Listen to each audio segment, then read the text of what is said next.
We must go now. Papa! Tiago, go with your mother to the trap. Take this. It will always be your guide. Yes, Papa. We will join you shortly.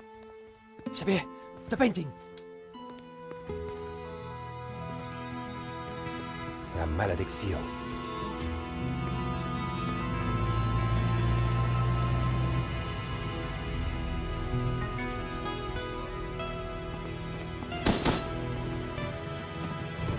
This way.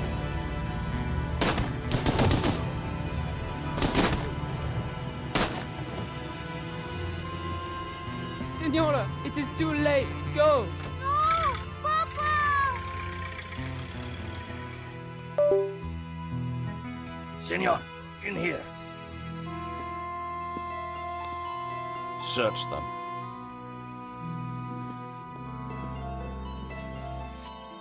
Of course.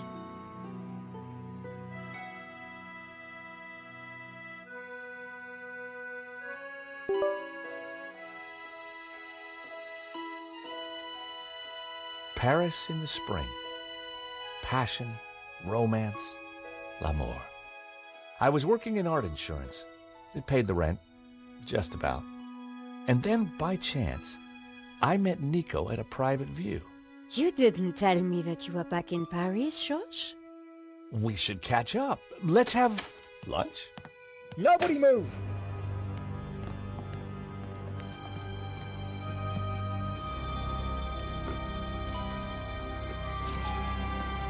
Non, monsieur, not la malédiction. Oh.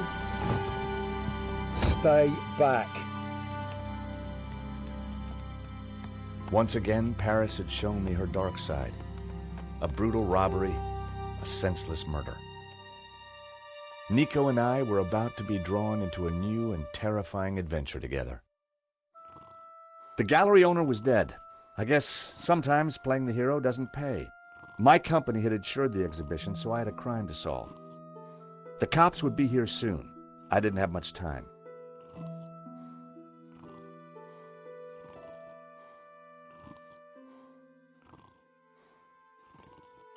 Poor guy. The priest was giving last rites to the gallery owner. I didn't want to interfere. The priest was giving last... That bust was pretty impressive. I wondered who'd been the model. The bust was balanced precariously on the pedestal. I didn't want to knock it off. With luck, the security camera had captured the robbery. The cable for the camera ran into the room marked private. The cable for the camera ran into the room marked private. The door was marked private. The door was locked with a keypad. If I wanted to get in there and look at the CCTV footage, then I'd need to find the number. The tag said 60 grand. Wow, nice work if you can get it. The alarm still worked on that painting. I wondered why the stolen painting's alarm hadn't sounded. Just 90,000 for this one. Just 90,000 for this one.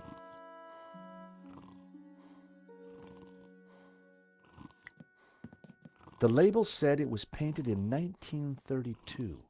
The gallery wanted 80 grand for it. The label said, a rare glimpse into the absinthe-addled mind of the artist. A snip at only 80 grand. Another alarm working as it should. 60,000 for a sketch? Ouch. The stolen painting was called La Malediccio, painted by someone called L. Serp in 1937, and worth just 40 grand. The stolen painting was worth less than the others. So why did the thief target it? The stolen painting was... This was where the stolen painting had hung. Why that painting? And why kill for it? The stolen painting had an alarm, which should have sounded when the painting was removed. I needed to find out why it hadn't.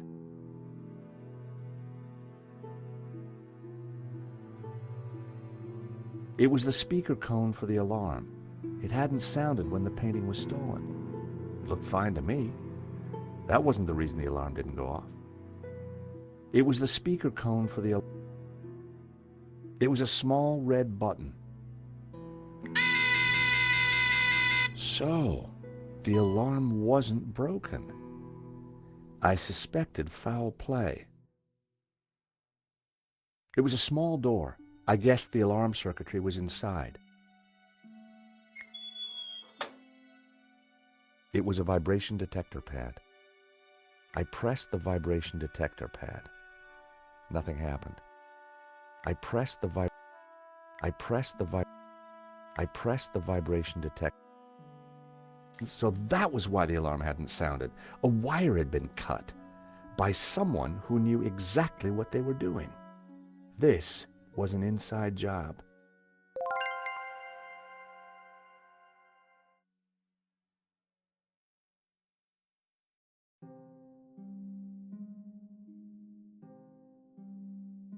Someone had cut a wire and sabotaged the alarm. It wasn't the best time to call, Nico. It wasn't the best. Now wasn't the best time to call, Rickenbacker.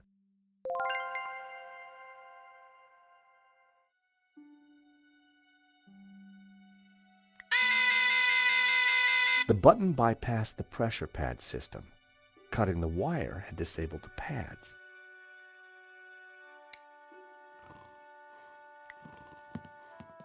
Challenging and experimental, like the $85K price tag.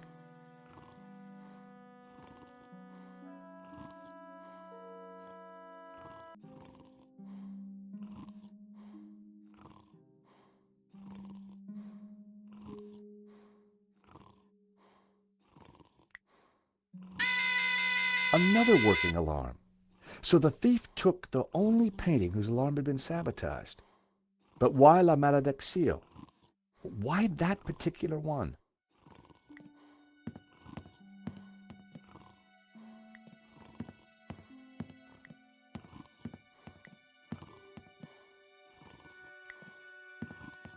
70 grand? Ah, cheap at half the price.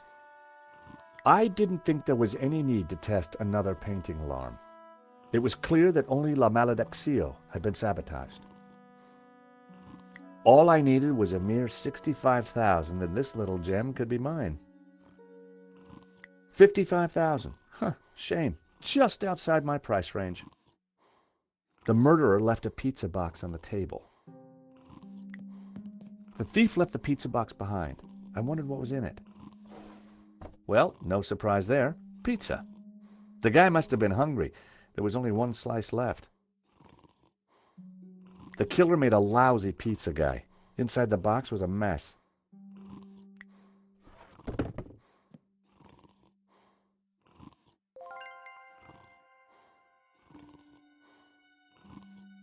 No one had noticed the pizza box fall onto the floor.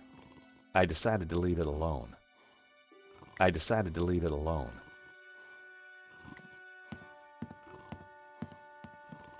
The poster looked old. I didn't want to touch it. Spanish modernists certainly didn't come cheap. I wondered how many paintings they'd sold at these prices. I could have bought a nice car for the price of that. As they say, every artist was first an amateur. There was no mistaking this body. It was Hector Lane, art critic extraordinaire. He and I had met before. Paris looked as beautiful as ever.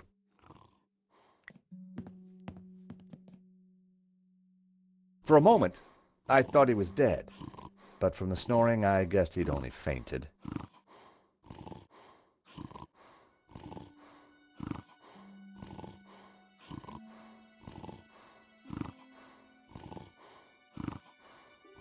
Lane had fainted. I was going to have to find a way to revive him.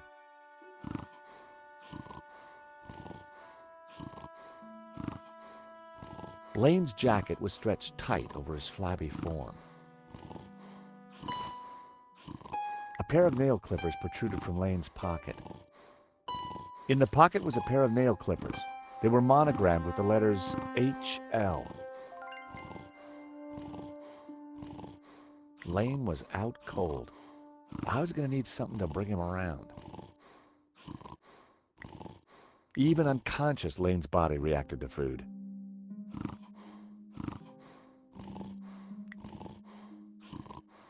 I prodded Lane with the clippers. With all that padding, he didn't even feel it. Now wasn't the best time. I'd picked up a piece of pizza from the gallery floor. It could be useful. Lane's nail clippers. The initials HL were engraved on them. It wasn't the...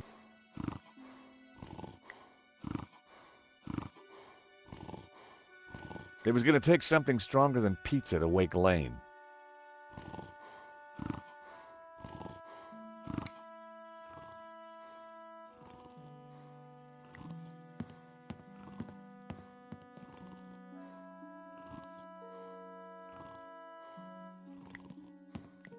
The priest was administering the last rites.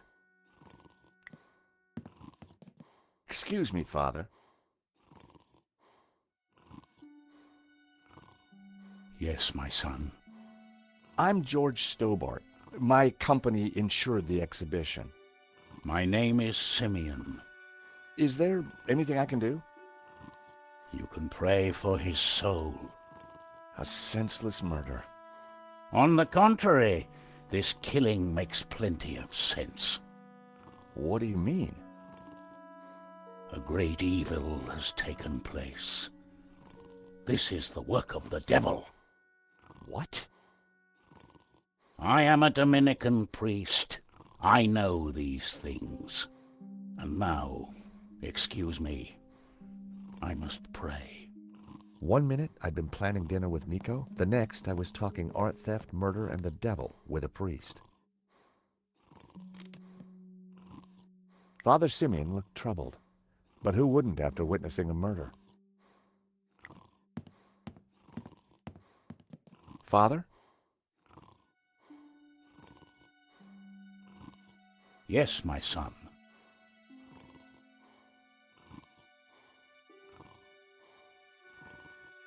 What did you mean when you said that a great evil had taken place?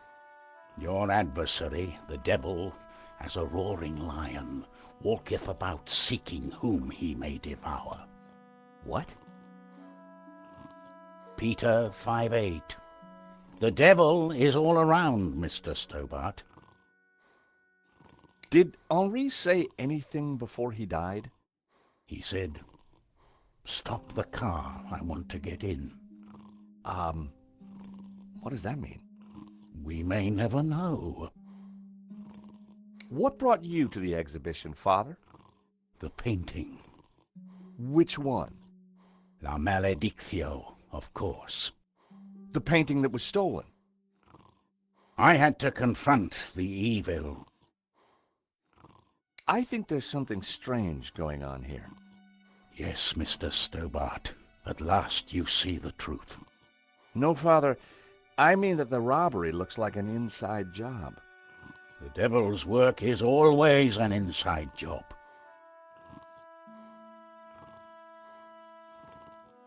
What do you know about the man who painted La Maledictio? El Serp. He was a man playing with fire, the fire of eternal damnation. Tell me about the stolen painting. Whoever gets close to it will burn in hell. Do you know the code to get into the office? No, but you could always pray and ask for divine guidance. With respect, Father, I'm looking for a slightly quicker solution. A wire in the painting's alarm was deliberately cut. Cut by the devil himself, perhaps. Well, as far as I know, sightings of guys with horns and tails have been a little down recently. You mock me, Mr. Stobart. But as you will discover, the devil likes to have the last laugh. Would you like this piece of pizza? A man has just died. No, thank you. Do you recognize these? Nail clippers? I'm not sure what your point is.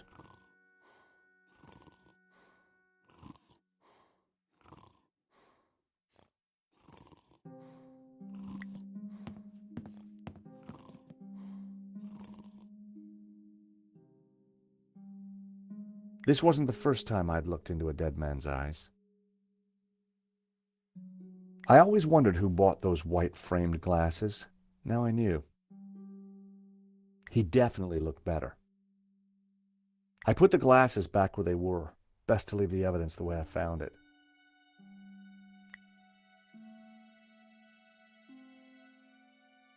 There's nothing quite so lonely as a dead man's toupee.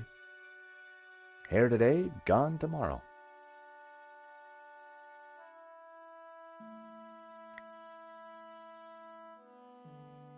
Poor guy.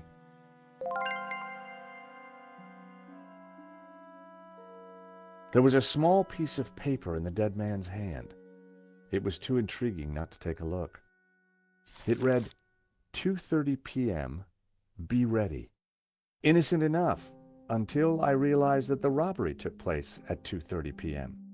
There was something fishy going on around here, and it wasn't just the canapes. I quickly replaced the note.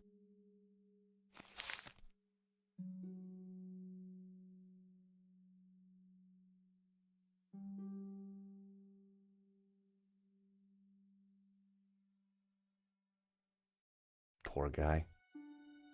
A small purple nozzle was poking out of his pocket. In Henri's pocket was a tiny bottle. It was a bottle of Brett. The label claimed it would wake the beast within.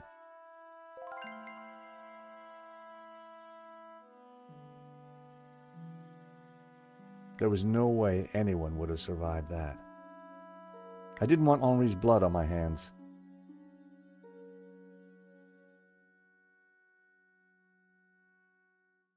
Ah, Brett, the fragrance that dare not speak its name.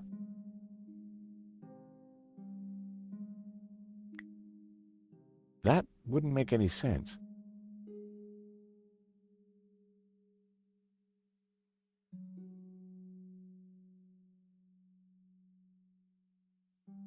A cryptic note and a bottle of overpowering cologne. No personal effects or anything else of substance. I definitely needed to check out that office.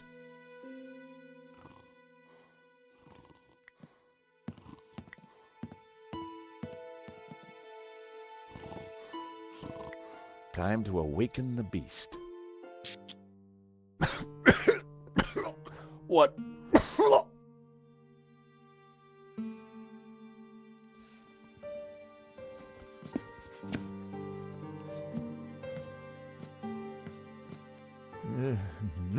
What was that? It smells like the 70s. Where am I? You fainted. Lane had the kind of looks that only a lifetime of fine dining can create. Welcome back to the land of the living. I wouldn't exactly call this living. Don't just stand there. Get me something to eat. I've had a terrible shock, you know.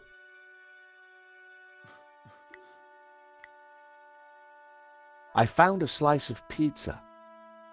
I asked for food, boy, not a cardboard simulacrum. Oh, okay, if you don't want it. I didn't say that. Now give it here.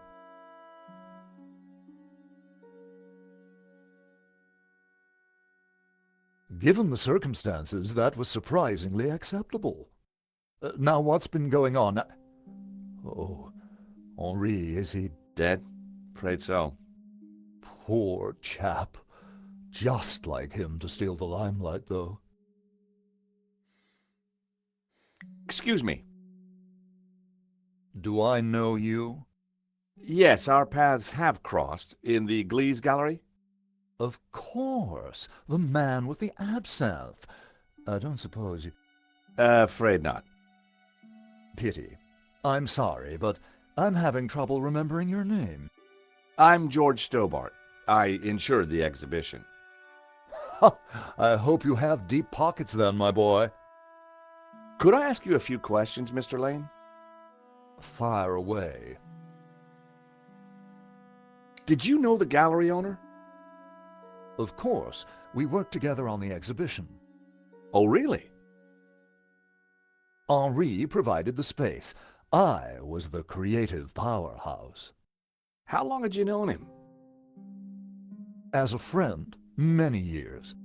Our professional relationship had only recently blossomed into this exhibition, under my curatorial wing. And now the poor fellow's gone and got himself killed. If Lane was involved with the gallery, then he had to know the code to that door. Do you know anything about the stolen painting? Of course, dear boy. La Maledictio, a little-known work, turned up at the last minute. What about the killer? Were you able to get a look at him? A delinquent in a tin hat. Beyond that, I don't really recall. Oh, yeah, you fainted. Those of us with a higher aesthetic are more sensitive to violence. So you curated the exhibition? What's it about? A brilliant retrospective. A dialectical window on European art's ongoing discourse with the unresolved psychoses of the nation-state. Wow, you took the words right out of my mouth. Who painted the stolen painting? Therein lies a mystery. We only know his pseudonym, El Serp. He was a Catalan, a modernist. His works are symbolic, religious. What can you tell me about the stolen painting? La Maledictio, a challenging piece. If you like a wide cast of obscure saints and fringe Christian symbolism, of course. Not especially valuable, though. The thief won't get much for it on the black market. Are these your nail clippers? Of course. See, they're monogrammed with my initials. How about some more of this? I don't think so. As a sel volatile, it was acceptable. As a cologne, it would be barbaric. So, you help run this place? Maybe you can give me the code to that door. The code to the office? I just thought you might have the number. I do, but I couldn't possibly give you access before the police arrive.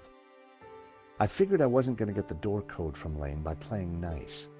I needed to turn the heat up.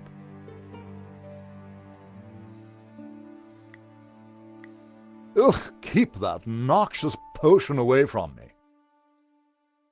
Mr. Lane, you're really going to have to give me the code to that door. And why, pray, should I do that? Because the way the cops will see it, you're the prime suspect. We both know you're innocent, Mr. Lane, but the cops, well, they may not see things so simply. I might be able to get them off your case, but in exchange, I'd like the code for the office door. But that's preposterous. The police would have neither evidence nor motive. Funny you should mention that. Mr. Lane, this robbery is not going to reflect well on you. As I said, I shall take my chances. You're not getting that door code.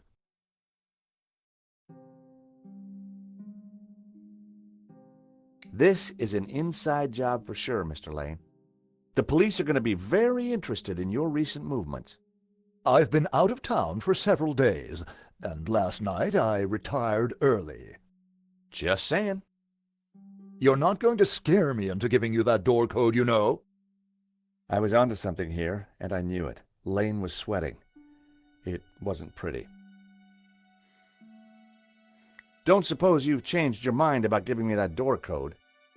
Certainly not. Give me one good reason why I should. I might just do that, Mr. Lane.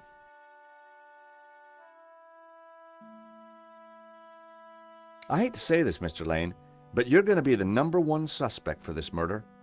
So you keep saying, Mr. Stobart. Someone sabotaged the alarm on the stolen painting. A wire was cut. What? Who could have got into the alarm system? Exactly. It was an inside job, Mr. Lane. You're not suggesting that I... Well, I'm afraid that's the way the cops are going to see it. That's preposterous. How could I possibly have cut the wire?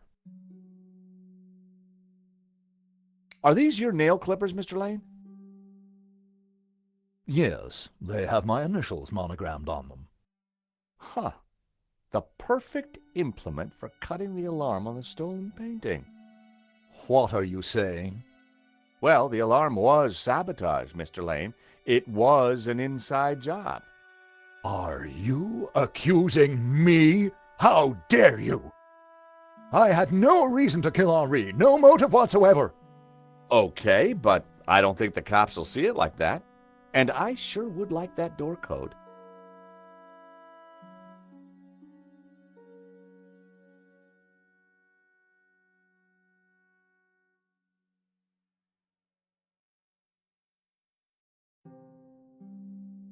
So you'd been out of town and hit the sack early last night?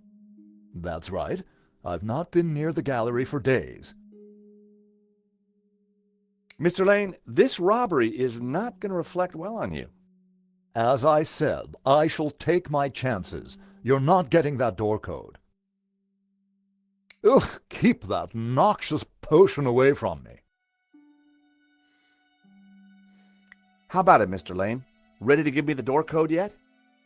Certainly not. Give me a single reason why I should. Guilty by way of nail clippers. I've been away from Paris for several days and only got back this morning. How could I have cut that wire? Guilty by way of nail clippers. Sheer fantasy. What possible motivation could I have to sabotage the alarm?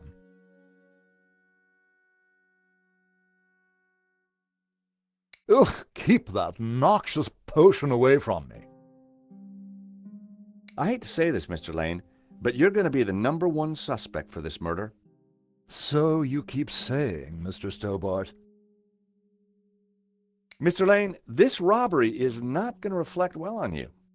As I said, I shall take my chances. You're not getting that door code. So you'd been out of town and hit the sack early last night? That's right. I've not been near the gallery for days.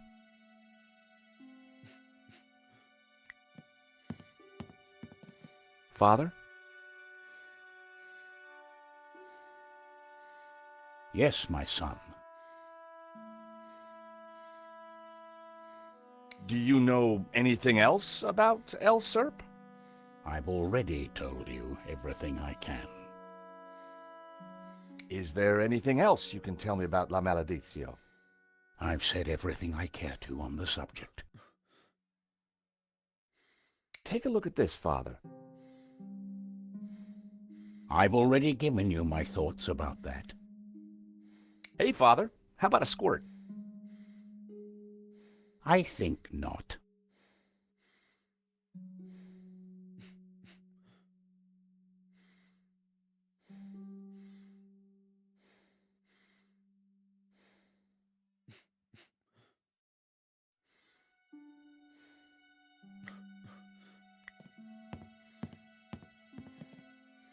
I had to get closer before trying that. Poor Henri already stank of this stuff.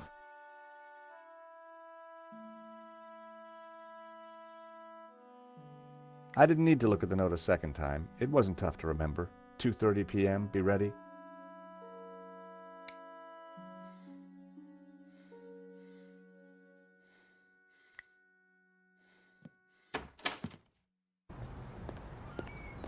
The street was quiet and upmarket.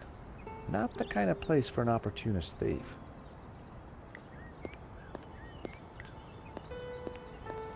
From out here, you couldn't see the stolen painting. This robbery was definitely planned.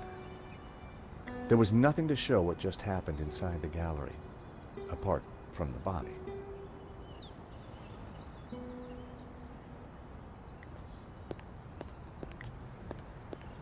The room looked like some sort of office for the gallery. I could just see the glow of the CCTV monitor in the corner. It looked like the office for the gallery. That wasn't...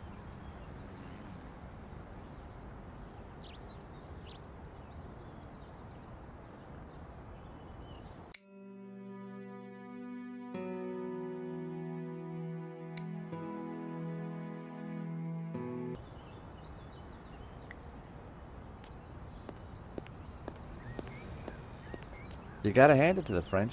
They know how to take a leak in style. It was a pissoir.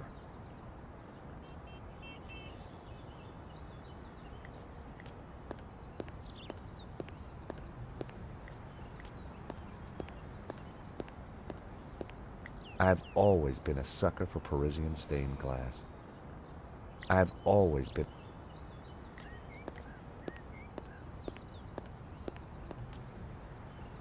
The waiter wasn't exactly run off his feet. Excuse me. Monsieur? There's just been a robbery at the gallery. Oh, really? You don't sound surprised. All property is theft, monsieur. And all art is property. Therefore, all art is theft. Do you not agree? Well, when you put it like that, it's hard not to.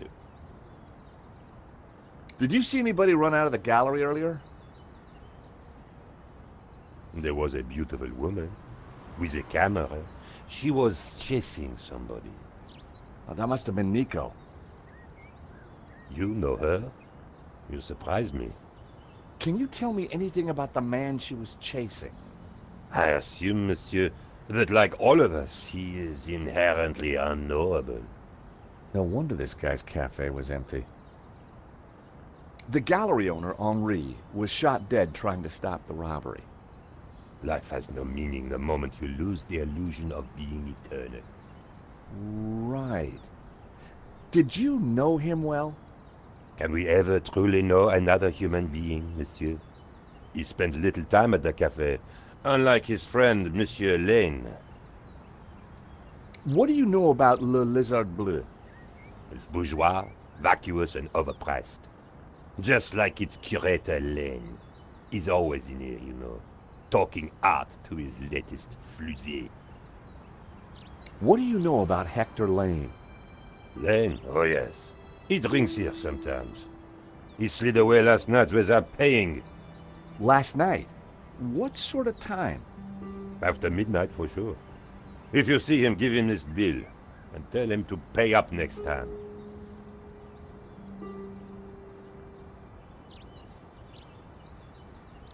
The check was from last night. But Lane told me he was nowhere near the gallery.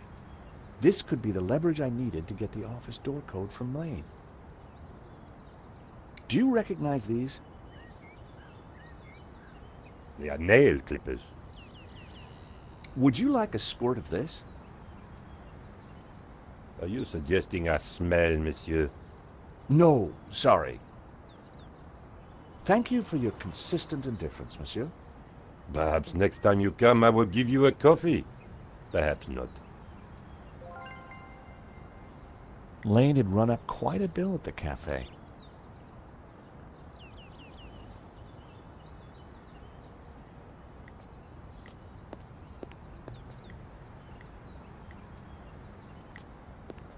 The Sacré-Cœur Basilica, the highest point in Paris.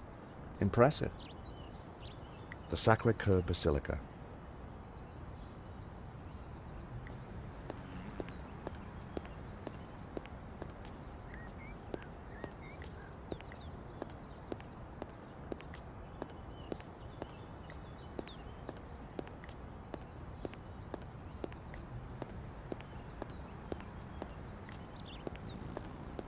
Art Deco, my favorite subway design. For a moment I contemplated getting on the next train out of here. But a man was dead, and I had a job to do.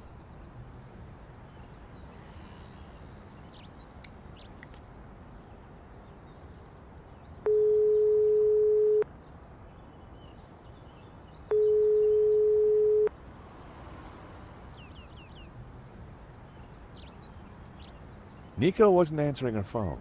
No surprise.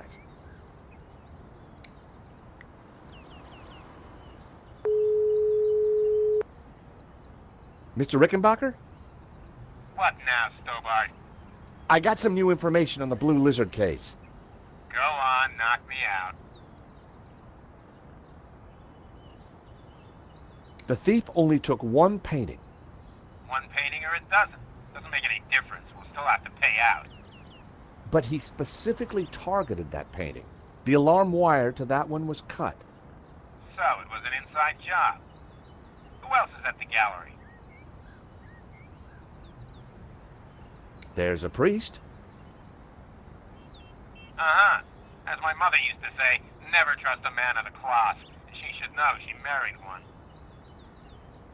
There's a guy called Hector Lane. Lane? Why does that name sound familiar? He's an art critic. I think he's connected to the exhibition. Now, could it be him?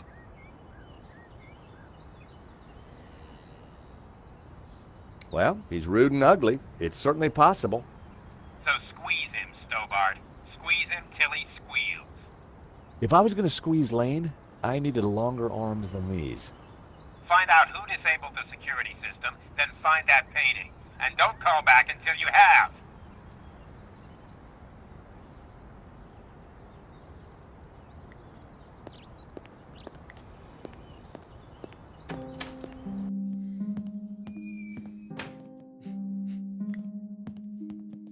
Father? Yes, my son. This is an unpaid bill from the cafe next door. I can assure you it is not mine. Do you know anything else about El Serp? I've already told you everything I can.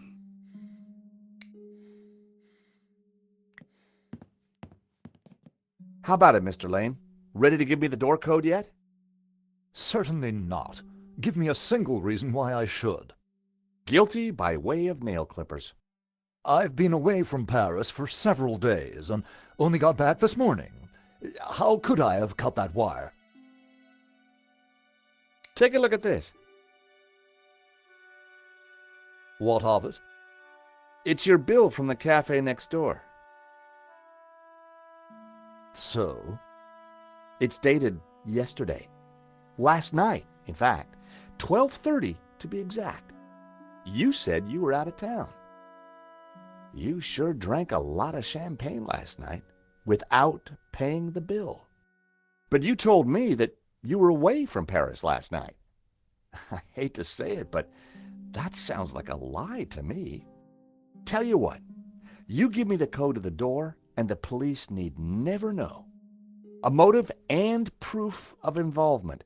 Not looking good, Mr. Lane. You are a blackmailer, Stobart. Just doing my job. All right. You have me. The number is 6397. But I admit to none of these spurious accusations. I had the code. The police would be here any moment, so I had to work fast.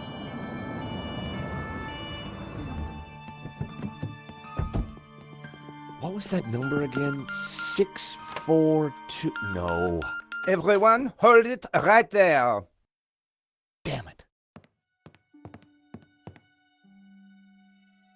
I am Inspector Navet of the Paris Serious Crime Squad, and I hereby declare this crime scene open. Closed. Now, nobody move, especially you on the floor. Mo, I want a total lockdown. Nobody in or out. Apart from me, of course.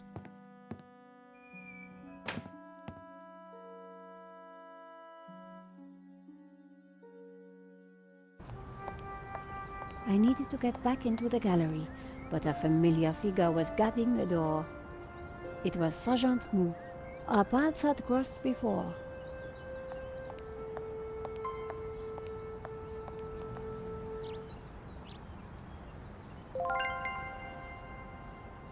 Sergeant Mou was blocking the entrance to the gallery.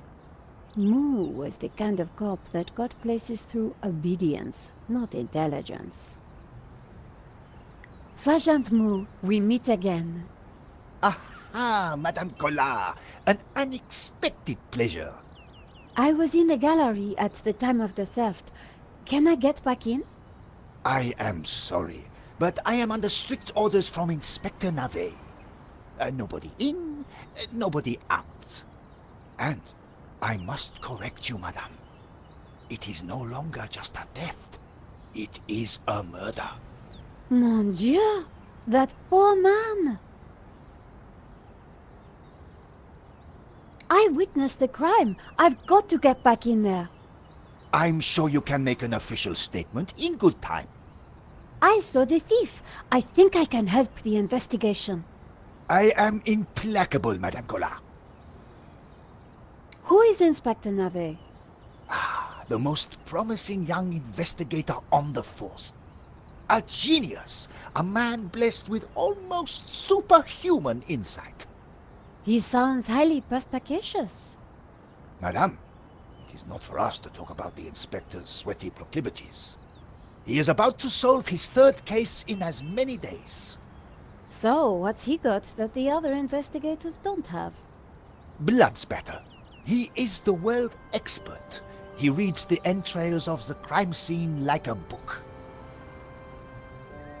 I really need to get into the gallery and speak to Inspector Navet. Tut. He is not to be disturbed. He is applying his famous scientific methods.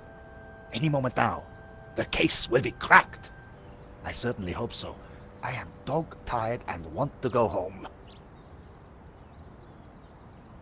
I chased after the shooter and got a photo of him. Inspector Navet will be delighted. You've got to let me into the gallery to show him. Absolutely not. So, I cannot go in without Inspector Navet's permission? No. And to get Inspector Navet's permission, I need to go in. Exactement. Have you ever heard of Kafka, Sergeant Mou? Madame Collard, I do not see what soccer players have to do with this. No, he's a... Never mind. This was madness. Sergeant Mou wasn't going to let me in. Why are you so tired, Sergeant Mou? I have been working for 3 days with no rest. Navet is a genius in his field, and he assumes that we all have his energy and vigor. Oh, you poor man. If you'd like to go and get some sleep, I will watch the door for you. That's very thoughtful of you. Ha! A cunning attempt to make me a deserter, madame. A gendarme never leaves his post. Well, how about a hot drink? Ah, that would do the trick for sure. Unfortunately, I mustn't drink on duty. My doctor specifically warned me against it after the last incident. That incident you mentioned, what happened exactly? I don't want to talk about it. All I can say is it was very unfortunate. I am on duty, and I need to focus.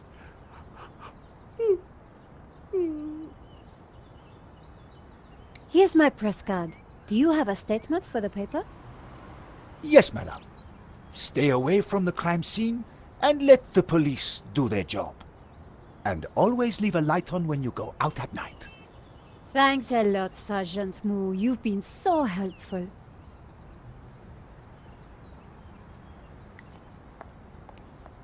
The body was still in there. I had to get back inside.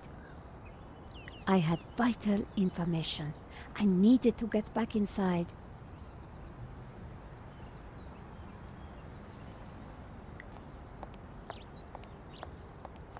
It was an office. The room was full of strange trinkets. It was an office. My press card. It opened some doors, but not as many as I'd have liked.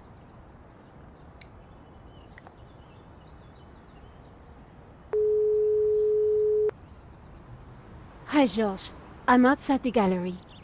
Thank God you're safe, Nico. I tried the phone, but I couldn't get an answer. Inspector Moo is out here and he's not letting me in. I managed to grab a couple of photos, but the guy got away. Poor Henri is dead. I know. Why kill him? I've been trying to find out. Turns out the alarm was tampered with. Looks to me like an inside job. So, no ordinary robbery? And no ordinary painting. The priest claims that La Benedictio is evil. I need to get into the office and see what the CCTV has to offer. Maybe you can help me out when you get back in here.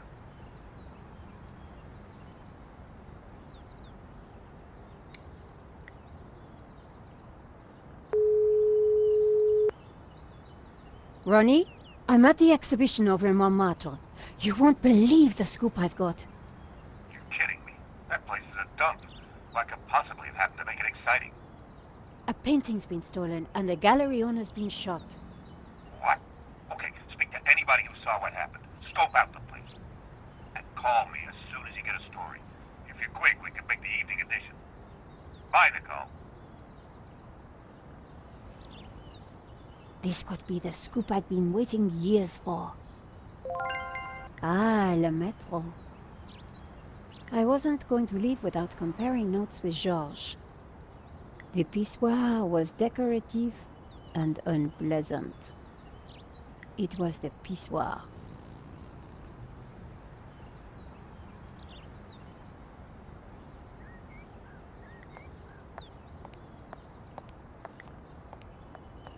Salut. Bonjour, madame.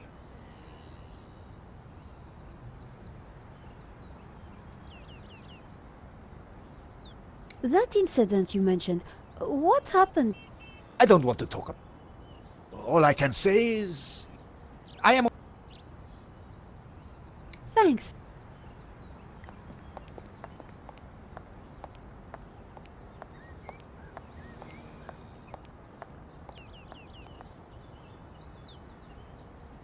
Madame, Bonjour, monsieur.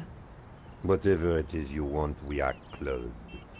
Then why are you standing here? You would not understand, madame. Try me. Because I look at you, and I know you are like all the others. The others? The pretty women who shop, who gossip, who have their spa days, their almond croissant. That bad, huh? And the men with their grooming products and their shiny shoes and their skinny suits who come to my cafe and ask me for lattes. Macchiatos. Frappe. I see your point. Is this what we fought on the barricades for, madame? Ripped up the paving slabs, bled on the streets. Isn't it? No, madame, it is not. We fought for ideas, for philosophy, for freedom, equality, fraternity. Vive la révolution. And do you know what drove us on as we fought? What fueled the streets of Paris in that glorious spring? What made our hearts soar? Cheap wine and free sex? No, madame, no! It was French café noir that inspired us. The simple demi-tasse. The black, sweet taste of freedom. So that's why you closed? Yes, madame. I serve only thinkers, philosophers, revolutionaries. And you, madame, with your polite top and your pointy ears, are none of those things. This is a cafe. Yes, to the right people. On any other day, I would have given this guy a straight one to the chin. But there was a chance he could help me get into the gallery. An intricate stained glass window, irresistible to any tourist. An intricate stained glass window. The waiter watched over his tables with barely disguised contempt. As always, Paris looked beautiful. It was the Sacré-Cœur. The menu offered black coffee and a small selection of other drinks.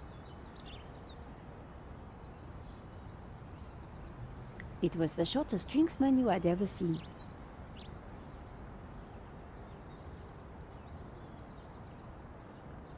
Monsieur,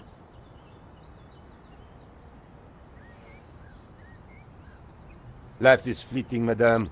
The sands of time are running through your fingers. well, that may be, but We know not what we want, and yet we are responsible for what we are. there's been a crime. That is terrible, madame. But you know what they say. No, but I think you're going to tell me. Life begins on the other side of despair. C'est vrai, no? Well, I guess so. He was pushing me to the point of despair. During the riots, we battled the forces of oppression. Oh, really? That must have been terrifying. It was, except that they made me stay behind the barricades with the other baristas. We made coffee by the liter to fuel the resistance. I've never brewed so much coffee. Of course, our brave heroes spent half their time going for a pee. But with our coffee inside them, they fought the running dogs all night long. None of this was helping me get past Sergent Mou. Au revoir.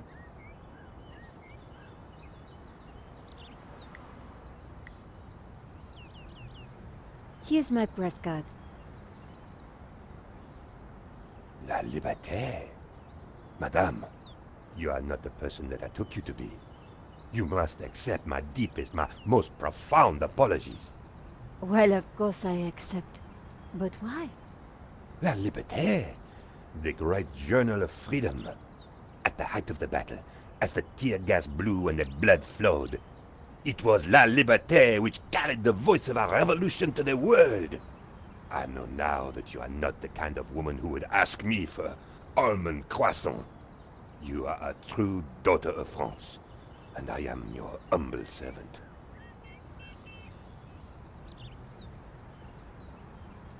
Monsieur, The road to enlightenment is a long one, madame. Perhaps you will walk that road with me? could we have a little chat? Any time, madame. Did you see anything happen at the gallery earlier? I saw you running after a pizza delivery guy. Somebody said he killed someone. That's true. He stole a painting and shot the gallery owner. How close we are to death. And yet how far from ever comprehending it. Well, right now I need to get back inside and figure out what happened. I applaud you, madame. To seek the truth is a worthy ambition. As a journalist, that is my duty. The waiter didn't need to see my press card again. How about some coffee? For you, madame, of course. There is only one coffee that I can serve you. Black, strong, and in a tiny cup. One moment.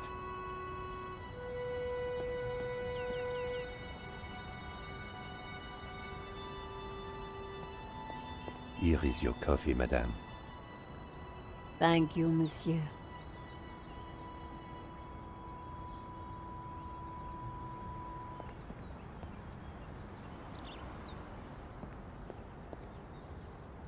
The coffee was hot and strong.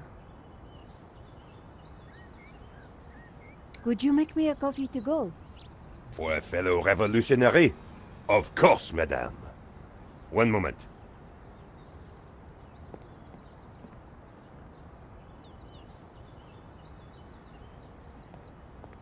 Here's your takeaway coffee, madame. Thank you, monsieur.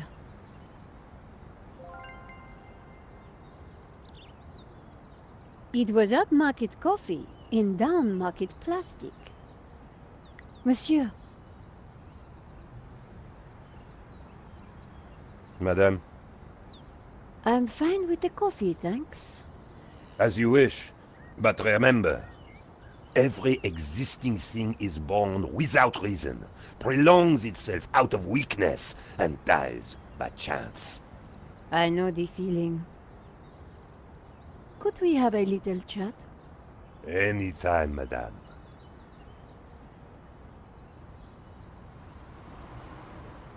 Could you make me a coffee to go?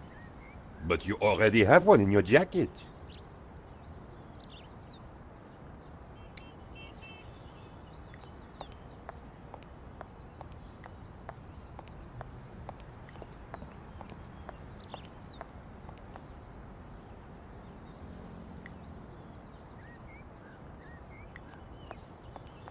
Sergeant Moore, I brought you a coffee.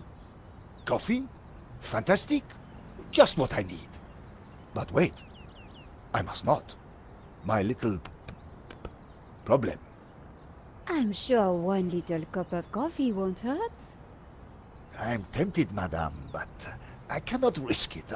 I am sorry. So, this incident, it involved you, some coffee, and your little problem? It is a tale of woe, madame. I'm all ears, Sergeant.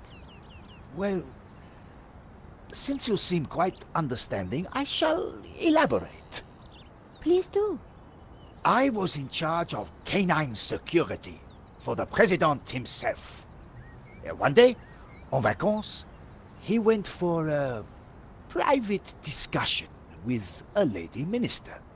I stayed alone with his dog, but I had drunk a coffee to stay awake, and nature came to call. So I tied the dog to a tree and went for a secret pee-pee. When I came back, the dog was having a liaison dangereuse with the lady minister's terrier. But how did they find out? Well, 2 months later, the president's Labrador gave birth to 6 beautiful mongrels. And I was busted to sergeant just after the president's divorce came through. You are a victim of a great injustice, Sergeant. You think so? But of course. You knew you must not fall asleep at your post. You were guarding the president himself. Well, the president's dog. Ah, it was the same thing. Yes, I suppose. And by drinking that coffee, you made the ultimate sacrifice for our glorious republic. Your career. Now you put it like that? And now France is calling you again. She is saying, drink, Sergeant Moore, drink! She is? She is. Drink or fall asleep at your post. Which is it to be? I suppose it is drink? Bravo, Sergeant!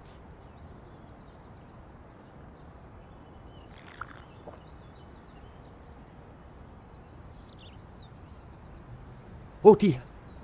Oh dear. Excuse me, madame. I must use the petit gendarme's room. It has gone straight through me. Could you watch the gallery door for me? Oh, you can count on me, Sergeant.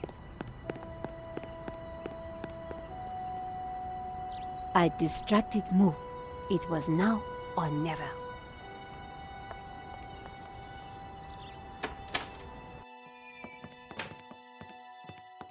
How did you get past Sergeant Moo? Well, you won't fool me so easily, madame. I shall question you later. Nico, am I glad to see you. So, what's the problem? The inspector's watching me like a hawk. I'll never get in without some sort of distraction. I'll see what I can do.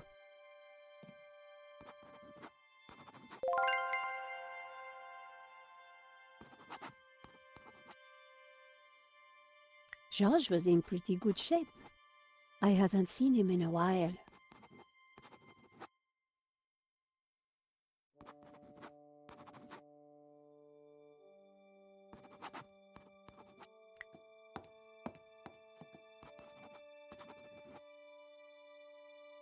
George, Yeah, Nico. so why do you need to get into the office again? I'm pretty sure the robbery was an inside job, and I think the proof is in the office. So, what's stopping you? Super cop over there. What if I create a distraction? You do that, and I will let you have whatever I find. That's a deal, George. Somehow, I had to get the inspector away from the office door.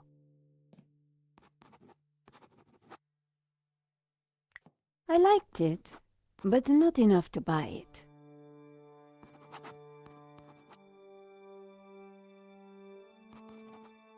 I couldn't use this painting to distract Inspector Nave, not without getting into more trouble anyway. If it hadn't been for the body, I would have enjoyed looking at the paintings.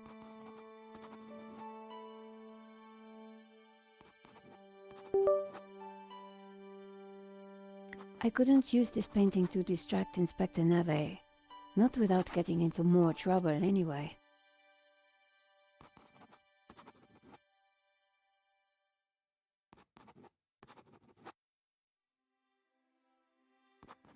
If it hadn't been for the body, I would have enjoyed looking at the paintings. I liked it, but not enough to buy it. If it hadn't been for the body, I would have enjoyed looking at the paintings. Nice use of color.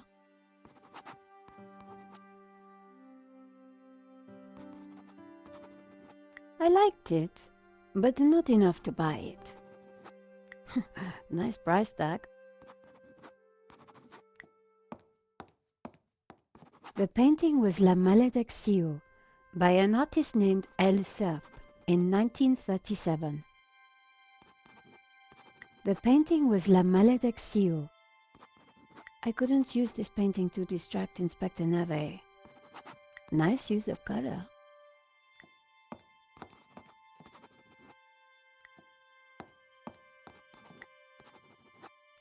It was the alarm for the painting that had been stolen. Georges said that somebody had disabled it.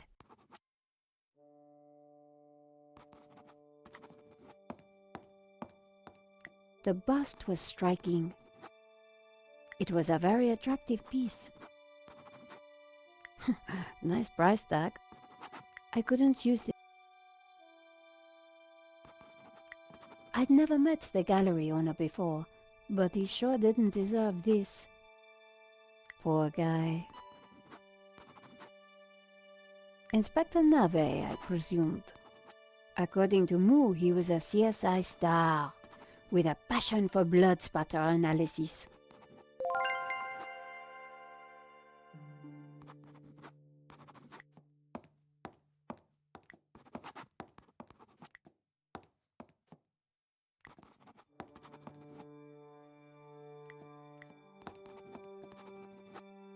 Drawing attention to myself would be a bad idea. Drawing attention There was a pizza box on the floor.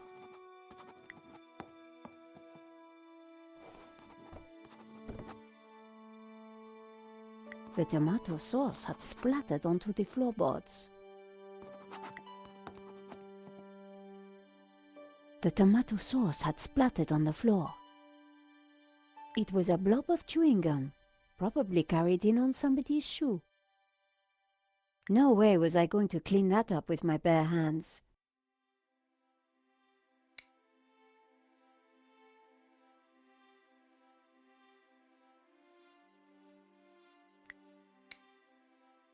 Father Simeon sat in the chair reciting his rosary. It was the first time I'd had the displeasure of meeting Lane. It was clearly old, but still in good condition. The gallery was already a mess. I didn't feel like tearing the poster down. If it hadn't been for the body, I would have enjoyed looking at the paintings. I couldn't use this painting to distract. Nice price tag. Nice use of color.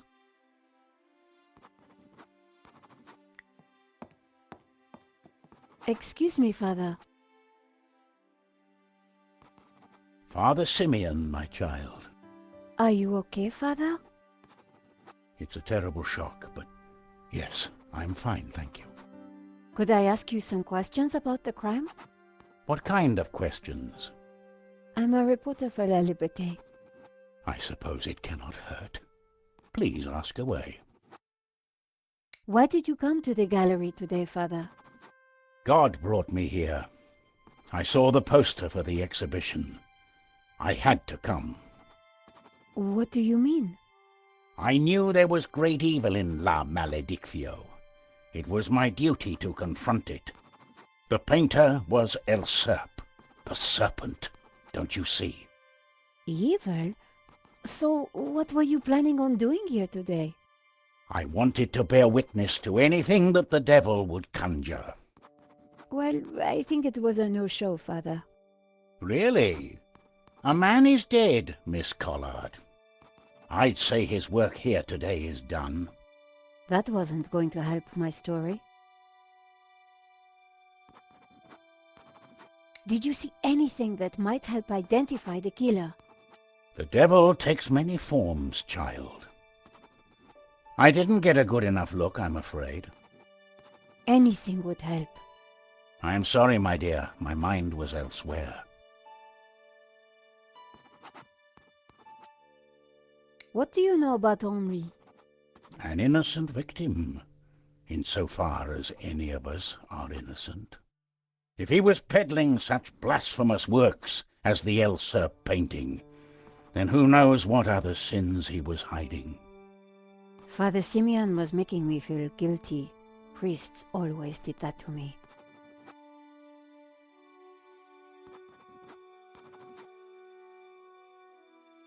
What can you tell me about the painting?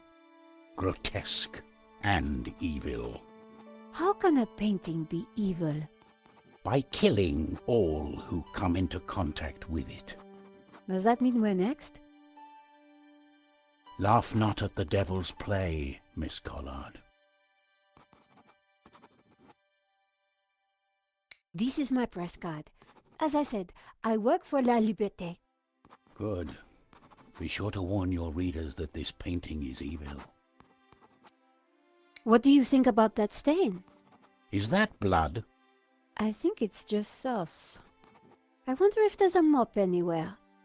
We are facing death and divine retribution. This is no time for tidying up. Father Simeon wasn't making much sense. Thank you for your time, Father.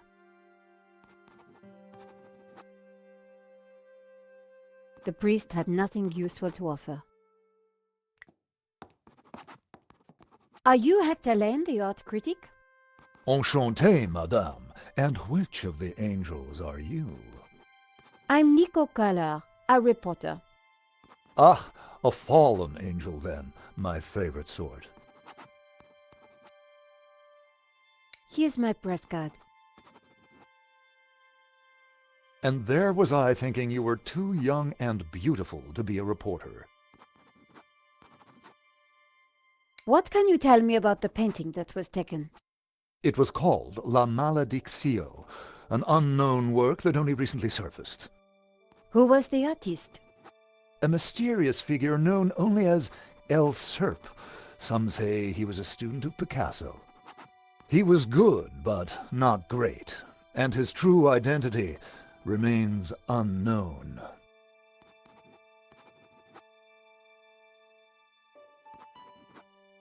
Father Simeon says that the painting is evil.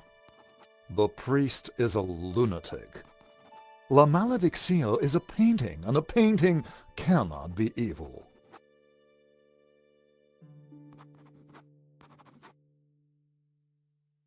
What can you tell me about the theft?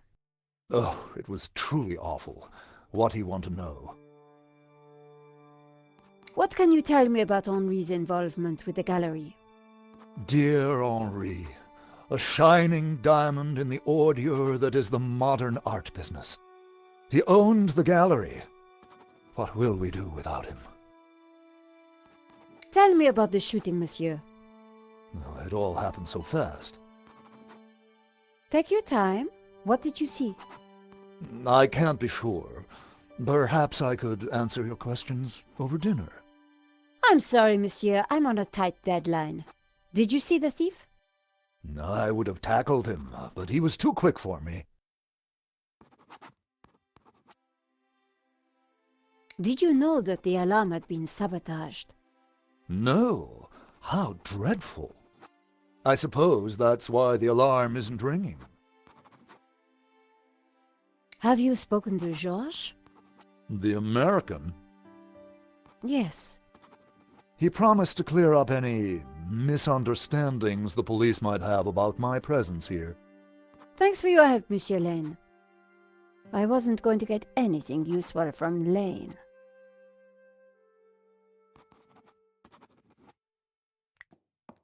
Inspector Navet, do you have a moment? My time is of the essence. Be quick now.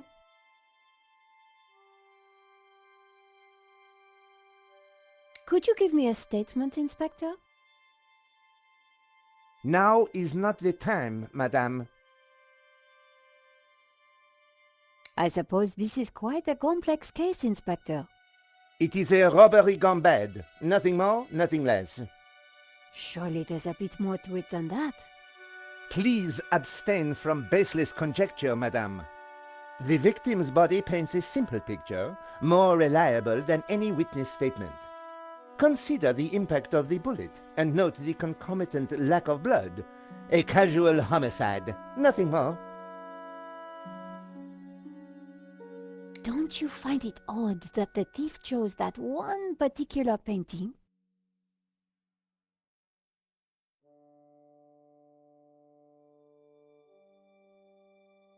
Life is full of odd things, madame. Fingerless gloves, white dog poo-poo, nasal hair. I prefer to concern myself with murder.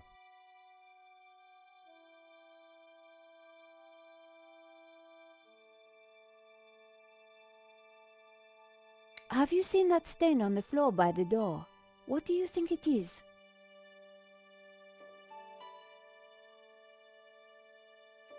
I don't have time to waste discussing domestic hygiene.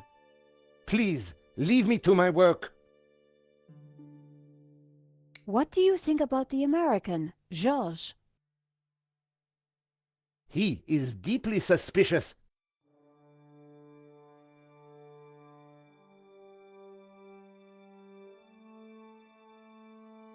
Did you see the alarm was sabotaged? I have interrogated the crime scene, madame. I am fully aware of the disabled security. I prefer biological evidence to the merely circumstantial. Body parts, blood, important things.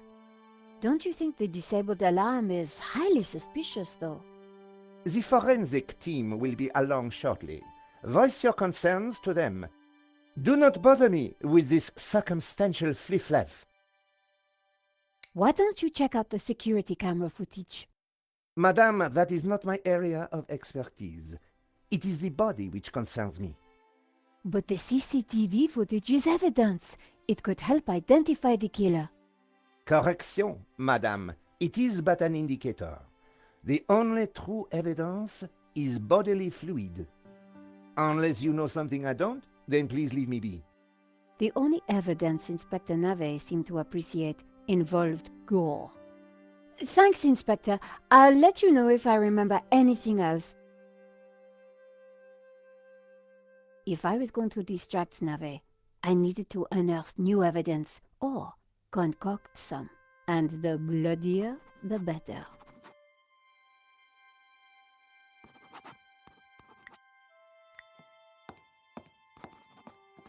I was going to need to take a closer look. That wouldn't happen.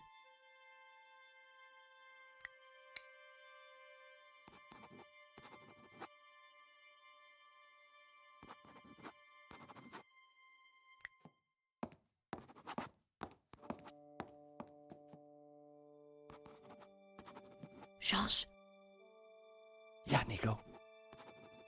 you said you needed to get into the office? And you said you were going to create a distraction.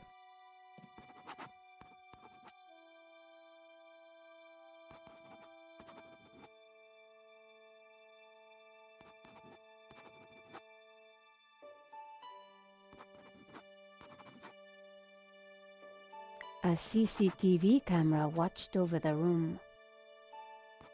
I wondered if the camera had caught some useful footage. George was in pretty good shape. When it came to looking suspicious, George had a real gift.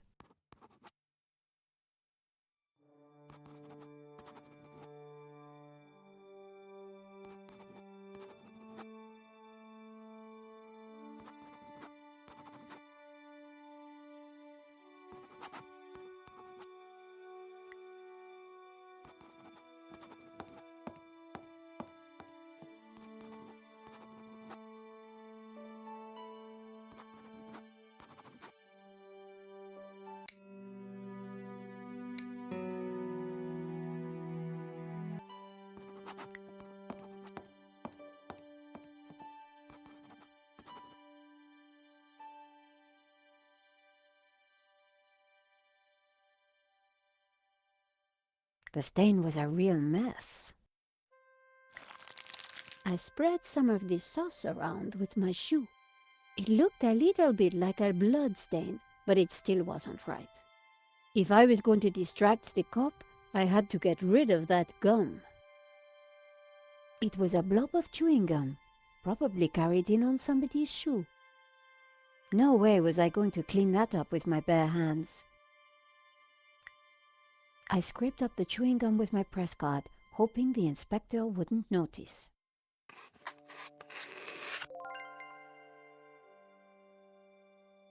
The tomato sauce looked as close to blood as it was ever going to.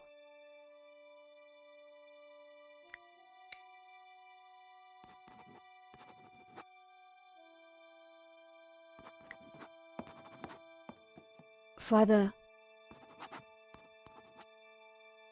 Yes, my child.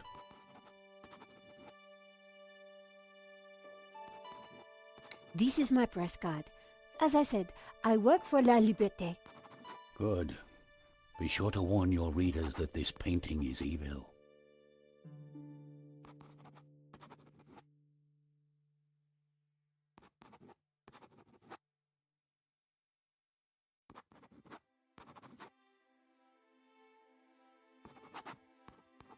Thank you for your time, Father.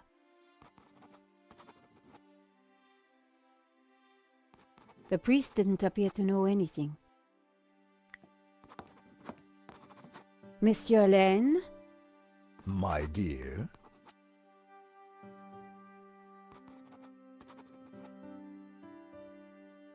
Here's my press card. And there was I thinking you were too young and beautiful to be a reporter.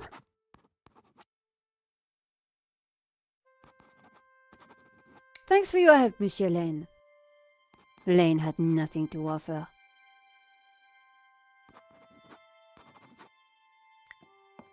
Inspector,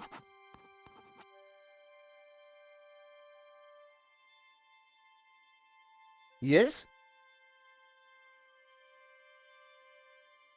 Do you want this chewing gum? Madame, I do not take bribes.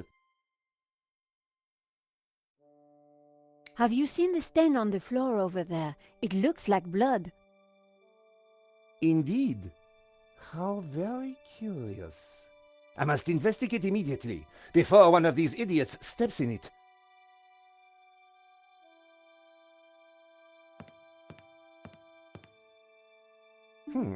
Interesting. Maybe it is time to employ the machine. Okay, George, that should distract him for a while. Nice work, Nico. I'll let you know what I find in the office.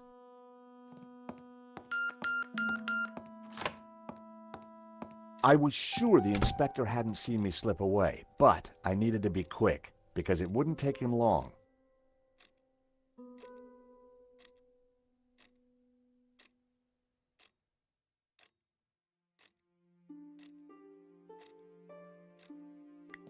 The poster advertised a 1975 Stockholm Music Festival, headlined by a group called the Hairy Lobsters.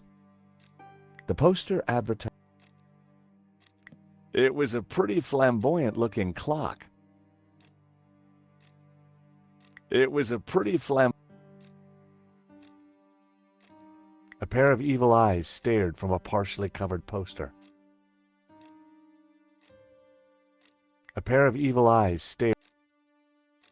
It was a hookah pipe. Those things gave me a headache.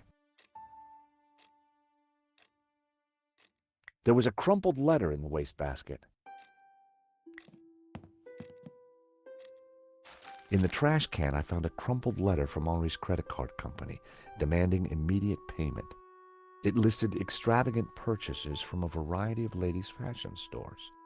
The address indicated that Henri lived in the chic and expensive 16th arrondissement of Paris. I decided to put the letter back. Henri's financial problems weren't my business. But now I knew where he lived.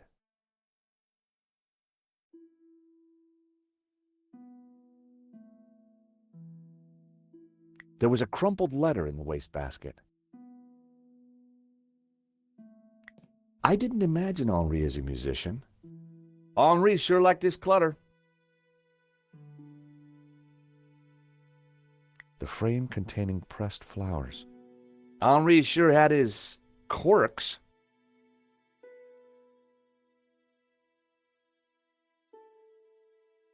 It was an antiquated CCTV system.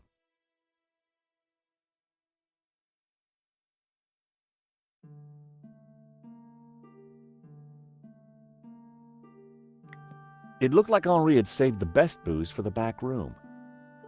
This stuff was way better than the junk Henri was serving in the gallery.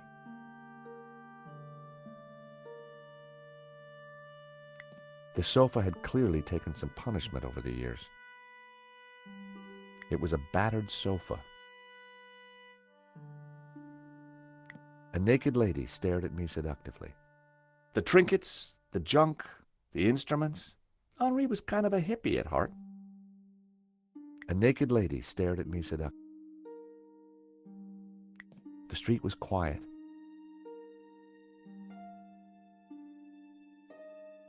The street was quiet. It was a statue of Henri bearing almost everything. A strategically placed fig leaf protected his modesty.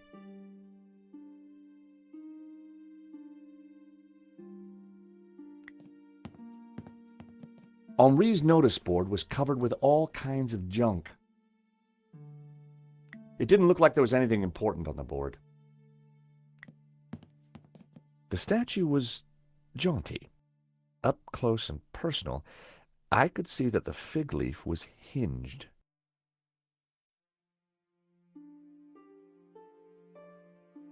It was a statue of Henri. The fig leaf had a small hinge on it. It looked like it could be lifted.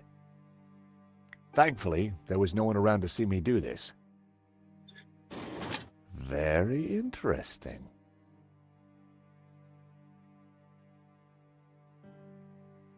It was a sturdy-looking safe.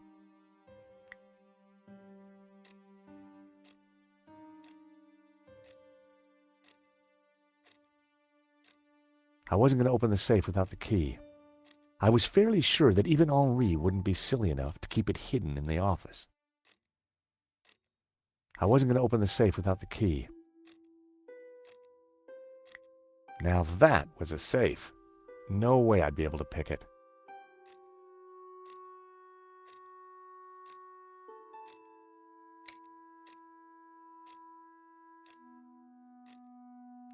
Henri had a model of a VW camper van painted in hippie colors.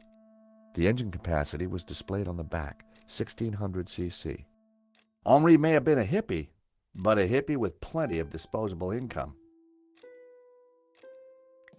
A 1600cc Type 2 VW camper, painted in hippie colors.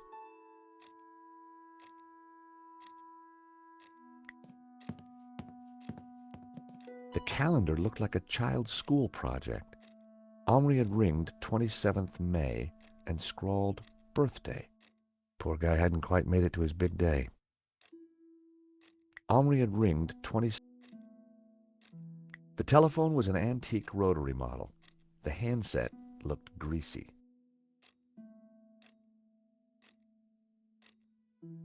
The phone was vintage.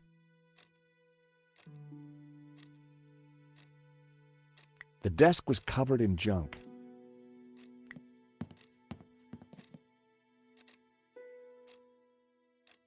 There was a box of thumbtacks on the desk. I didn't like the idea of a pocket full of sharp pins.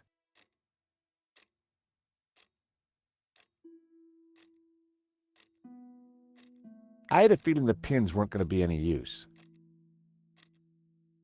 The business card listed the gallery's details.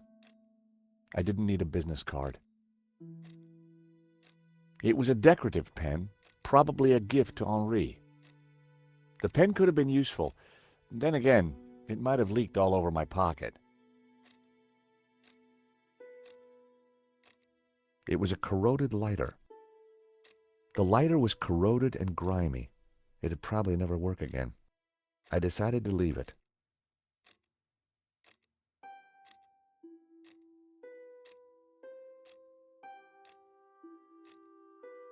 It was liquid ink. I had no idea they still sold this stuff. Carrying an ink pot around inside my pocket would have been stupid. The ink would have stained my hands for days. It was an Erasertron. I loved those. I didn't feel the need to take Henri's eraser. The switch controlled the small desk lamp.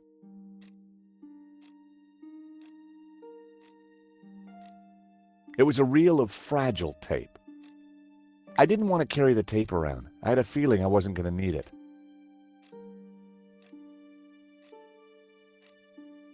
It was the paper that Nico wrote for. Nico lived for the day her story would be on the front cover. It was the paper that Nico...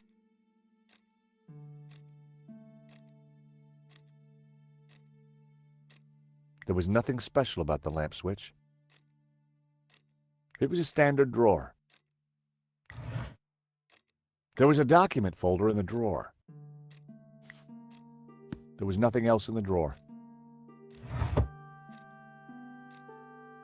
The document folder had a hairy lobsters sticker on it. I had no idea what was inside. The folder looked interesting. This was very definitely tampering with evidence. It was a completion of work notice from a company called Vera Security. They weren't the guys we'd recommended. Henri had gone behind our backs to choose a different security outfit. Huh. I'd never heard of Vera Security, but there was an address and phone number on the form.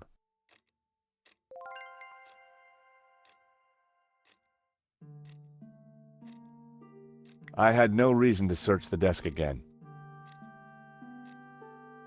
It was hard to tell if the lava lamp was retro or just plain old. Henri may have been a hippie, but a hippie with plenty of disposable income. It was a cheesy lava lamp.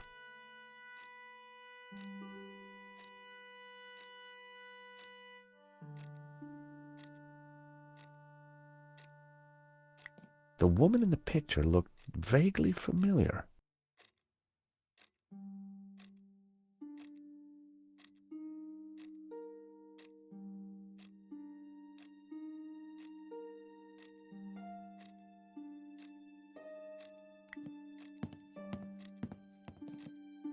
The CCTV system was ancient. It took individual shots and recorded them to tape. It looked like I needed to enter a passcode to view the recording.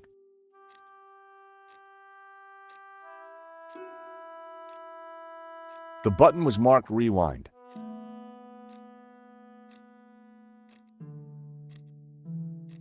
It was a small keypad. The completion note from Vera's security. There was an address. Nope, I needed to try something else.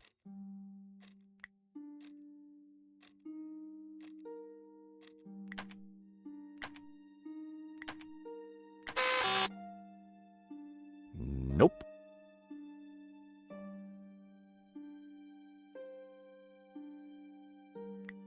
That was never going to happen. I needed to find a 4-digit number. The completion note from Vera's security. There was an address.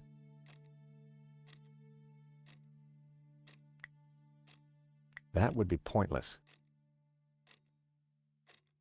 There was a crumpled letter in the wastebasket. I knew it'd be wrong to leave the room without checking it thoroughly.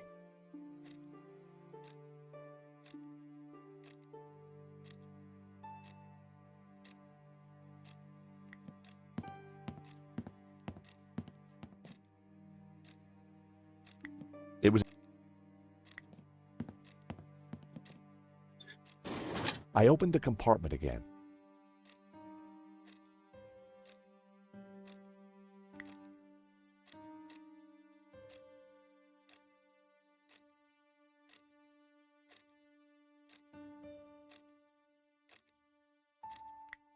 That was never going to work.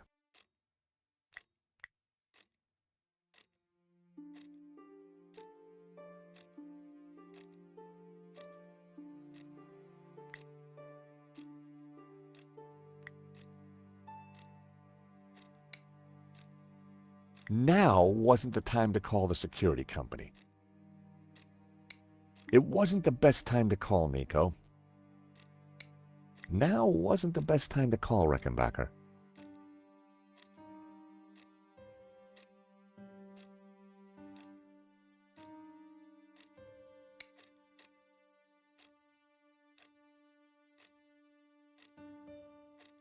A pair of evil eyes stared from a partially covered poster.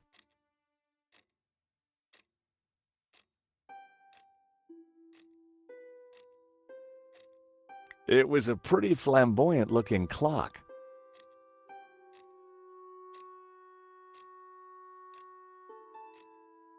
The poster advertised a 1975 Stockholm Music Festival.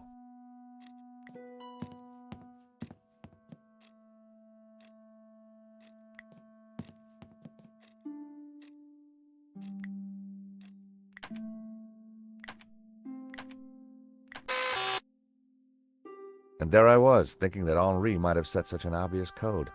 No such luck.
I needed to find a 4-digit number.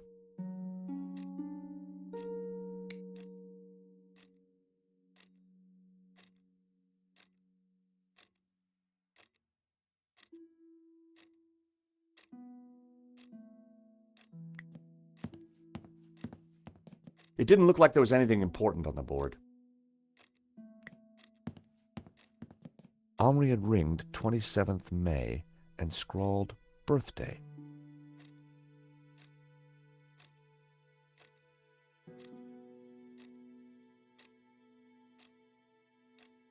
Henri had ringed 20.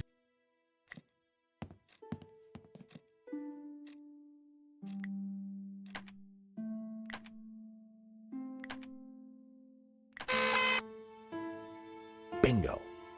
I rewound the tape to before the robbery.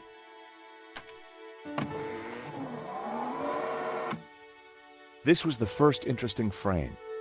It was Henri studying La Malédiction. He couldn't have had any idea what was about to happen. The image was a little fuzzy, but in the center of the painting was what looked like a snake eating its own tail. I thought about what the priest said. There was definitely something unsettling about the picture.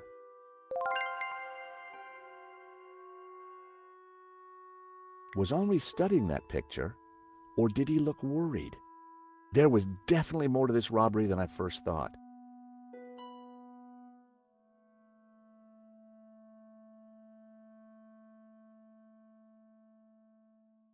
The most striking aspect of the painting was a snake eating its own tail. Was Henri studying that picture, or... That was the earliest shot with anything interesting on it. Nico and I were taking a look at La Malédiction just before the robbery. Funny, the painting didn't strike me as remarkable at the time, just odd. It seemed that whenever Nico stepped back into my life, so did trouble. There I was, looking at the exhibition. The most striking aspect.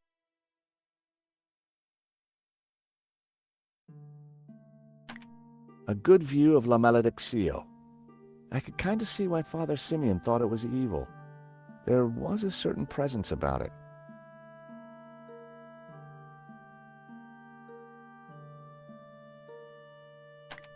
The killer caught in the act. There was nothing really distinctive about him. The CCTV had caught the killer in the act of lifting La Malédiction from the wall. He knew exactly which painting to take. The most striking...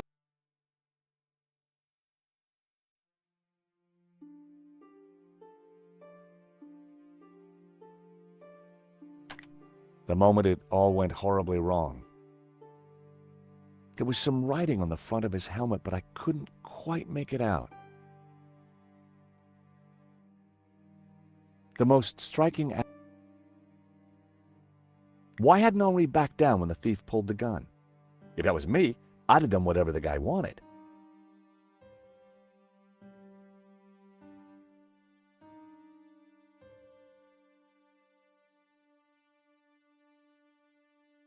The writing was just a blur.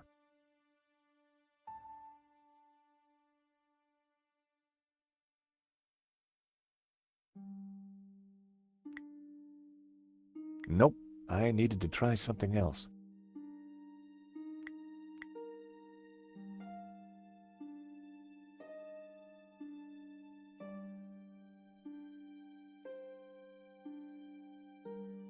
The writing was just a blur. The killer making his getaway. A logo on the front of his helmet read Waterloo Motors. That could be useful. The alarm should have sounded when the killer took the painting, but it had been sabotaged. I wondered who could have done that. Maybe Lane, or even Henri himself. Or perhaps even Vera's security, who'd installed the system.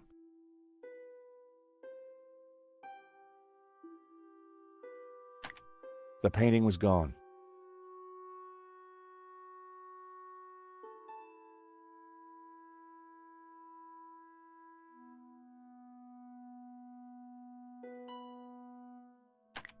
There I was, taking a look at the alarm box.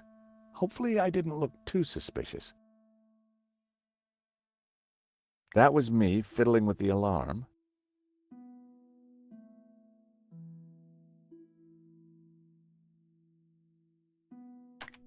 I hadn't thought about that when I was taking a look at the camera.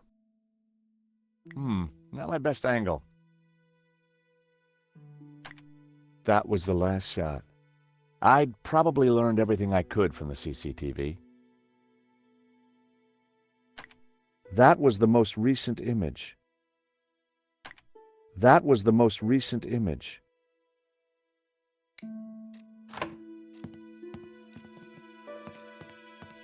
Monsieur, sir, you have snuck in here, and now you are tampering with my evidence.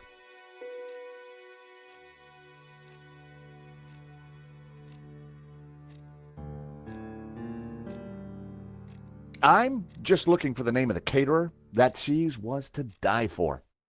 Ah, to die for? Or to kill for? I put it to you, monsieur. Monsieur Stobart. George Stobart. I put it to you that you came here in search of cheese and killed the owner in a fromage-induced frenzy. Well, no. I'm from Paris Mutual. We insured the exhibition. Oh, really? Yes, really. Time will tell, monsieur. Truth will out, Inspector. Who dares wins, Monsieur Stobart. He who laughs last laughs loudest, Inspector Nave. The guy was seriously nuts. May I remind you, monsieur, that a serious crime has been committed. I am going to have to ask you to return to the gallery. Of course, but I do need to ask you a few questions. D'accord. But remember, anything you say can be used against you, Monsieur Stobart. Okay, I'll bear that in mind. Do you know anything about a company called Vera Security? No, I have never heard of them. Now, I must get on with my investigation. It's very likely that the security camera holds a clue to the killer's identity. Monsieur, I am a professional, and you are an amateur. So, leave the investigating to me, huh, pal? Monsieur, you are American, no? Yeah, California born and bred. Of course. I think perhaps you are wanting to be like that Starsky and Butch, monsieur. No? Rolling around on top of fast cars with beautiful ladies, firing your gun. Interesting idea, Inspector, but not really my style. Indeed. Well, let me tell you something, monsieur. You are my prime suspect. You may go now, but I will need to speak with you again.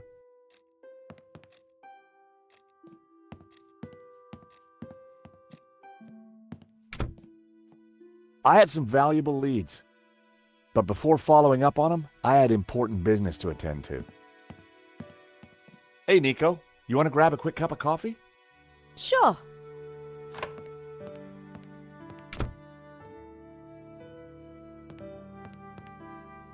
I am pleased to announce that I have finished my preliminary investigation. This is now an official crime scene, and you must all go. I shall be questioning all of you again in the coming days. Nobody is to leave the country, particularly you, Monsieur Stobart. Monsieur Lane will stay behind to help secure the premises. Mo? Yes, Inspector. Let them out. Right away, sir.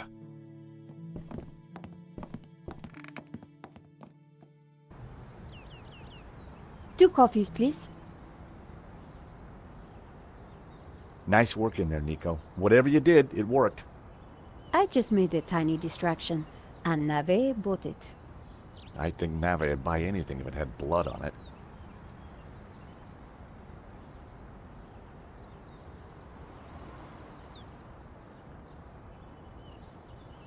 You know, this whole setup, the theft, the murder, it just doesn't make sense.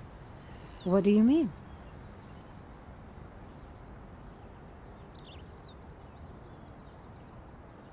Like I said, I think it was an inside job. Go on. Someone disabled the alarm, but on just one painting. Let me guess. La Maledictio. Exactly. And I aim to find out who did it. Well, the priest thinks La Maledictio is evil. Charles, she's just crazy. Yeah, you're probably right. But there's something strange going on.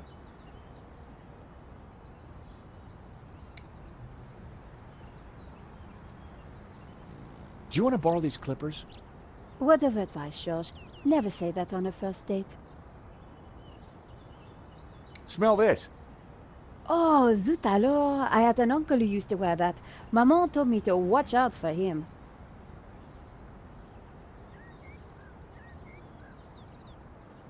The security firm that Henri used was not the one I recommended. Well, that's understandable. I've been to restaurants that you recommended. I've got their address.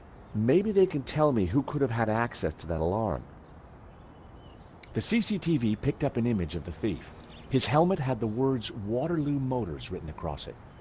Interesting. I think I got a couple of good shots of him too, but I need to take a better look at them at home. Great. Let me know what you find. Good luck with your investigations. Well, I guess I should go. This story won't write itself. And Josh? Yeah? It's good to see you again. Great to see you too, Nico. I watched her walk away. The sound of traffic, the sun shining, a crime to solve, and Nico back in my life.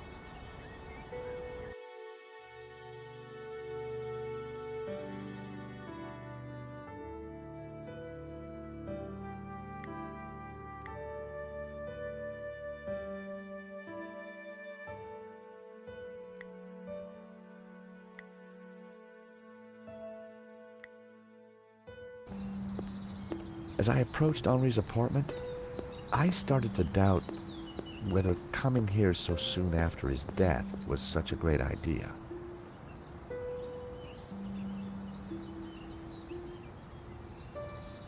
Tony's Brasserie. Looked expensive. Tony's Brasserie. Parisian spring fashion. Reminds me why I love this city. I recognized the name Sasha from the charges listed in Henri's credit card letter.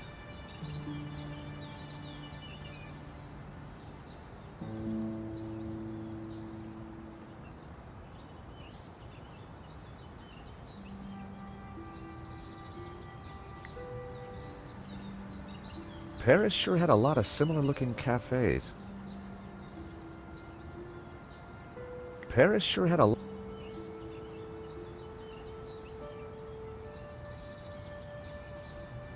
There was an intercom.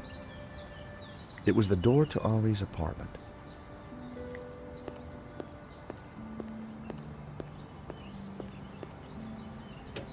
Unsurprisingly, the front door was locked.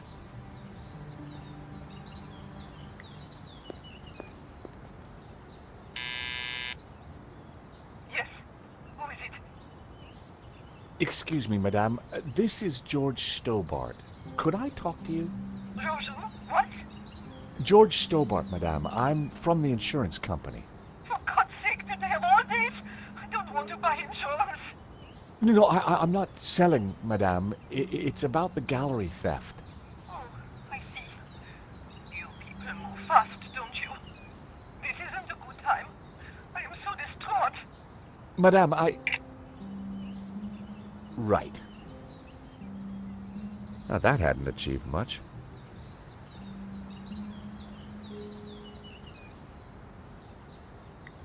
I decided not to call her again quite so soon.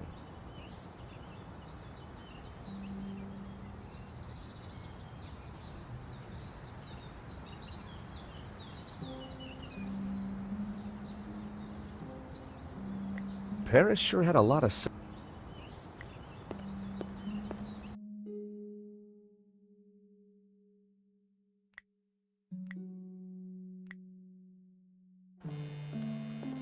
address led me to a dead-end alley at the end of a deadbeat mall. No wonder I'd never heard of Vera's security.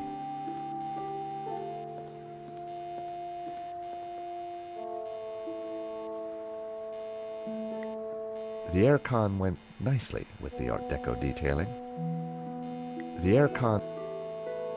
The place looked like it had been out of business for a while. The place looked like...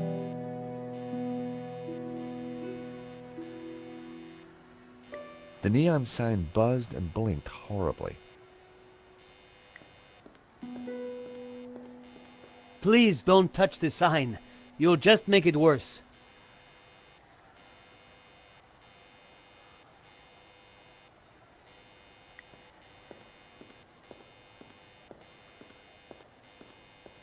The stall was a myriad of retro kitsch. Bottle stoppers, keychains, musical cards. The stall was a myriad of bottle stop, phone covers, cassettes, all sorts.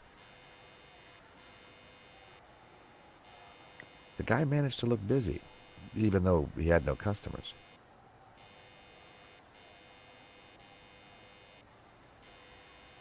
Hi, I wonder if you can help me. I'm looking for Vera's security. Yes, of course. It's the shop behind you. Thank you. The name's George, by the way. Call me Bassam. And do please forgive me, but I'm in no mood to talk. I have a resounding headache. Bad migraine, eh? The worst. The buzzing and flashing from the old sign is killing me. I thought the neon sign had potential until it broke. Is it your sign? No, the previous owners. Used to be a restaurant. But this is horrible. Adversely affecting my footfall and giving me a splitting headache. You want me to try fixing that sign for you? Do you know what you're doing? I'm very good at fixing things. Then please do. I'm no good at electricals. Marketing analysis and predicting trends is more my thing. Do you have any use for nail clippers? No. Smell this. Oof. At least it's the real thing. Bassam had already told me where Vera's security was.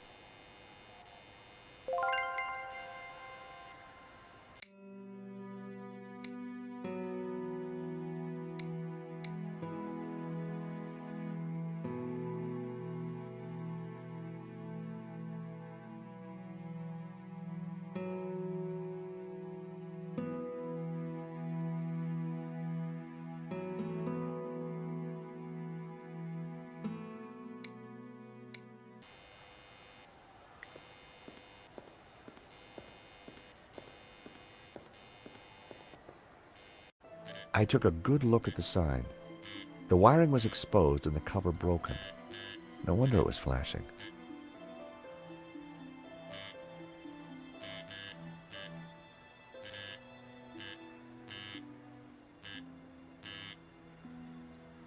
It was a loose wire. No wonder the sign was flashing. I pulled the wire off. Well, that was one way to stop the letters flashing. Now only half the sign was illuminated.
That wasn't worth trying.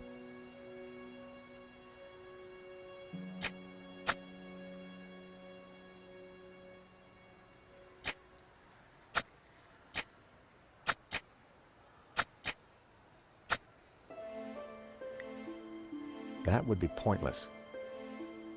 That was never going to happen. That was almost a great idea. Almost.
That was never going to happen.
That wasn't worth... I needed a better idea.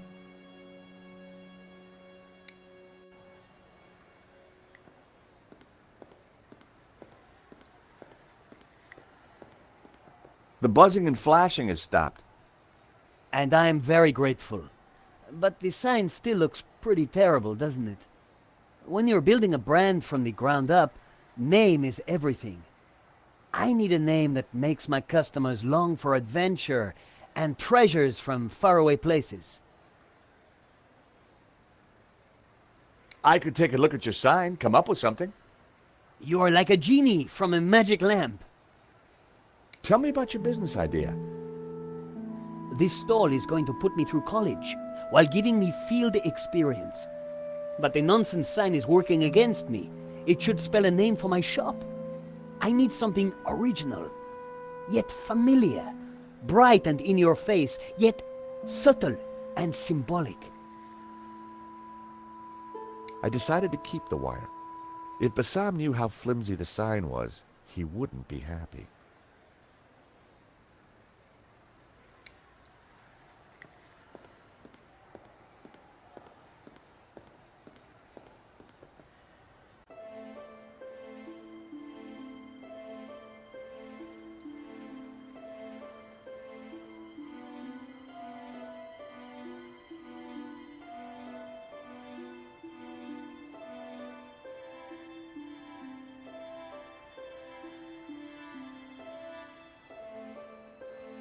Seemed the letters could be moved around.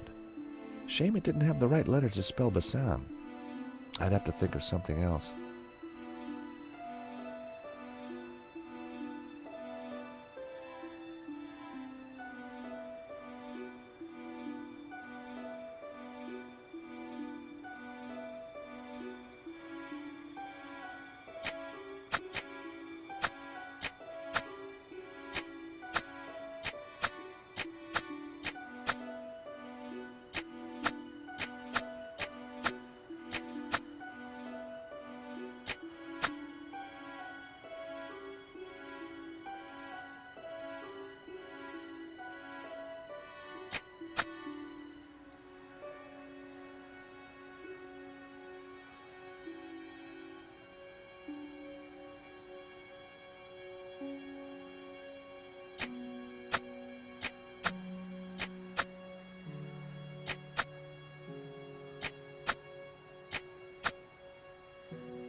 Help!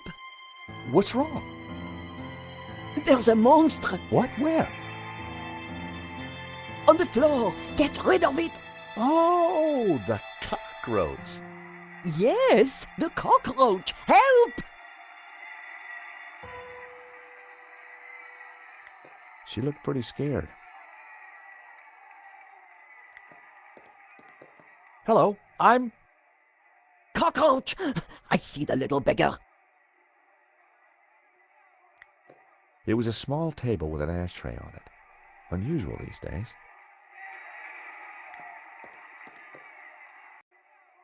A crumpled cigarette pack. The ashtray was full of cigarette butts. The filters were gold-colored. Very exotic. Romanov's, a Russian brand cigarette. The pack was empty. A full matchbox. As a child, I'd always been told not to play with matches, but I never could resist. A crumpled cigarette pack.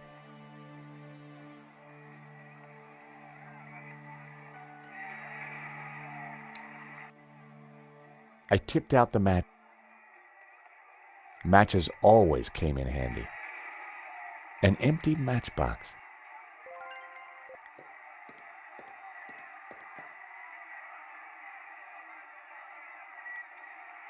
The reason for the lady's distress was plain. A giant cockroach roamed the floor.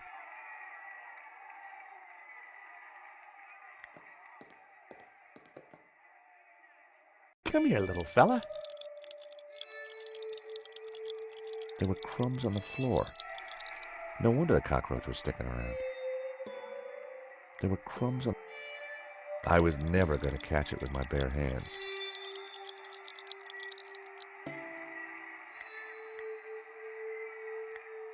That would have violated the Chemical Weapons Convention.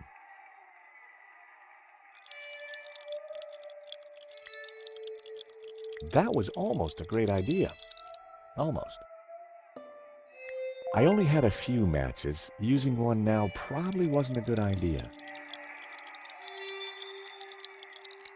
It wasn't the best time.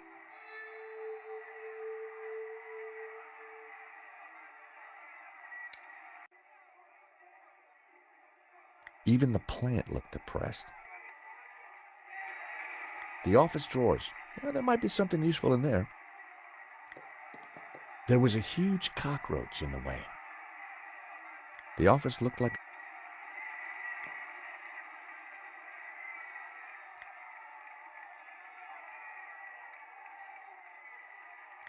The place looked very much like temporary accommodation. The place looked...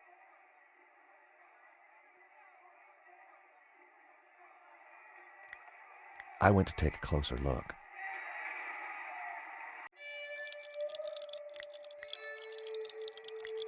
Nope, I needed to try something else.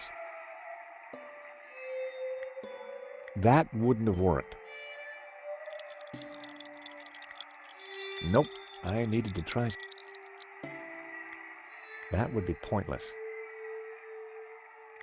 I couldn't catch it just by swiping at it. I'd need to entice it closer.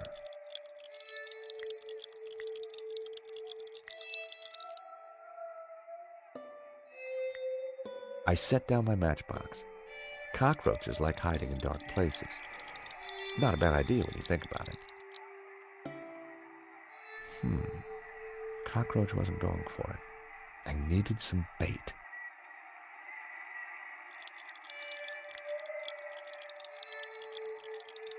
That was almost...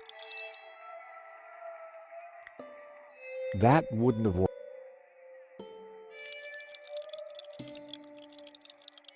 The box needed some bait. I refused to torture the little fella. Even cockroaches have rights. That was never going to happen.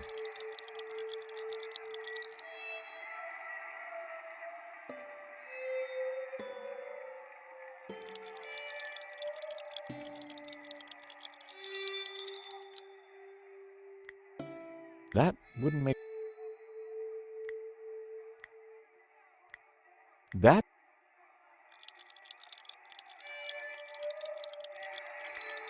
That was almost a great idea.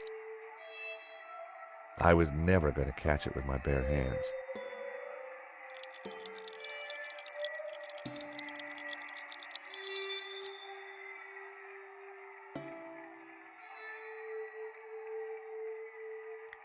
Not a snowball's chance. It didn't work. They didn't go together. Well, it seemed like a good idea at the time.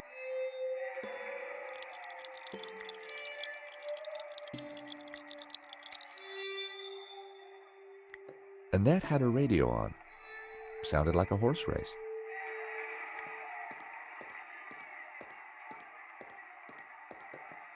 Leave that radio alone and salt this damn cockroach. The Veraphone. All expenses had been spared. The Veraphone. It looked like there was a back office through the door.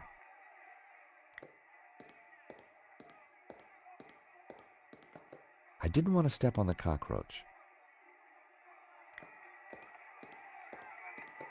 She wasn't going to talk to me while that cockroach was on the loose.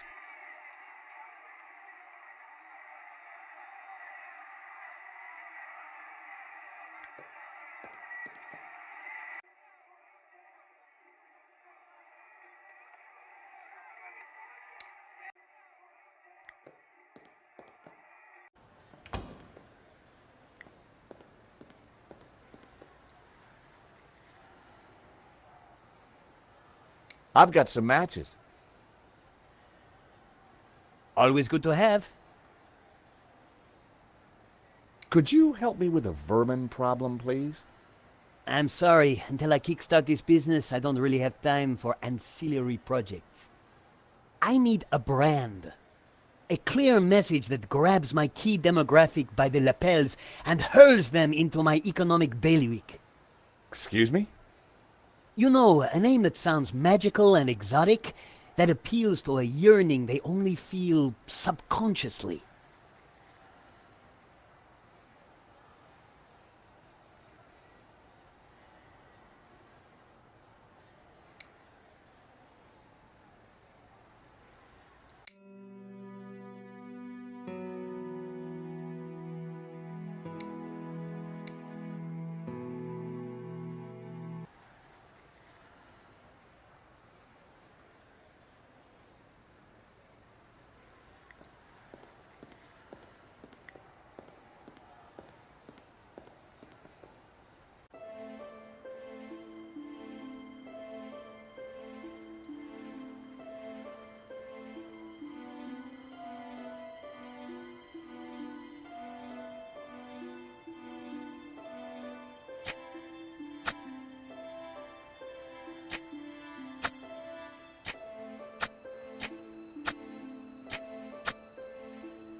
That was never going to work.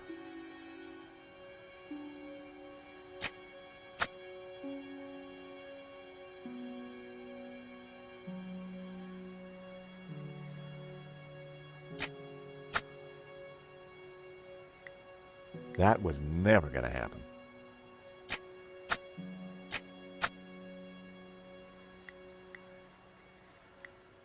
That wouldn't work. That was almost a great idea. Almost. That would be pointless.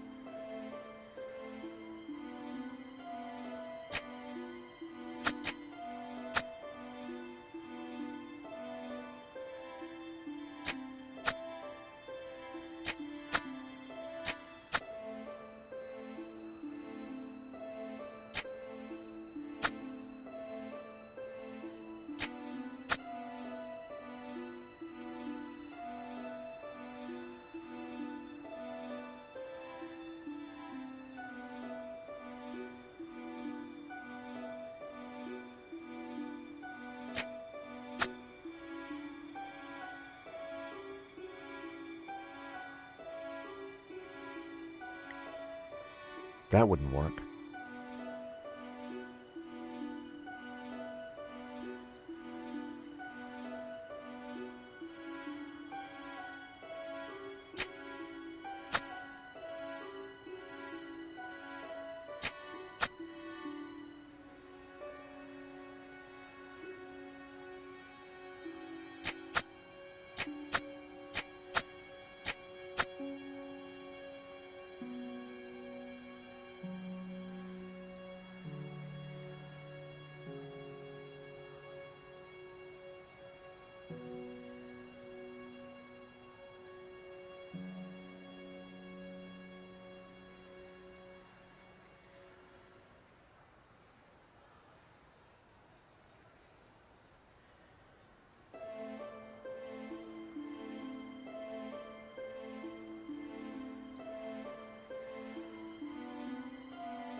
The stall was a myriad of retro kitsch.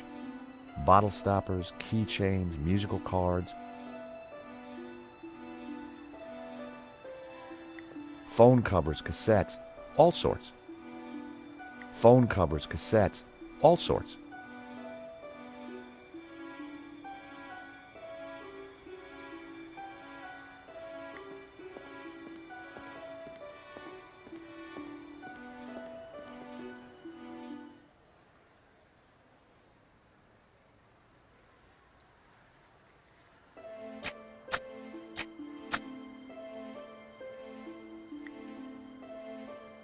That was never going to happen. It didn't work.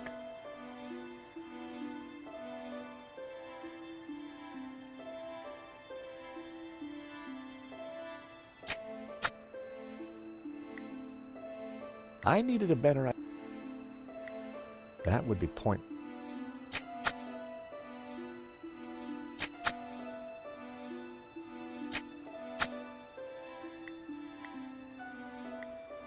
That was almost a great. I needed a. That was never going to work. That wasn't.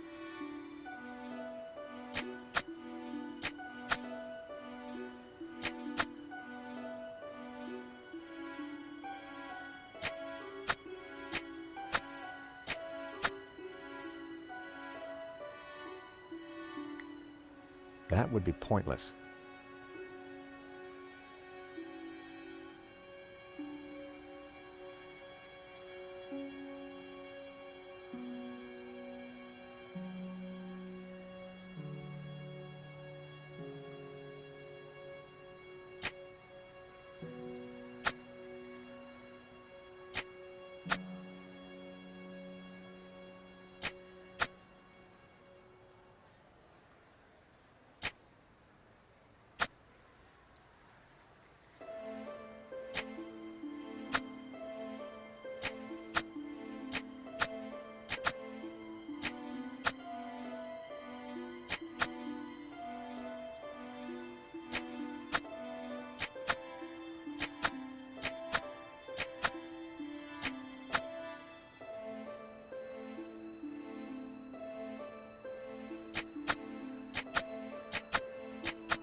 place looked like it had been out of business.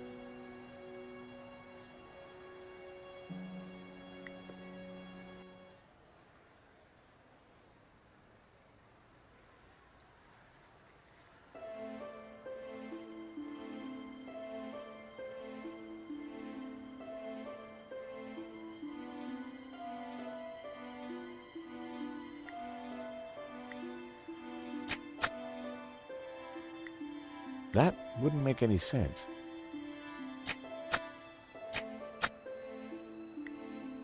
That was never going to work.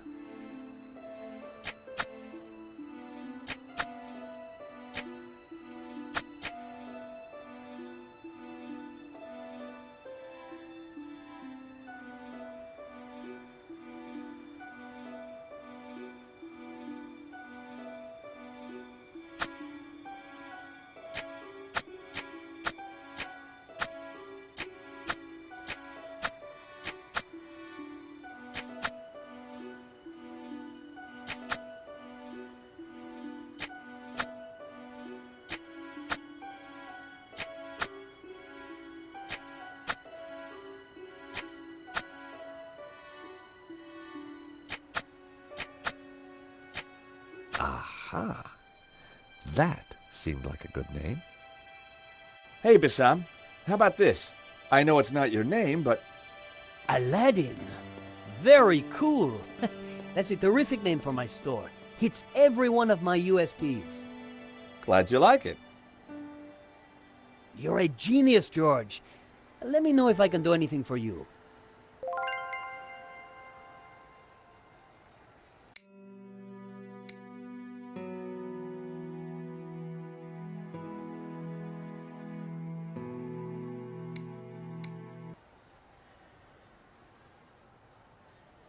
Aha, Mr. Stobart.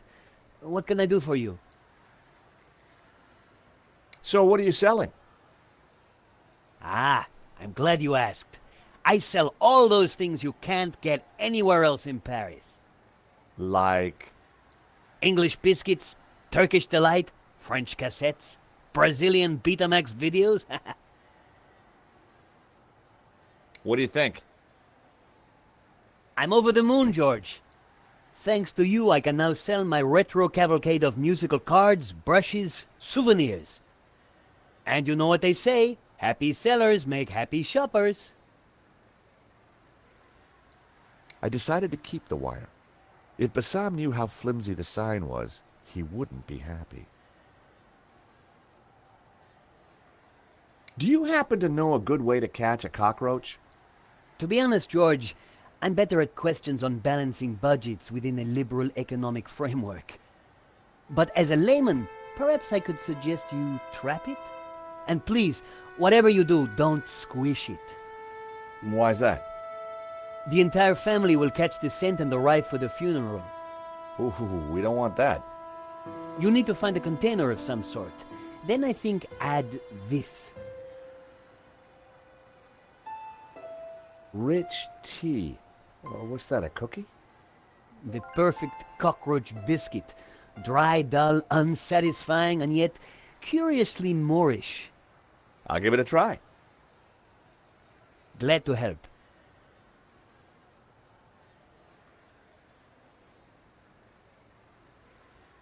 Do you know anything about Vera's security over there? Not really. I haven't been here long, but neither have they by the looks of it. Why do you say that? Rush setup, new sign, low investment, and no customers except for you.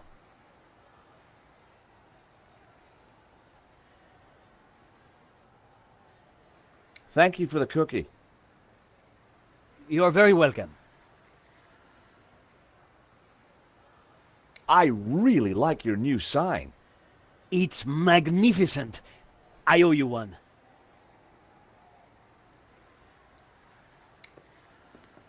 I've got some matches. Always good to have. I didn't...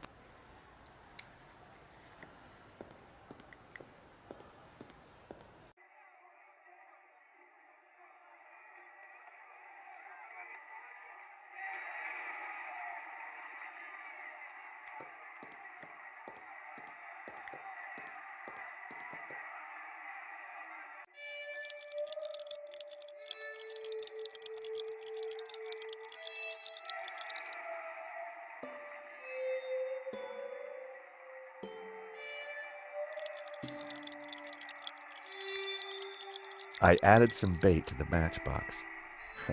Even I was finding it hard to resist that little trap.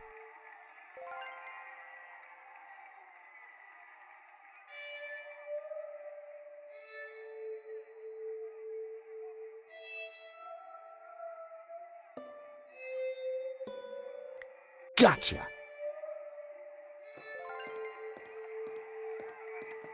You are a gentleman and no mistake. I hate cockroaches. Always ready to help a damsel in distress. I bet you are. Can I help you? Yes, please. Do you know if there's anyone in the office I can talk business with? Yes, me, chérie. I'm Annette, the manager. Oh, gosh, I'm sorry. I didn't mean... The gloves. I just thought... Ah, easy mistake to make. If you haven't been reconstructed, that is. Oh, but I have been reconstructed. A number of times. From the ground up. What can I do for you? There's been a theft at Le Lizard Bleu. A painting's been stolen. Shame. Still, I'm sure you'll get over it. I believe your company set up the security. Oh, no, we didn't. Oh, yes, you did. Didn't. Did. I've got all day. But I didn't. Annette, could I just have a quick look in your back office? What do you take me for? What? No. I mean, can I look in there? Oh, I see. No, you can't. It's private.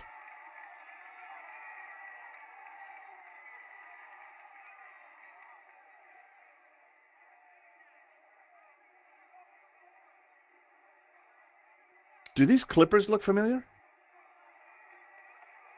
Yes. I mean, no. Why should they look familiar?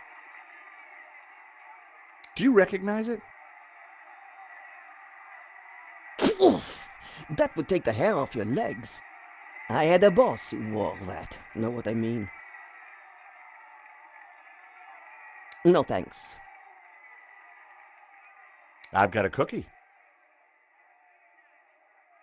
Those dry things are disgusting. I've got some matches. Yes, I saw you pick them up. Keep them. I can't afford to smoke anymore.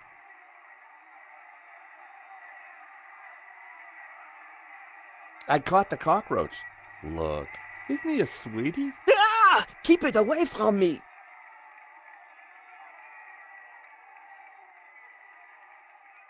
It says here that Vera was hired to do the security at the gallery. Didn't do a very good job, did you? Where did you get that? At the gallery? That job was signed off. You can't say we were to blame. I was getting a bad feeling. The place looked like a front, and the only person there wasn't helping. Maybe the office itself could give me more information. Are you done? Only I want to listen to this next race. Thanks.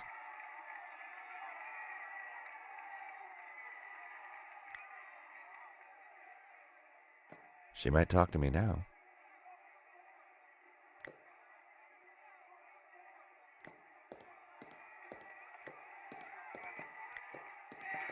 Look, do you mind not touching the office equipment? Annette's peripheral vision was, quite simply, astounding. The office looked like it had been put together in a hurry.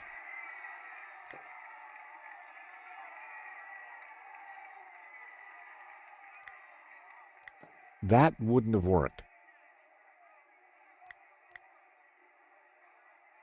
That wasn't worth trying. I wasn't going to talk to...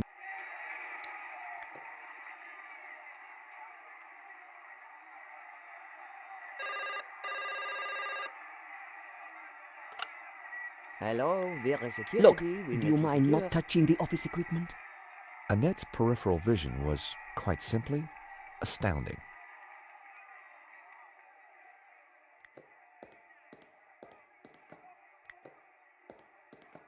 Please stay on the other side of the counter. It was like she had some kind of psychic power. She could just feel what I was trying to do. Wrong number again, damn nuisance calls.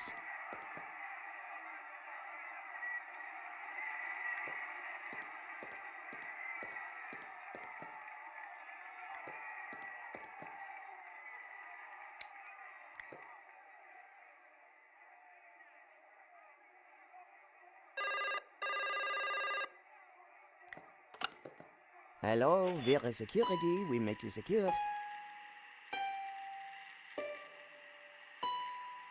I'd already adjusted the radio. Wrong number again. Damn nuisance calls.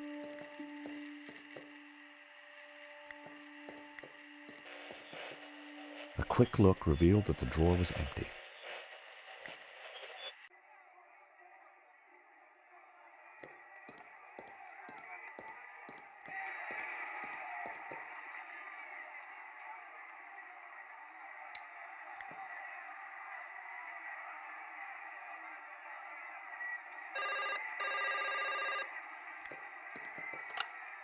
Hello, we're security. We make you secure.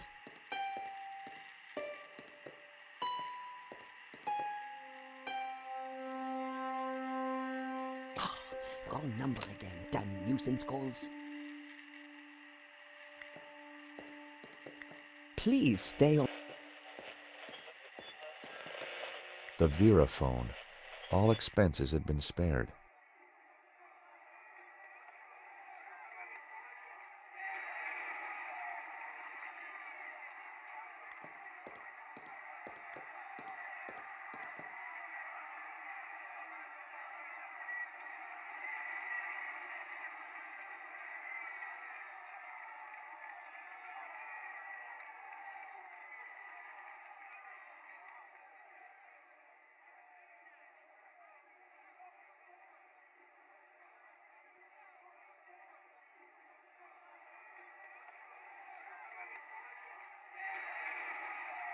It was a little black book, and they are always interesting.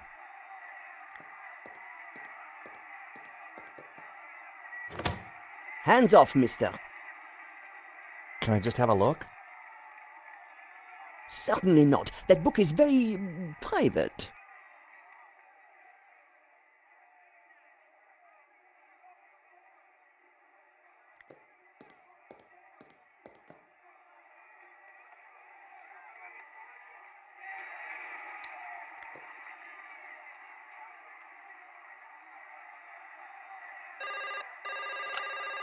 Hello, we're security. We make you secure.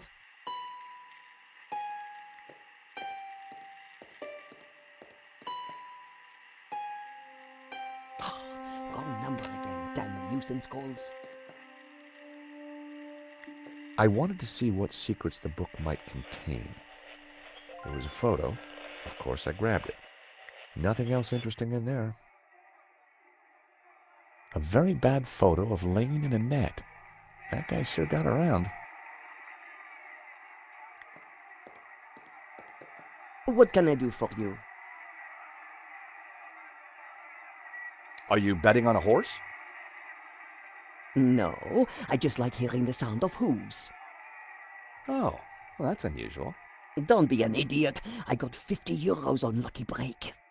Ah, well, I hope you win. So do I, Sherry. So do I. Recognize this? Hey, that's my photo. That's you with Lane, I believe. So what if it is? What is he to you? Oh, my Hector, that's what he is. My little Hector.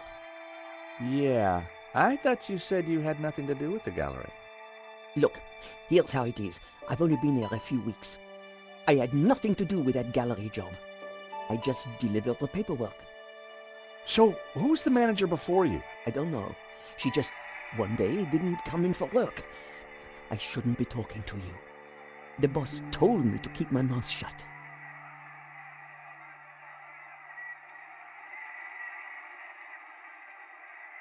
The boss. Have you got his number or address? No, I've forgotten it. I mean, I never knew it. Annette, a serious crime has been committed. You're in a lot of trouble. I had nothing to do with it. Look, I need this job. I need the money. Anyway, it's only a silly old painting. No one got hurt. The gallery owner was shot. Badly? Yeah, he's pretty dead. Oh.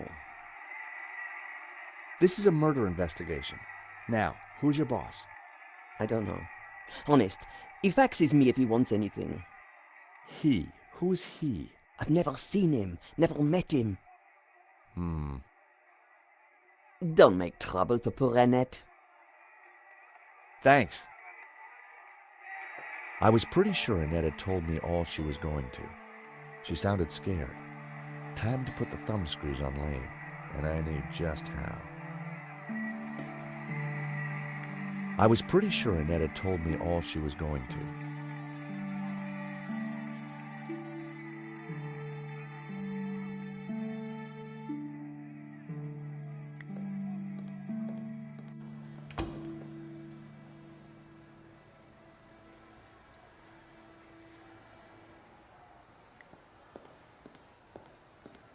Aha, Mr. Stobart. What can I do for you? Do you recognize these two people? Never saw the big guy before, but the lady works opposite.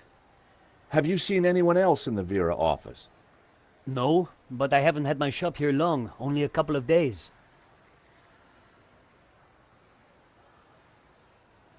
That cookie did the trick.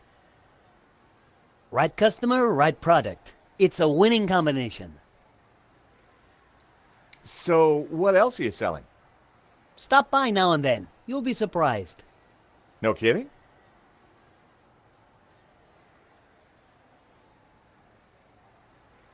I caught the cockroach, look. Excellent work. Just don't let it loose near my stall. In a few weeks, this place is going to be buzzing with people, I hope, not vermin. I think I'll keep him. I'll name him Trevor.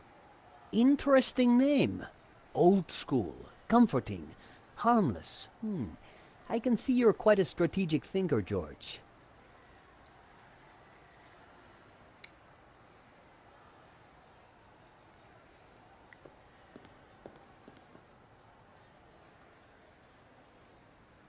Time to confront Lane.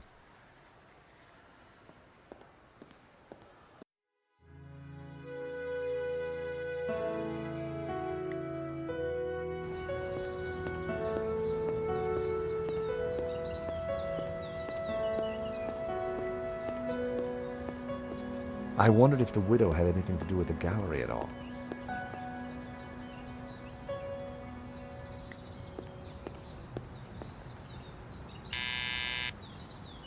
Hello? This is George Stobart. May I come up? Stobart? What are you doing here? Good grief. Is that you, Mr. Lane? Actually, I wanted to talk to you. Mr. Lane, does the name Annette mean anything to you? I have no idea what you're talking about.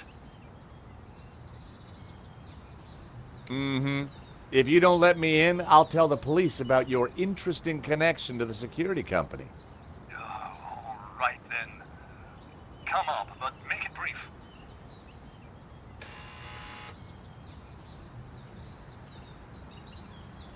I need to talk to Madame Dubois. I'm sure it can wait.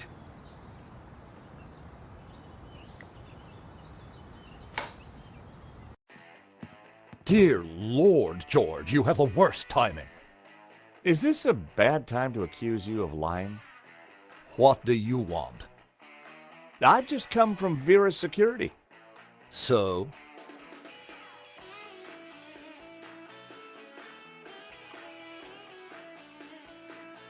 I'm surprised you let your conquests keep souvenirs. Oh. Where did you get that? Annette lent it to me.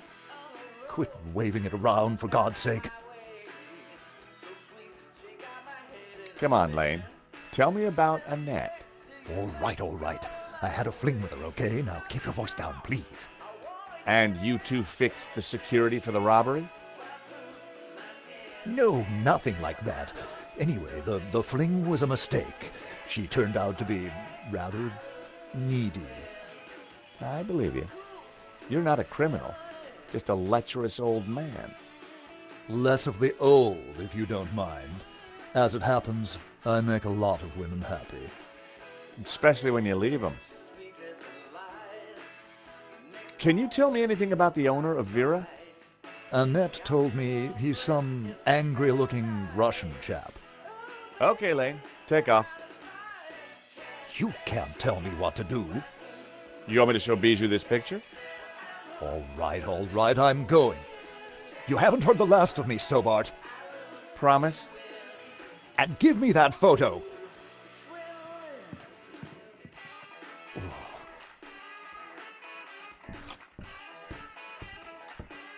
If Lane was telling the truth, that meant that Annette was lying. She said she'd never met the owner and was very keen to get rid of me.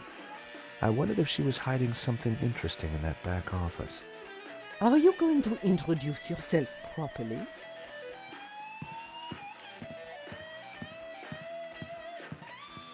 Pleased to make your acquaintance, madame. My name's George Stobart. Call me Bijou.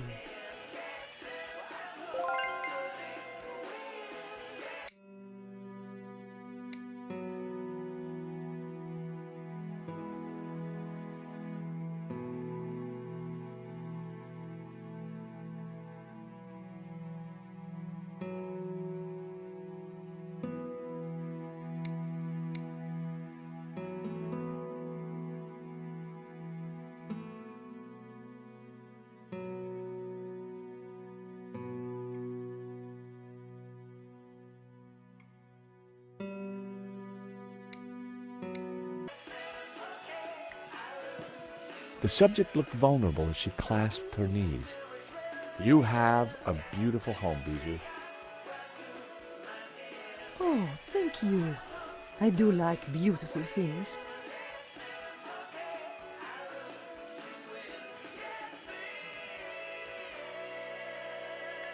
I suddenly realized that all the nudes were Bijou, but painted by several different artists.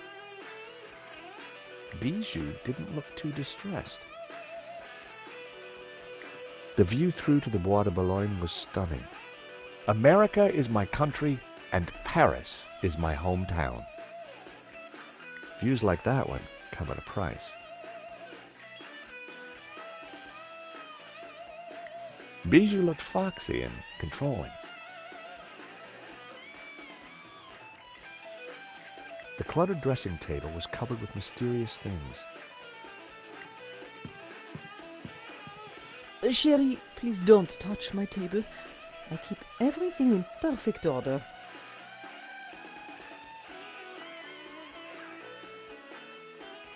I've always loved antique music boxes. I wondered what it would play.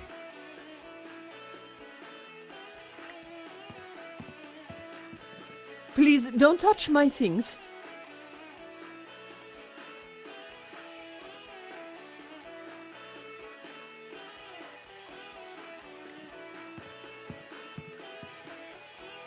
The stereo was playing the same tune over and over again. The stereo was...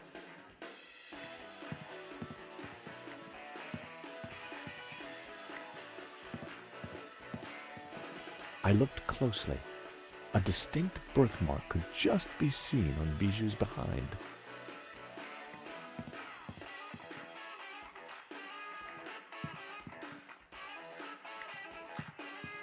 A small stuffed dog sat on the table. Poor creature. Was that a tear in its glassy eye? It was Bijou with an unknown man.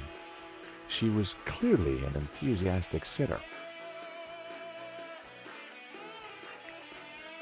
Bijou looked young and distinctly cubist.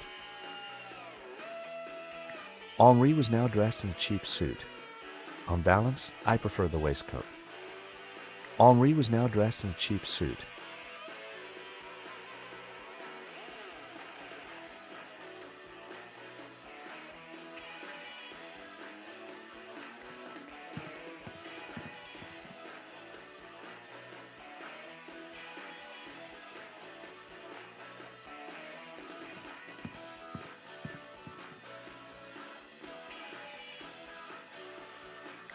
Hello, young man. Such a delight to have a new visitor. What can I do for you? I'm from the insurance company. I'm so sorry for your loss. Henri, my poor sauvage. He died in his prime. Could I just ask you a few questions? Well, why not? A little company might just pep me up, as you Americans might say. Henri was very brave at the gallery. He tried to stop the thief and paid the ultimate price. Henri was my lion and my little pussycat. Henri looks very peaceful. Doesn't he? I wish I could keep him here forever.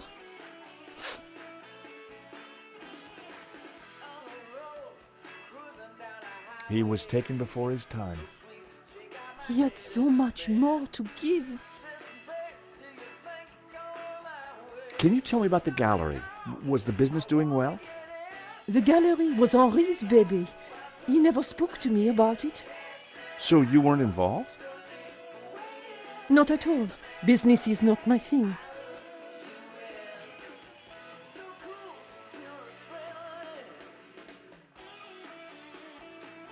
Your record player seems to be stuck on the same song.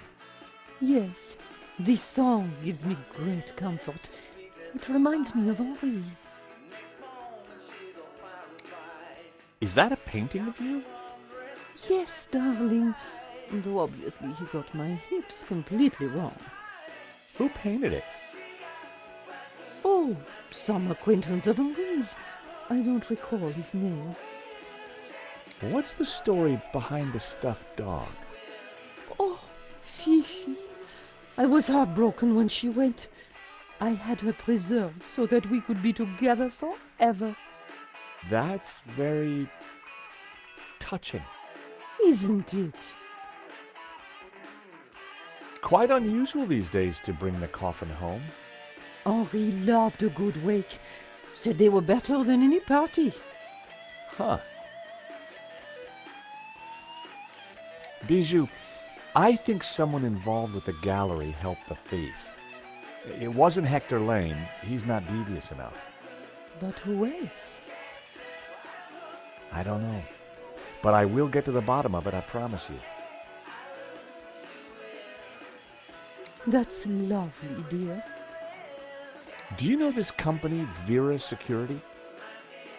No, I don't. I've never heard of them. Does this smell good to you?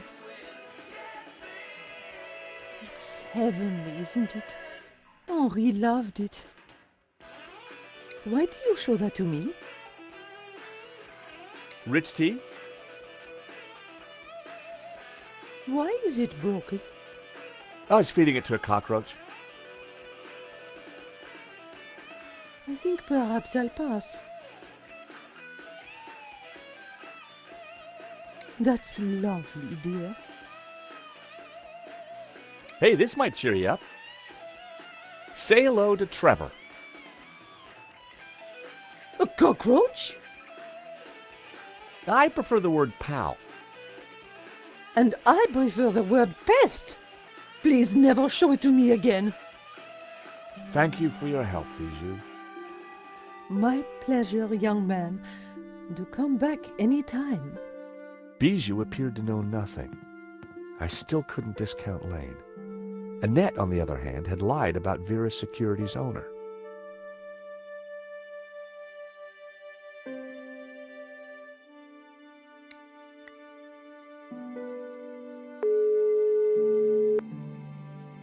Josh? Well, it looks like the lady that works at Vera is friendly with Lane. No accounting for taste.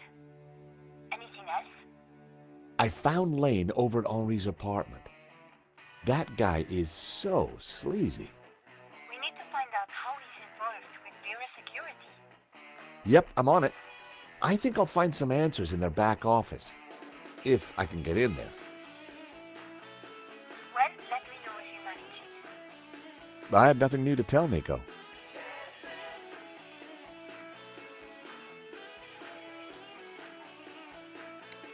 I had nothing new to offer, Rickenbacker. Vera Security had disconnected their phone. There was no point in calling.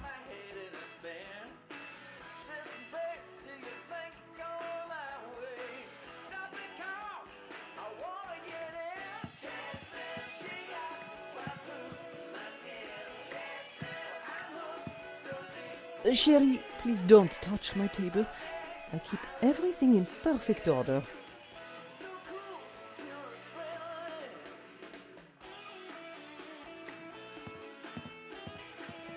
Please don't touch my things.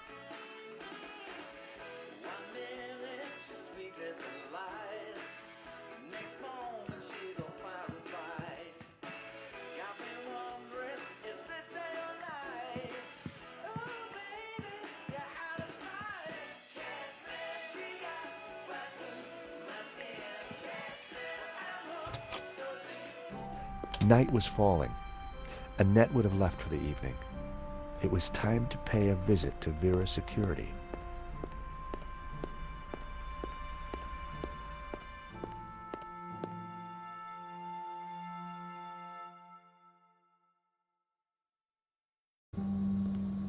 The empty mall was lit by bright moonlight, the perfect ambiance for a little detective work. I wanted a good look at that back office. I just had to find a way in.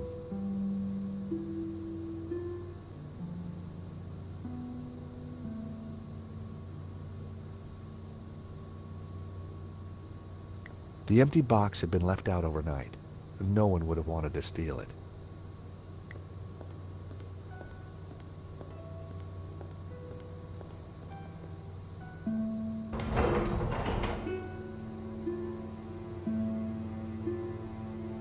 Rearranging the sign had been a stroke of genius, even if I do say so myself.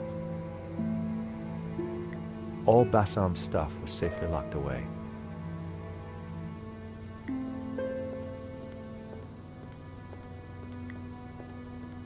The cast iron girder spanned the alleyway.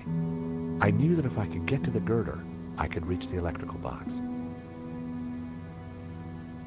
It looked like a very sturdy shutter. I'd have to operate the controls to open it.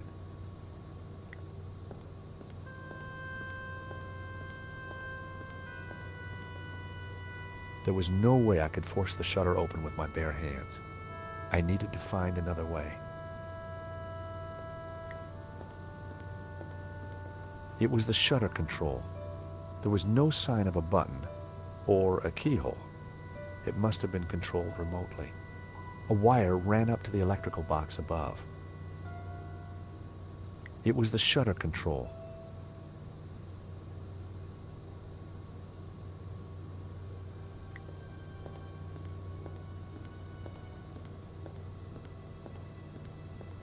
There was an electrical box up there, but I couldn't reach it from the ground.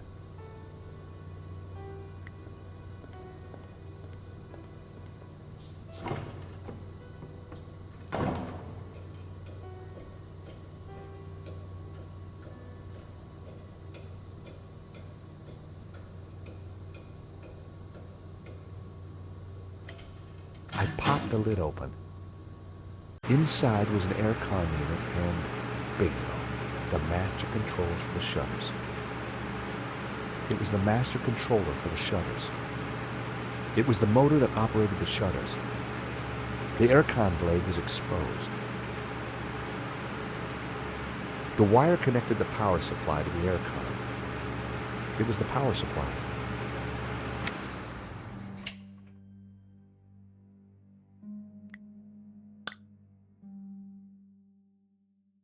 I'd cut the wire in half. I hoped I was doing the right thing.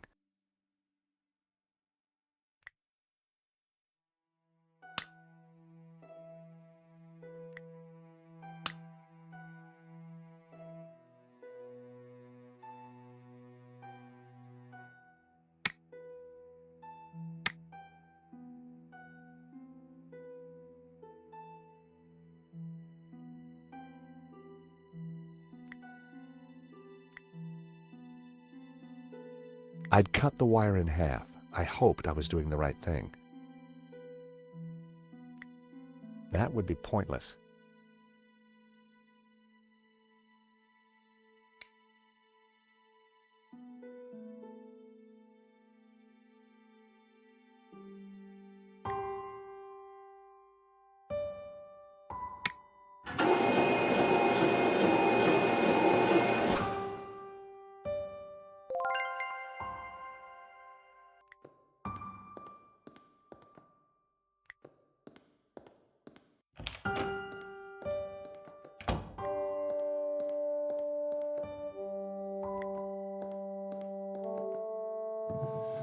In the drawer was a single Q-tip. It was my lucky day. It hadn't been used. A cotton bud. Very useful for poking into ears. The drawer was empty.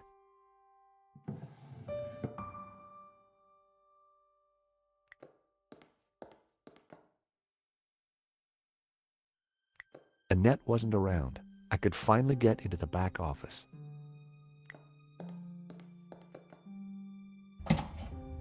The room was pitch black. I couldn't see a thing. That so didn't work.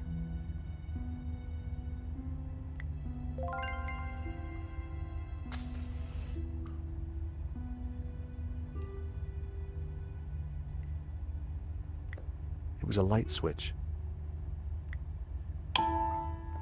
In the corner of the room was a pizza delivery scooter, just like the one the killer had escaped on.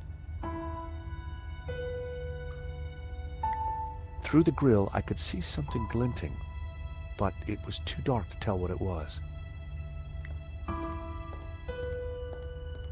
The air vent had a tiny catch on the side. The air just mess and empty boxes.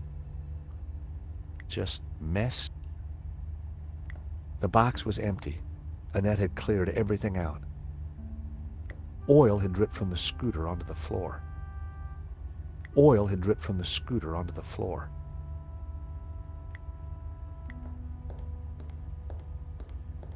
I smeared some oil onto the cotton bud. An oily cotton bud. It was a pizza delivery scooter.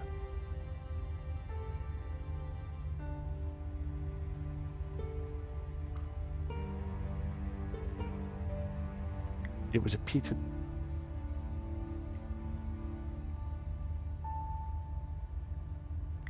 It was the shredder.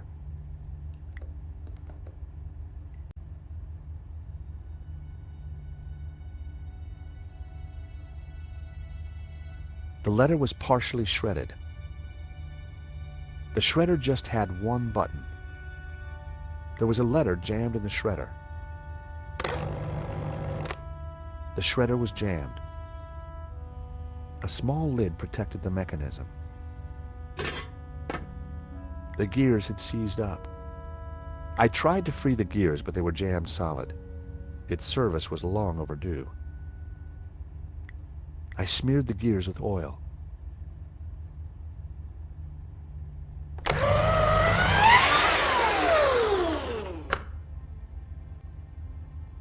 It was time to see what was in the letter.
I grabbed the paperclip.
It was the letter from Henri confirming that Vera's security had the contract for the exhibition. And it also revealed who was in charge at Vera.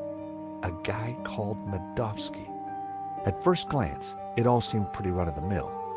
But why was Henri thanking Medovsky for being generous? And why was he pleased to represent him? Maybe Medovsky was the owner we'd been looking for. It didn't add up. I had a gut feeling. There was something fishy going on.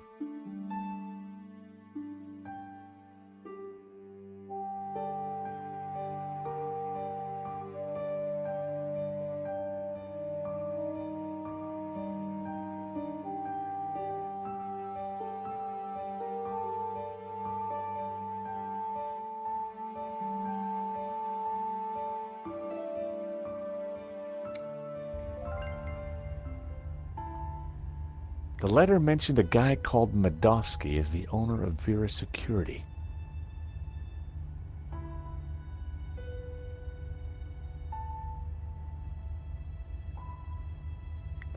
The shredder had died. Annette must have overworked it. Oil had dripped from the scooter onto the floor.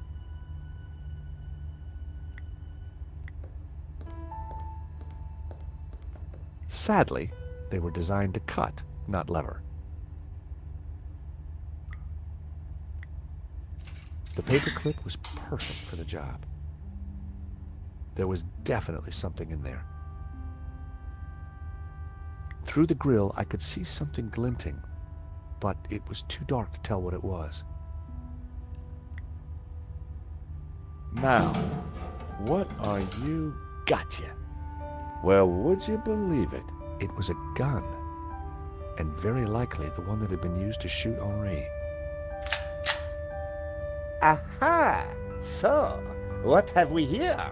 L'Américain, Monsieur Stobart. You will rue the day you crossed my path, because now you are caught in my net like a little red herring. Inspector, I'm investigating the robbery. No, monsieur. You are breaking and entering an innocent storeroom. I found the murder weapon. Found? No. Planted? Yes. Moo, arrest this man and take him to the station. I shall squeeze you, Monsieur Stobart, until your pips squeak.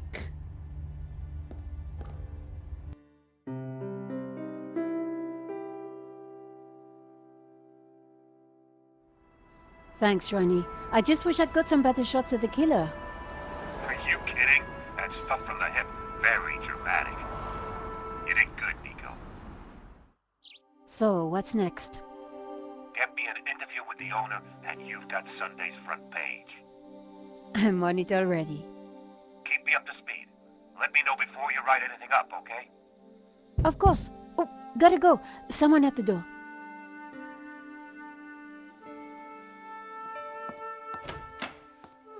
Monsieur? Are you Nicole Collard? Yes, can I help you? I need to sit down. You'd better come in.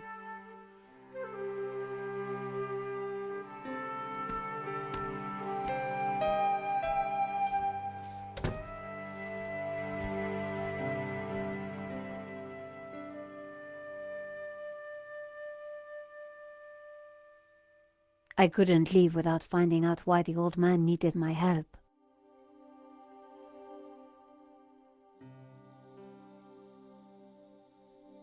It was full of paperwork.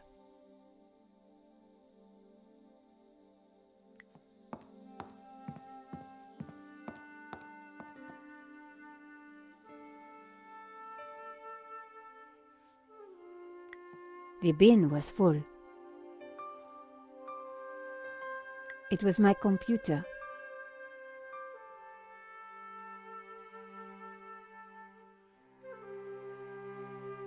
I loved that camera.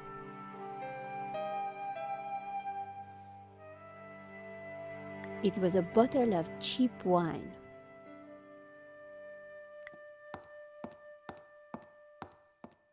Would you like a glass of wine? Yes, those stairs are a nightmare.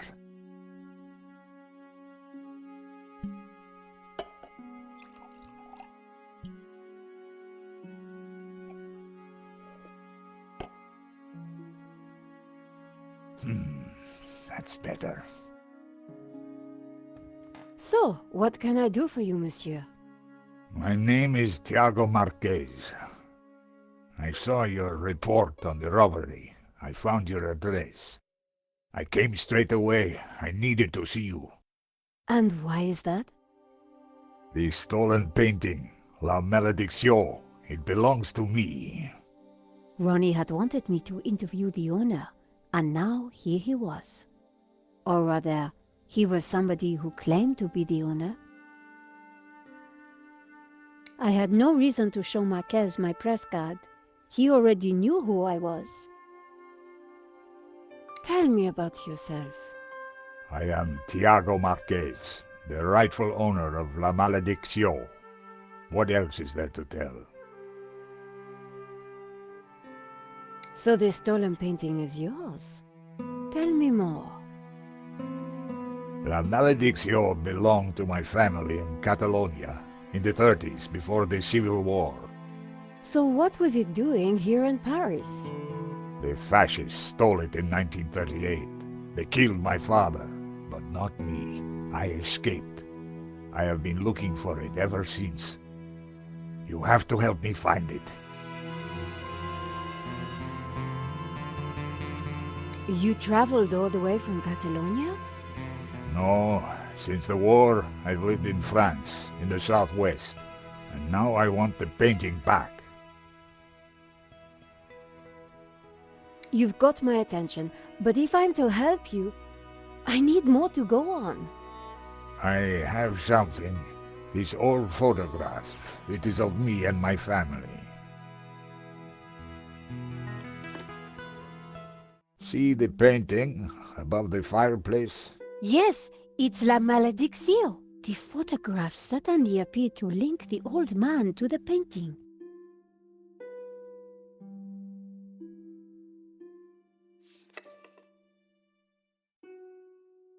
You took the photographs at that robbery, huh?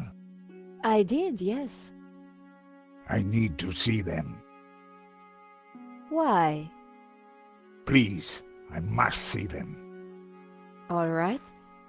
Here they are.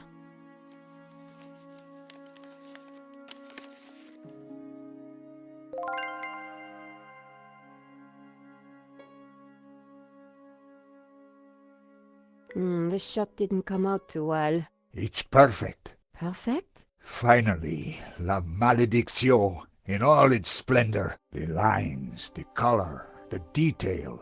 It's been so long since I've seen it. Then take it. That shot is no good to me. Really? Thank you, mademoiselle. This one was rejected. Georges got in the way. Typical. Who is this George? Just a friend. He insured the painting. So, he will know who is this liar who claims to own my painting. I don't think he does. He would have told me. In front of Georges is Henri, the gallery owner. In front of Georges... This is the best shot I took. They used it in the paper. Yes, it is how I recognize La Malédiction, my painting. It does look like the one in your photograph. So close, but now it is lost again.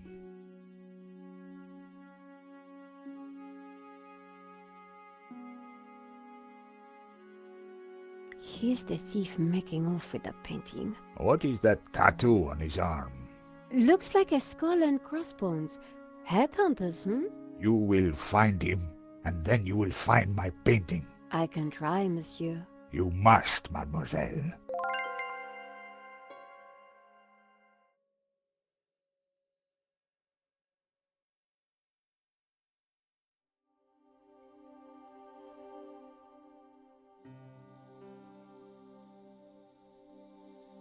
That tattoo is really quite distinctive.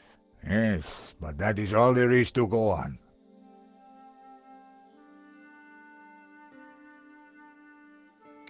Marquez's story was very interesting, but I needed to corroborate it. I wondered if the gallery kept ownership records.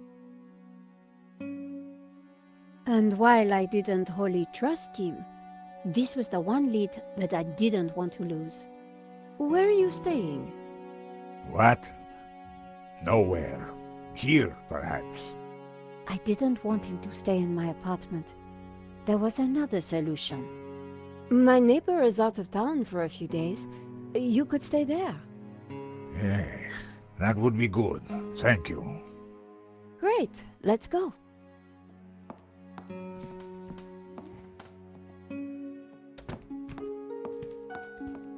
Adam said that he would leave the spare key under the mat.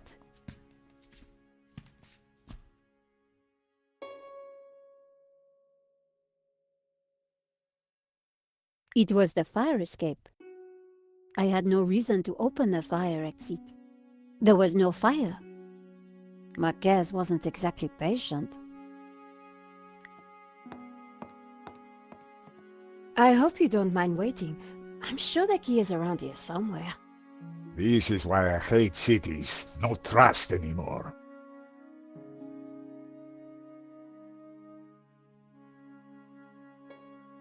My neighbor had gone to a coin convention somewhere. His apartment was empty. The door was locked, but my neighbor always left a key under the mat. It was just a doormat.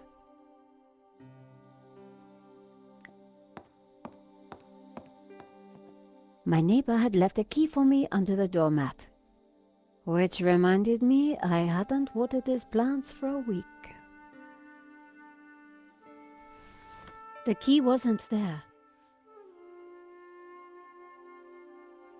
There was a large gap between the floorboards.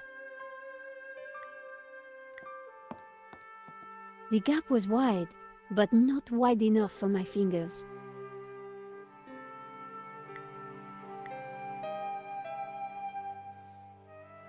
Using the sticky chewing gum, I was able to fish out the key. My neighbor had the key to Adam's apartment.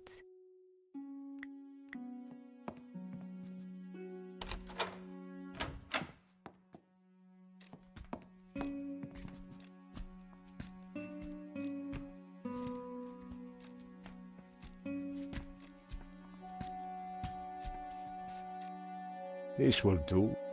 Glad it's up to standard. I have to go out, monsieur. Ronnie had promised me the front page if I got an interview with the painting's owner.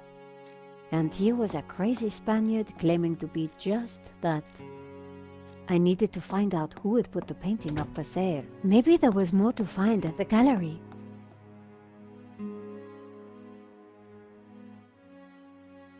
Len was sitting outside the cafe. He looked dazed.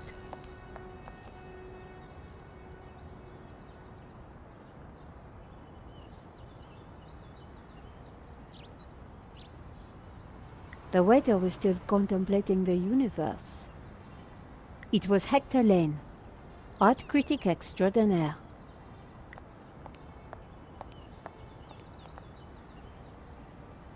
Hi. So it is you, madame. There is no coffee. It bores me now.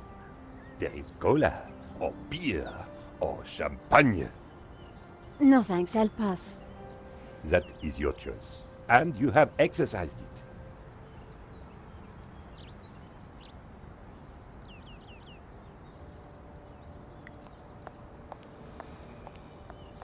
Hello, Monsieur Lane. Ah, the delectable Nicole Collard, super sleuth. How may I be of service? I was hoping I'd find you here. Always available for a lovely lady such as yourself.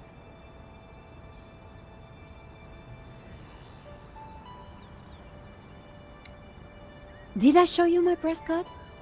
The sticky one. Maybe you should order a replacement.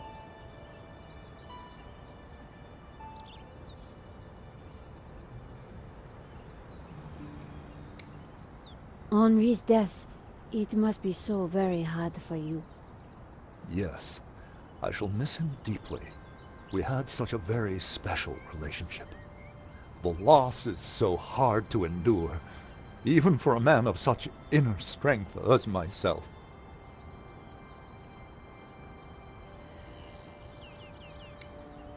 I'm writing a follow-up piece on the gallery theft.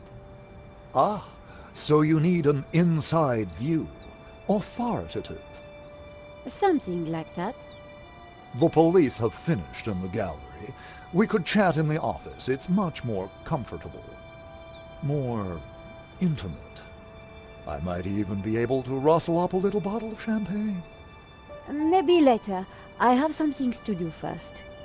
Maybe next time, then. What do you know about the owner of La Malédiction? That was Henri's business. He found the painting and did the deal with the owner. Would anybody else know anything about the owner? Not likely. He kept especially quiet about that one. But he always kept a manifest for every exhibition.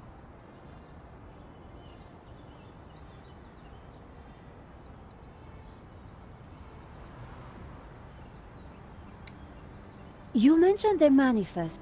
How would one get a look at that? One might start in the office. That's where Henri kept most of his paperwork.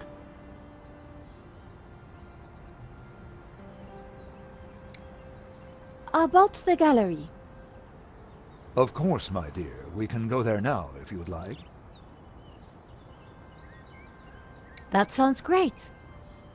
We can discuss my ordeal over a glass of champagne. A cozy chat with Lane was the last thing I wanted. But it was my best hope if I wanted to get a look around the office. So, what are we waiting for?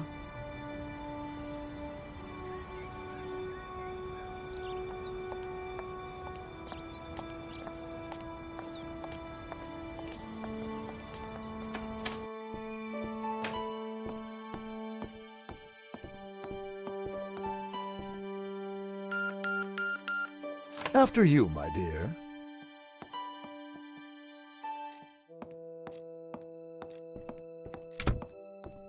The place was heaving with junk.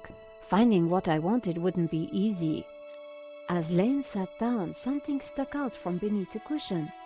It looked like a folder. Whatever it was, the police had missed it. I needed to get it. Come, join me on the couch. I'm ready for you. You will be gentle with me, won't you? Oh, I'm never gentle, Monsieur Lane. Oh. Oh. Do call me Hector.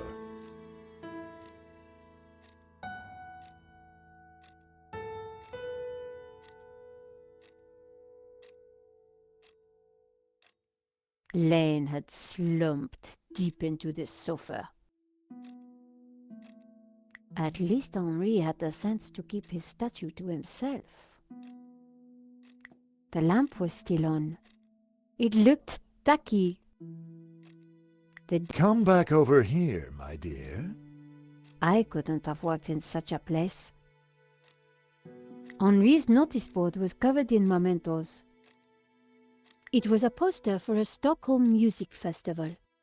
The headline was a group called the Hairy Lobsters. The calendar was marked with the date of the exhibition. I'd always dreamed about owning a VW van. With what I earned, I'd never own one of those. There was nothing in the bin. I guessed it was Henri's guitar. It had to be for show. Henri had framed some pressed flowers. He had truly terrible taste.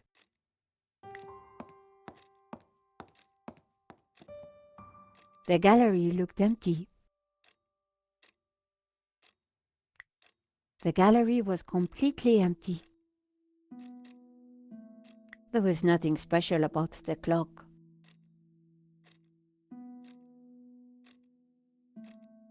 It was an old phone.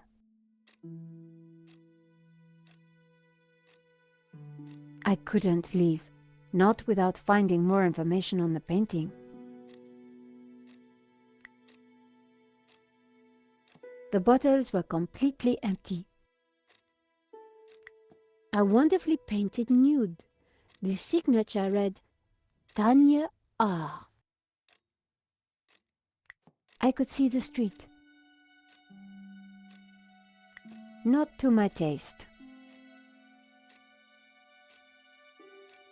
There was a small hinged fig leaf on the statue. Tasteless, yet strangely intriguing.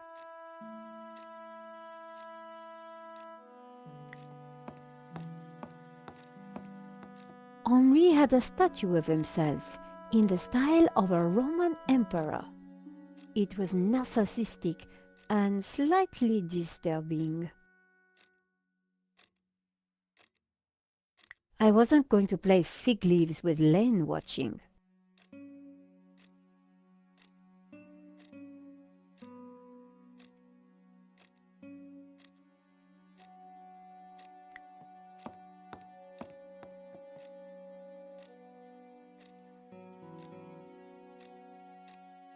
Lane hadn't noticed the folder.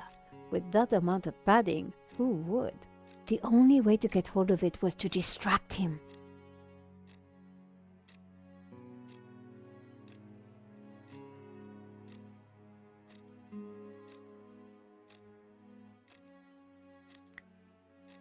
Monsieur Lane? Hector, please. So you really don't know who owns this up?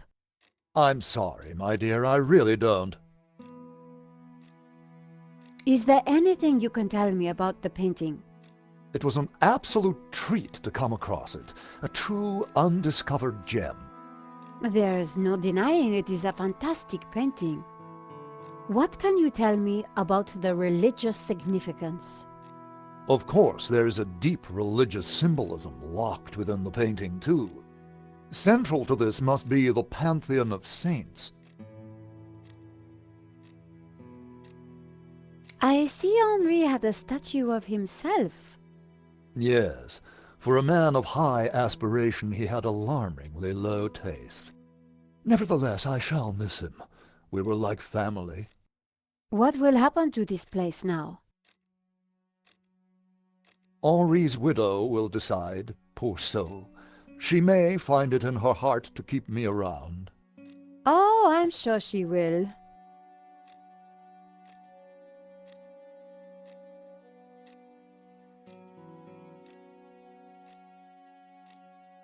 Oh, Hector. Perhaps I will join you in that glass of champagne. But of course, champagne, nature's balm in troubled times.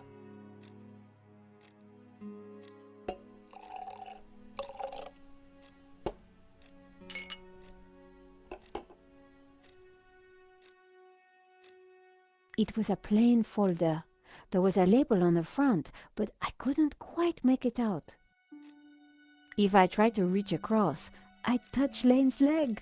Ooh.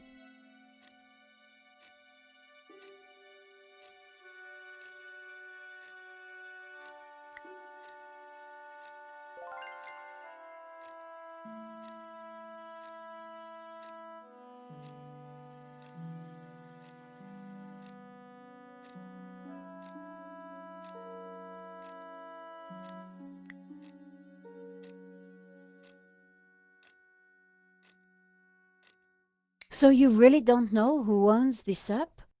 I'm sorry, my dear, I really don't. What can you tell me about the saints depicted in La Maledicció? As I said, I don't know which denomination the saints represent.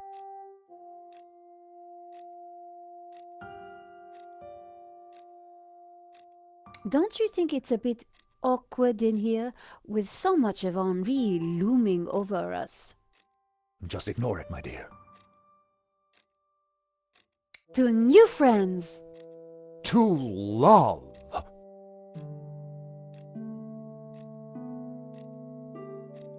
Oh, mon Dieu, that is so cold! Oops, silly me. I am so sorry. I'll have to dry this off. Don't you worry, my dear.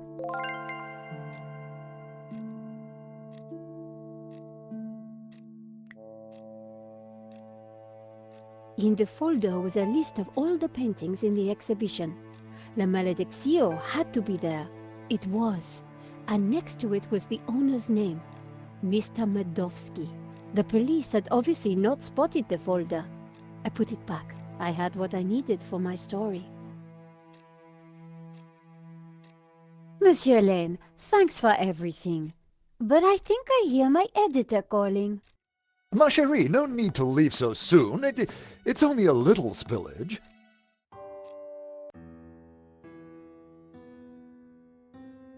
And I found out who claims to own La Malediccio. Some guy named Medovsky. Sounds Russian, right? Medovsky, my God. Who is he? He's new on the oligarch block. Fresh into London from Russia, with ambition and a bloody reputation. Collard, this is way over your head. I'm gonna put a more experienced crime journalist on the story. I can't afford for you to get hurt. Relax, Ronnie. This is my story. Leave it with me. Let's discuss it over lunch tomorrow. Okay. But don't do anything more. See you tomorrow.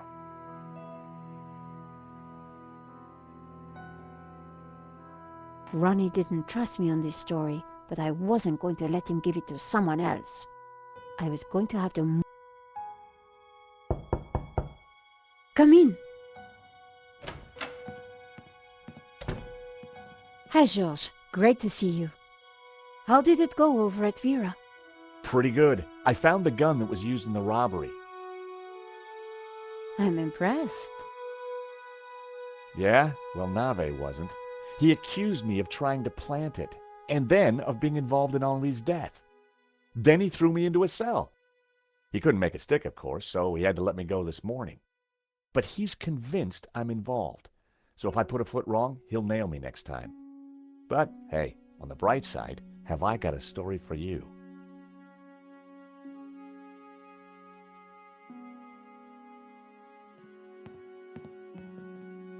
Annette, the manager at Vera Security, lied about the owner of the company. When I pieced together that shredded letter, I got a name, Medovsky. Medovsky! That's the same guy who claims to own La Malediccio. What? He owns the painting and Vera Security? He has to be the one behind this whole scam. You're telling me? We have to be sure.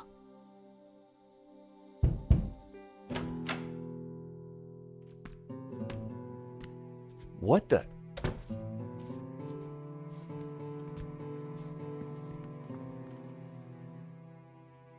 I cannot sleep on that bed. It is too soft. Georges, this is Senor Marquez. Nice to meet you. So you are this George, huh? Senor Marquez is staying in the apartment across the hall. Apparently, he's the real owner of La Malediccio. What? I thought you said Medovsky was the owner. Senor Marquez claims the painting was stolen from his family during the Spanish Civil War. Really? Do you have any proof? Senor Marquez, could you show him the photograph?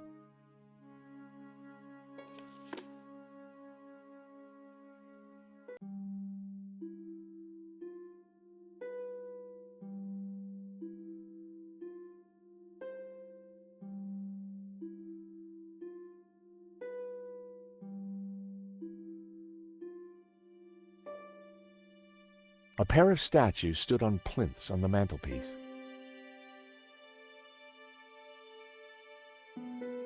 That's definitely La Malediccio hanging on the wall?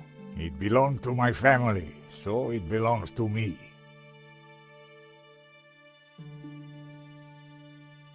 How can we prove this is you as a child? The dates would tie up, Georges. Who is this? My father. When they came for us in 38, I fled with my mother. But my father was not so lucky. It was a grand fireplace. Who's this? My mother, a good woman, a saint.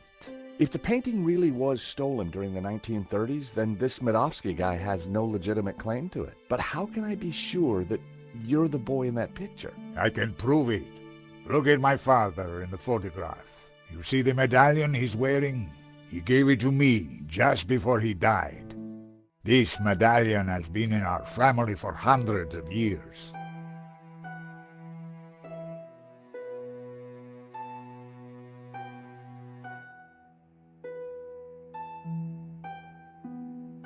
It's definitely the same medallion. A snake eating its own tail. That's also on the painting. It is the Ouroboros. The what? The Ouroboros. It is a sign of my people, my family, my faith. The Gnostics. My father was a Gnostic leader. La Maledicción is sacred to the Gnostics. Hence they both display the Ouroboros. A priest I met said the painting was the devil's work. A thing of evil. Ha! He would say that. Do not believe all you hear from the church. Whatever you think, the painting is mine. If Marquez was the true owner of Maledicción, then Medovsky had no legal claim to it. Might be tough to prove, but if I could, we wouldn't have to pay out on the insurance. So, if the painting belongs to you, how did Medovsky get it? The fascists stole it. It went to Madrid, then Berlin, then, after the war, to Moscow. After that it was lost, until now. We need to talk to this Medovsky, but how do we find him? Marquez had let himself into Nico's apartment.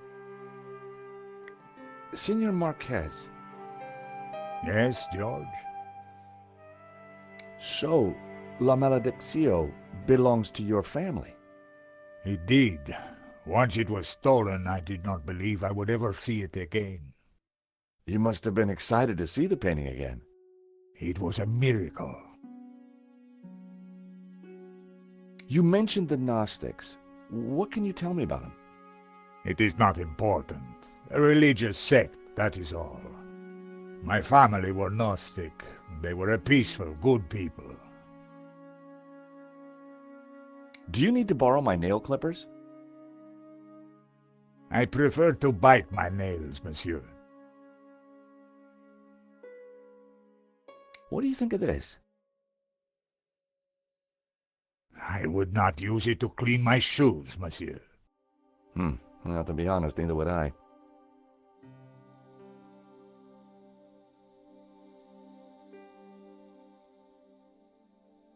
I found this completion note for the security work done at the gallery.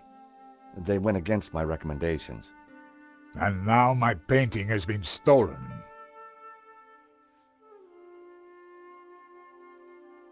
I found this paperclip. It's gotta be useful for something. I imagine if you have any paper you need clipped.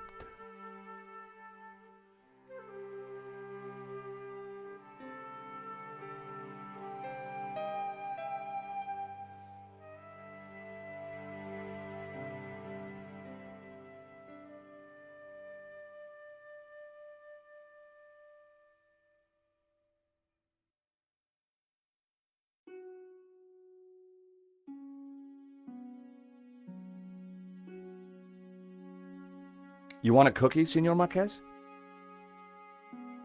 No, it has been in your pocket and is falling to pieces. I don't suppose you have any use for a match. Why would I? Hey, Senor Marquez, meet Trevor. He is a cockroach in a box. He's my new pet. I'm getting rather attached to him.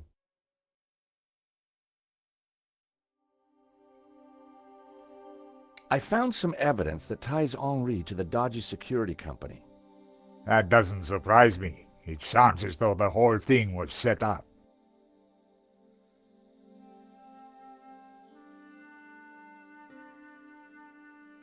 It was a cheap bottle of wine.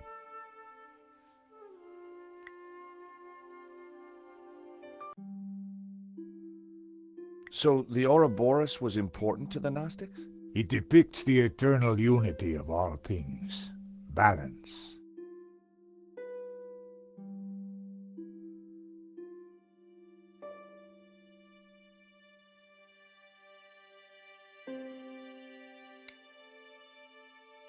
Hey, Nico? Yes, George? What do we know about this Medovsky character? Ronnie said he was dangerous and very rich. He claims to be the owner of La Malediccio. And appears to be the boss of Vera's security who were supposed to protect it. Now that kind of figures. The best way to steal something is to get hired to look after it. But why steal a painting you already own? We need to talk to this guy. To do that, we need to find him. So let's go over what we know about the thief. Okay, well, he had a distinctive tattoo on one arm. And his helmet had Waterloo Motors across it. Not a lot to go on.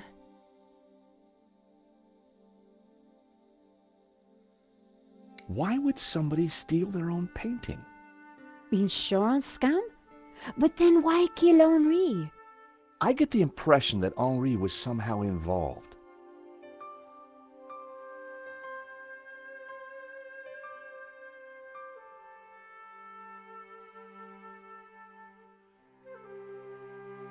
I found the gun that Henri was shot with at Vera's security. If Madowski owns Vera Security, it means that he must know the killer. Well, it can't be Annette, but she has to be involved in some way.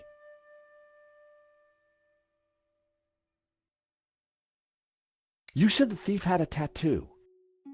On his arm, it was a skull and crossbones with headhunters written around it.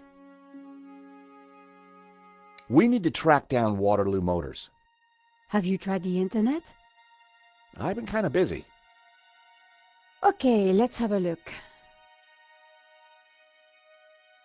Waterloo Station, Battle of Waterloo, Waterloo Kebabs, Waterloo Sunset. Ah, here we go. Waterloo Motors. It's a garage in London. I'll send the number to your phone.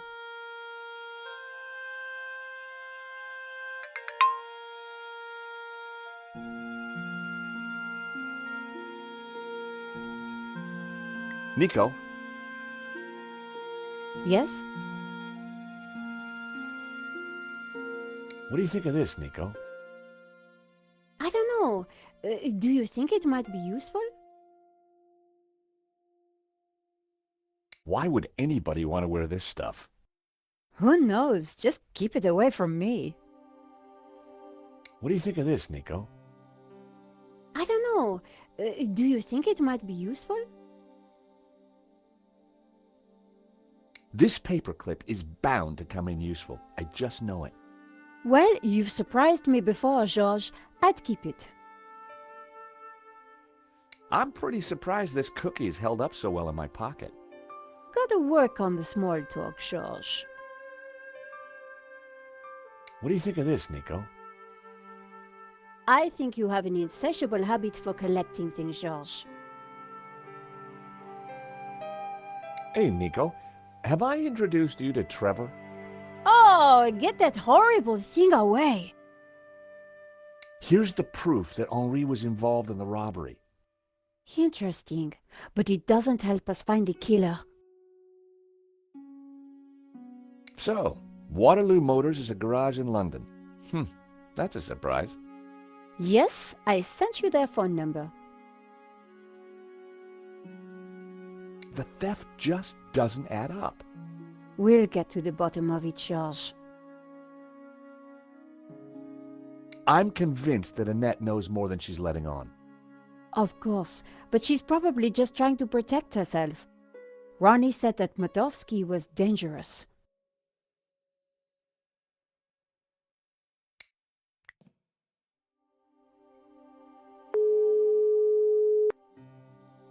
Mr. Rickenbacker?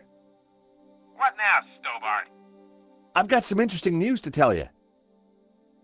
Out with it. I found a shredded letter that seems to implicate Henri and some guy named Medovsky. Well, that's one piece of good news. I met a guy called Marquez who claims to be the original owner of the painting. So, I could claim to own it too. This guy has a photo of it from his childhood. He's also got a story about how it was stolen from him during the Spanish Civil War. If that's the case, then the insurance would be invalidated. That's what I thought. So dig a little deeper into that story.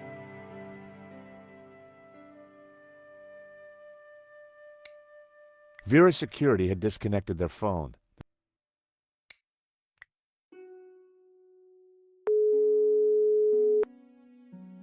Waterloo Motors. Hi, How can I help you? my name is George Stobart. I'm investigating a murder that was committed here in Paris. What's that got to do with us? The killer had a tattoo on his arm. It said, Headhunters. He was also wearing a helmet with Waterloo Motors written on it. Oh, I know that guy. Yeah, he bought one of our helmets just the other day. Terrific. Do you know his name? Nah. He brings his boss's Merc here to have it serviced. Word to the wise, though. I hear he don't mess about. The car's registered on Dutchy Street, if there's any help. I mean, that's all I know, mate, sorry. No, that's more than enough. You've been a great help. Thanks for your time. See ya. Bingo! Good work. That has to be the guy. And now we've got his address. How about a trip to London? I thought you'd never ask. Senor Marquez, will you be okay here? The bed is uncomfortable. But it will do. Come back quickly with the painting, eh?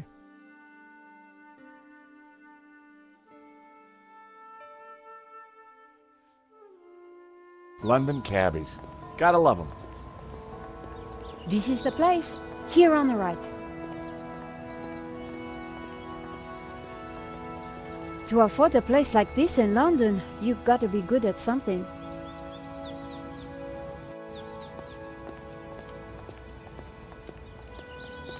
So, we clear on how we're going to do this? Yeah, we're two insurance investigators, see? We finagle our way inside, butter Madovsky up, and then get the dirt on him, right? Finagle? Yeah, finagle. You remember how to finagle, don't you, Nico? George, how could I ever forget? Good, because I suspect we're gonna need Major League fanoodling to get in this one. You got it.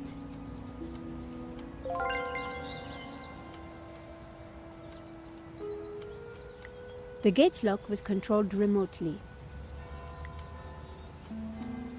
It's locked. It was the intercom system for Madovsky's house. He had the typical features of an Englishman who liked beer and football.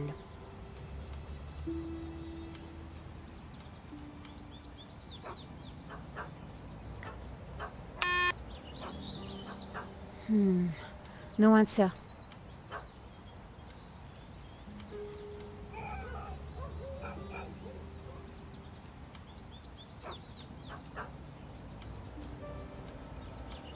The bush was perfectly shaped.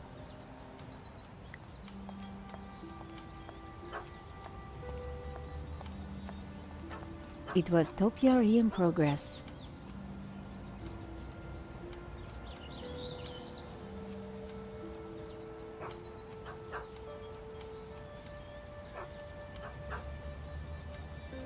Excuse me? Hello? On your bike, darling. This is a private residence. We're here to see Mr. Madovsky. So?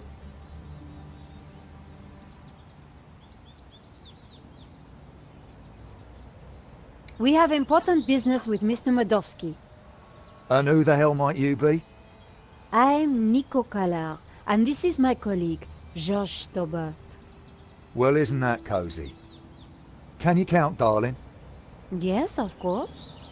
Well then, 1, I don't know you or laughing boy here from Adam. 2, you ain't got no business round here. And 3, I don't like French birds. Comprenez?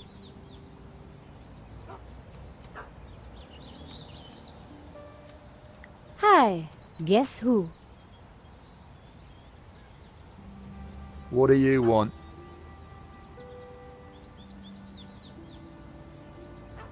Showing him my press card would have blown my cover.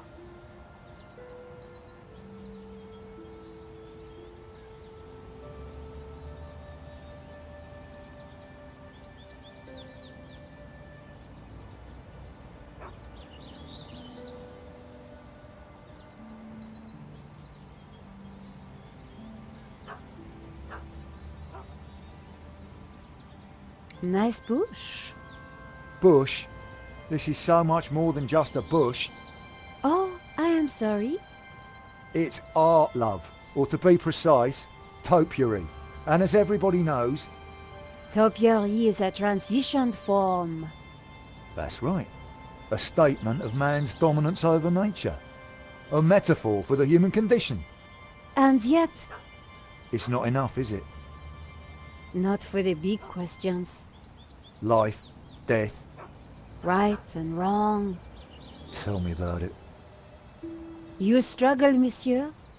Day and night. That is the human condition. Can we ever escape it? It is possible through meditation, contemplation. I see. It is our only salvation. Well, you give me food for thought, you have. Anytime. Much appreciated. At a difficult time. You are welcome, monsieur. So, anyway, this is my latest piece. What do you think? It's a very nice... eagle? A two-headed eagle. Result. Get in there, my son. Yes, it's a Russian Imperial Eagle for the boss. You spotted it straight off. I owe you one, lady. You have got that rare quality. Real insight. No, please. You have a rare talent.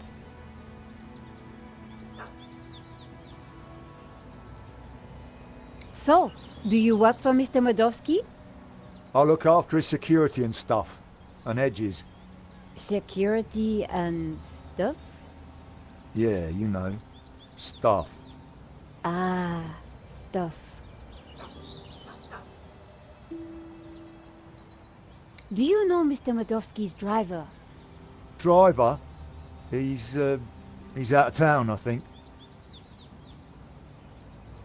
We have important business with Mr. Modowski. I need a good reason to bother the boss with this. He's a busy man. I understand, but I think he'll want to speak with us. What makes what you have to say so important? La Maledictio, a painting that belongs to him, has been stolen. If he wants his insurance claim processed quickly, then he'll want to speak with us. I think he might be annoyed if he finds out you never even told him we came around, right? Okay, okay. Hang on, I'll phone him now.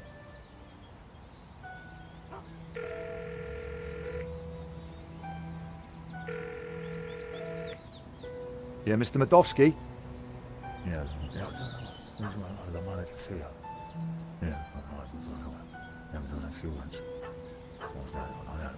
French bird. Yeah. Yes, boss. Right, I will do. You've piqued the boss's interest. That isn't always a good thing. The gate should be open. I'll take you inside. Follow me, please.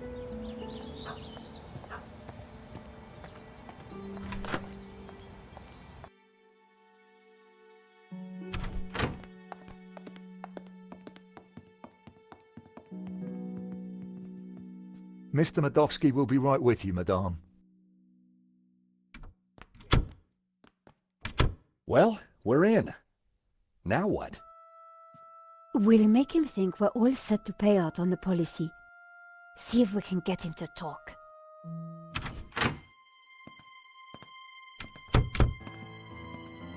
Welcome, welcome. Good day, monsieur. My name is Nico Collard, and this is my assistant, Georges Tabar. You are here to discuss La Maledictio, yes? Correct. I am surprised to see you. My agreement with the gallery specified that my ownership should be kept in the strictest confidence. It would appear that agreement has been broken. A man has been killed, monsieur. An agreement is an agreement.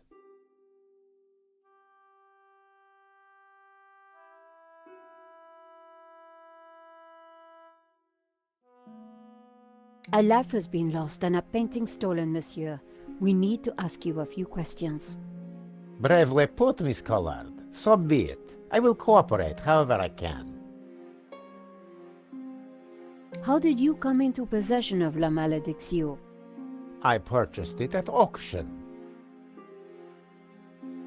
We have reason to believe that the theft was an inside job. Oh, that is terrible. The staff at the gallery were so pleasant to deal with, but such is human nature. I trust this won't delay the insurance claim.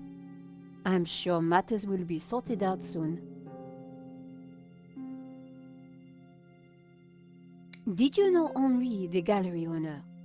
Oh, purely on a professional basis. My restorer recommended his gallery to me. Did you ever meet him personally? No, only via email. I rarely fly. I'm carbon neutral, you know. Very conscientious, monsieur. Well, the planet won't save itself. Do you have receipts for the painting? Of course. I have already sent them to your office. These things take time to process. What is there to process? I own the painting, someone stole it, and your company provided me with insurance. I am the victim here. A state you share with the deceased, monsieur.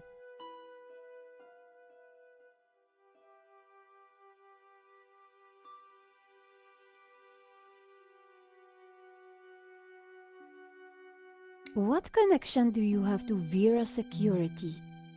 I've never heard of it. There is strong evidence that ties you to Vera Security. Oh, you are beginning to sound like a policeman, madame. We are merely doing our jobs, monsieur. We must leave no stone unturned. I would leave this particular stone unturned, if I were you. I'd rattled him, but I didn't want to push too hard. Of course. We will check our information again. I would do that. Your restorer, how does he fit into all this? Hobbs? He did a little cleaning work on La Maledicción, that's all. I think that's enough for now. When do you expect the claim to be paid out? It will not be long, monsieur. When exactly? Surely you can give me a date. Monsieur Medovsky, I'm sure you... Please excuse the interruption, sir. What is it, Shears? Hobbs is here. Tell him I'm busy. He mentioned the portfolio, sir. For pity's sake, can he not just follow simple instructions? Please excuse me for a moment.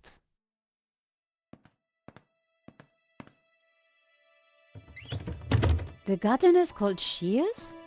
Yeah, probably not what his mother christened him.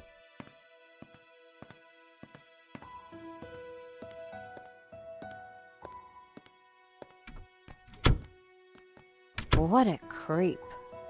Very clever creep at that. We got nothing on him, and he knows it. He just brushed off the Vera connection. We need something else to get under his skin. I could use Marquez as leverage. Yeah, it's just one man's word against another. So what else can we do? Let's take a look around. Maybe there's something here we can use against him. Good idea, George. You search, I'll keep watch at the window.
Leather-bound classics, bought by the yard, no doubt.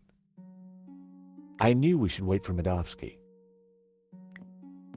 An ancient but wonderfully ornate typewriter. I should have guessed.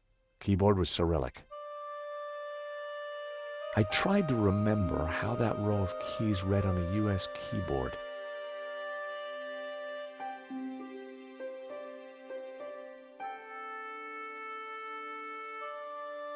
I figured that had to be the space bar. ZX. I needed a keyboard for reference. ASD G or F? I couldn't remember. I didn't know the symbols. If I'd been able to remember the layout of a US keyboard, I might have been able to figure it out. I tried to remember how that...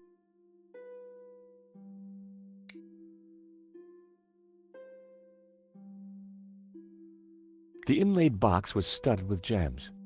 Magnificent.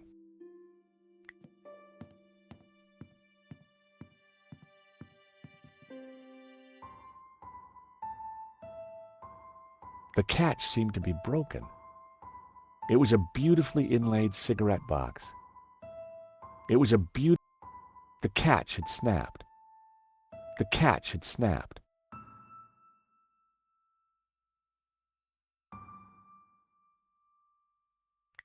The paperclip just flexed and slipped off the catch. The catch had snapped. A paperclip from the Vera office. Sadly, the catch would have been too thick to cut with nail clippers.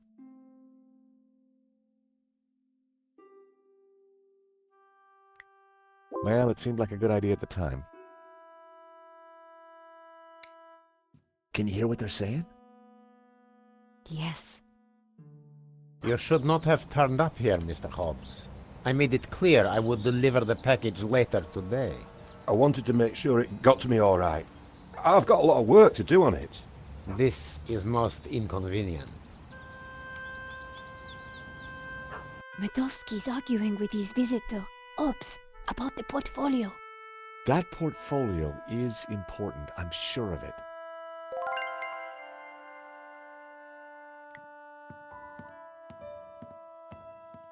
Medovsky in Libya. Happy days. What kind of guy hangs a picture of himself and Colonel Gaddafi on the wall? The kind who will commit murder in order to steal their own painting. It was a Russian privatization voucher. I wondered why Medovsky displayed it so proudly.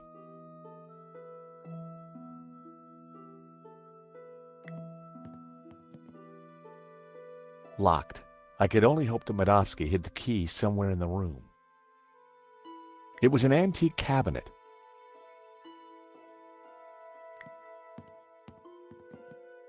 Medovsky had left the cabinet open.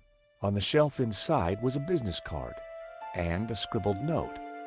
I picked up the business card. It read, Wilfred Hobbs, Fine Art Restoration. I made a note of the address. Then I put the card back where I'd found it. No point arousing Medovsky's suspicions. The note read, L. Serp drawings for you to check. W.H. Now we're cooking with gas. I wondered if the painting could be in the portfolio that Medovsky had taken. It was Hobbs's business card. I'd already taken the address down. See a penny, pick it up, then all day you'll have good luck. A Russian imperial egg. It looked rather plain. I suspected the medals weren't from the Moscow Debating Society. It was a thank you note from a British politician. Medovsky certainly had some dubious friends.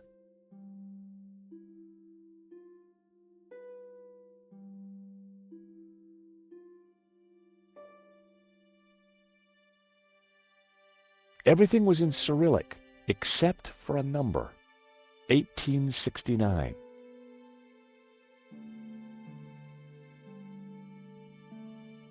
Everything was in Cyrillic. 18.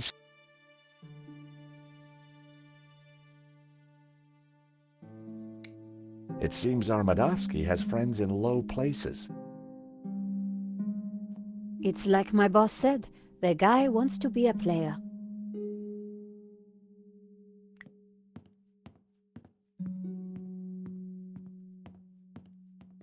Russian novels. Madovsky was clearly a big Tolstoy fan.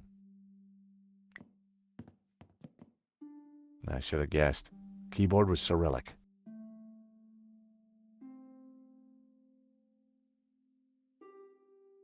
ZX. I didn't know the symbol. If I'd been able to remember the layout of a ZX, I figured that had to be the space. That wouldn't make any sense. It was the old coin from Madovsky's library. That was never going to happen.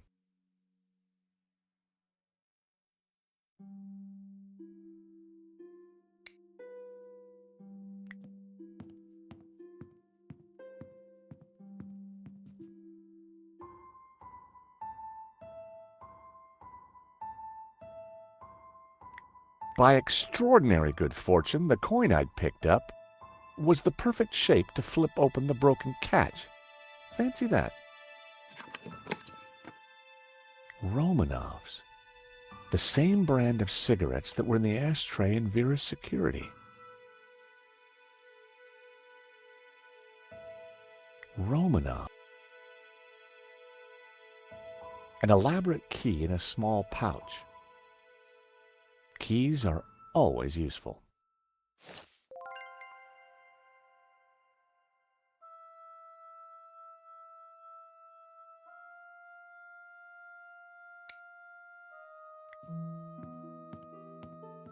It was the key I'd found in Madovsky's cigarette box.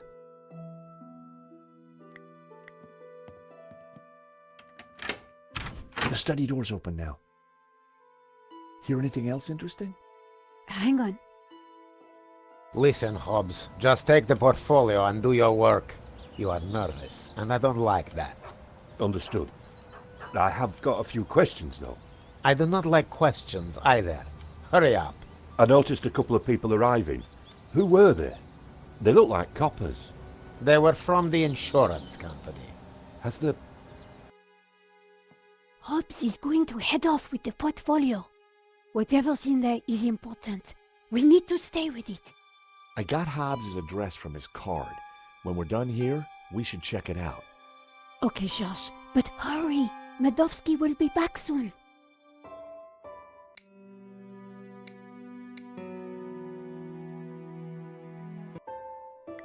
I'm going to check out the study. Okay.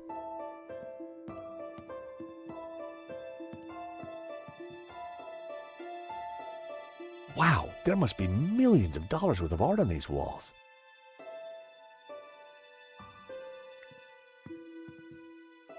These paintings would have kept a critic enraptured for hours, but I didn't have time to dwell. The painting reminded me of my Aunt Maud. I'd never liked her.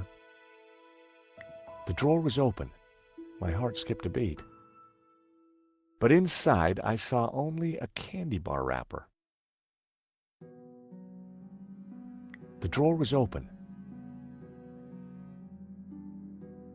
Madovsky certainly loved art, or pretended to. Madovsky had a truly impressive collection of paintings. Madovsky had a truly impressive collection of paintings. Madovsky had a truly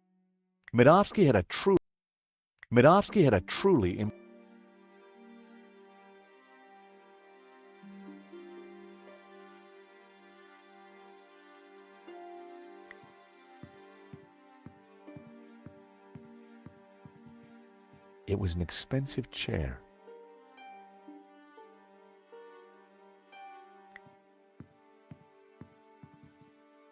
The desk was magnificent. filthy habit.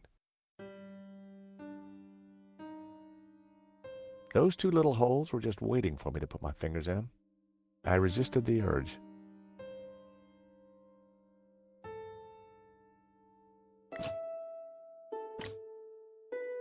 The lettered panels appeared to conceal buttons. Those two little holes. I resisted the.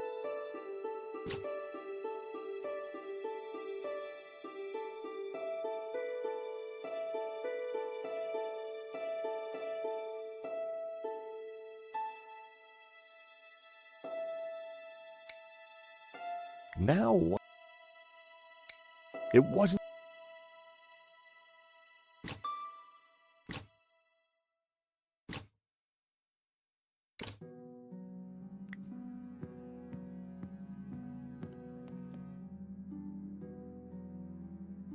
Nico? Shh! I'm eavesdropping, Josh.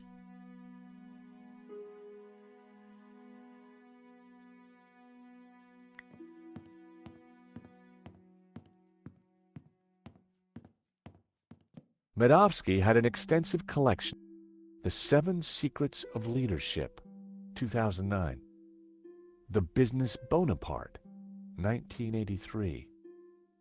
Office Eagle or Management Mouse, 1998.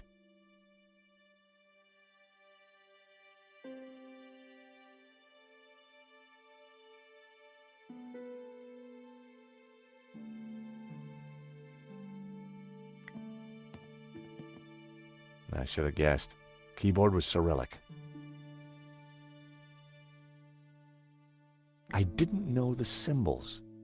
If I'd been able to remember the layout of a US keyboard, I might have been able to figure it out.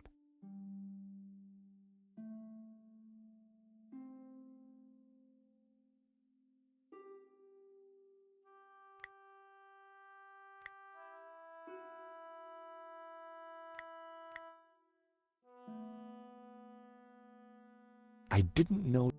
If I'd been, I figured that had to be. I didn't know this. If I'd been able.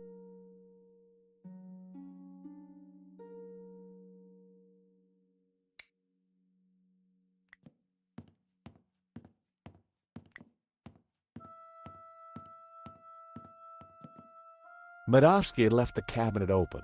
On the shelf inside was a business card and a scribbled note. It was Hobbs's business card. I'd already taken the address down.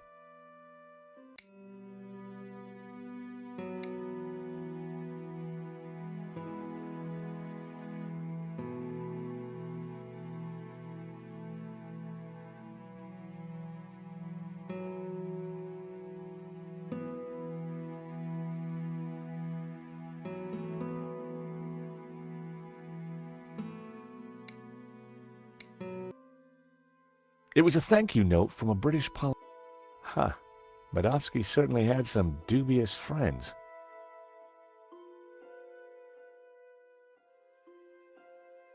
Everything was in Cyrillic, except for a number.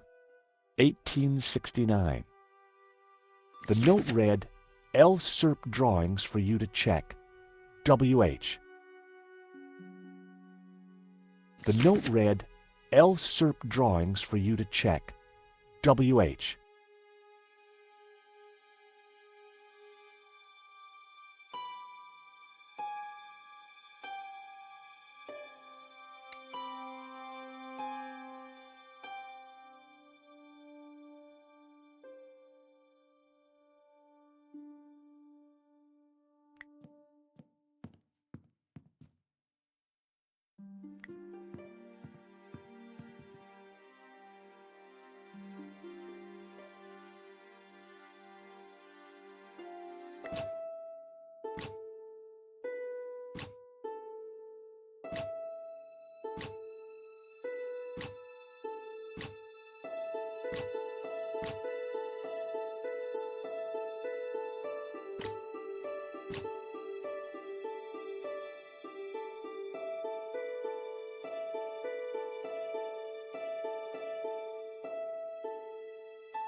The drawer was open. My heart skipped a beat. But inside, I saw only a candy bar wrapper.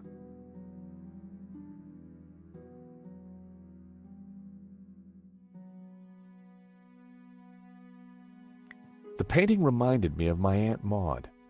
I'd never liked her. That was never going to work.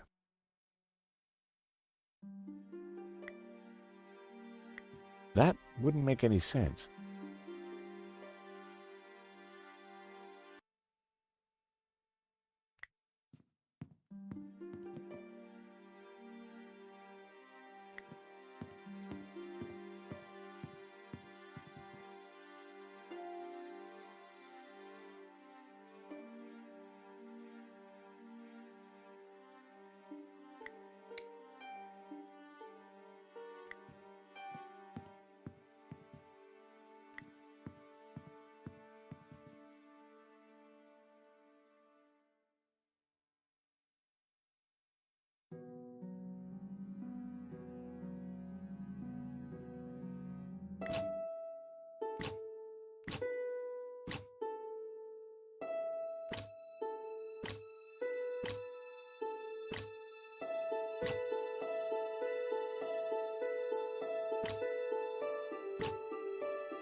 I should have guessed. Keyboard was Cyrillic.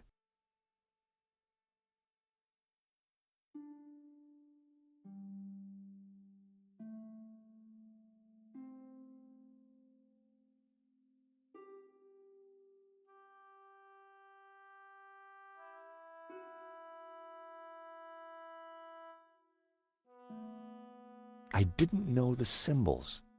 If I'd been able to remember the layout of a US keyboard, I might have been able to figure it out.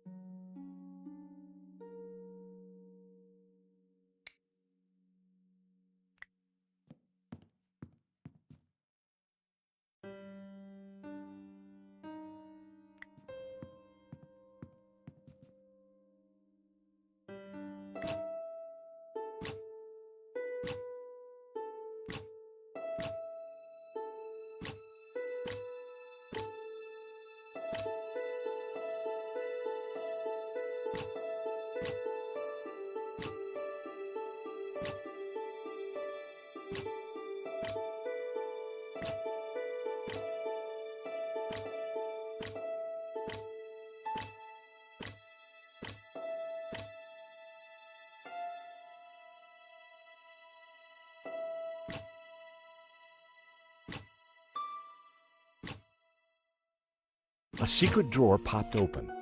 I knew that publication date would be significant. At last, I was going to discover Medovsky's secrets. It certainly wasn't Medovsky's sock drawer. Hey, Nico! Come see this! I think we've struck gold. Hang on, I'm coming. Look, a letter from a guy called Gainin. His company, Wolfram, want to purchase La Maledizio. They're offering way over the asking price. Anything connecting Medovsky to Vera?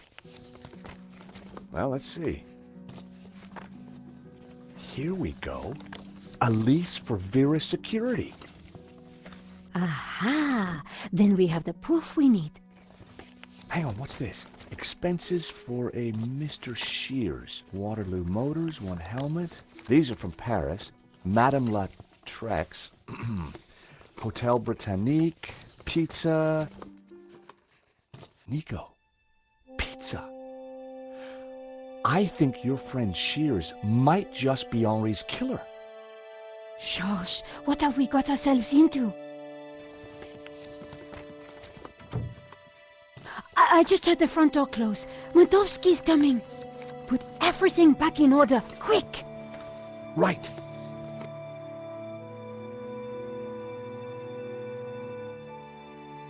He'll never suspect we just ransacked his house for evidence. Georges, the coin! Damn, no time. Look cool, Nico. I'll handle this.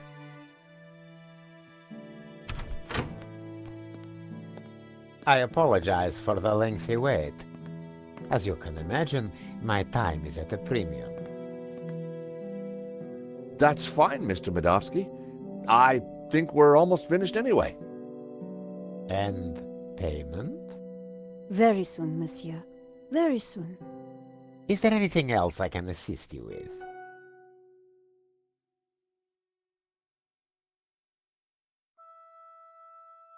Nice collection of medals you have there, Mr. Medovsky. I earned them serving my country. Anywhere interesting? Chechnya. Ever been there? No, can't say I've had the pleasure. Is that a first edition of War and Peace? Of course. Printed in 1869. A great year for my country's literature.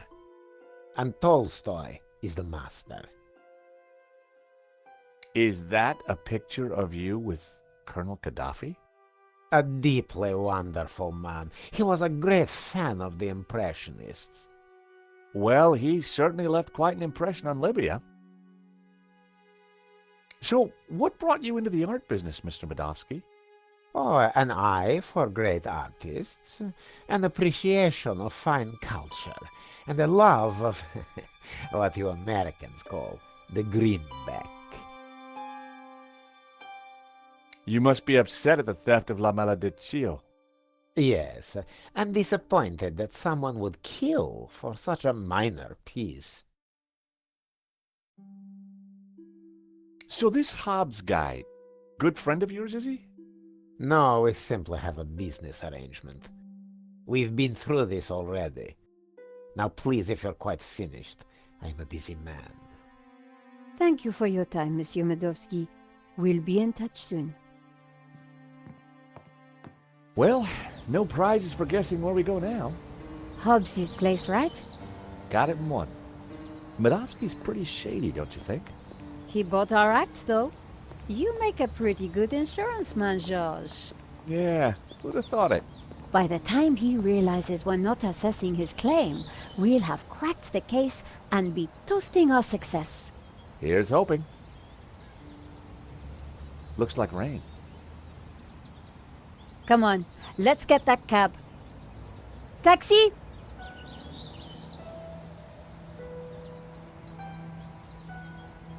I think we just stepped off the London tourist trail. I guess this Hobbs character doesn't like visitors.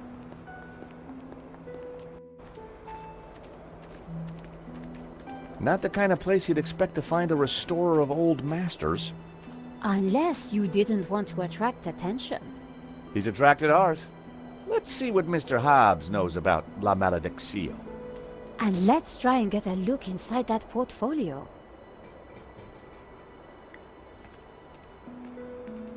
The van's window looked like it hadn't been washed for years. The door was locked.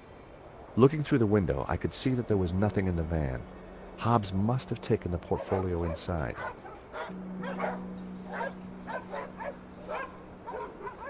The door was looking.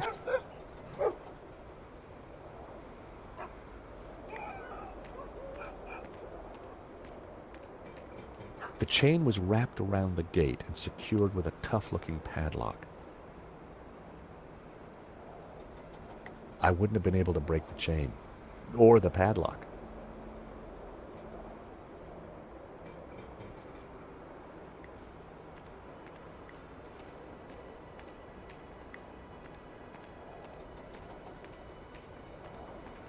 Piles of junk, mostly boxes of old paints and scraps of picture frames. Mixed in were wires, cardboard, and some dubious-looking old clothes.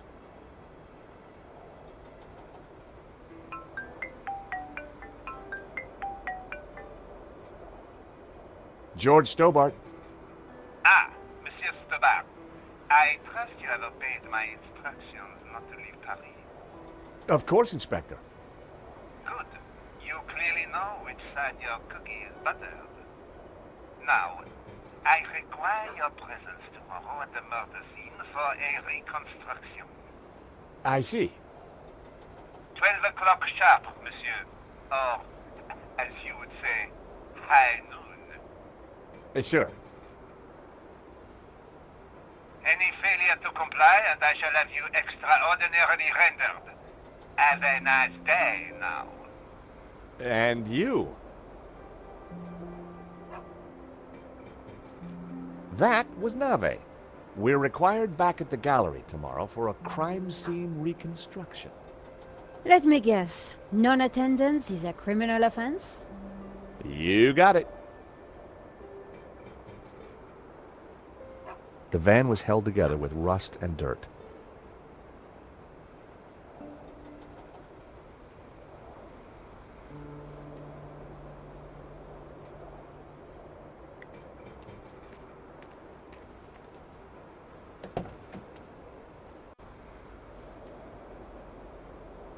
It was the horn. Not a sound. The horn wasn't working. I popped open the van's hood. It was the lever to open the hood. The van's hood was already open.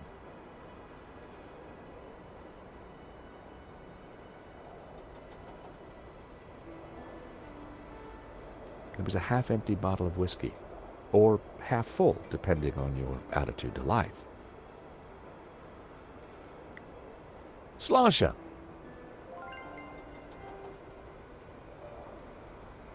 The handbrake looked ineffective, like all the other safety features.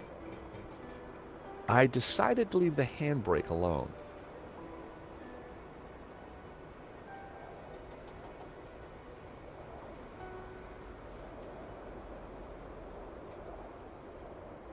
The van's hood was already open.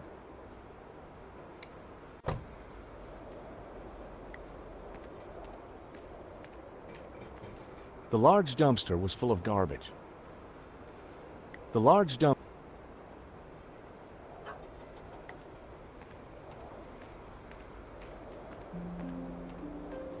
A pile of paint, wire, and other junk.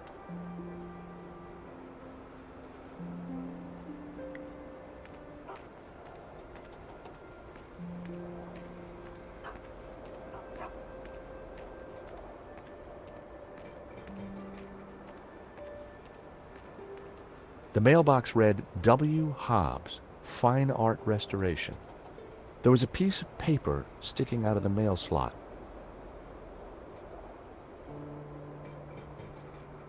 For a second, I debated the morality of mail snooping. It was a short debate, and I won.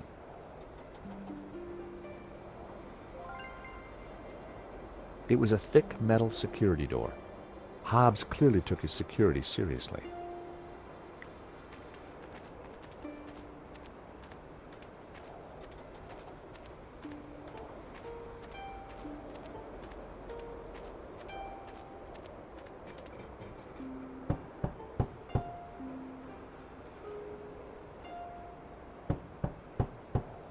I don't think there's anyone home.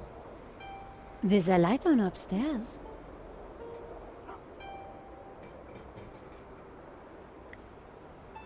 There was definitely someone home.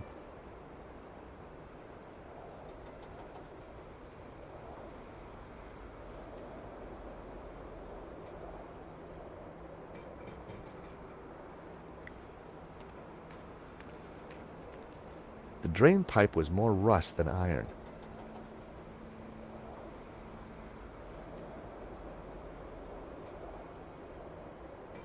It was the van hood. It had certainly seen a few bumps.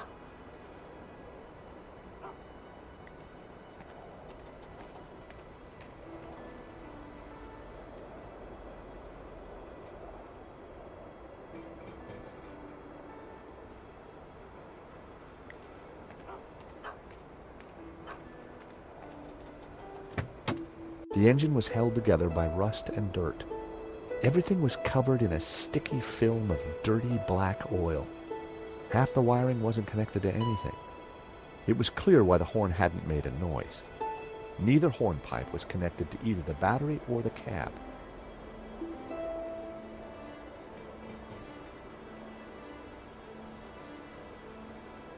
It was the van's engine. I didn't really have any reason to sabotage it. It was the van battery. I needed to hook this up to the horn somehow. A bundle of short, severed wires was connected to the battery. None of the wires were connected to anything.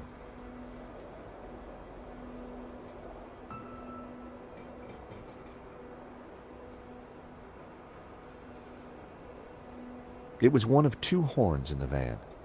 It didn't seem to be connected to anything else under the hood. Two wires hung loose from it. A loose wire hung from the horn. If I had some spare cable, I could connect it to the other horn.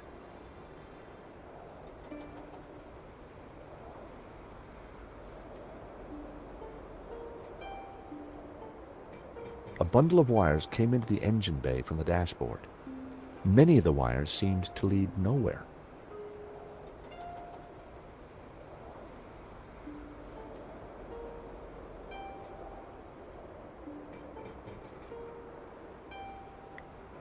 That would be pointless. That was never... Whiskey. Whew, very strong stuff. I decided to open the letter. Dear Mr. Hobbs, due to previous incidents, we are writing to inform you that we will no longer be sending models to your address. It went on to discuss Hobbs's temper and other alleged infractions, some of which still carry the death sentence in certain less sophisticated cultures. Interesting. This could come in useful.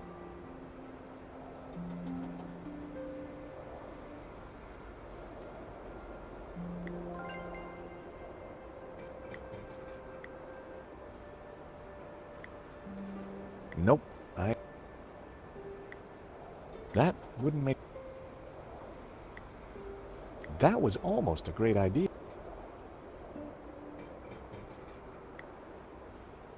That was never gonna... That was all... That would be point... That wouldn't make...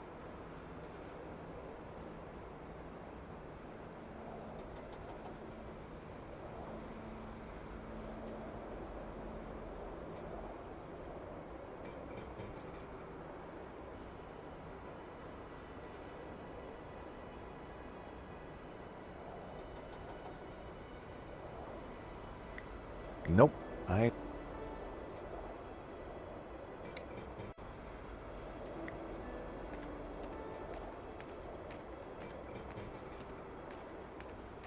Climbing drain pipes was something I preferred to avoid, unless I had a great reason to do so.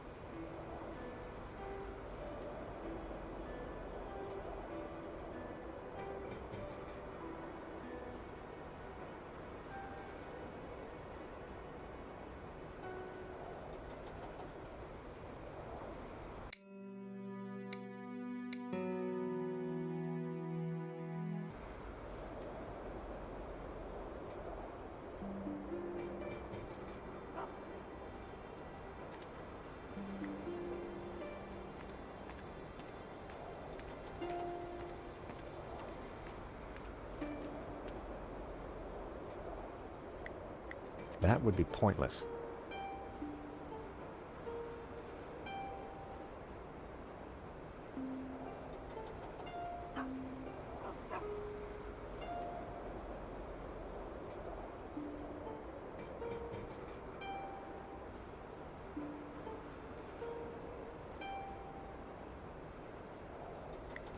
Nico? What's up? The lights are on, but nobody's answering. Maybe they can't hear you knocking. We could try some other way of attracting their attention.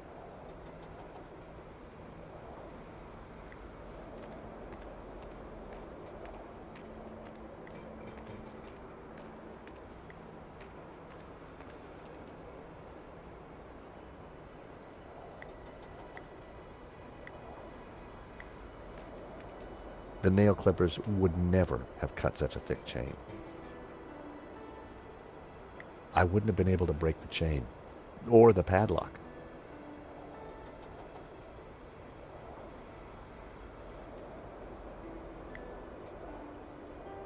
That wouldn't make any sense. I needed a better idea.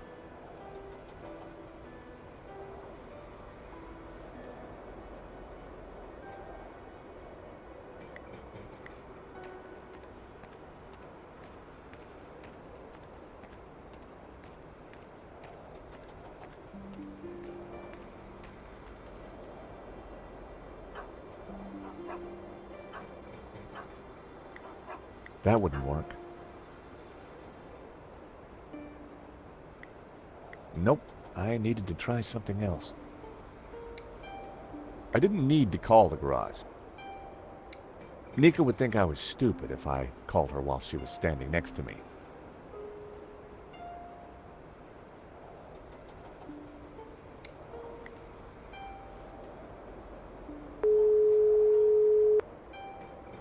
Mr. Rickenbacker? You better have some good news, Snowbard. I absolutely do. Go on then, impress me. I went to visit Medovsky, the owner of the painting, and Vera's security. Go on. I found some paperwork that proves Medovsky stole his own painting. Great work. But we're gonna need more. You have to find the painting. Now wasn't the best time to call Rickenbacker.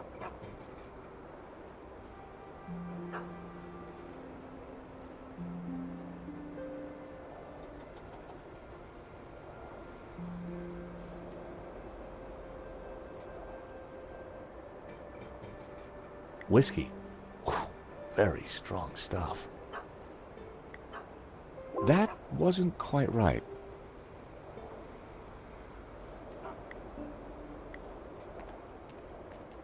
Fancy a drop, Nico? Ah, George, have you ever known me to drink whiskey?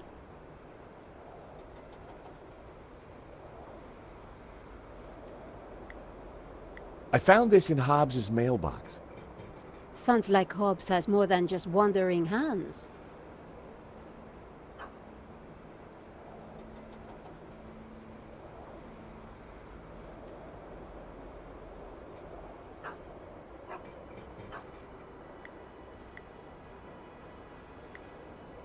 What do you think of this, Nico? I don't know. Do you think it might be useful?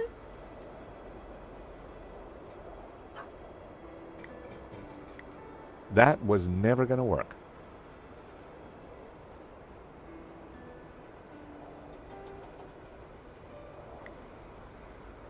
That wouldn't work. I needed a better idea. Nope. That would be pointless. That was...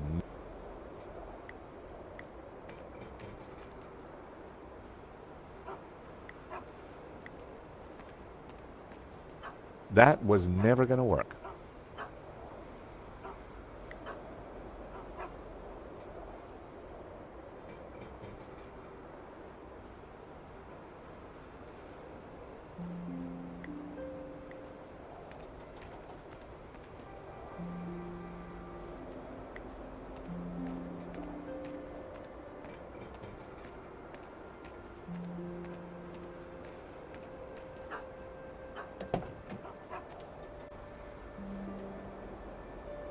The horn wasn't...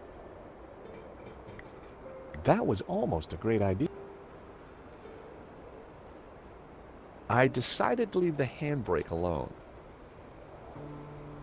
That would be pointless.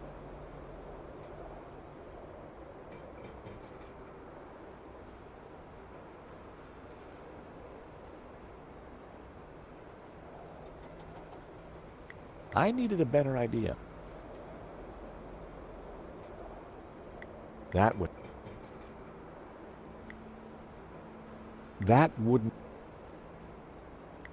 That wouldn't make any sense.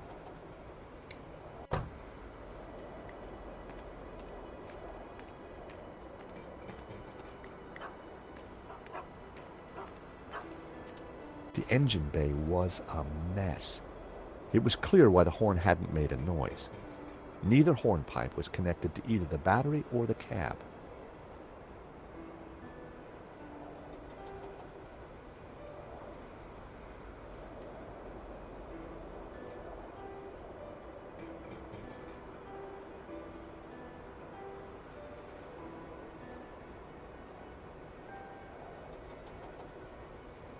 A loose wire hung from the horn.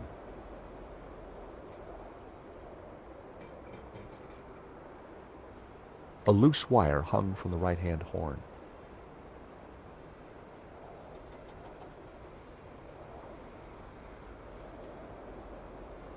A bundle of short, severed wires was connected to the battery.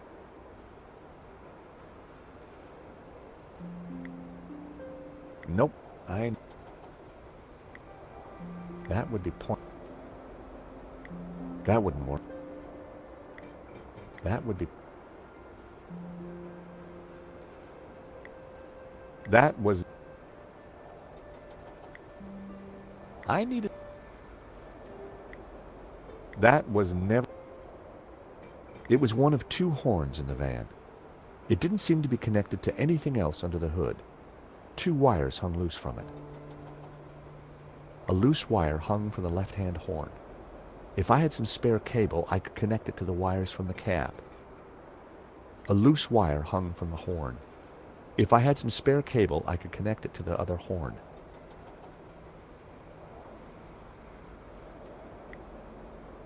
That was never going to happen.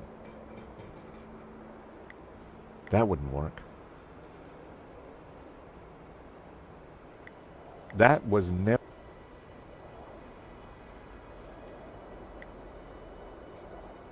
That was almost. That was. That was. Nope.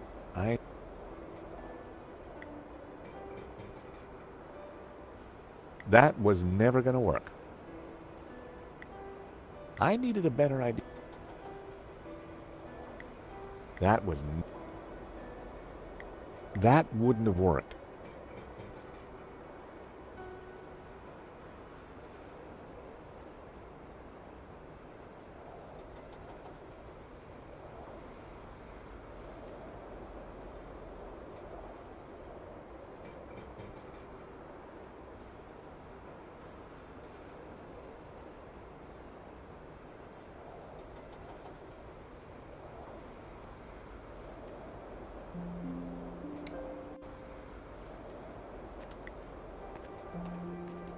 The large dumpster was full of garbage. The large dumpster was full of garbage. That was never going to work. Not a snowball's chance. I only had a few matches. Using one now probably wasn't a good idea. That wouldn't work. It didn't work. I only had a...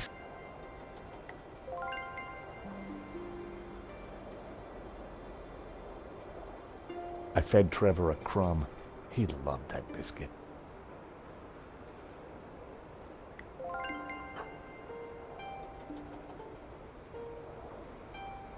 I fed Trevor a crumb. He loved that biscuit. That so didn't work.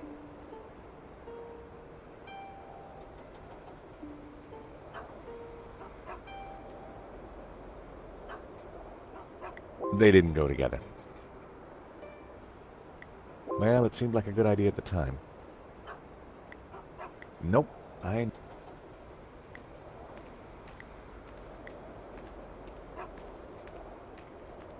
had found just what I needed. 2 lengths of wire.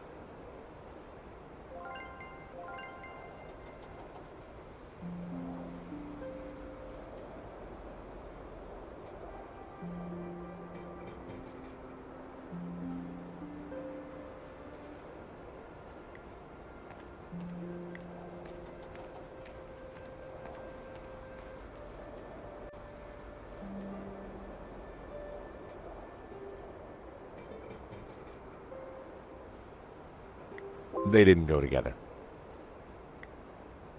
I connected the wires from the cab to the horn.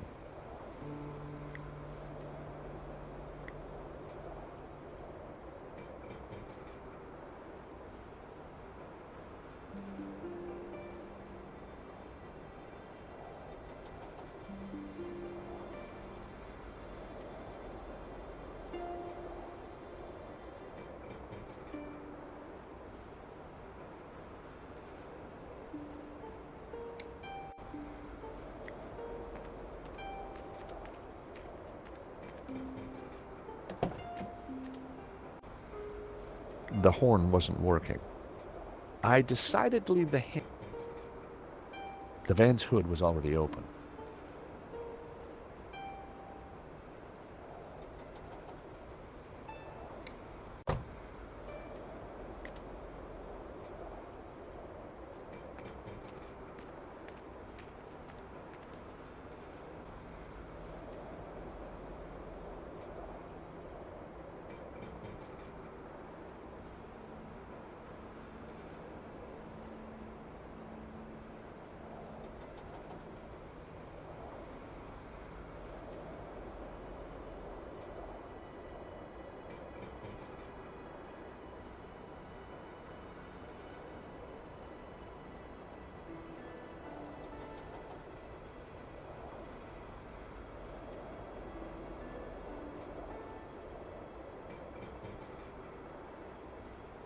A bundle of short, severed wires was connected to the battery.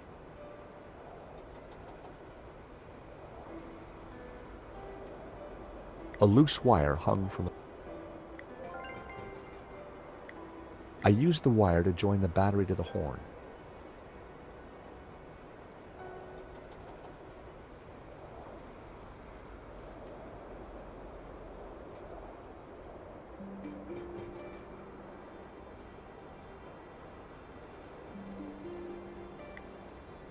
That was never going to happen.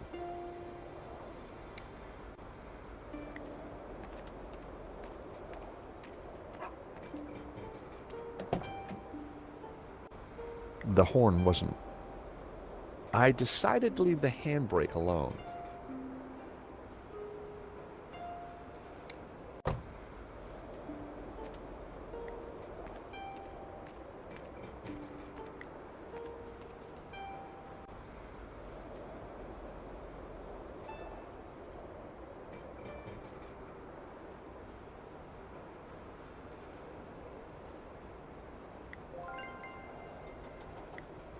There was already a wire connected to that terminal.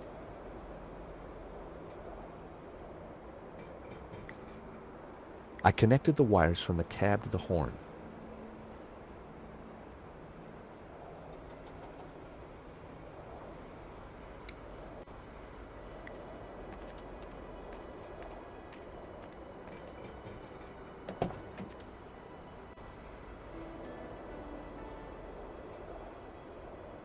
The horn wasn't working.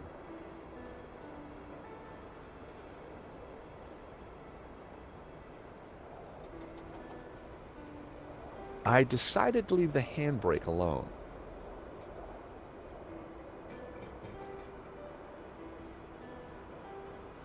The van's hood was already open.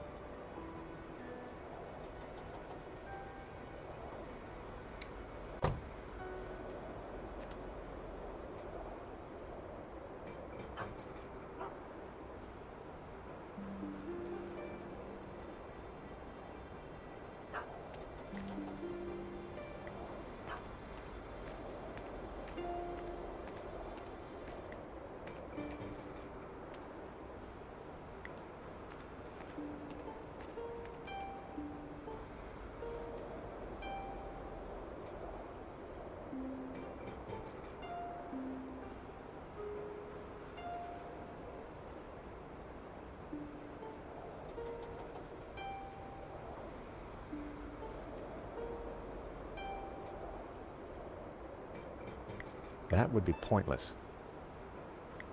That wasn't... That would be point... That wouldn't work. A loose wire hung from the horn.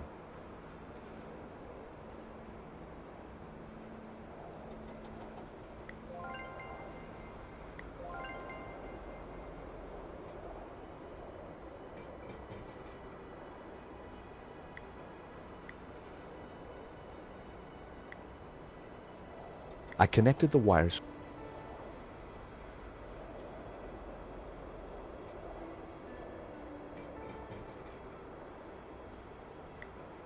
Nope, I needed...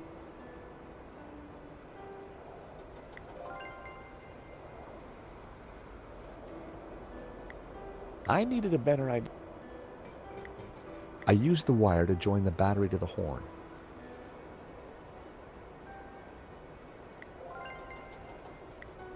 I snipped the wire in half. The wire was just long enough to connect the battery to the horn. That wire wasn't long enough to reach between the two horns.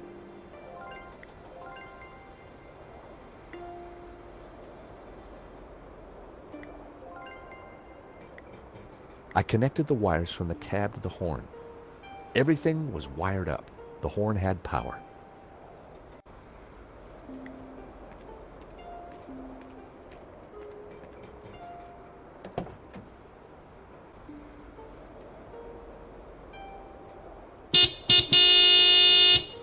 I figured that should get Hobbs' attention. All right, hold your bloomin' horses. What are you up to with my van? Hello there. We fixed your horn. So I hear. Now what are you doing in my yard? Sorry to bother you again, Mr. Hobbs, but... Well, that could have gone better. He's not exactly the friendliest of characters. I'd already jerry-rigged...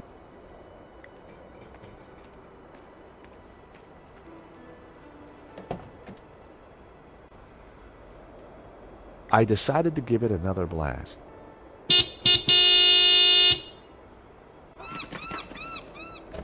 For crying out loud, will you leave my van alone?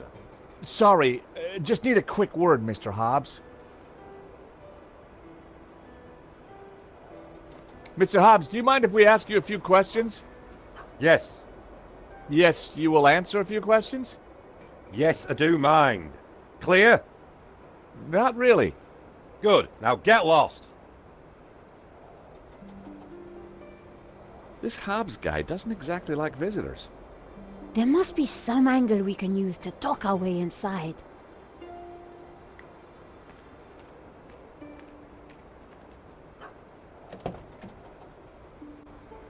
I decided to give it a...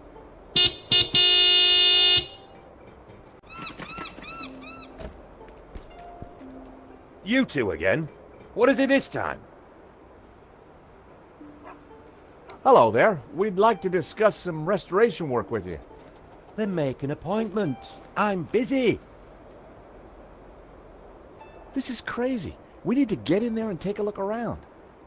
We need a good cover story.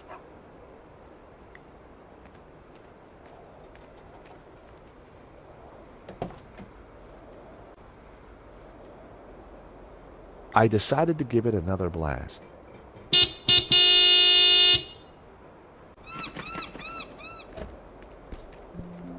What now? Afternoon, Mr. Hobbs. We're from the model agency. About bloomin' time. I'm on a deadline. You better come up.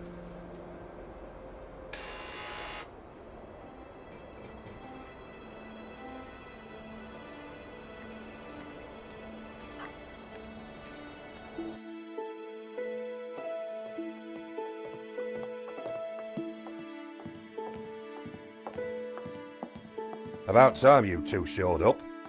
Hello, Mr. Hobbs. I was just wondering if... Can it, Goldilocks? I don't have time for chit-chat. Just get undressed behind that screen. Undressed? That was the deal. An extra 20 quid because I need you with your kit off. The studio was freezing. And as for you, darling, no need to get undressed. I've got a vivid imagination, so I'll just use that. Either way, just go sit over there on that rug and give me your best belly-pock floozy.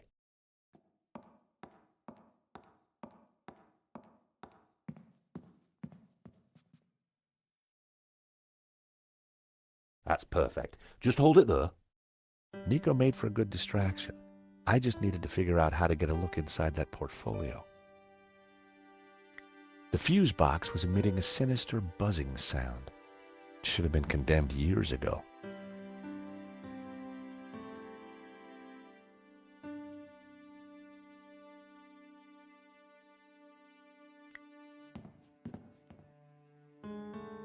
I wasn't going to mess around with that wiring.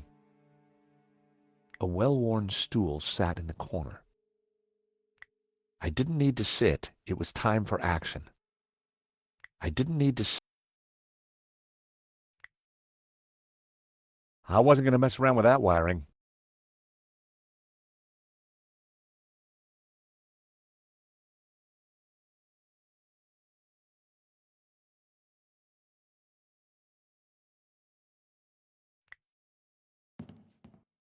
It was a solid warehouse door.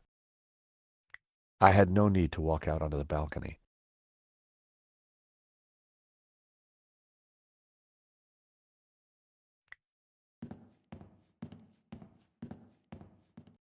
A variety of liquor bottles, all empty.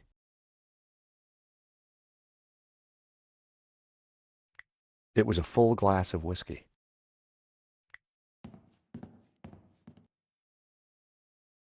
Hey, I'm still drinking that. Hobbs was the very picture of the booze-soaked artist. Excuse me, Mr. Hobbs. Oh, what do you want? You're supposed to be sprawled naked on that rug with the family jewels out.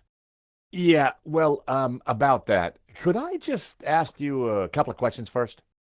Blow me. A model who's shy and chatty. It must be my birthday. Showing that to Hobbs was not a good idea. It's a little musty in here. Do you mind if I spray some of this around? Brett! Good Lord, man! Put it away! It'll strip the paint off me canvas! Showing that to Hobbs was not a good idea. Showing that to Hobbs wasn't going to get me anywhere. Cookie, Mr. Hobbs? Oh, don't mind if I do. Rich tea. No bourbons? Afraid not. Jammy Dodgers? Sorry. Stroopwafel? No, it's just the way I walk. He wouldn't want to see it. Mr. Hobbs, meet Trevor. Who's Trevor? My cockroach. Take a look. Difficult childhood, eh? Well, don't take it out on me.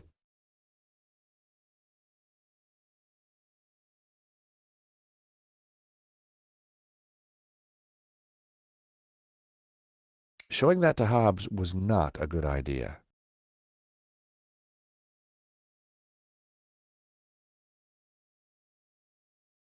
Showing that to Hobbs wasn't going to get me anywhere.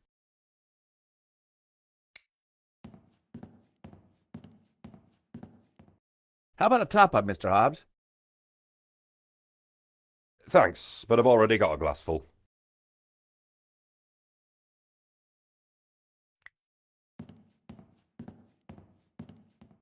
Excuse me, Mr. Hobbs. What now? I have a letter for you, Mr. Hobbs. From the model agency? Bane in my life, models. Speaking of which, why have you still got your clothes on? I hear you did the restoration of that painting that got stolen recently in Paris? I might have. It's a fine piece. You can smell the pain in every brushstroke.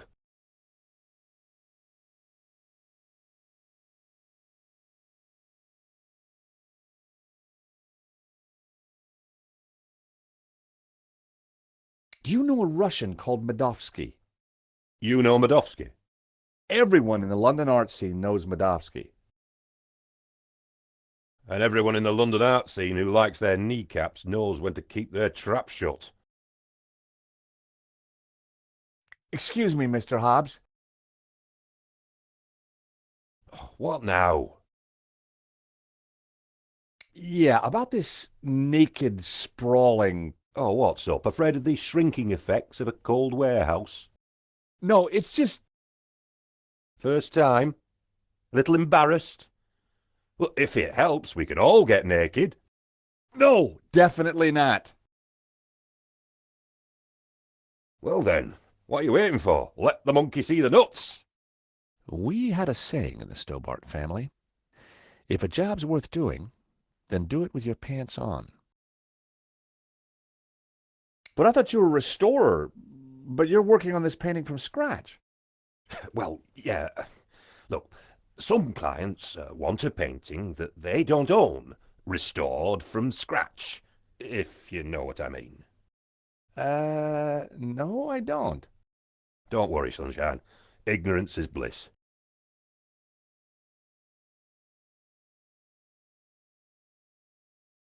Are you sure you won't talk about Medovsky? Are you deaf? I already told you to drop the subject. Tell me more about La Malediccio. Why all the interest in that picture? We're not at the Slade now, Sonny Jim.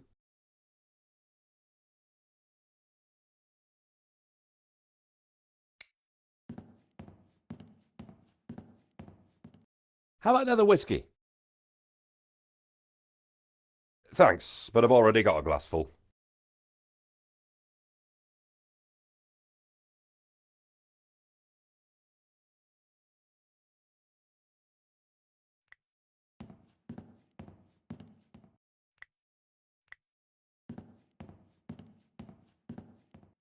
How about a top-up, Mr. Hobbs? Thanks, but I've already got a glassful.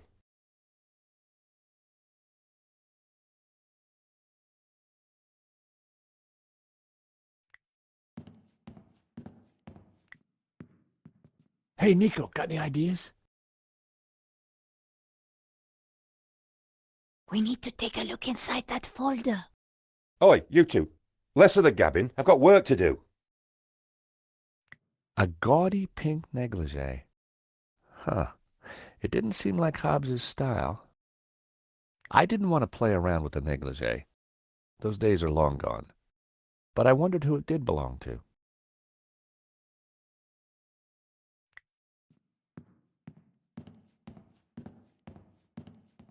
My, if it isn't George Stobart. Lady Piermont. Oh, my. You're... Naked? Of course. As an artist's muse, one often finds oneself en pelotas. Now, George, don't be shy. Come here and give me a big hug. That day was the day the nightmares had begun. Trapped, smothered, choking on lavender. George, darling, pass me my robe. It's terribly cold in here.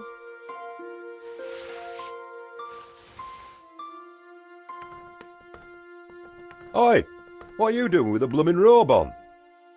God help me, but you're supposed to be naked. I've got a deadline to meet. Well, you won't be meeting any deadlines with manners like that. And besides, it's freezing in here.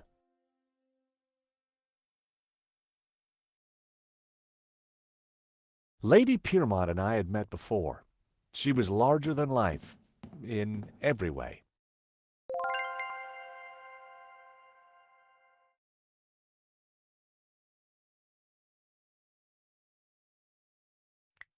It was Lady Piermont. We'd met before.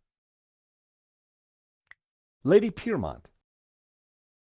Oh, George, be a darling and sort the heating out in here. I'll see what I can do. Wary of any more life-changing surprises, I decided against exploring behind the screen. It was a shaky old elevator that would once have lifted goods between the floors.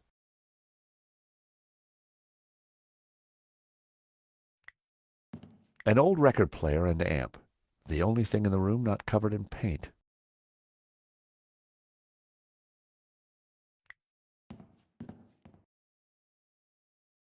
Wow, an old Bofson Wang stereo. I hadn't seen one of those for years.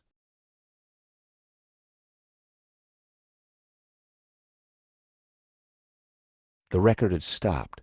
It was Jasmine Breeze by the Hairy Lobsters. It was the volume control for the stereo.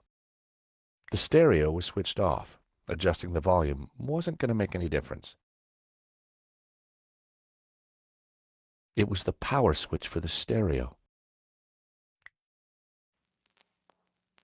I turned the volume up a few notches.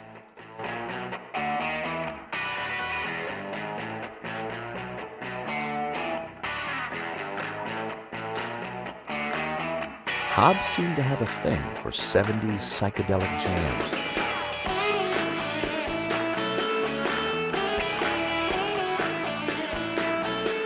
Burroughs, Dick, Land. Hobbs liked his literature heavy and paranoid.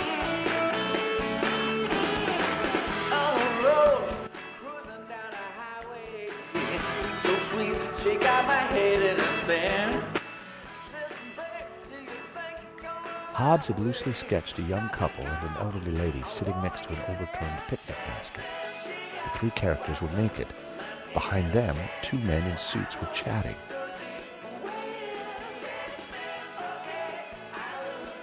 The thermostat looked older than the building itself.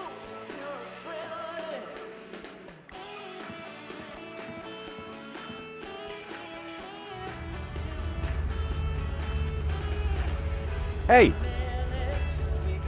Leave that dial alone. Sorry, but Lady Piermont is cold. I thought... Look, pal, I know it's brass monkeys in here, but the wiring in this building is ancient, and the fuse box won't take it.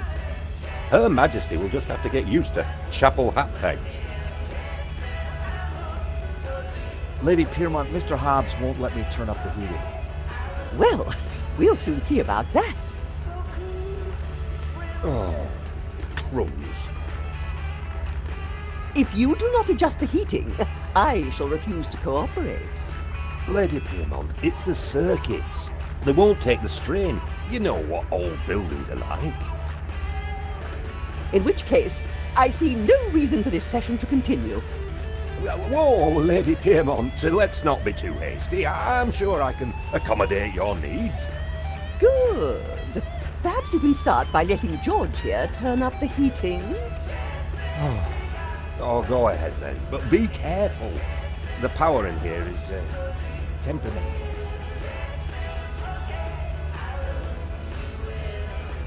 I turned the thermostat up as far as it would go.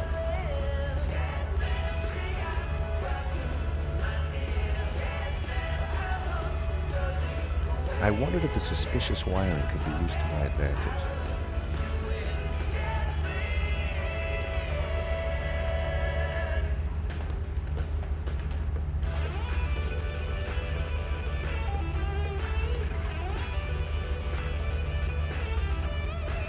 Up on the balcony was a heavy door.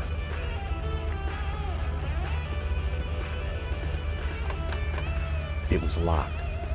I wondered what was behind the door. It was the elevator control panel.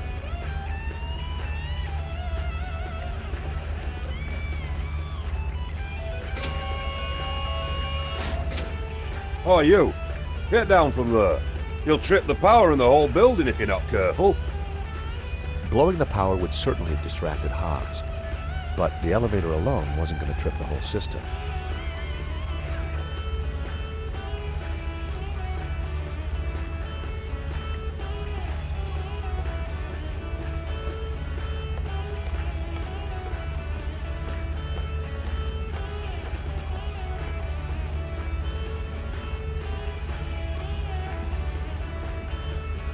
A variety of liquor bottles.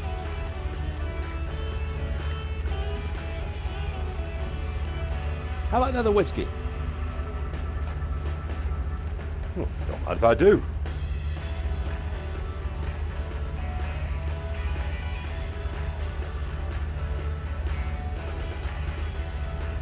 It was the same folder that Nadovsky had taken from his cupboard. It was the only lead to the painting we had. I needed to look inside. But Hobbs was watching it like a hawk.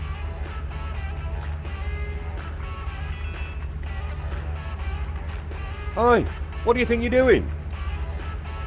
Oh, sorry. I was just gonna take a look at some of your pictures. You're very good. I know, and that portfolio is private. I'm not paying you to gawp around my studio. Get your bloody clothes off! Sorry.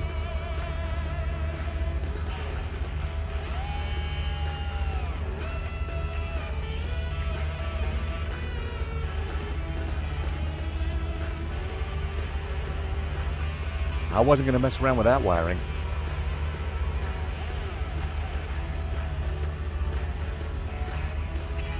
I didn't need to sit. It was time for action.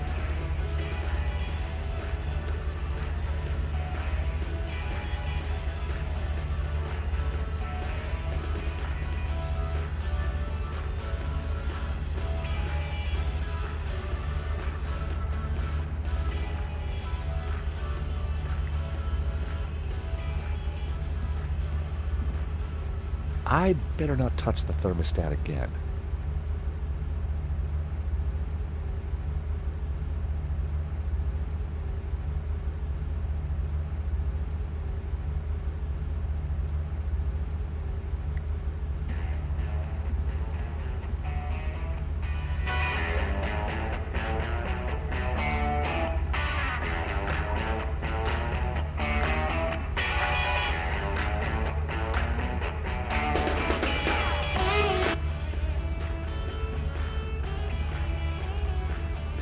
A word, if I may, Lady Piermont. For you, George, I'm all ears. How can I help? How did you come to be working with Mr. Hobbs? Wheresoever a bohemian needs a helping hand, George, mine is always at the ready. And what better way to help than to expose one's flesh to the sensuous brushstrokes of such a talent? Do you know anything about a stolen painting called La Malédiction? Oh, is this another of your adventures, George? How delicious. My heart's a tremor, George. Do you think Wilf is mixed up with this? Maybe, but I need you to act normal until we're sure. Mum's the word, Georgie. So what have you been up to since our last encounter, Lady Piermont? Charity work, dear boy. Oh, any particular kind? Young men, George. So many have lost their way. I try to guide them best I can. What do you think of this, Lady Piermont? Not much, Georgie. Not much. Would you like a sniff of this? I'd rather not. Gives me 70s flashbacks. What do you think of this, Lady Piermont? Not much, Georgie. Not much.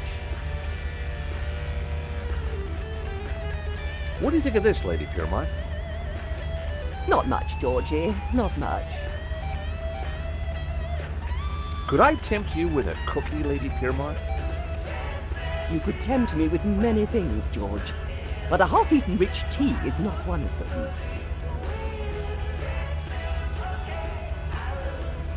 I knew she wouldn't be interested. What do you think of this, Lady Piermont? Not much, Georgie. Not much. What do you think of this, Lady Piermont? Not much. What do you think of this, Lady Piermont? Not much. How about a shot of this, Lady Piermont? Oh, no, dear. I don't touch the stuff. Reminds me of husband number 5. Or was it 6? Terrible bore, anyway. I'm strictly a gin girl. Ice and a slice and a whiff of tonic. Can you keep a secret, Lady Piermont? I am the very soul of discretion, as you know. You see that portfolio by Hobbs's table? We need to take a peek inside. Be still, my beating heart.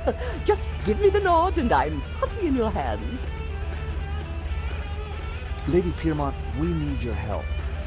How thrilling! What do you need? Subterfuge? Leisure domain? Actually, I just need you to step on that lift behind you. Oh, but of course.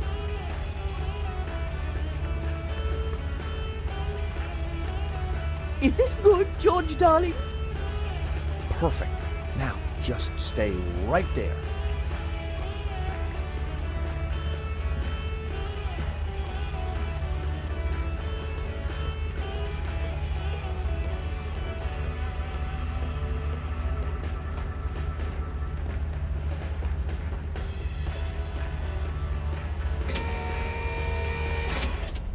Oh, not again.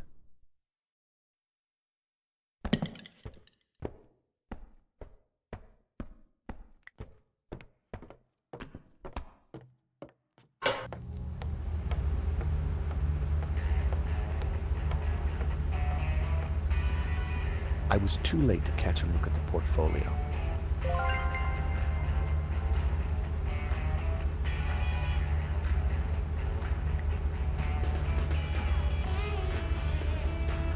I wasn't going to mess around with that wiring.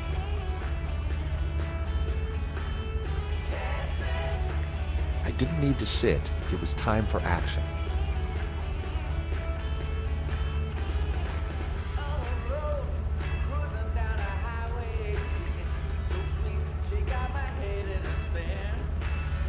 Excuse me, Mr. Hobbs. Hold your horses, will you? We could chat in the pub once I've finished this. Hobbs was really drunk.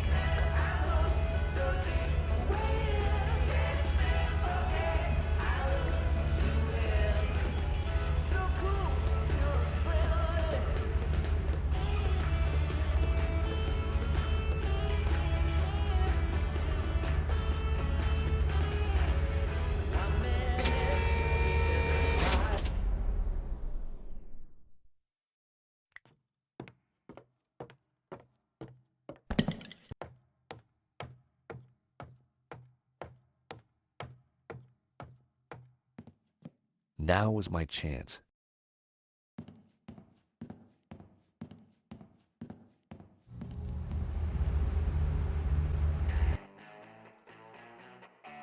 It was one of Hobbs' sketches.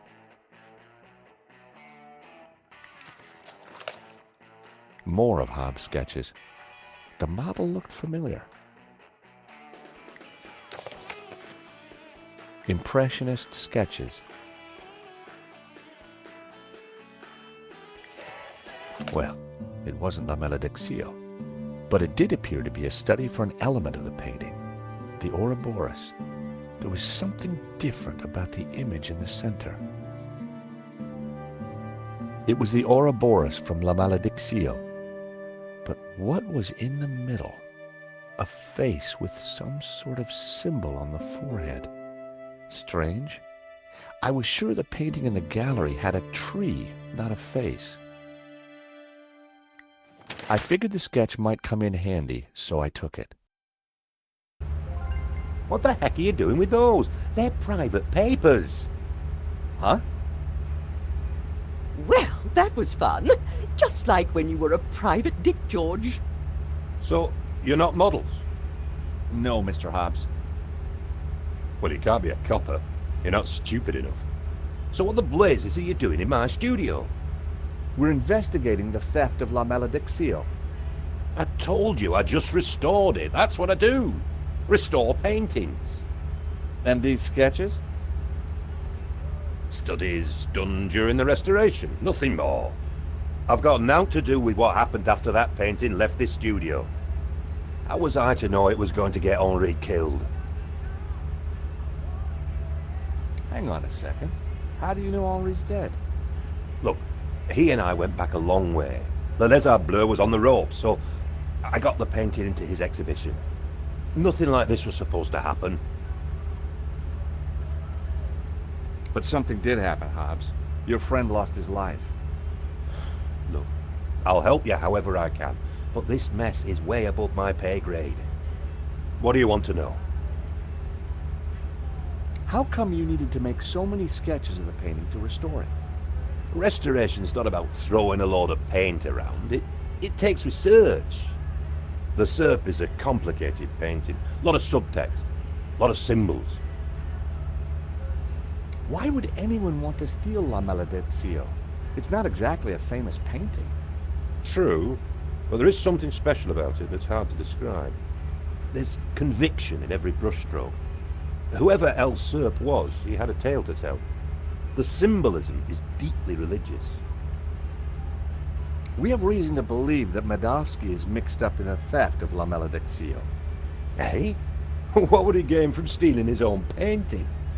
We have strong evidence that Medovsky is not the real owner. He'll have a hard time proving that. Medovsky has a full set of provenances for the painting. It traces its legitimate ownership all the way back to the painter. Why didn't Medovsky mention him? Because they're not with him. Henri's got them. Or had them. And Henri is dead. So ask his partner. Lane? Lane, yeah, Lane. Look, pal, you're wasting your time looking for conspiracies here. And you're wasting my time if you're not actually going to get naked. Go get the provenance from Lane, and everything will turn out hunky-dory. But it also puts Marquez's story into question. Not my problem, darling.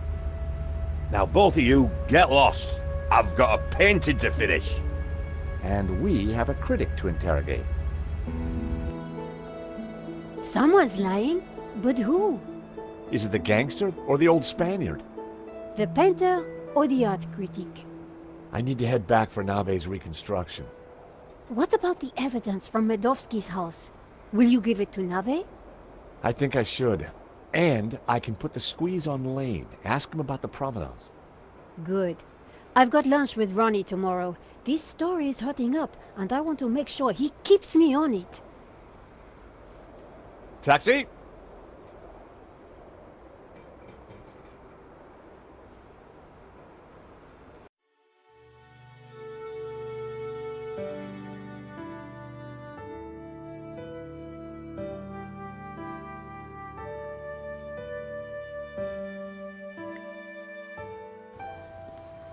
I arrived back at the shopping arcade.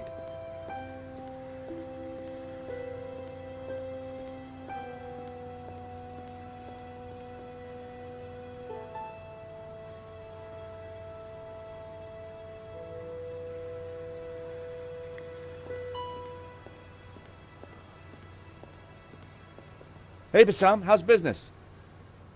Good to see you, George. Gotta say, the new branding's hitting the demographic right between the eyes. Sold anything? This is a soft market, George. Look to the margins. Look to the margins. What's your latest bargain? Bargain? I prefer the word incentivizer, George. Look at the store. Something for everyone, and everything for someone. Any other bargains? Got a batch of phone covers. Let me guess. Rhinestones? Got it in one.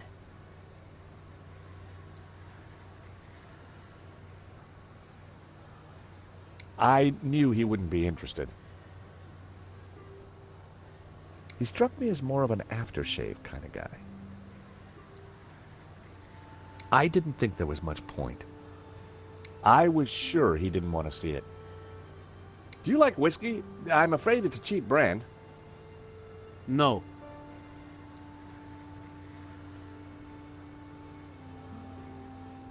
I didn't think there was much point. Thank you.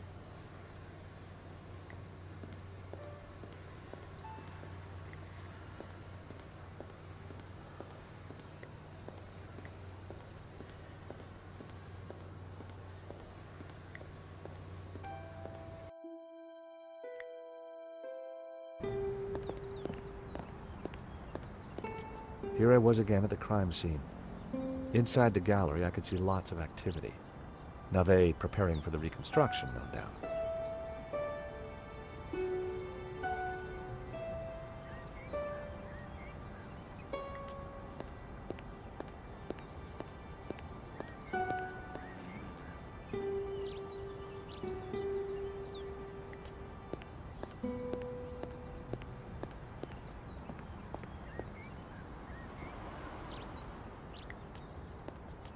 Hi.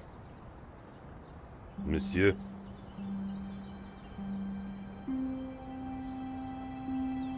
So nobody else was here at all?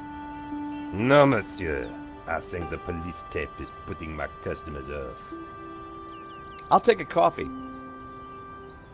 I don't think so. What?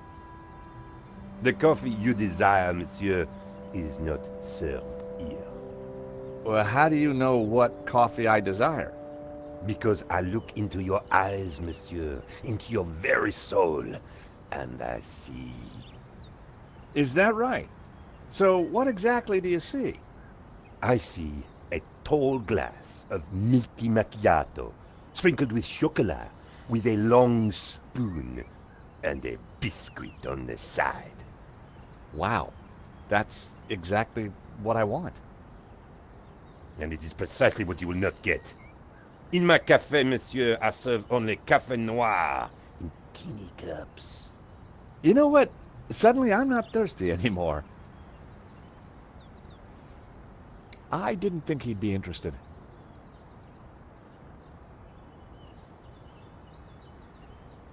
What do you think of this Brett? It makes me feel strange. My mother used to wear it. Your mother? But it's for men. It was the 60s, monsieur, when girls were like boys, were like girls. I was sure he didn't want to see it. He wouldn't want to see it. Rich tea cookie? Ah, the biscuit that dare not speak its name. Save it for your English friends, monsieur. The waiter wouldn't want to see it. What can you tell me about this? I am afraid that I know nothing about that. I knew he wouldn't be interested. What do you think of this coin? If you wanted to tip me, monsieur, you could at least pay me in euros. Or better still, franc. Whiskey? You offer me cock of the glen, monsieur? Have you no shame?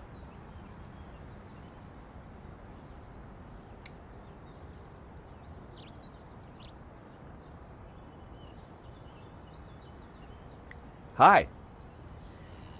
Monsieur? What can you tell me about this? I am afraid that I know nothing about that.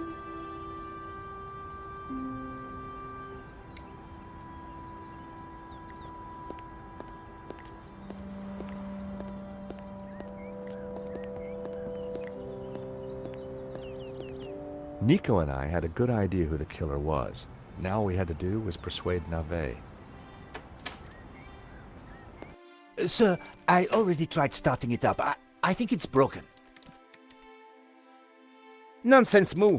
This machine has the power of 10 investigators. But investigators never fail to start up, sir. Your pessimism is duly noted, Moo. But have faith. This machine will analyze the scene, compute the data, and deduce everything for us. The location of the second shooter will be a mystery no more. One moment. A marvel indeed, sir. Though at the moment it is kaput. Your pessimism has obviously infected the circuitry, Moo. Let me think for a moment. If I could just... Shh! Eh bien, Moo, now try realigning the laser matrix. Sir, I have no idea what that is. Move over, Moo. Now, let me see. Oscillating reverberator? Check. Refraction spectrometer? Check. Now, what can I do? Ah, Monsieur Stobart, it's only you. Glad you could finally make it. Inspector, I've got some good news and some bad news. Oh, yes? I shall be the judge of that. I think I know who the killer is. Really? Yep, he's a gardener called Shears living in London. Fascinating. And the good news? We don't need to do your reconstruction. You joke with me, Monsieur Stubbat. It's not a joke. This guy Shears was working for a Russian ex-mobster. It's all part of a highly complex fraud. Gardeners, KGB, fraud. You are a fantasist, monsieur. And I have no time for fantasy. Reality is my suitcase, as you Americans say. Now, stand over there and keep out of trouble until the others arrive. Well, who are we waiting for? Mademoiselle Collard and Father Simeon. Please, I am very busy. Ah, Moo, a clever choice. But no cigar for you. Try the red.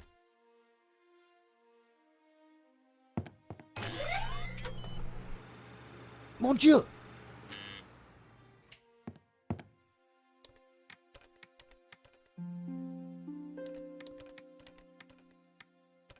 It was Sergeant Moo. He looked flustered, probably because he was being shouted at. It was Inspector Nave. It was a strange-looking machine.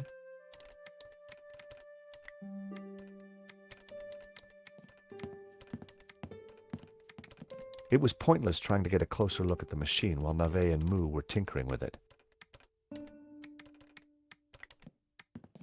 Excuse me.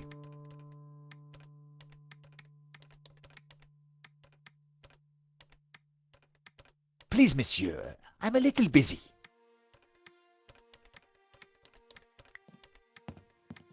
Inspector Nave, may I ask you some questions? You must wait, monsieur. I am extremely busy. Sure, it can wait.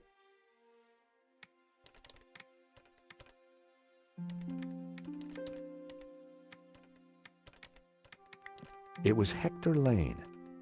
I couldn't decide if he was amused or angry.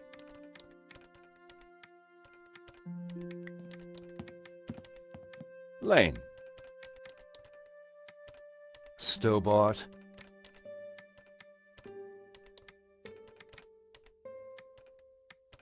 What's the deal with that device over there? It's a farce. They've been trying to get it working for hours. Looks like something out of a 50s sci-fi movie. It probably is. What do you think of Nave? The man is a buffoon. I have better things to do than wait for these idiots to get their forensic whatnot to work. The only silver lining is that Nave seems more annoyed than I am. I gather you're the man to ask about the provenance for the painting. For La Malediccio? Well, you have been busy, haven't you, Stobart? I'd like to see it. So speak to Bijou. She took care of the business side of the gallery. The provenance is in the office safe. She has the key. Lane was a pushover when you had him cornered, though it looked like Bijou hadn't been completely honest with me after all. I needed to pay her another visit. What do you think of Moo? Who? The policeman with Nave. I assume he's another idiot. Why's that? I believe one can tell a man by the company he keeps. I'll bear that in mind, Mr. Lane. Okay, thanks. Yes, yes. Sir, I think we are ready to fire her up.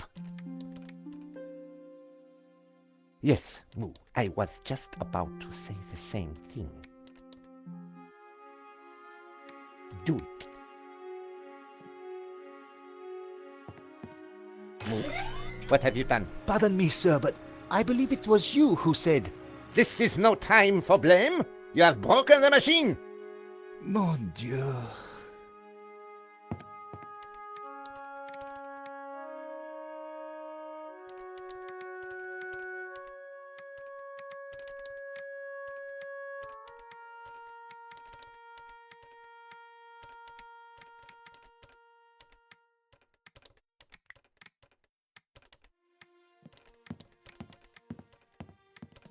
to bed. Monsieur Stobart, you will not leave until this is over. Understood? But I just need to... This is a reconstruction. You will remain here until I have concluded my investigations. Do I make myself clear? Okay, clear. I considered making a run for it, but forcing Moo to chase me would have been cruel. And it would have been silly to risk my investigation. Better to play along with Nave and get the reconstruction over as quickly as possible.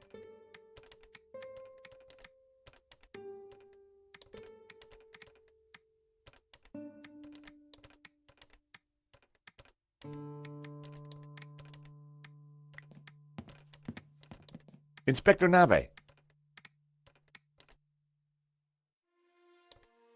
What seems to be the problem?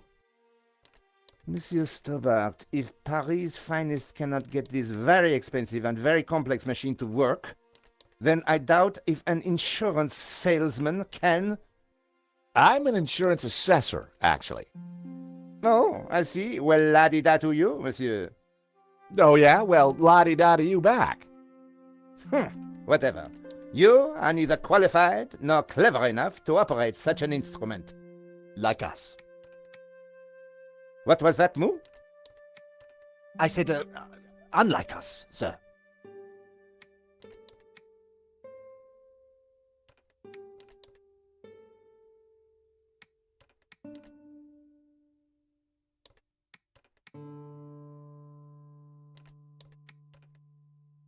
Have you been a detective long? Long enough, monsieur? You've solved a lot of crimes, I guess. More than you have had hot dinners? Well, I've had a lot of hot dinners, Inspector. Oh, yes? How many? What? Precisely how many hot dinners have you had, monsieur? I don't know. Thousands? You prove my point for me, monsieur. Precision and accuracy are everything. You truly are a unique and amazing man, Inspector Nave. Well, I'm glad you are impressed.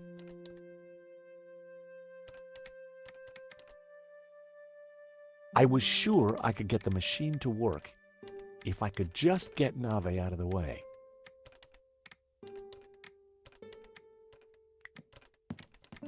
Excuse me.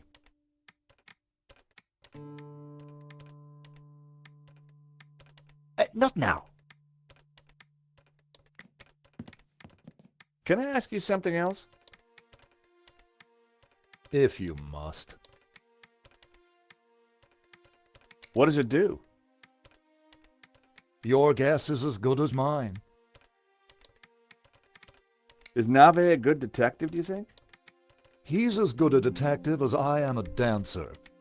You light on your feet, Lane? Do I look like I am?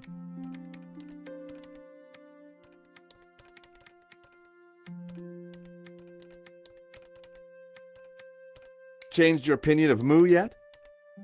Who? Moo. Who? Never mind. Is there anything else you're not telling me, Mr. Lane? Get lost. Okay, thanks. Yes, yes.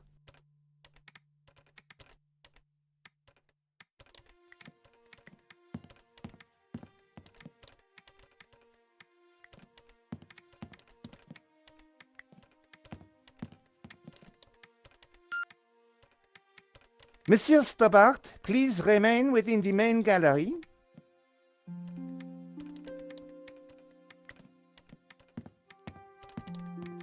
That was where La Malediccio used to hang. 60,000 for a sketch? Ouch.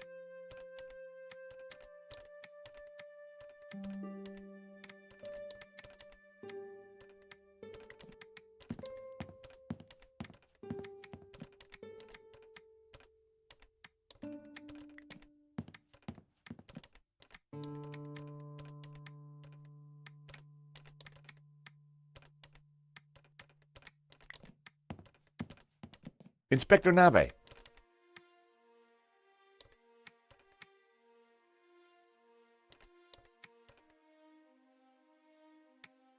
Maybe if I just have a quick look? Perhaps you just can't see the wood for the trees. How ridiculous. Everybody knows trees are made out of wood. I mean, you might just not be able to see what is obvious. What is obvious, Monsieur Stobart, is that I am not stupid. Nor are you made of wood, Inspector. Exactly. Now, please leave this to the experts. You must be the top dog around here. Yes, I am the top dog. How about Top Banana? You the top banana too? Kindly cease your babble and let me concentrate. Just asking. Monsieur Stobart, if you continue to hassle me, I will arrest you where you stand. I decided to drop it for now.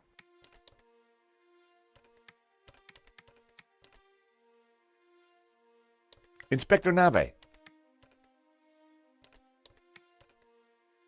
Can I just... Go away!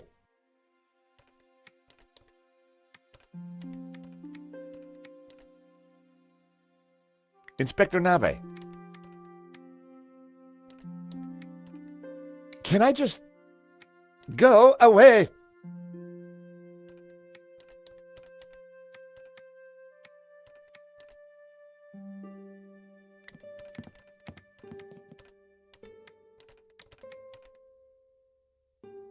Monsieur Stobart, please, can you stop trying to leave?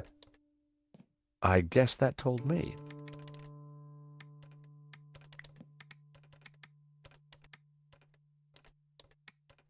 Monsieur Stobart, please, can you stop trying to leave? I guess that told me.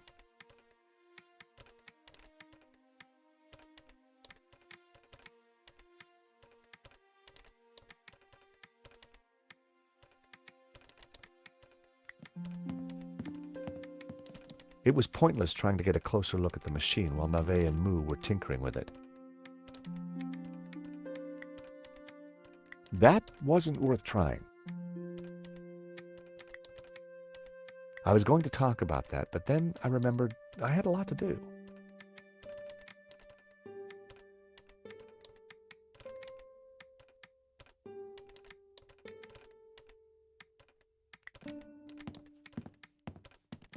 Can I ask you something else? If you must. What does it do? Your guess is as good as mine.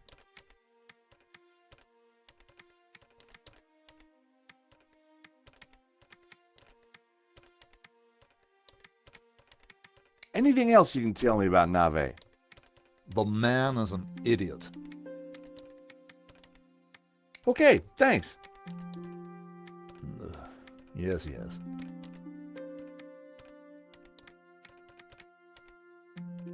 The poster looked old. I didn't need to touch it.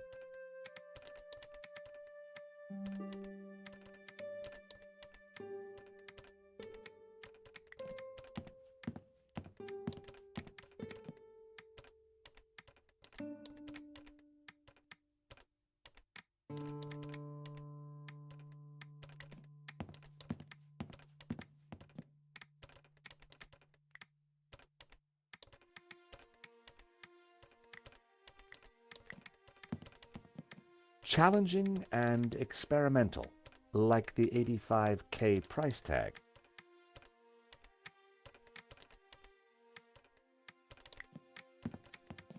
The Gap were La Melodic. 60,000 for a sketch? Ouch.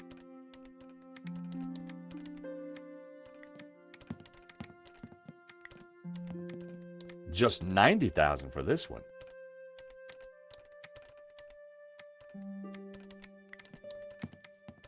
It was better not to try to enter the office again.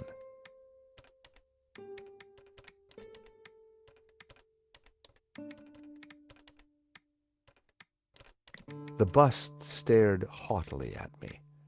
I wondered who it was modeled on.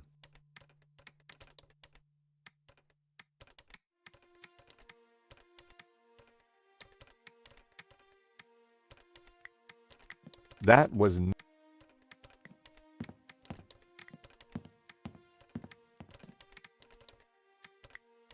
I didn't want to waste time talking about everything in my pockets.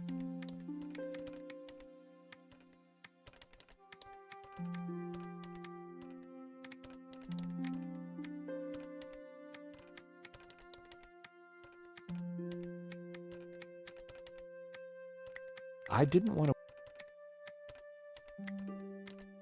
I had to hurry up and get out of there, not waste time discussing everything I ever picked up.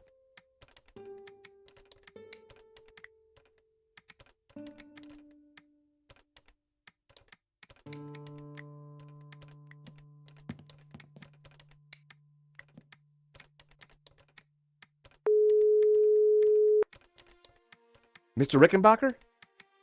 The artist restoring the painting claims there's a provenance that proves Medovsky is the owner. Why do I sense some doubt here? Take one guess who signed off on it. I give up. Hector Lane, the art critic responsible for the exhibition. Oh, this gets better and better. Go and speak to Lane. Get a look-see at that provenance yourself. I spoke with Lane. He says the provenance for the painting is in the gallery safe. Good work, Stobart. Apparently, Bijou has the key, though when I talked to her earlier, she said she wasn't involved with the gallery. You need to take a look at that provenance. I'm going to go find out why she lied. Get round there, Stobart. See if you can get the key to the safe, too.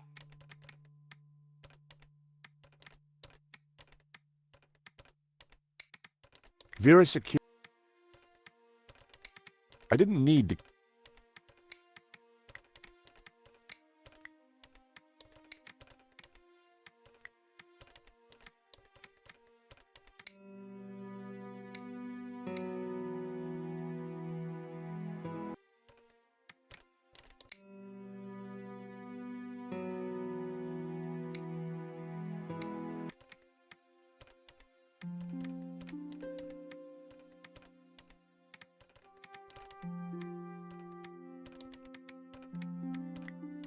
I was going to talk about that, but then I remembered I had a lot to do.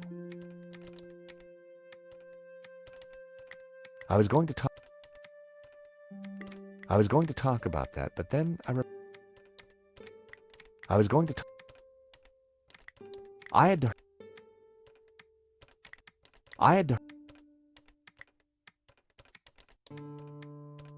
to hurry.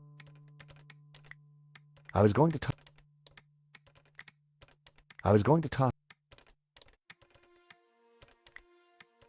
I had to hurry.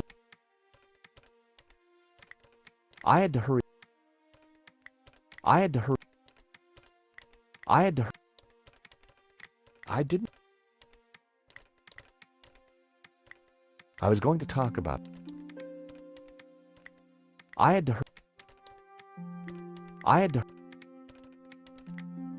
hurry. That wasn't worth trying.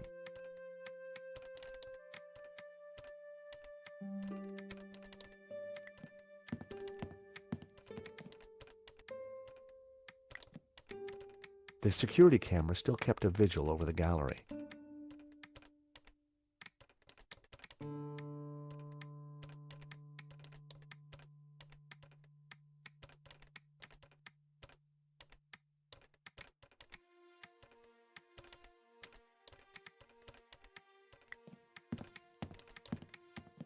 Nave's machine was plugged in.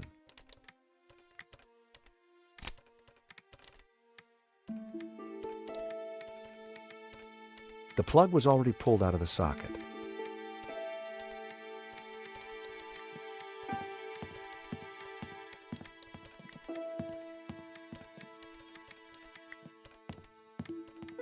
Inspector Nave.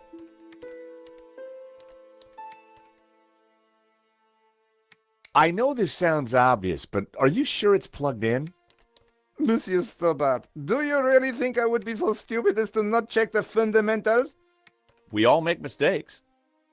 What a ridiculous generalization, monsieur. Look, I can see from here it's... Ah. Do you need assistance, sir? Very funny, Mo.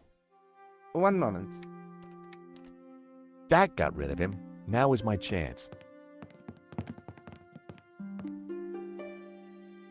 I was going to have to figure that out quickly. A small switch.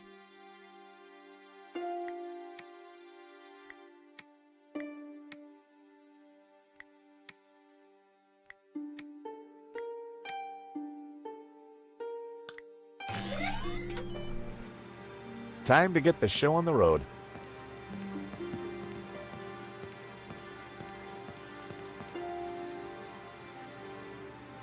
See, Moo? I knew I would get it working. I'm not sure that you... Precisely. You knew my superior intellect would win through in the end. Yes, sir.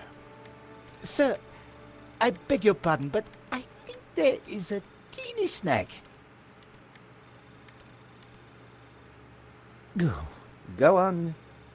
We have no victim. Good God, Moo. Are you suggesting I kill someone for the sake of this reenactment?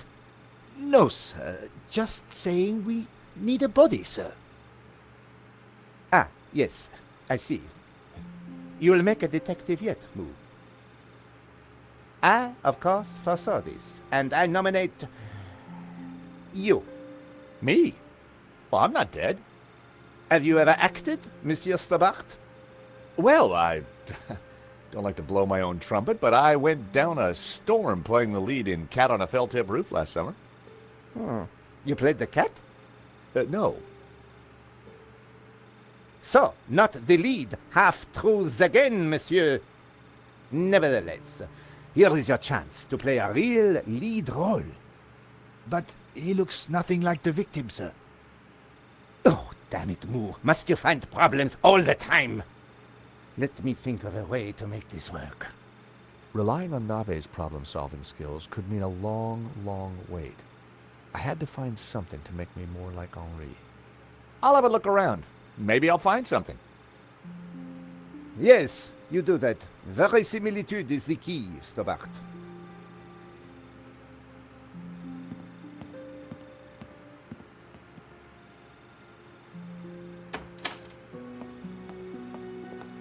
Ah, you have arrived at last.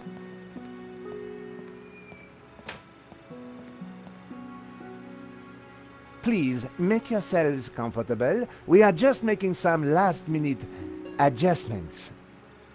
Father Simeon, Nico. Hi, George. Welcome to the asylum. Let me guess. Nave is overjoyed we've solved the case and he's putting us up for an award. Not quite. I told him about Shears and Medovsky. He says it's fantasy. But that's crazy. Tell me about it. So what do we do now? Carry on anyway, and nail Medovsky. What about Nave? Ignore him. And this charade? The reconstruction? Well, sooner it starts, sooner it's over. George, what on earth is that machine? It's Nave's baby. Supposedly, it's going to analyze the crime scene and tell us what happened. But we already know what happened. Sure we do. But Nave doesn't. Quiet, please! How can I concentrate with all this racket going on? Lane was right. Nave was an idiot.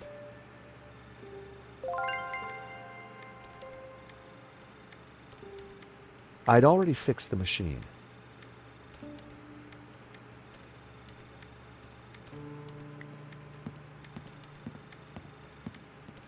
Now that the machine is fixed, can we talk? Can I just... Go away! You got any idea how I can be more like Henri? You mean apart from being dead? Well, ideally, yeah. Monsieur Stobart, must I hold your hands at every turn? Figure it out, Mr. Insurance Assessor.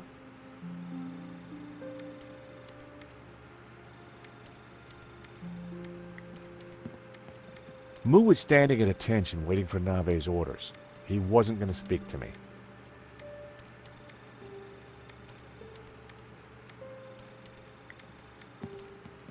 Can I ask you something else? If you must. What does it do? Your guess is as good as mine. Okay, thanks. Yes, yes. There was no point making small talk. Hello, Father. Mr. Stobart, will this take long? I'm not sure. Nave appears to be struggling with the machine. I'll pray for some divine intervention, then. Yeah, if you think that'll help. The Lord is always listening, George.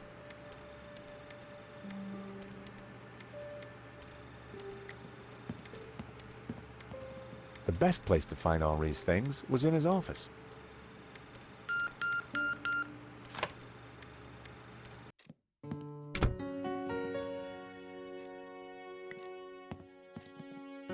The CCTV camera watched over the gallery, though it no longer seemed to be recording. Some of the stuff must have been collecting dust since the 70s. Yeah, it was certainly nothing of any use. The phone was vintage.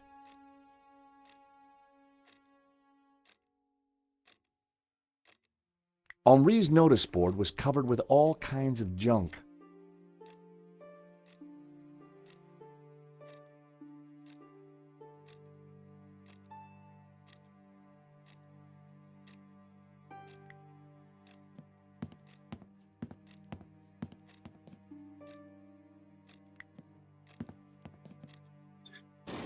I opened the compartment again.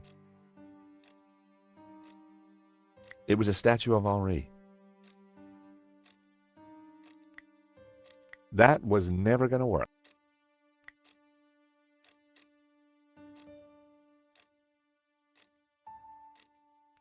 That wouldn't make...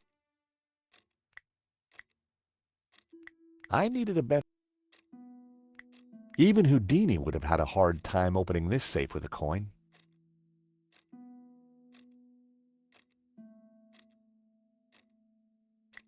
Using a paperclip to pick this lock would have been very impressive, if it had worked.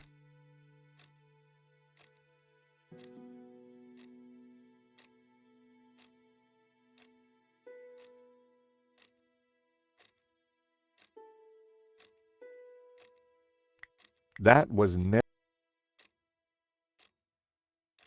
Now... That wouldn't work.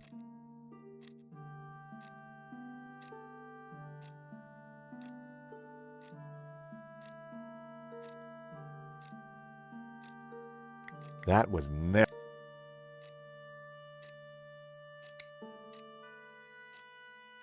The desk was covered with Henri's junk, and none of it was of any use.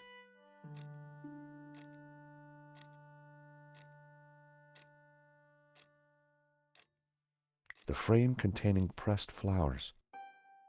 The frame containing...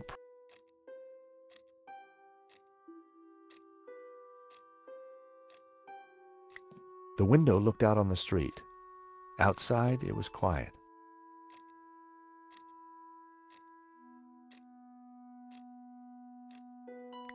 It was a hookah pipe. Those things gave me a headache.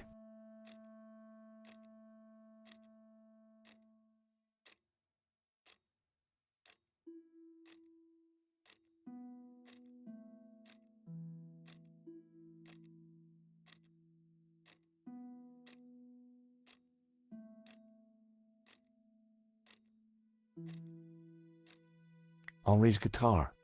Poor man would never play it again.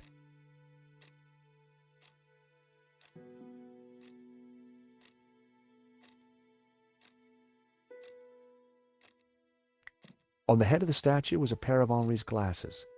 Maybe, just maybe, the glasses would make me look like Henri.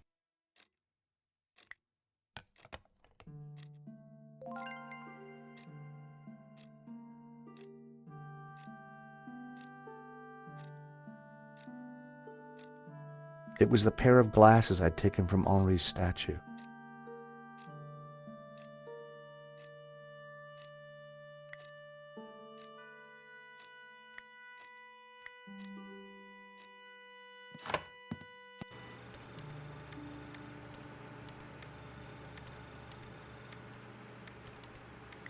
I didn't want to waste time talking about everything in my pockets.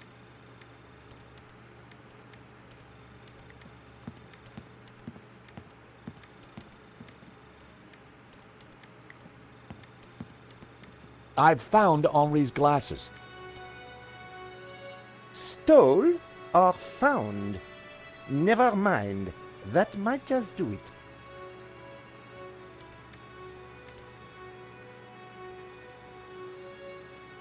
Come on, everyone, into position. I want everyone to stand precisely where they were when the victim died.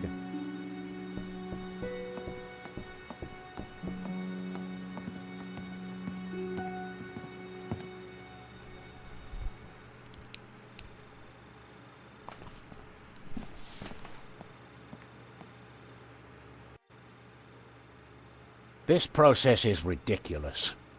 God moves in mysterious ways, Father. Indeed.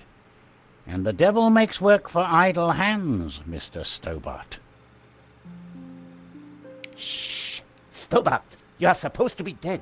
Please be dead more quietly. I tried to tell Nave the truth about his bloodstain. Didn't he believe you? You're a man of God.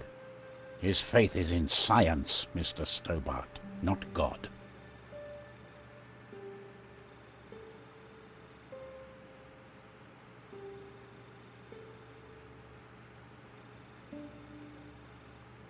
Father? Yes, my son. Do you think the machine will give the inspector some insight into Henri's murder? He will find the answers he seeks, but he asks the wrong questions. This was no ordinary murder. Do you think Inspector Nave will ever figure this out? I'm not sure, although I'm no expert. Yeah, neither is he by the looks of it. You keep talking about the Gnostics. Who are they? They are a cult, a warped branch of Christianity that reveres Lucifer as equal to, or perhaps greater than, God. I can see how that might trouble the Vatican. The Vatican is the least of your worries. Please be quiet! Last time we met, you said the stolen painting was evil. Let me explain. I'm a Dominican, Mr. Stobart. The Dominican order was founded to seek out and destroy heresy. Why? Because heresy is evil. Okay. For 1,000 years we have fought against heresy. Indeed, our enemies gave us a nickname, the Hounds of God. Dominicanis, Dominican, you see? Very clever. Now this painting, the Benedictio, is without doubt heretical. Whoa, hold on. How can a painting be heretical? Because it is filled with Gnostic imagery. And Gnostics are heretics. What kind of imagery? Evil imagery. The Ouroboros, the snake eating its tail. Images of false saints, heretical saints. So you think the painting itself is evil? It trails murder in its wake, Mr. Stobart. And murder is police work, monsieur. Silence, please, both of you. The Ouroboros, what exactly is it? It is a Gnostic symbol. It marks something that is hidden. There are trees illustrated within the Ouroboros. They symbolize knowledge. So the Ouroboros alludes to hidden knowledge. The painting must be destroyed to stop this knowledge being revealed. Thank you, ladies and gentlemen. That is the first set of results completed. Only 36 more to do. Please remain in position while we reset the machine. You may relax and talk amongst yourselves. Who are these false saints? Gnostic saints, not beatified by the Church. They question orthodoxy, lure the unwary down dark paths of forbidden knowledge, and condemn innocent souls to the fires of damnation. You mean like a Black Sabbath album? Take a look at this, Father. That is of no interest to me. Take a look at this, Father. That is of no interest to me. Take a look at this, Father. That is of no interest to me.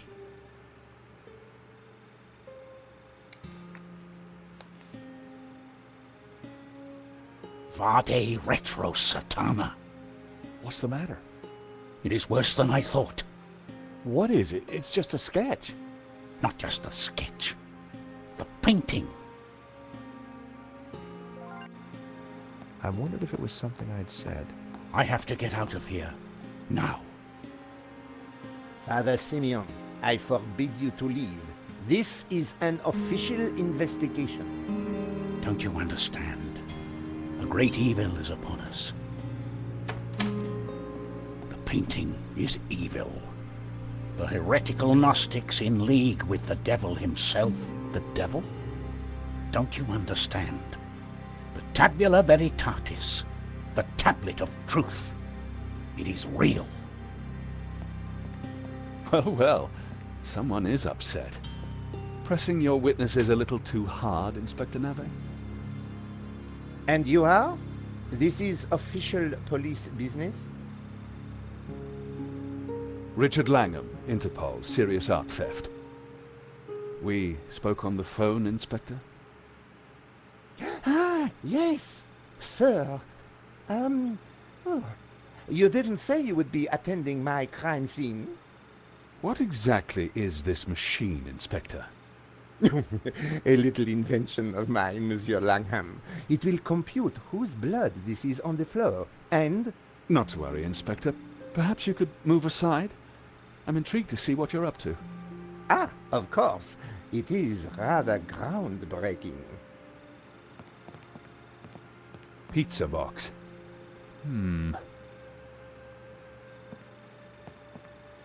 It looks like your suspect was a Hawaiian, Inspector. A Hawaiian? Mon Dieu! Moo! Get on to the Hawaiian embassy straight away. There is a surf killer on the loose. Alert the airports and the surf shops. Sorry, Inspector. I mean, Hawaiian pizza. Your blood stain is a pizza sauce. Pizza? Moo! You fool! Forget the surf shops. Get on to the Italian embassy. This has mafia written all over it. Nah, Inspector, if you don't mind, I'd like to speak to your witnesses. And in the meantime, perhaps you should try and get your priest back. Madame Collard, Mr. Stobart, I assume. Can I buy you chaps a coffee? Langham sounded a little more on the ball. Maybe he'd bring a dose of common sense to the case. So, Inspector Nave brought me up to speed and told me about you guys. I can guess what he said. But what's your interest in the robbery? I've been tracking a gang of art thieves for some time, and this looked like a good lead.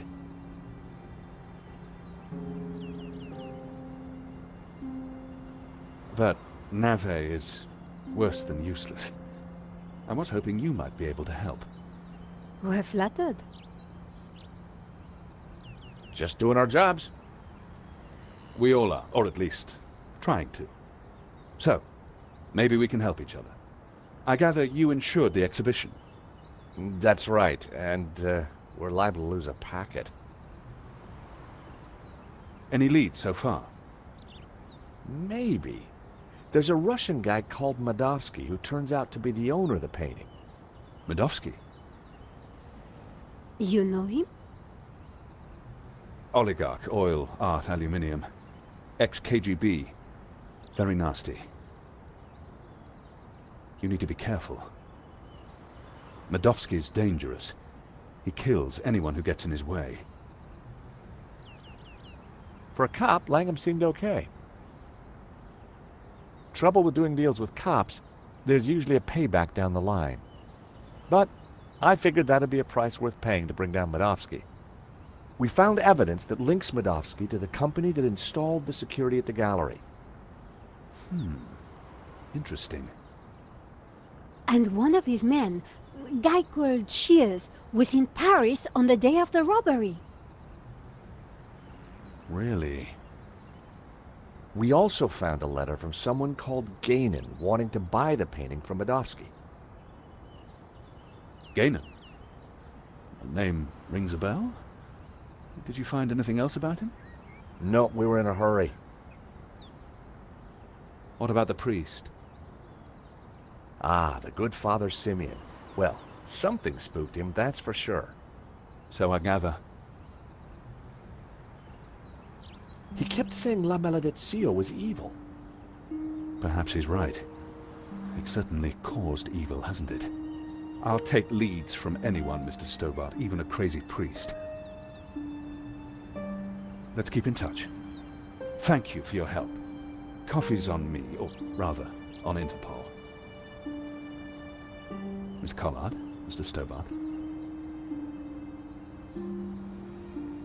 So, George, what do you think? Interesting. He seems to be on top of things. I agree. You know, Nico, this could start getting dangerous. You think Langham's right about Medovsky? Well, he appears to be on the ball. I thought he was cute. He was English, Nico. They're all cute to you. Hidden depths, too. Oh, yeah? What about my hidden depths? You showed me those long ago, Georges. Well, I'm off home to write up the story so far. You? I have to see a woman about a dog. A stuffed dog, that is. You're talking riddles again, Georges. I need to pay Bijou another visit. She's not been completely honest with me.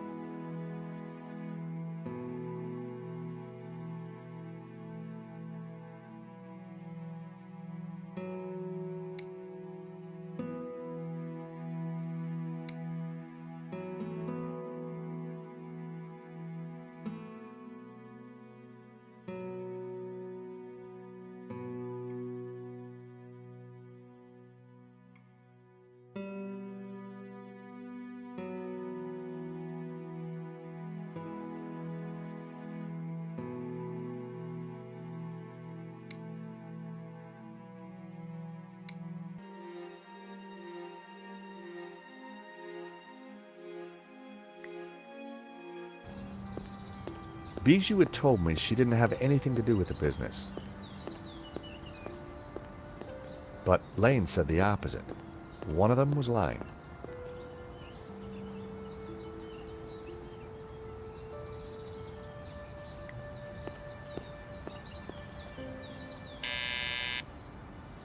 Yes? Bijou, it's George again.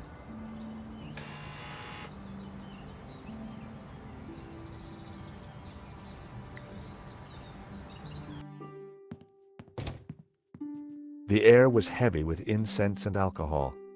Reminded me of the old alma mater. What happened? George, please help me. I am lost.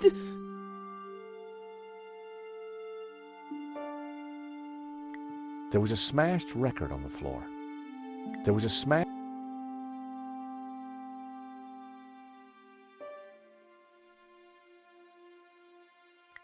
The joss sticks had finally burned down, but the air was still thick with incense.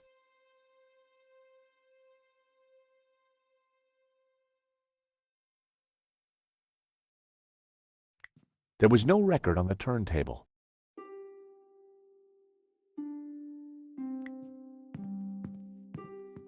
Bijou looked foxy and controlling.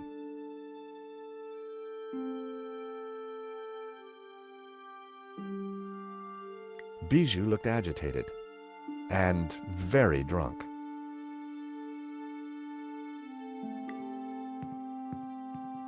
Oh, help me, you must help me. What's wrong, Bijou? I can't play our song. I've lost Henri and now our song. You mean the record?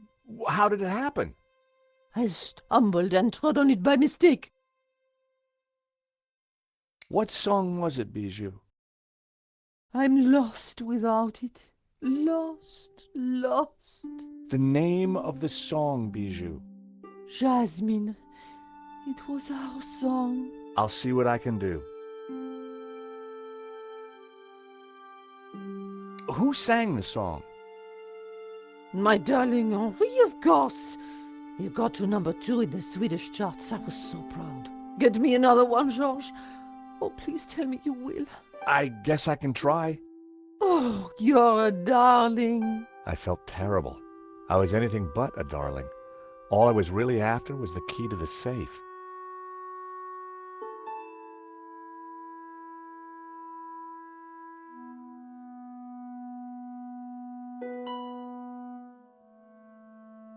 Lane tells me you've got the provenance, that you did all the paperwork for the gallery. Oh, dear. My head is going round and round and round. Bijou, I need to know. All the papers are in the safe. In the gallery office. Stop asking all these questions. Bijou, where's the key to the safe? Henri? You're not Henri. I'm keeping the key just like Henri asked. Could I borrow that key, please? Oh, I need my tune. Nothing else matters. I couldn't get any sense out of her in that state. I had to find a way to get the safe key. Look, Bijou, I brought Henri's glasses. Oh, Henri, what will I do without you? I didn't think there was much point. Bijou wasn't in any state to make sense. She'd had enough to drink already. I didn't think there was much point. Bijou wasn't in any state to make sense.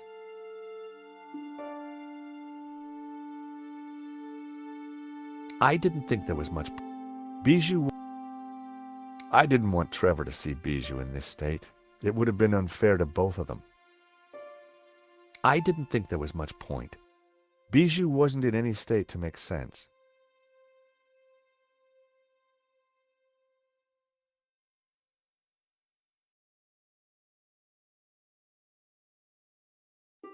Does this smell good to you? Henri, is that you, my sweet? Would you like a rich tea? Tea? I don't need tea. I need champagne. It's not... never mind. I didn't... Bijou wasn't in any state to make sense. I didn't... Please help me.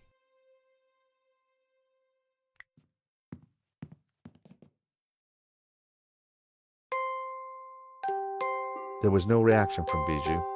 Eine kleine Nachtmusik was clearly not what she wanted to hear.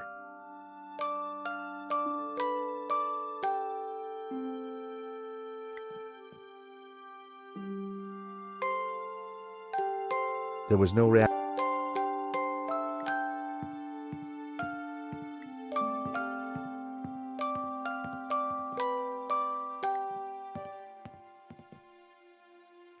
Fifi had pride of place on the table. Its little face reminded me of Henri. Its coat even matched his hair. Some dogs really do look like their owners.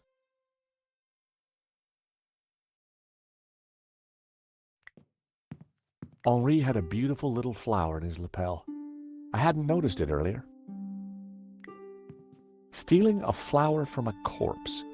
How low had I sunk?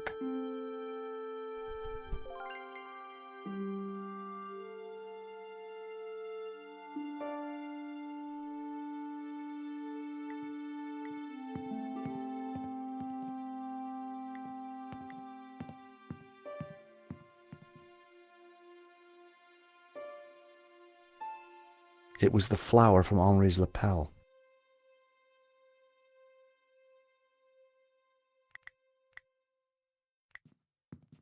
Look at this lovely white flower. Oh, Henri, what will I do without you? never in a month of Sundays. Well, it seemed like a good idea at the time.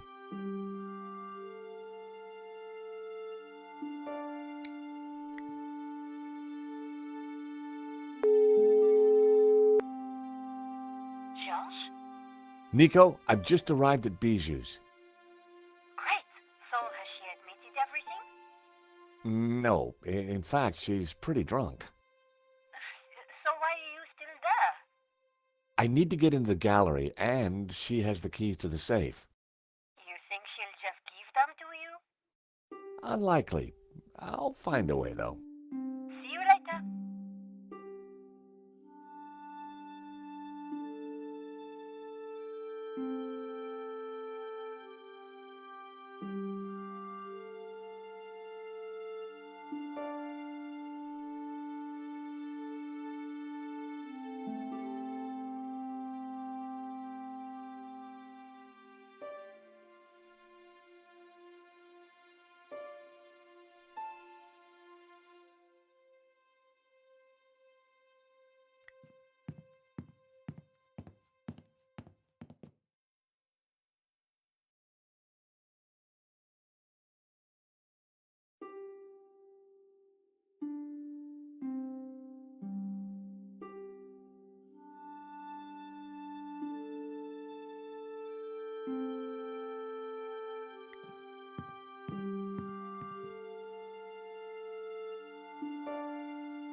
That would be pointless.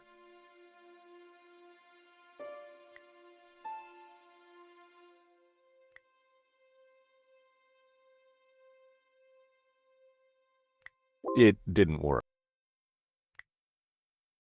Not it.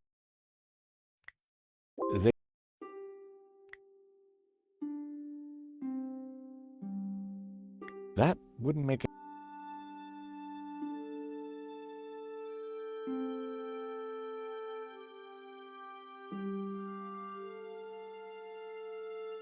There was no record on the turntable.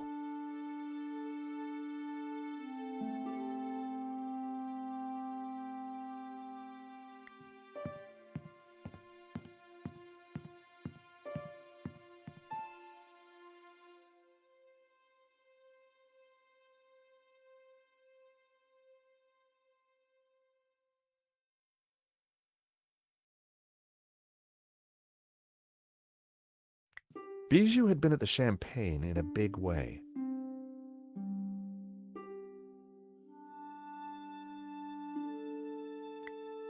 That was never going to work.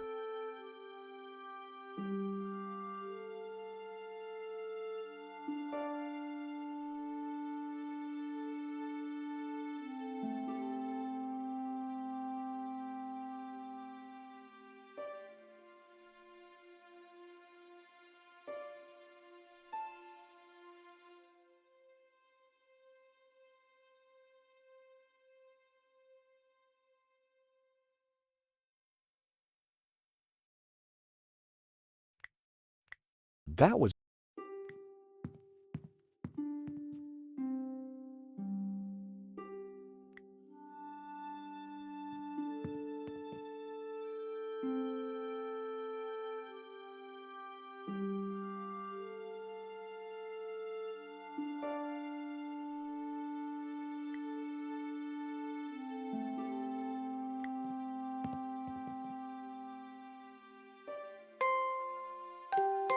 There was no reaction from Bijou. Eine kleine Nachtmusik was clearly not what she wanted to hear.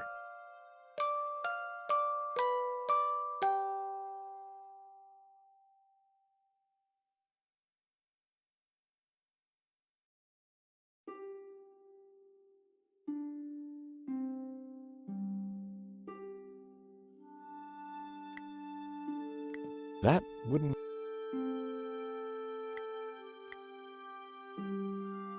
Nope, I needed to try something else.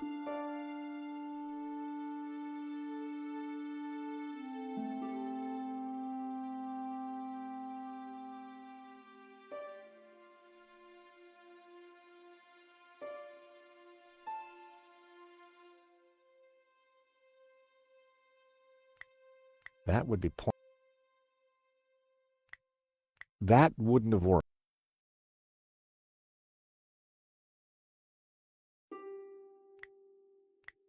That was almost a great idea. Almost.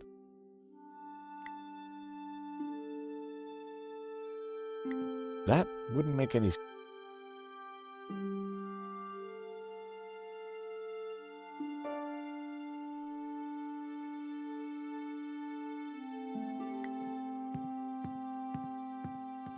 I looked closely. A distinct birthmark could just be seen on Bijou's behind.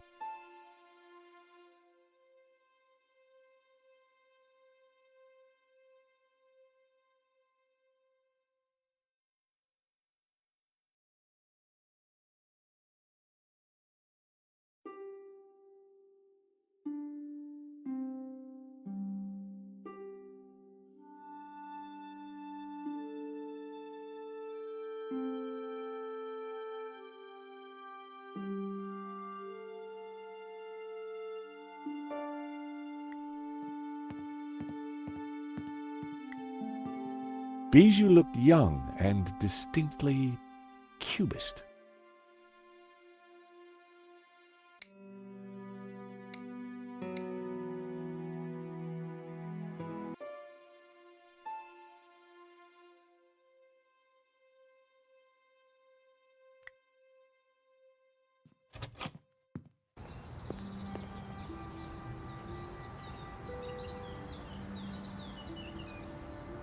The Bois de Boulogne was just across the road.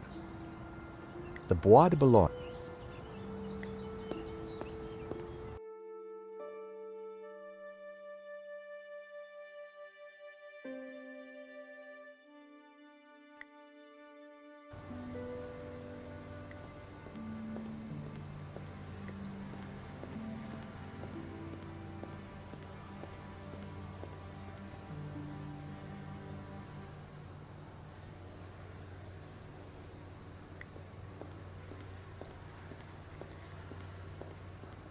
George, what can I do for you? Bassam wouldn't want to see that. Bassam wouldn't. Any other bargains? Not since you last asked.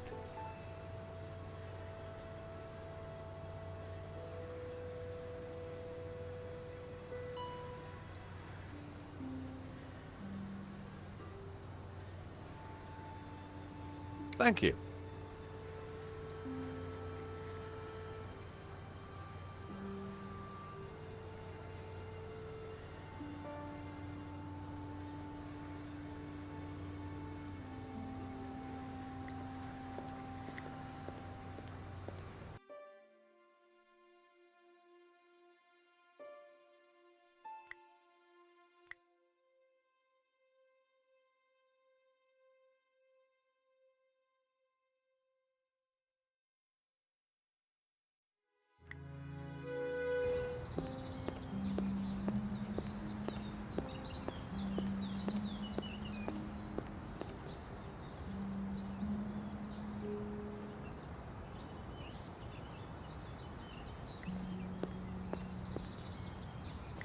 It was another part of town that was alive with cafes.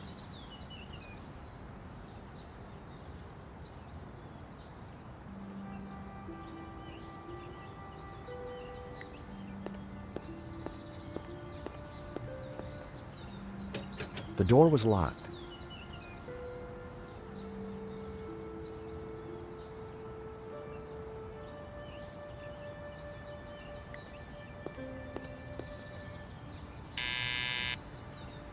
Yes? Bijou, it's George again.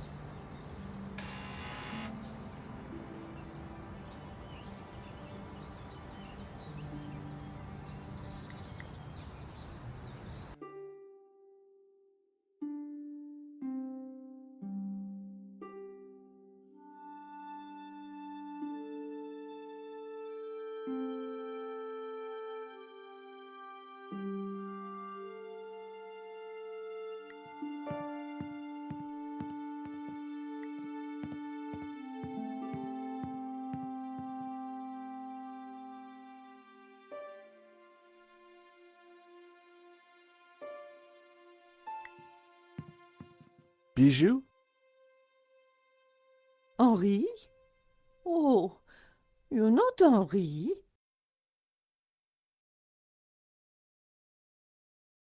Bijou, where's the key to the safe? Oh, I need my tune. Nothing else matters.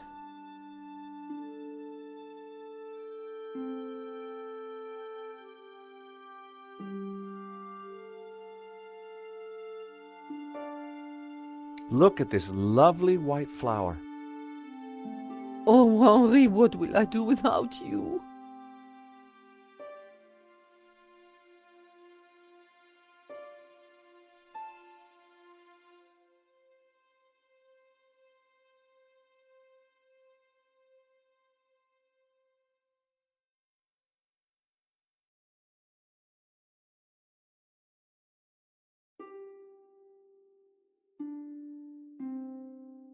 I didn't think there was much. Please help me.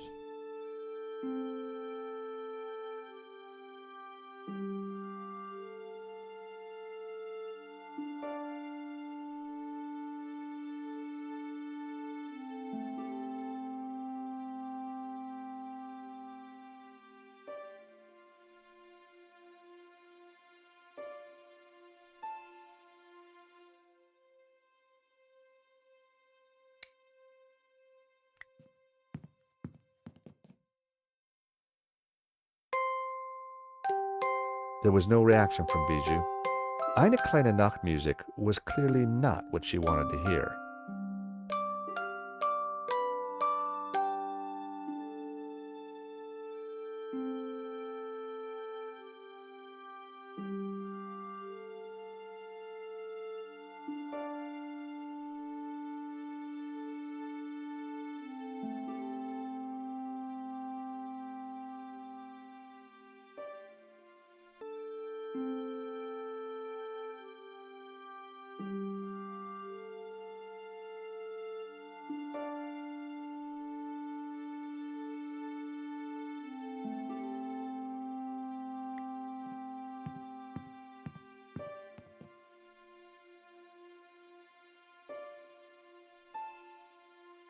There was no record on the turntable.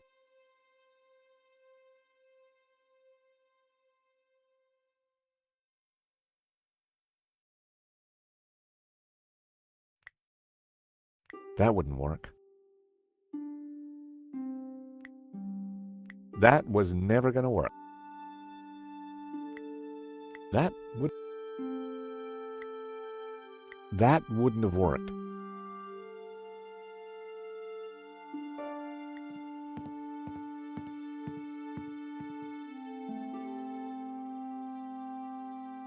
Henri looked very much at peace.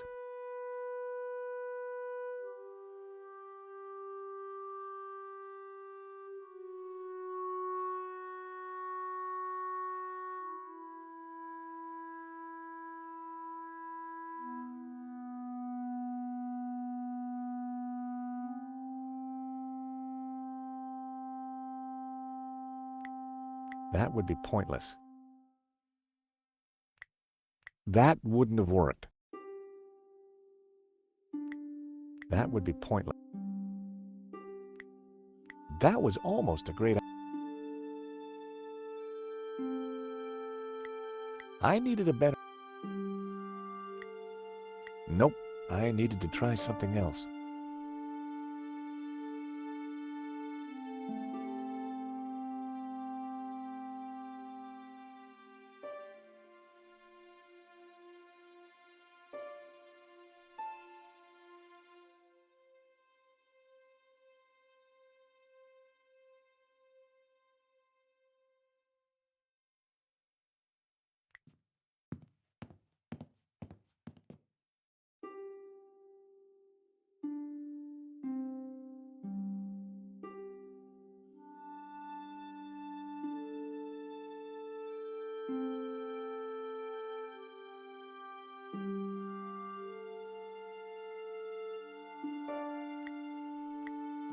That wasn't... I needed... That wouldn't work.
Bijou's favorite record was smashed beyond repair.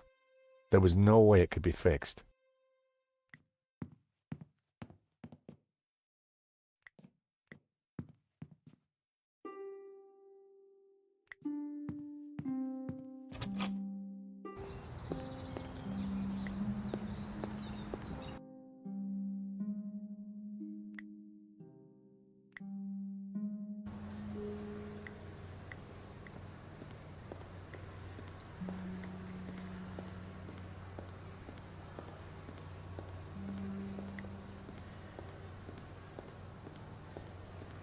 George, what can I do for you? Bassam wouldn't want to... Any other bargains? Not since you last asked.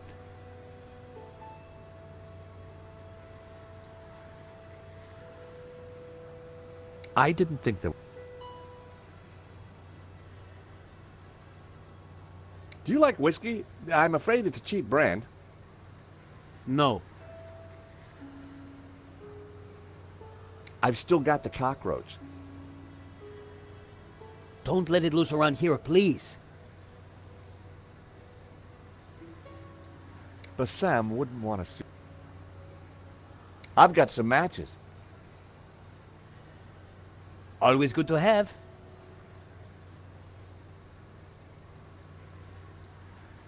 He struck me as more of an aftershave kind of guy. I've got a paperclip. Very useful, I'm sure.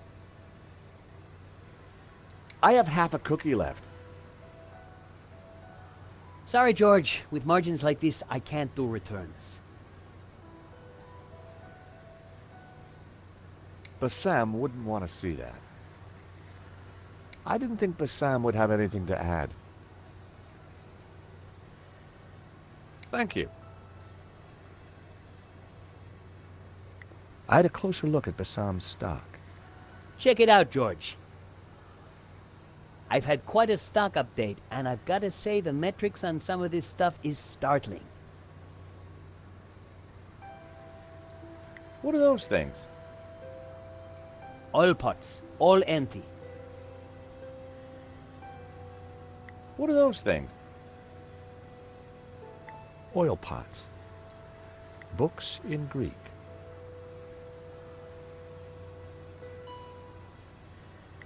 Nice selection of sandwiches you have. That's actually my lunch, George. They looked interesting. A stack of those cards that play music when you open them. Bobbins and threads. The stock range on the stall was impressive.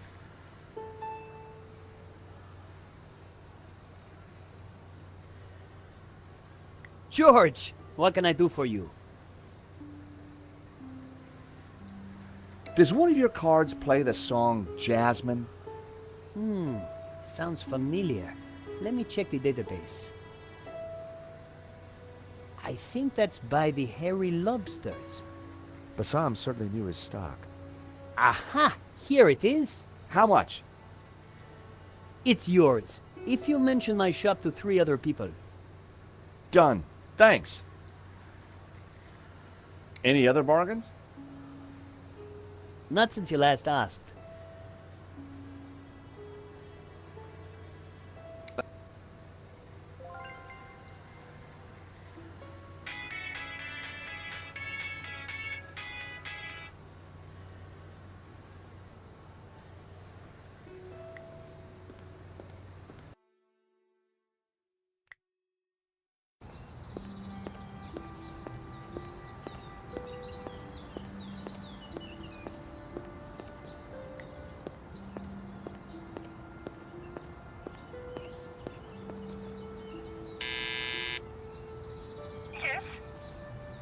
Bijou, it's George again.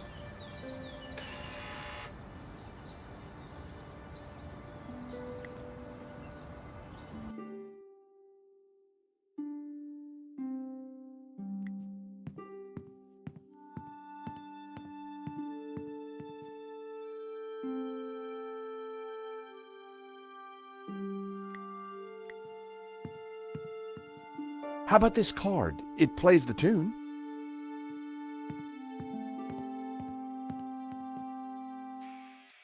How song! Oh, how wonderful! Dance with me, Henri.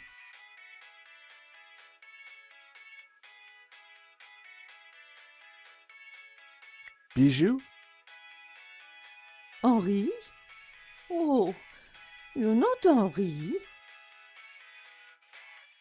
Is that better? Yes, but where is Henri? I want to dance with Henri. About the provenance. No talking, sweetie.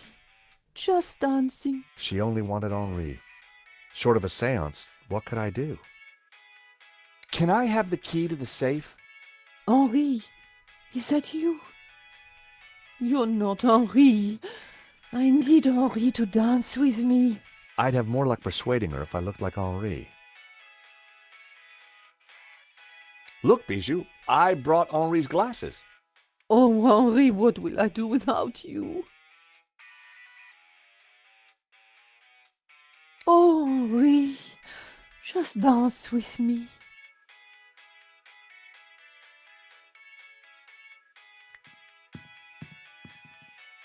I found myself at Bijou's well-equipped dressing table.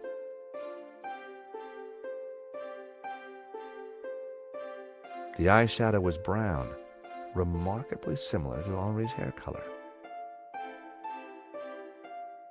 I didn't want it on my eyes, but perhaps a slight dusting. My hair was now the same color as Henri's. Time to bring Henri back to life. Henri had more facial hair than me. I needed a brown goatee. My hair was already covered in this stuff. A box of cleaning tissues. I decided to clean my face and start again. Looking good, but not quite there yet. Henri had more facial hair than me. I needed a brown goatee. The brush already had some rouge powder on it. I daubed some rouge on my cheeks. Looked like Bijou's favorite color was blue. How about a little blue?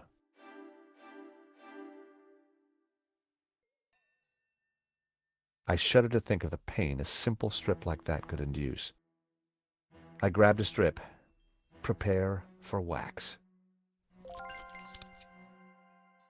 I shuddered to think of the pain a simple strip like that could induce. Bright red lipstick. I wondered if red was my color. Lots of cotton buds, always handy for oiling machinery. Lots of cotton buds. Hairbrush. I prefer a comb myself. Hairbrush.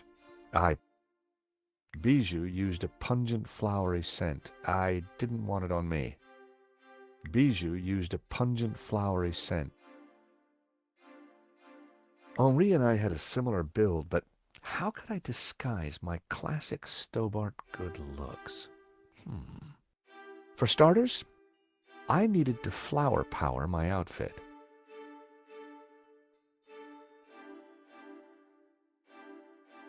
I once painted my toenails with my mother's varnish. Still not sure why that made her cry so much. I cleaned my face before getting up.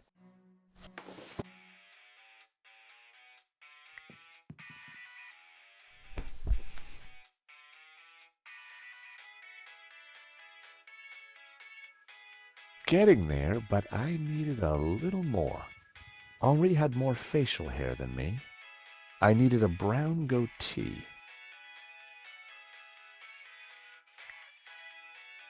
I added Henri's flower to my buttonhole. The jasmine definitely gave me that perfect hippie vibe. Looking good, but not quite there yet. It was hard to see the color of Henri's eyes behind the glasses. I added Henri's glasses. I looked more and more like a gallery owner. It was working, but I needed something else. If I had to wear glasses, I'd choose something a little slimmer.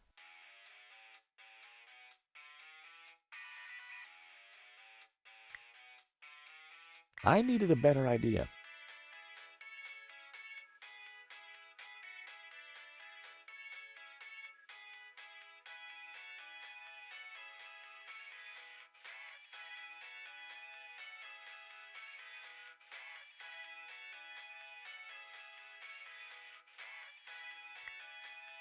There wasn't enough hair in the brush. It was blonde, too. Enough squirrels had been shaved for the brush already. Besides, the color didn't match. I cleaned my face before getting up.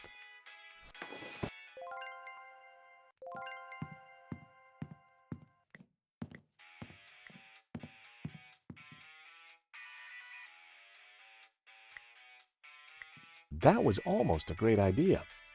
Almost.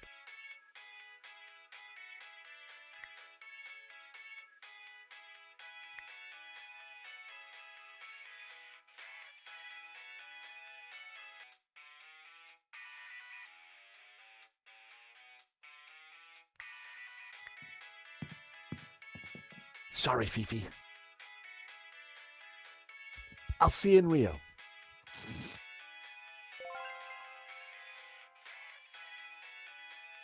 The wax strip was now full of brown dog hairs.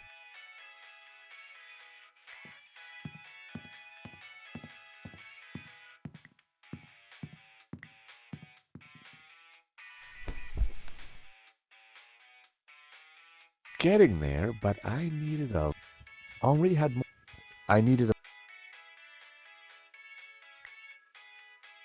With my mouth firmly closed, I added the wax strip to my upper lip. Instant goatee. Looking good, but not quite there yet. It was hard to see the color of Henri's eyes behind the glasses.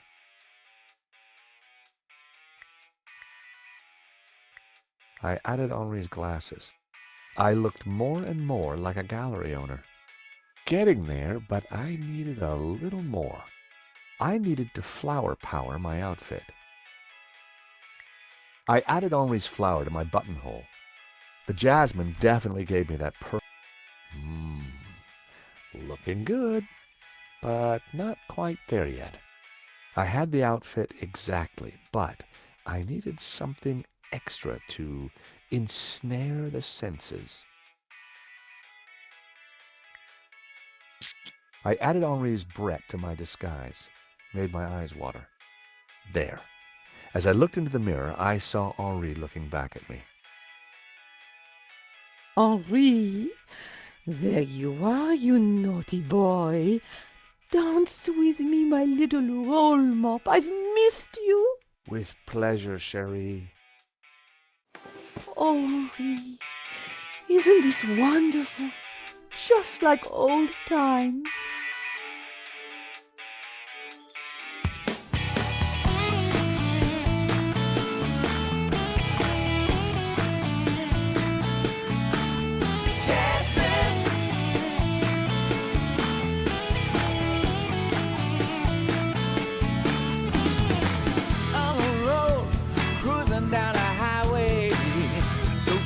Shake out my head in a spin. Listen, babe, Bijou, darling, I need the safe key. Do you have it? Of course. Didn't I promise? Here it is, sweetie. you in. She's so cool, she's pure adrenaline.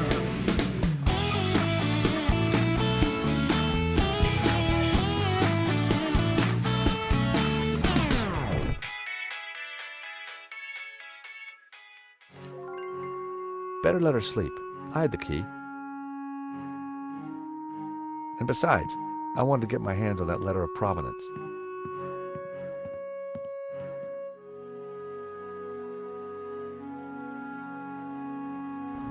I was surprised to see Father Simeon at the cafe. George, a moment, if you please. Is everything all right, Father? No, my son, not at all. Great evil is upon us. That sketch you showed me in the gallery, the study from La Maledictio, it showed an image hidden inside the Ouroboros, a dangerous image. Dangerous? The symbol represents a heresy, an object that the Gnostics call the Tabula Veritatis. The Tablet of Truth? It is a tablet of lies, a tool of Lucifer. Tell me more about this Tabula Veritatis. It is an artifact capable of undoing the whole of creation. It was smuggled out of the Holy Land millennia ago and brought to Europe by the Cathars, an evil Gnostic cult. In 1209, the Church launched a glorious crusade in the Cathar heartlands of southern France.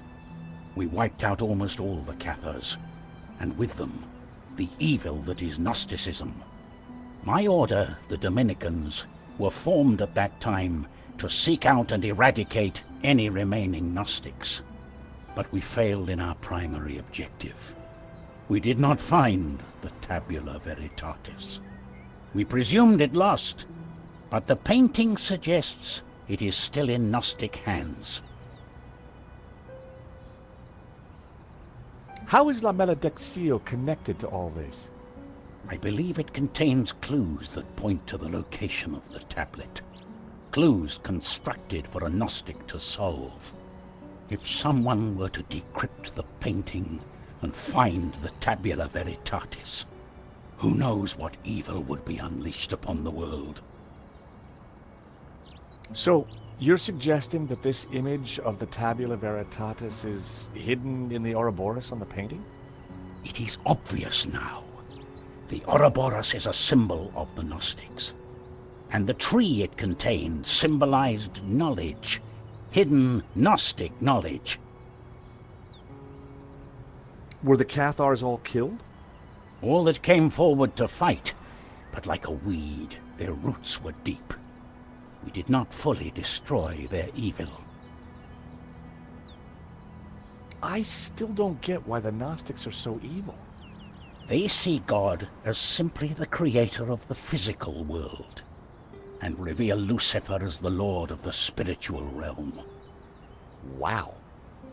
What's so terrible about this tablet? What does it do? Like Lucifer himself, the Gnostics could be anywhere. We must talk somewhere more private. Well, thank you, Father. That was some story. Be careful. Guard this knowledge. There are those who would do anything to find the tabula. Please excuse me. I have to get back to the gallery. I will remain here and follow you when no one is looking. I have more I must tell you. I had to get into the gallery and find the provenance, but I was really looking forward to hearing what else Father Simeon had to tell me. Simeon wasn't going to talk to me while the waiter was there.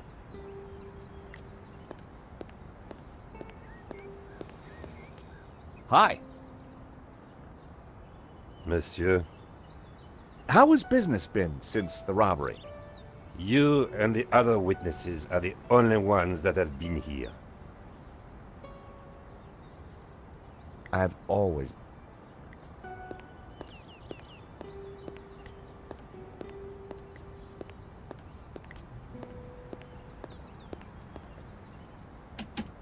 The door was locked.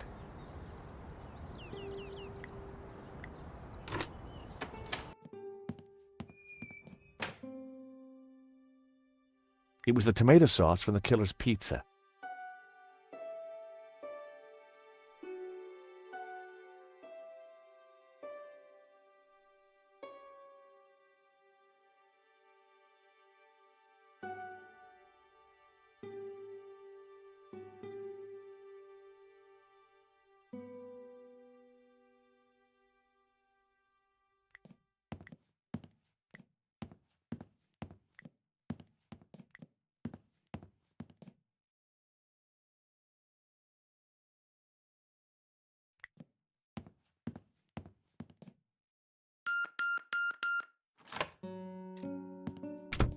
Time to look in the safe.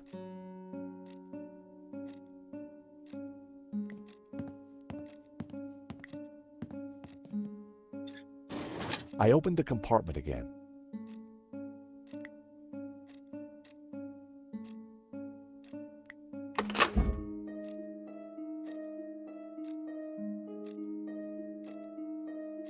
A note was attached to the front of the document wallet. It read, "Cherie, this should do the trick. Your darling Wilfie."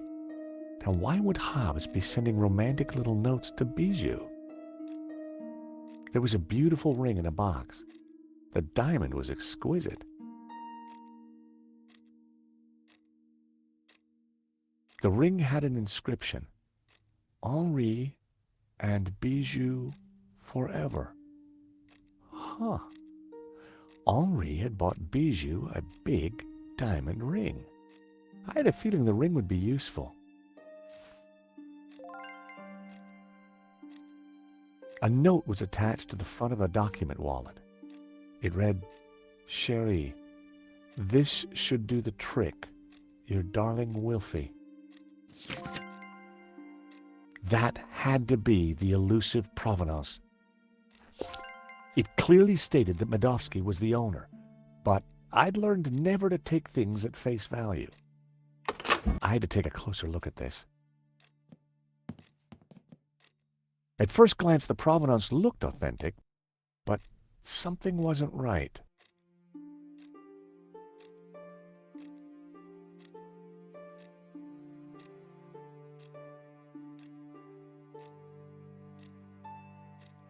A list of previous owners all the way back to the 30s. A letterhead from a fancy London auction house and Lane's signature. It certainly looked the part.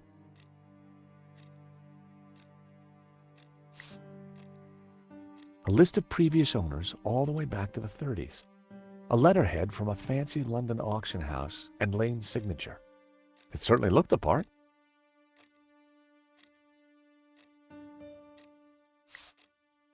A list of previous owners all the way back to the 30s. A letterhead from a fancy London auction house and Lane's signature. It certainly looked the part.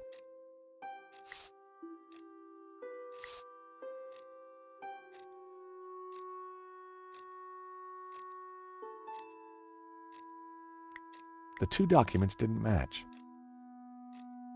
That wouldn't help explain why the provenance felt odd. The handwritten note read, "Cherie, this should do the trick. Your darling Wilfie." Seemed like Hobbs and Bijou were on. Beautiful. A list of previous owners. A letter. It certainly looked the part.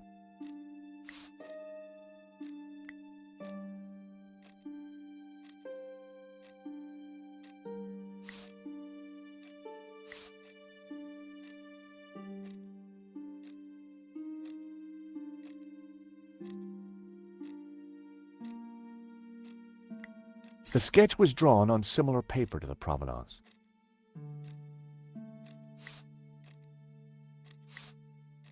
The coffee cup stains matched exactly, as did the tear. The provenance must have been created by Hobbs. It was a fake, which meant Medovsky wasn't the true owner.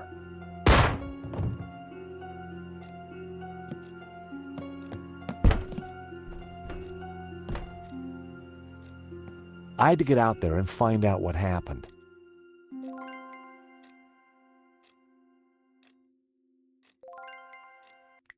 The desk was covered with Henri's junk.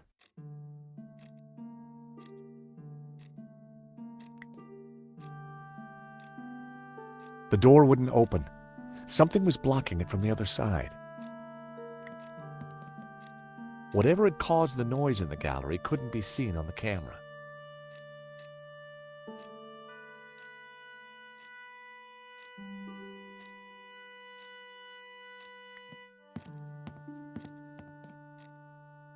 The glass was reinforced for sure. I wouldn't be able to smash it, and it wasn't going to open. But there had to be a way of getting through it.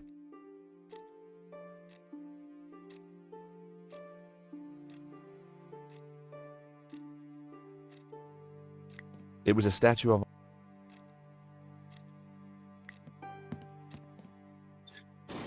I opened the compartment again.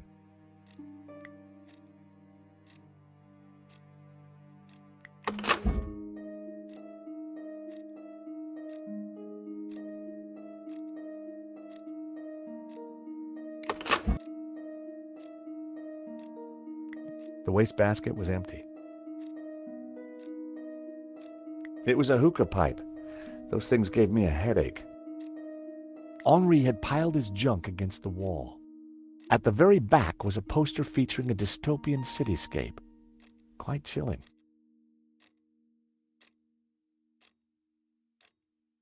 Henri's guitar. Poor man would never play it again. It was a battered sofa. Empty bottles. A naked lady stared at me seductively. The glass was reinforced for sure. I wouldn't be able to smash it, and it wasn't going to open. But there had to be a way of getting through it. The phone was vintage. The lava lamp bubbled away merrily. Henri's notice board was covered with all kinds of junk. A 1600cc Type 2 VW camper, painted in hippie colors. The poster was for the 1975 Stockholm Summer of Love Festival. The frame containing pressed flowers. The glass was reinforced for sure. I wouldn't be able to... But there had... That wouldn't make any...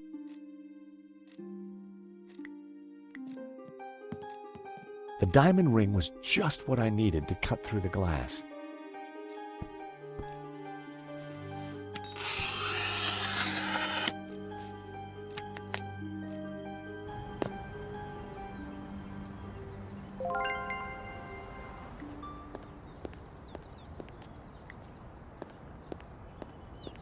I'd made a real mess of the window.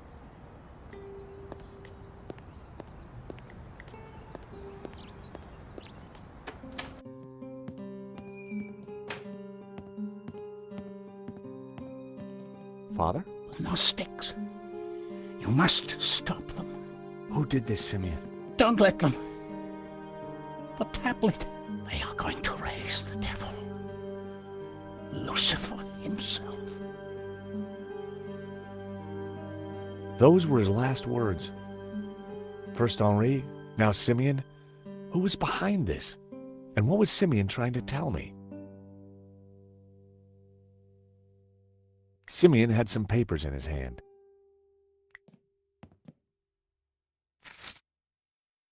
Simeon had been carrying a scan of an old manuscript with a covering note. Both were written in Latin.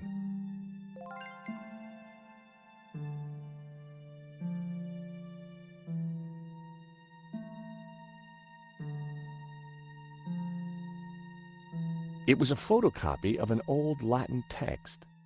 Although a bit rusty, my Latin was still up to the job. It read, "And thus spoke the accused. In this ritual we find succor. Clad in blue, the perfecti take the form of the spiritual, and look towards the rising sun, toward the tree of knowledge. Clad in green, the credentes look the other way, towards the setting sun, where stands the tree of life. And all shall know that the light of knowledge is blue, and that the light of life is green.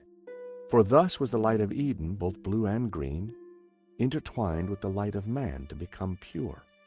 Pure light, white light, pure light will win." So it was written in the old texts, affirmed by the Tabula Veritatis. And these were the accused's last words. It was powerful stuff. I wondered how it connected to La Maledictio.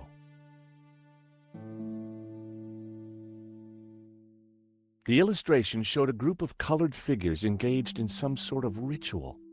The blue and green figures appeared to be in control.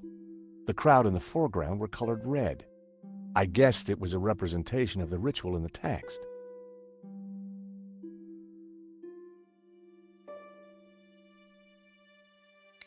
My God, what have you done? Huh? I know this looks like... Like you've been caught red-handed?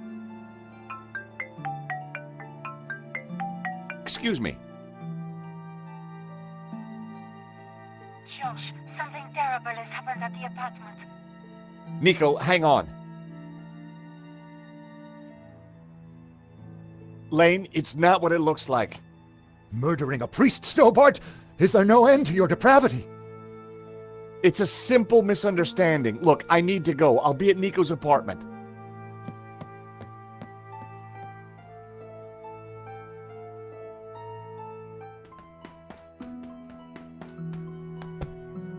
Nico! In here.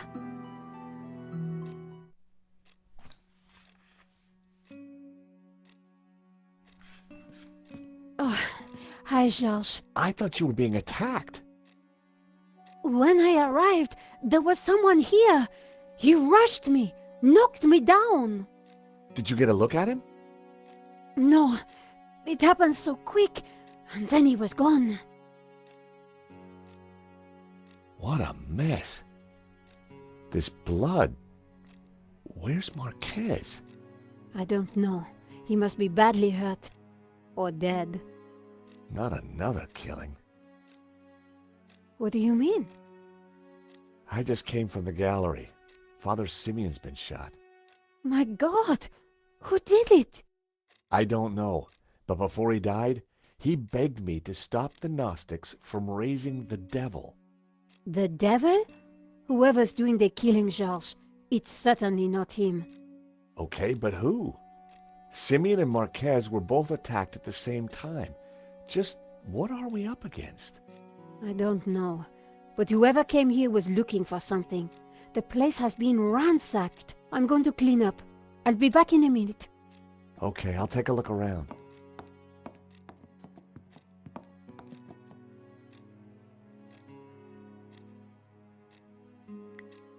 There was still quite a bloodstain. I really hoped that Marquez was all right. Simeon had been carrying a scan of an old manuscript with a covering note. Both were written in Latin.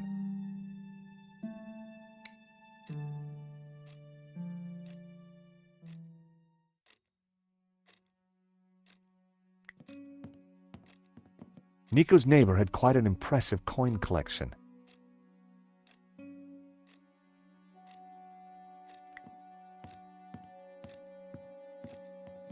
The chair had been knocked over in the fight, but there was something glinting underneath. It was Marquez's medallion. The chair was tipped over.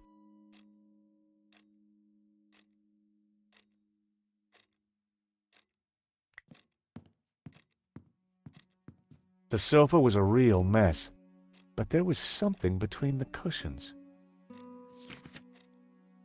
It was one of the photographs that Nico had taken during the robbery. It showed a section of La Malediccio. Marquez had written on it. Marquez had scribbled the word Sans across the photograph. I wonder what he meant.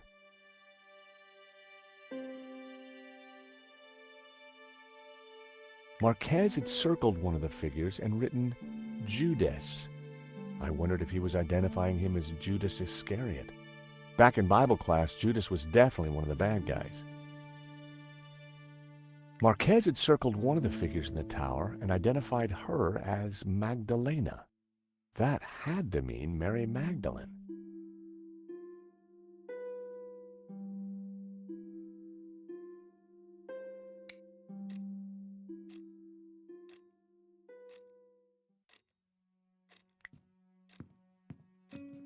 There'd clearly been a struggle. Marquez must have put up quite a fight. I spotted something in the mess. It was Marquez's family photo. Marquez wouldn't have intentionally left the photo behind. Hey, George, you find anything? Marquez's medallion. And one of your photos of the robbery. Marquez scribbled all over it. I think he was trying to work something out in the painting. Simeon must have been right. The painting is some kind of map. We should... Hold on, my phone. Hello? Oui? This is Inspector Navet. I am looking for the American, Monsieur Stobart. Are you with him? Yes, he's right here. Mon Dieu! Stay calm, madame. Where exactly are you? In my neighbor's apartment. But why do you... Do not worry. I am just moments away. Be very careful. He is armed and highly dangerous. But he seems so charming. Trust me, madame. The leopard never changes his straps. That was Nave. You're in big trouble. Lane saw me with Simeon's body. He set me up for sure. Well, Nave's on his way, and he'll be here any moment. We have to go, Nico, now. Down the back stairs. We'll go through Fleur's shop.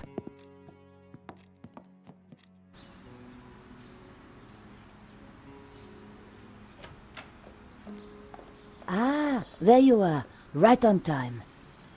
Sorry, Fleur, but we can't stop. Suit yourself. Damn it. Sergeant Moo is outside the door. He's talking to someone. Oh no, it's Adam. Who?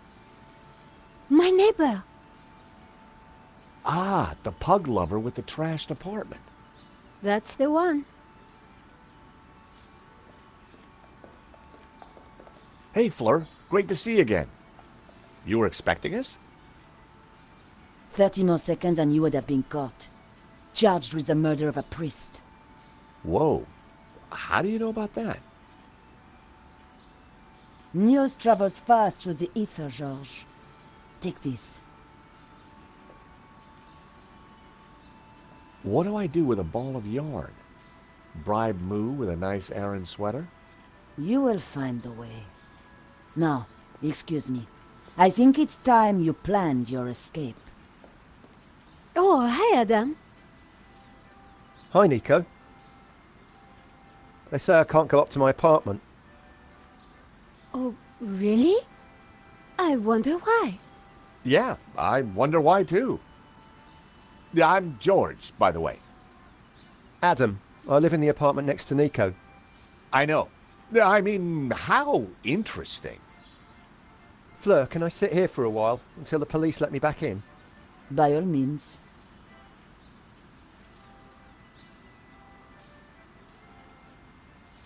So what now? You take a look around. I'll see if there's a way to get past Moo.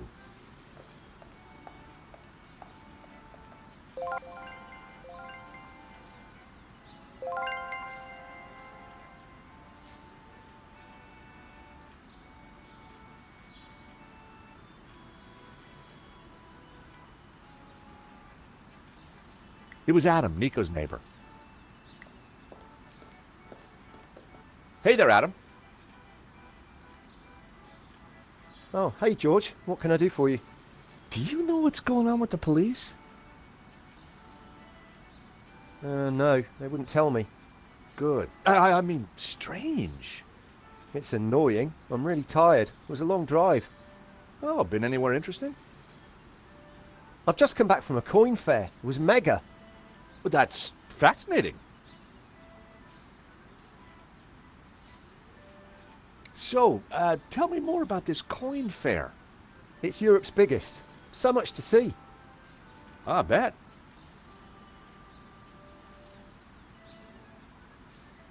Do you know Nico well? No, not really. Good. I mean, good for you. What are you listening to? My meditation music. Crashing waves and trickling forest streams. Adam probably wouldn't be interested. Do you like Brett? Ugh, smells like something died. Indeed. Many boffins died to bring us this scent. What do you think of this? I'm not sure. Any use for a paperclip? Well, I could fashion it into a lockpick for you. Do I look like I'm a criminal? You are carrying a lot of stuff around in your jacket. People who do that are either criminal or insane. I plead the fifth. Rich tea? No thanks. What do you think of this? I'm not sure. Hey, have you met Trevor? What is it? A cockroach. You say you're a friend of Nico's? Yeah, we're big pals. You surprise me. What do you think of this? I'm not sure. So, what do you think of this coin? Oh my God, that's a platinum 12 ruble. It is? I mean, yeah, of course it is. You know, it's gonna be a rough day, Adam. Why don't you keep the coin? Are you serious? I'll get my pal Stefan to value it. His coin shop's just around the corner. Hey, maybe you could use the money to redecorate your apartment. But it doesn't need redecorating. That's a matter of opinion.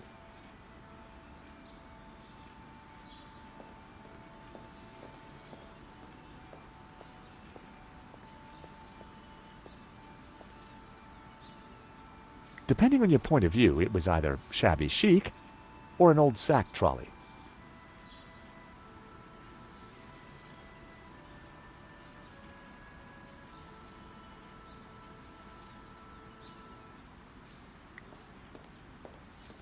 I gave the trolley a push. Fleur certainly kept her bearings well greased.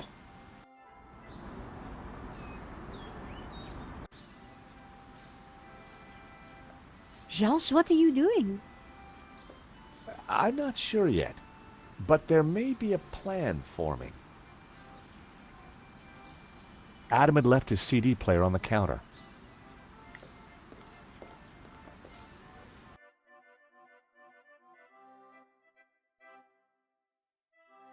It was the eject button. The lid wouldn't open while the disc was playing. It was a volume button. I didn't want to mess with Adam's volume setting. I didn't want to mess with... It was the back button. Seemed the CD only had one track. A very long one. Seemed the CD only... It was the stop button. I stopped the disc.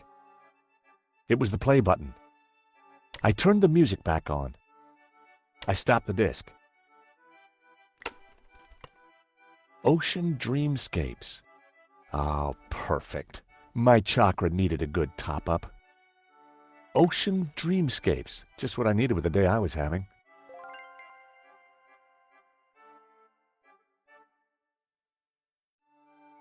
A small battery powered the CD player. A small battery. Those might come in handy.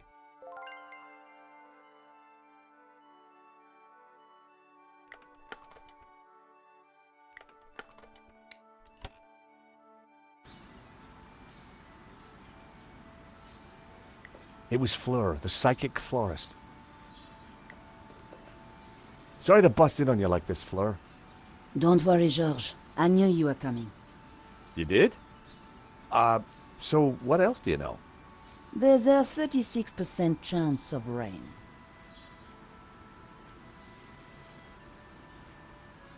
You've known Nico a while. What flowers does she like? Yellow. No, wait. Yes. Yellow, definitely.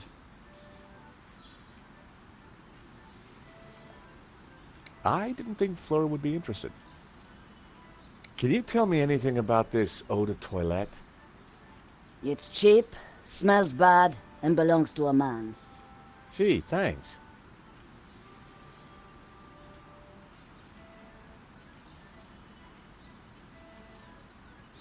Are you getting any vibes from this note? No. What can you tell me about this paperclip? It's going to become redundant in a digital world. Is this rich tea cookie anything special? It's seen better days. What can you tell me about these matches? With these, you can create fire. I have this matchbox. Anything peculiar about it? It has a cockroach inside. Yeah. He's called Trevor. He prefers the name Boris, you know. Well, I think you'll find that's his patronymic. Does this shredded letter mean anything to you? I'm getting the word recycling. I have this CD. What do you think?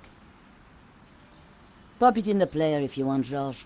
I'm getting bored with accordion music anyway. Anything you can tell me about this whiskey bottle?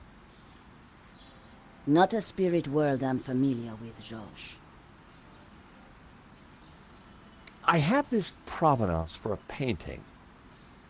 Yes, a contentious document shrouded in dishonesty? What can you tell me about these keys?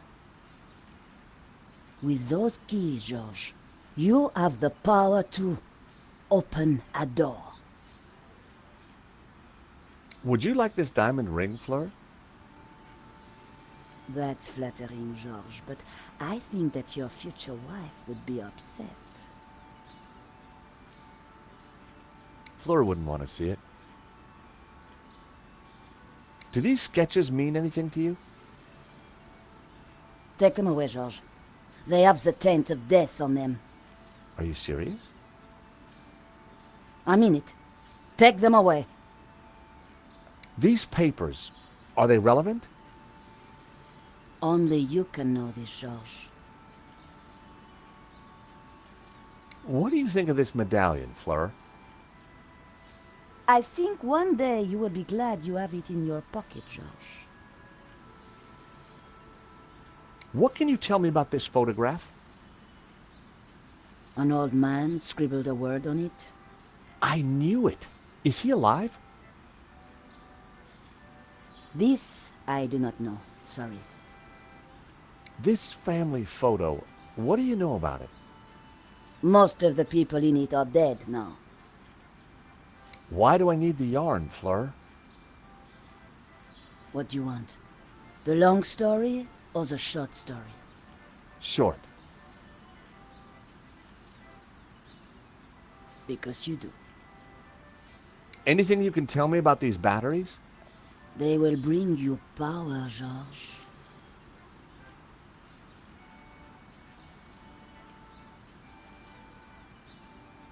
The basket held a bright bouquet of flowers. Go ahead, George. Take a few. Thanks.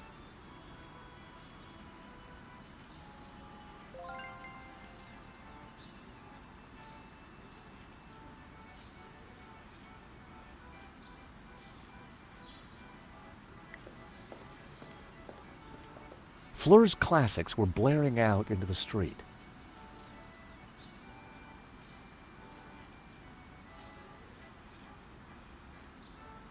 Fleur's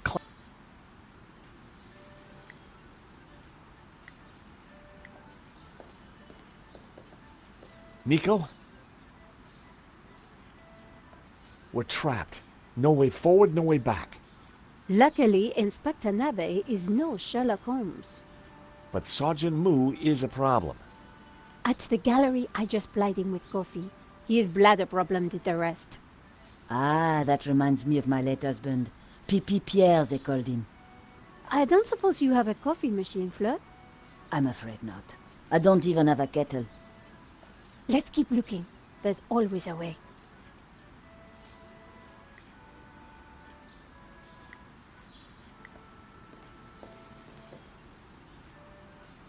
The sound of lapping waves was affecting Moo, but I was going to need something more to open the floodgates.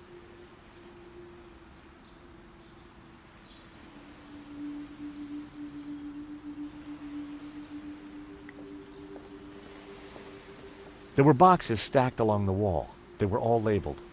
Florist's foam, flower food, ribbon, pee-pee, bouquet labels. Pee-pee? My curiosity was aroused. It was a plastic statue. In the box was a cheap, tacky statue of a naked cherub. Careful with that. It's just come in. Special order. What is it? A replica mannequin piece. Fill it with water, pop in some batteries, and watch it go tinkle. Very tasteful. Fleur had given me a ball of string.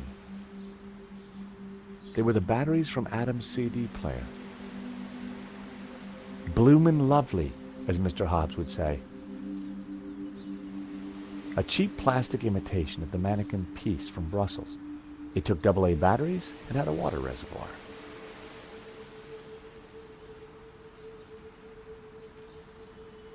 A cheap plastic...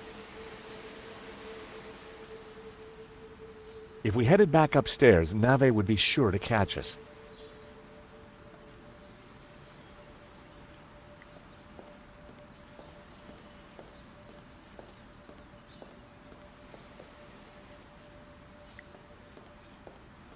I hope Moo didn't spot me.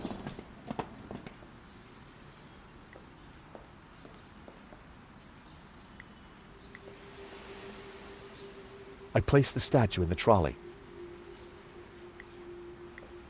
I wasn't sure that would be useful.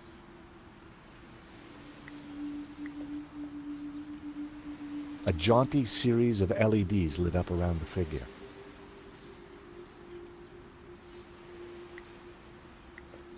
I wasn't sure that would be useful.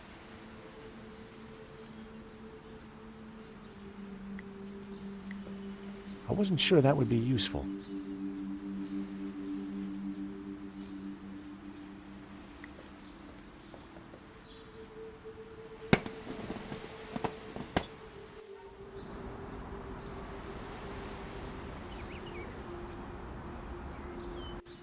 I was onto something, but I needed to do more.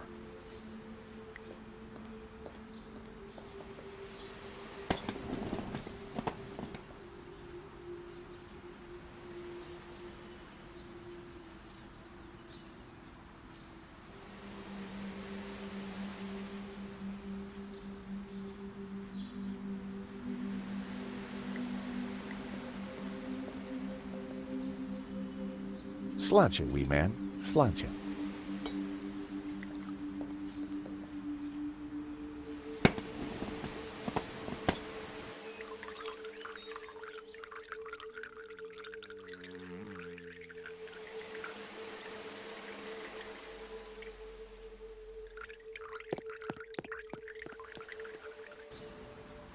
Okay, that's Moo out of the way. Let's go, Nico. Where? To see Bijou. She's been telling me a crock of lies since day one, and right now, I want the truth.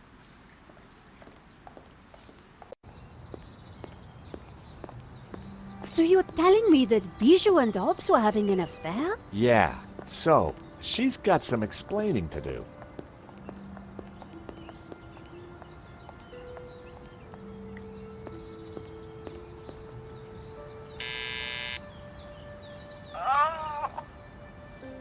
Bijou, I need to talk to you. Can't it wait? Are you such a sore head? No, it really can't. Oh, all right.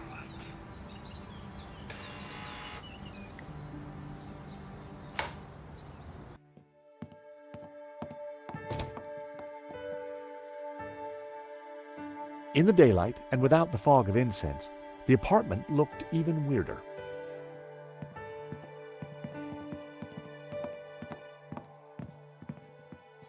George, how delightful to see you. May I present my friend Nico? George and I go way back. Oh, really? Well, don't worry, my dear. I won't steal him, though he is rather a cutie. Bijou, we're here to clear up a few points, if you don't mind. How are you, Bijou? I have the teeniest of headaches, chérie. It always happens when I sleep in the afternoon. I figured it was the champagne before the nap that had done the damage. I need you to be honest with me, Bijou. Hobbs appears to know you very well. I saw a sketch of you in his portfolio. Must have been a study for a painting. Are you sure there's nothing else? Quite sure. Did you know that the provenance was fake? For La Malediccio? I had no idea. Lane said you had him approve it. Silly fool is getting confused again. I was sure. Would you like Henri? No, thank you. Oh, Henri, how will I live without you? I didn't think so. That's lovely, dear. How about a cookie to help your headache? No, thank you. Bijou wouldn't be... Bijou... That's lovely, dear. Here are your keys back, Bijou. When did I give you those? Oh, I can't think today. I believe this is for you. A diamond ring? What has that to do with me? A gift for you. From Henri. Henri bought me so many expensive things. He never needed to.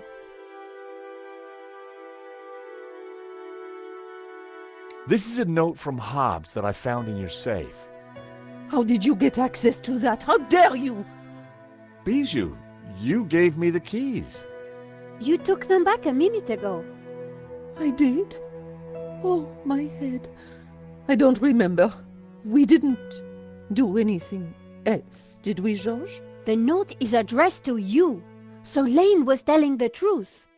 You were in charge of the paperwork. Oh, so what if I was? That's not illegal? That's lovely, dear. Why are you showing me that? Why are you showing me that? Bijou wouldn't be interested. That's love. That's love. Would you like these lovely flowers? Please, no. Give them to your lady friend. I am not in the mood for flowers. The note from Hobbs makes it quite clear that you knew him rather well. Oh, all right, I did. So, you lied to me. So you had the provenance made. You knew it was fake. I'm not admitting anything.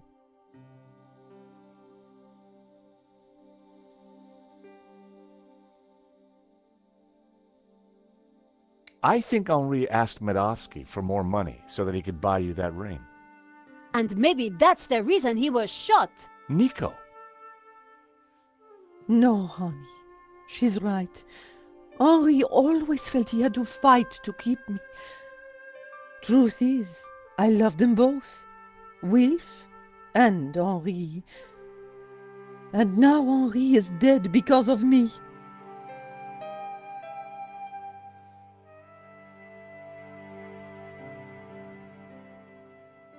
Go ahead. Ask your questions. I promise I will tell the truth this time.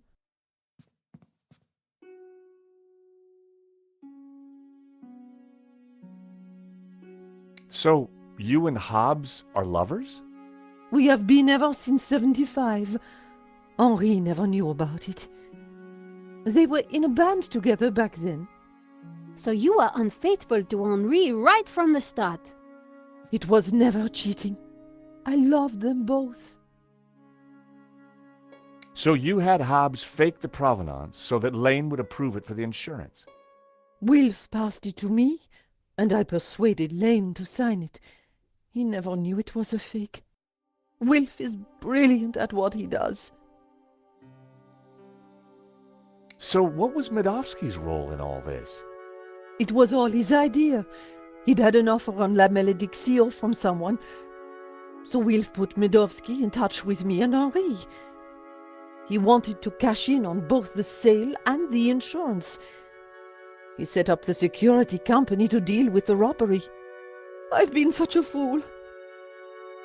Henri was never supposed to die. I know you didn't mean for that to happen. Wilf called me yesterday trying to comfort me. He said he would take care of me, that he had plans. Does that mean he has the painting? Yes. He joked about a secret place. Something about the original being behind my behind. I didn't understand. Thanks, Bijou. You've been very helpful.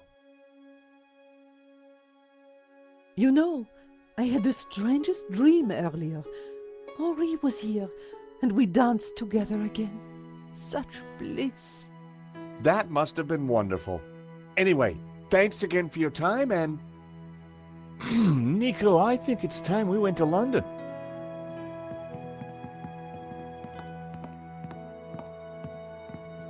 George, do you have something you need to tell me?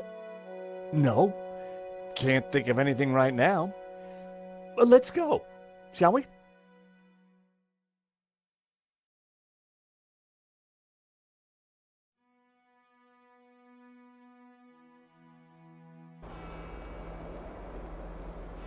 So in the end, Hobbs was at the heart of the whole scam.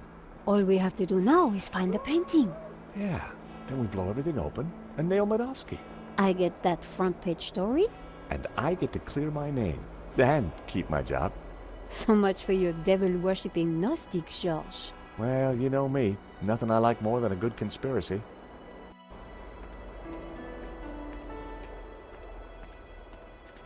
Hold on a second. What's the matter? This chain. It's from the gate. So? It's been forced. A break-in? Or maybe a breakout? Hobbs escaping from Lady Piermont? Maybe. But this doesn't feel right.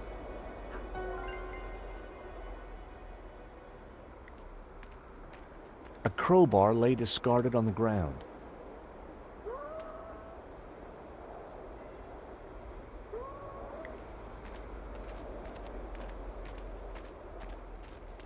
Hey, Nico, take a look at this. Do you think someone used it to force the gate? Possibly.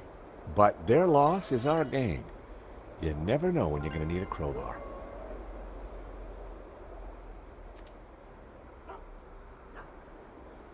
Hobbs's van was there. He had to be home.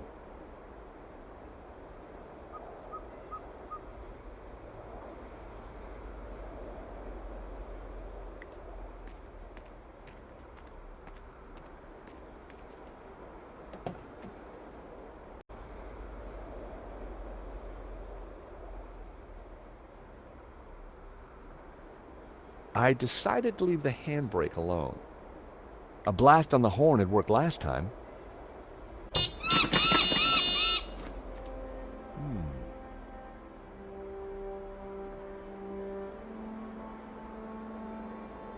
Ominous.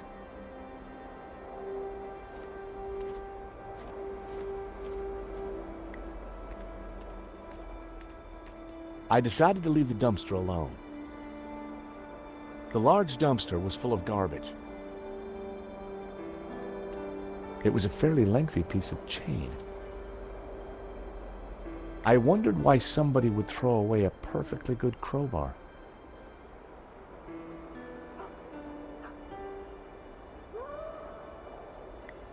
Nope, I needed to try something else. That wouldn't make any sense. I only had a few matches. Using one now probably wasn't a good idea.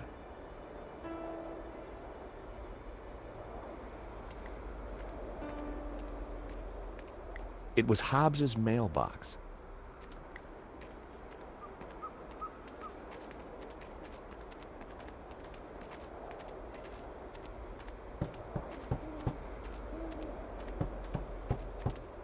One Mississippi, 2 Mississippi, 3 Mississippi. No Hobbs. Out cold, probably.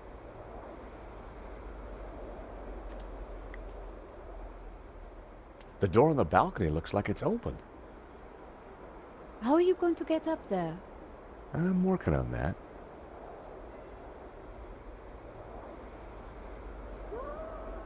That was a mean-looking seagull.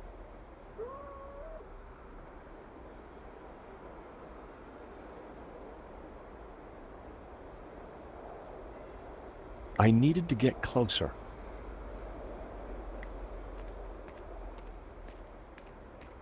Hey, Nico. This drain pipe looks climbable. Are you mad?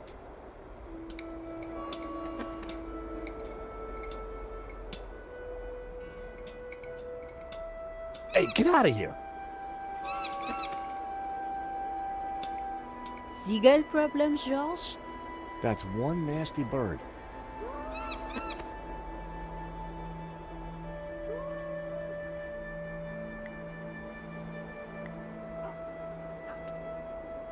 As I showed the bird the cookie, he looked at me with contempt. I guess he just wasn't into rich tea.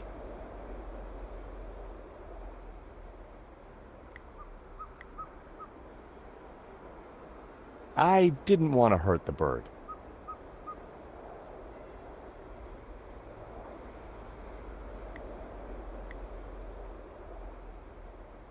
That wouldn't work.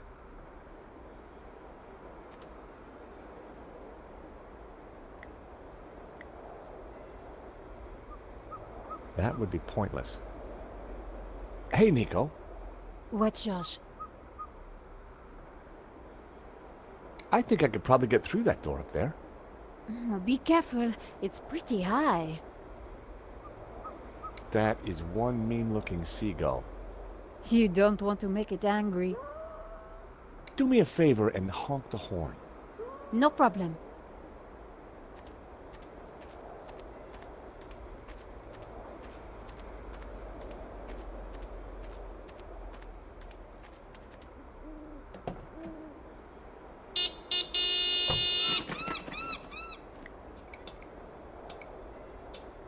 The crane was rusted solid. I'd need more force to free it.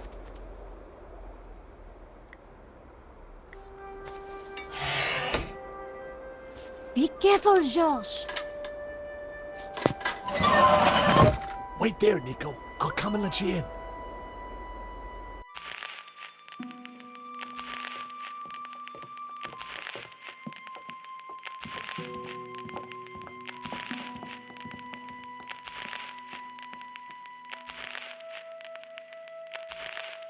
Something isn't right. You'd better be careful.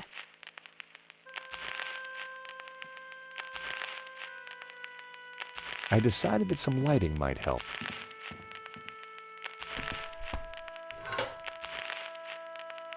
The fuse box buzzed slightly, but nothing happened. I guessed the lighting circuit had gone. George, be careful. Hope said those circuits were old. Yeah, I think I'll leave the lights off. There were no freezing Lady Piermonts to placate.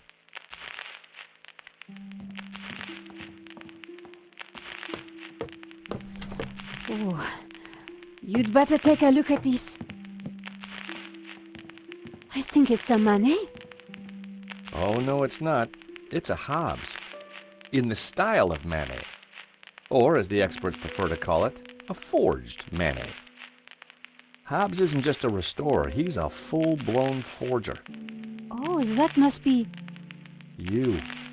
Hobbes is good. You look very pretty. And that's you. Oh my, you look very... Violated. Yes. Is that Lady Piermont? Yes. Is she Yep. in your... Yeah. Oh, so all along we were just modeling for a forgery. Forgery. Terrific, huh? I can add it to my murder rap. Let's just pretend this never happened, okay? Hobbes had done a fantastic job, but I hoped the painting would never see the light of day.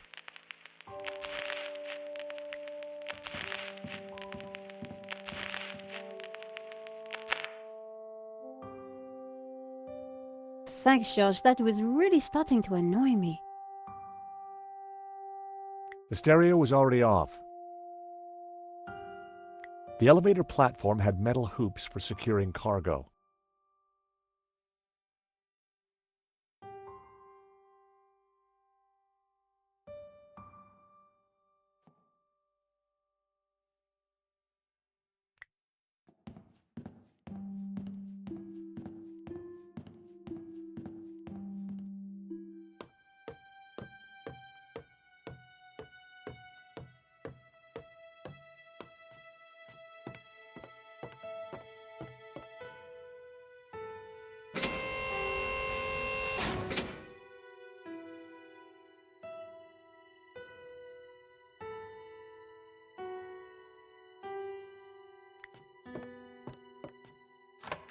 Locked.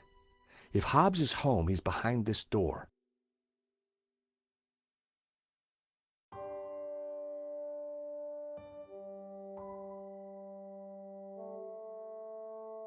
It had taken enough effort to get in here. I wasn't leaving.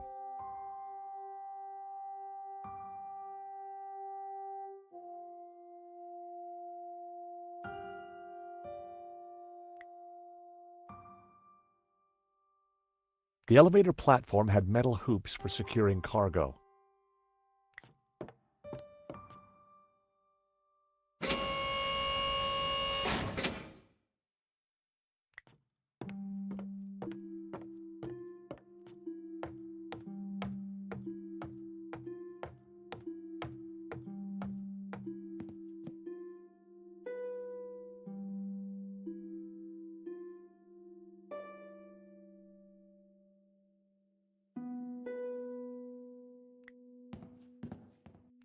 I wasn't going to mess around with that wiring.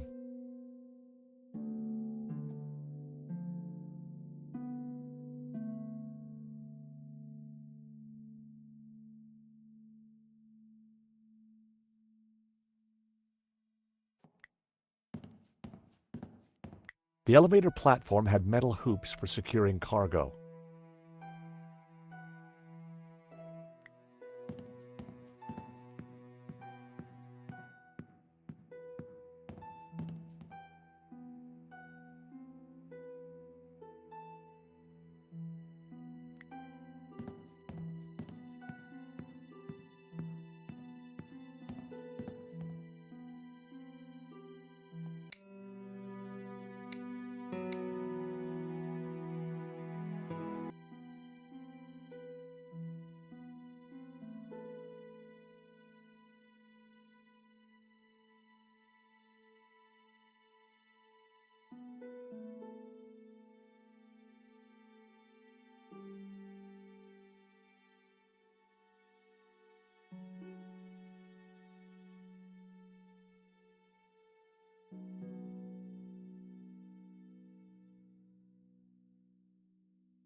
The stereo was already off. The stereo was quite a relic.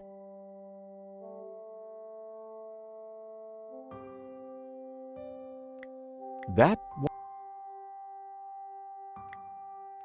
wouldn't...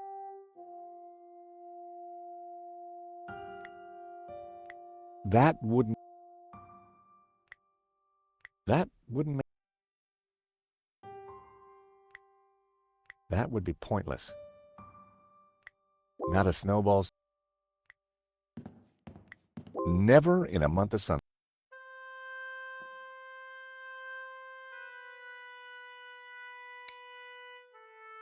Nico was right.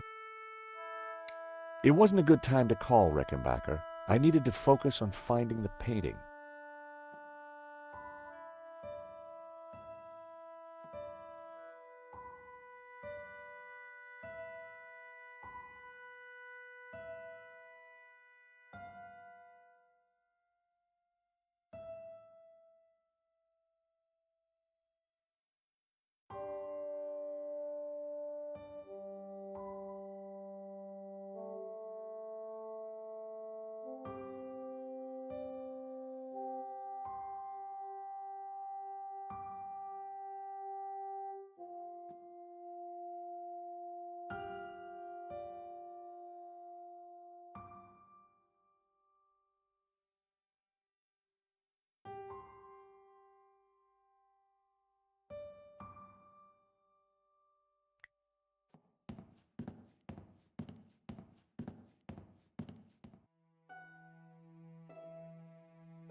I'd learned my lesson about playing with anything electrical in here.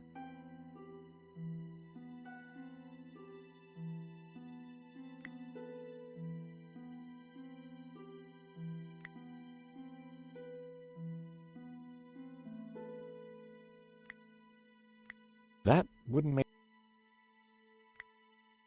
That wouldn't have worked.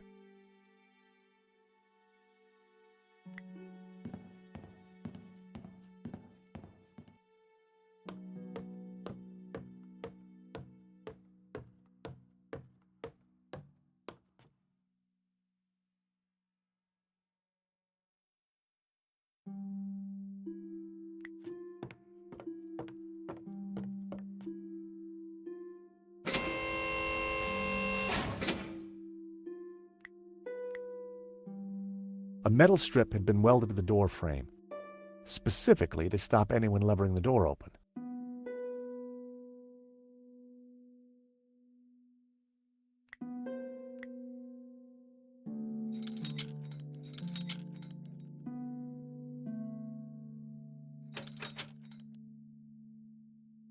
That should do the trick.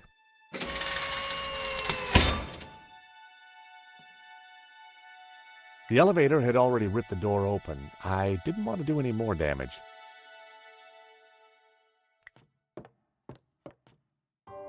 So what now? Let's see what Hobbs keeps tucked away up here.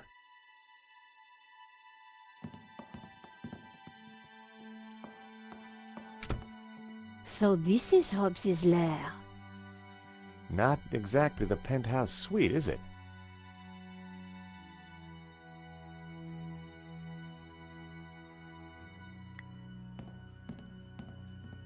Strange. Hey, Nico, come and take a look at this. This painting. There's something familiar about it. It's a woman's buttocks, George. I know that, but I recognize him. Know what? I think it's Bijou. I don't want to know how you know that, George. But didn't she say the painting was hidden behind her behind? Exactly. So maybe. Damn it, it's screwed into the wall.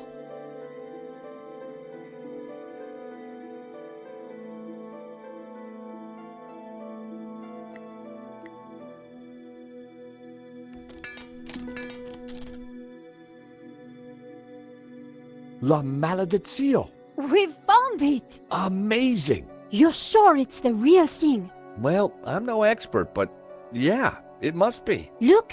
In the middle! It's the same face that Hobbs drew on his sketch, and the same symbol cut into his forehead. He must have uncovered it when he was cleaning the painting. But I wonder why a tree was originally painted over it. Like Simeon said, hidden Gnostic secrets. We've got the painting, Nico, but there's gotta be more to find in here. You're right. Once the police are involved, we won't get another chance. Father Simeon had said La Malediccio was a map. It was the strangest map I'd ever seen. Inside the ring was a castle gate. I had no idea what it signified. Within the ring, there were a number of houses. It was a village or a small town. A scarred face stared back at me from within the Ouroboros. Hobbs must have uncovered the image when he was restoring the painting. But what did it mean? And what was its link to the Tabula Veritatis? Inside the ring was what looked like an affluent town. A scarred face stared back at me from within the Ouroboros. The priest appeared to have a padlock through his mouth. He was pointing down to the ring below him. It was a tower of tormented souls. They looked like the damned.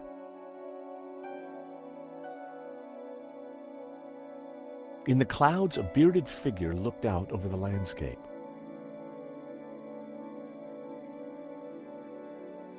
An ethereal figure was emerging from the clouds.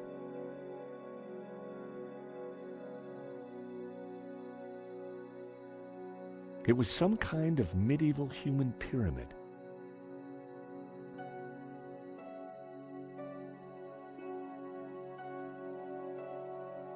It was the figure of a priest, but with a dog's head. The figure was pointing up at a ring above him.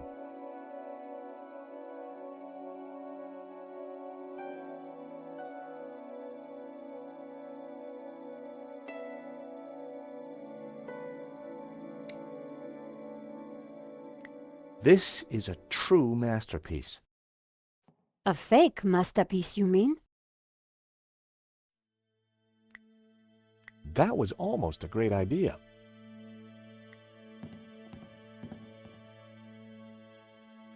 I wouldn't like to try and clean anything in this sink.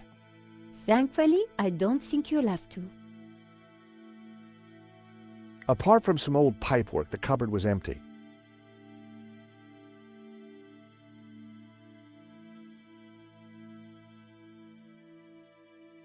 Tucked in amongst the junk on the cupboard was an answer phone. Nico. What is it? Hobbs's answer phone, and he's got messages. Let's hear them. You have 2 messages. Message 1. Hobbs, Medovsky here. I'm at the airport. I have to be quick. My flight leaves shortly, and Final call for passengers for flight BA470 to Barcelona. It is a shame that you would like to be released from our agreement. It was mutually lucrative. But if that is your wish, I respect it. I shall send my men around to tie up any loose ends. Take care, my friend. Message 2. Hello, darling. It's Bijou. Look, sweetie, but I'm going to have to put our little plans on hold. I've spoken to that insurance man and his girlfriend and told them pretty much everything. I want to be with you, Wilfie, but Henri's murder, you know. Anyway, I can't possibly leave here until his name is cleared. I feel so guilty, darling. Do you think he knew about us? Do take care with that Russian, my love. Bon voyage, my love. À bientôt. You have no more messages. Wow. So Bijou knew about everything. At least she was faithful to Henri in the end. And what if Madovsky's guy got here first? What if Medovsky's guy's still here? It was a beautiful painting.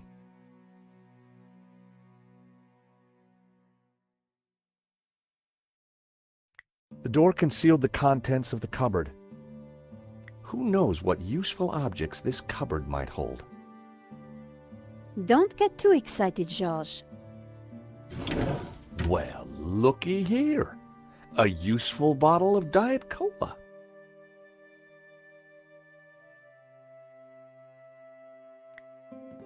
You never know when you might need a Diet Cola.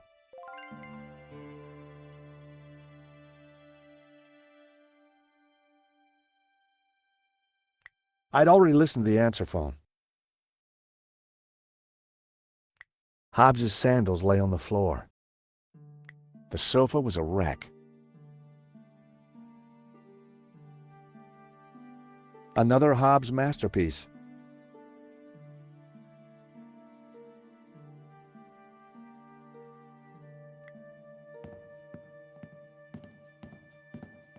Oh no.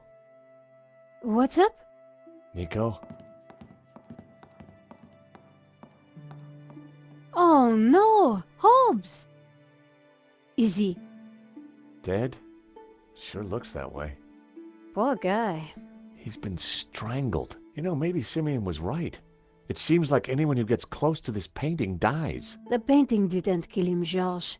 This is all about money.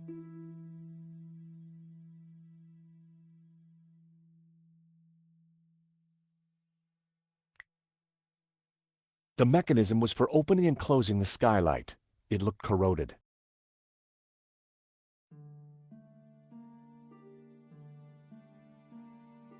This one's really strange. It's an abstract, Georges. Of course it is.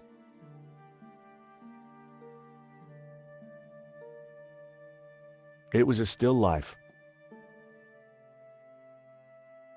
Isn't this beautiful? It is, Georges, but we have things to do. I'm not a great fan of still life. An acquired taste, perhaps. The skylight was slightly ajar. A beautiful scene. Come on, Georges. We need to get going. Ooh, this one's a bit dull, don't you think? It's supposed to be still life, Georges. What do you think of this portrait? It looks familiar. Who is it? I can't put my finger on it. It was another fabulous painting.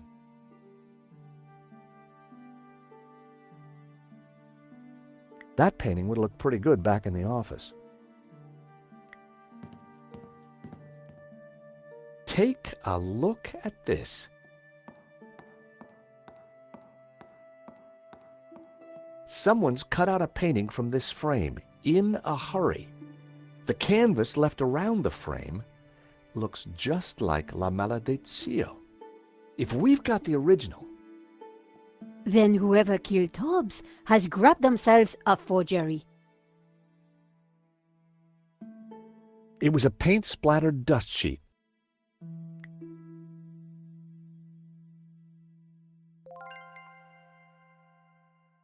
A paint-splattered old dust sheet.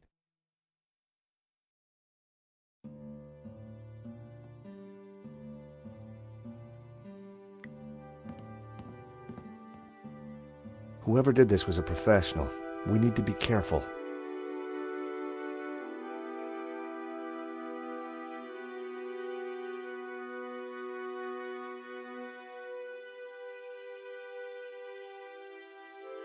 There was a packet of mints in Hobbes's pocket. Dead man's mints. No law against taking them. You have no shame, Georges.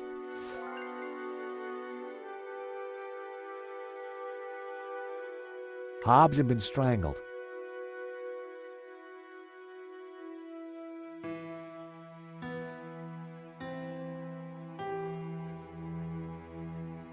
Hobbes had got in way over his head and paid the price. Hobbes had got in way over his head. Some sugar-free mints. The skylight was leaking. Hobbes had been using the bucket to catch the water.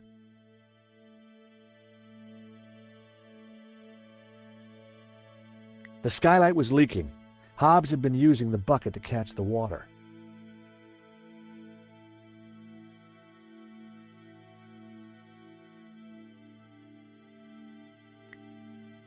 That would be pointless.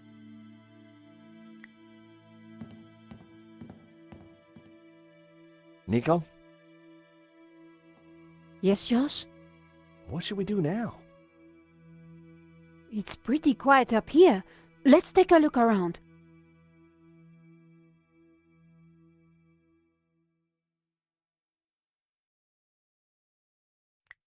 The skylight was slightly ajar.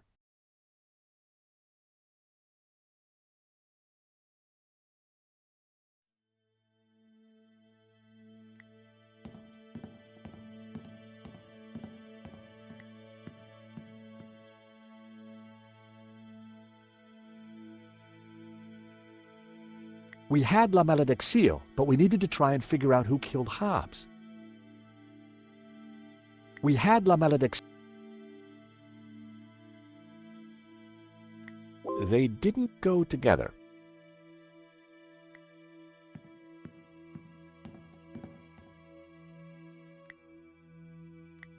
Pouring the cola into the bucket would have been a waste.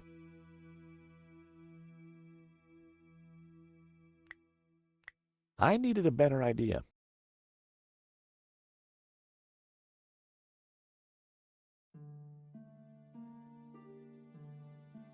Hobbs had a bulletin board on the wall. Nico, come and take a look at this.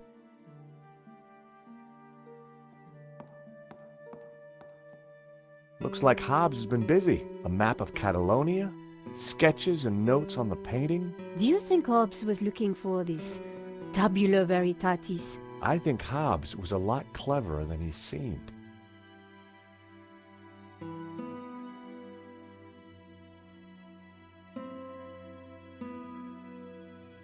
It looks like a sketch of a figure from La Maledictio. I guess Hobbes was mining it for clues. A photograph of some kind of human pyramid. It's from an article about Castel Català. It's Catalan, I think. Catalan Castle. Hobbs linked it to his sketch of the human pyramid from the painting. Another Ouroboros. Looks like Hobbs picked the painting apart for clues. There must be something here that shows us where the tablet is. Okay, so this is the human pyramid from the painting. Look, Hobbes has highlighted Castel again. And he connected the two. So this pyramid could be a castel. Something was familiar about this part of the painting. Marquez was interested in this sketch as well. It's scribbled all over it. It must be important. It's the tree from the painting, the one with all the people in it. Very creepy.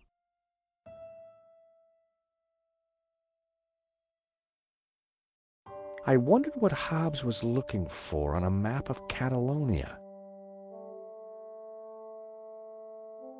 Castel de Montardo, the town of La Seu de Geo, Castel de Gurb, the city of Tremp, Castel de Balaguer, town of Lleida, Castel de Monson, town of Lampolla, the city of Tarragona, Castel de Rubí, Castel de Galifa, Castel de Pubol, Castel del Montgrí, Castel del Sants. That's what Marquez wrote on the photo. So that would make a Castel del Sants a Tower of Saints. Like in the painting. This must be the clue. I guess this pretty much ties up the investigation, George. Yep. Should be enough to get Nave off my back. In the end, it was all about money. And greed. Medovsky wanted to sell the painting and claim the insurance. And he didn't care how many people he killed along the way. So what now? Hand over everything to the police? I guess so. With what we found out, Langham should have no trouble picking up Medovsky in Spain. I do wonder what that secret map points to. You still think the evil Gnostics are behind it all? I don't know. But I do have questions that haven't been answered. Such as? Well, what do those symbols on the painting mean? What was Marquez really up to? Why was the sign of the Tabula Veritatis hidden under layers of paint? And why is the building on fire? And what did you say fire?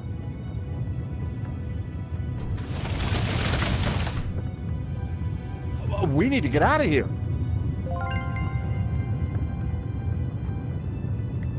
I wasn't going to open that door with a fire.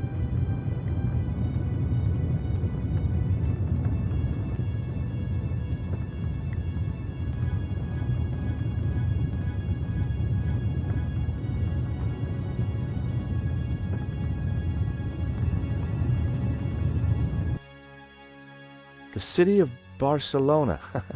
I knew that one at least. The city of Girona. The town of Figueras. The city of Berga. Castel de Besora. Castel de Tosas. Looked like we got all we could from that map.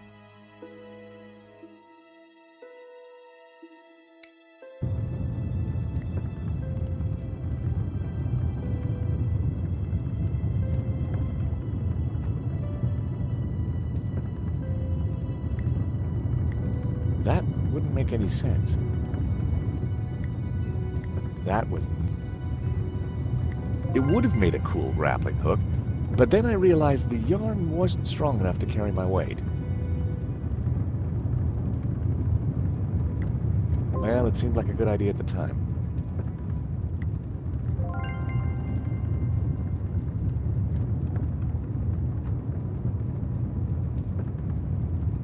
Tying the sheet to the crowbar made a halfway decent grappling hook.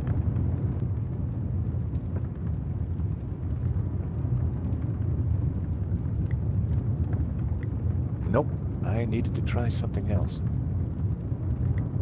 The window wasn't open enough to fit the hook and line through. I needed to find a way to open it more.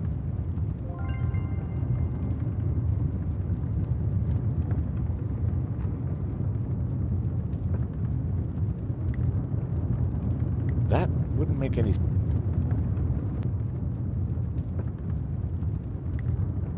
There was no reason to waste a good bottle of cola. I needed a bet. They didn't go together.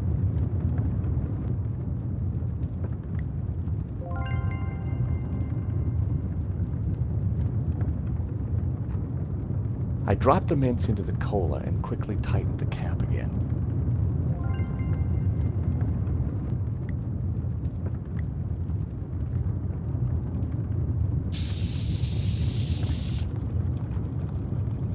An open skylight looked like our ticket out of here.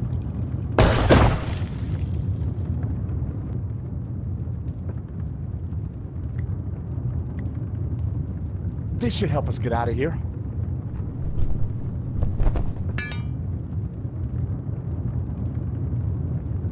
After you, Nico.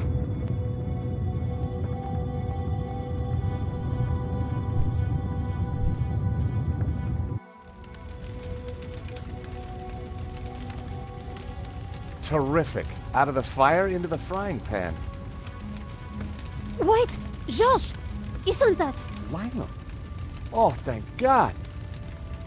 Hey! Langham! Langham! Help! We're up here!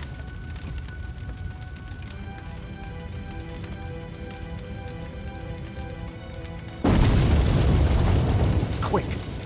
Round here. Why didn't he help us? I don't know. Maybe because he started the fire. Because he wanted to kill us. Why? I have no idea. You think he killed Hobbs? Could be. Maybe Simeon too. So who is he? And who does he really work for? I don't know. But I do know one thing. This is not over. George! Do you hear that? London's finest. Now you be nice to the firemen. So what now? Now, we go to Spain in search of the Castel del Sans and the Tabula Veritatis.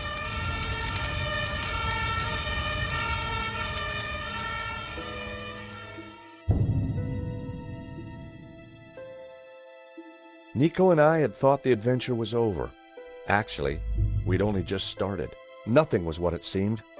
On a trail of corruption and greed, we'd stumbled upon a murderous conspiracy. A conspiracy whose roots lay in mysteries older than the written word. We didn't really have any choice.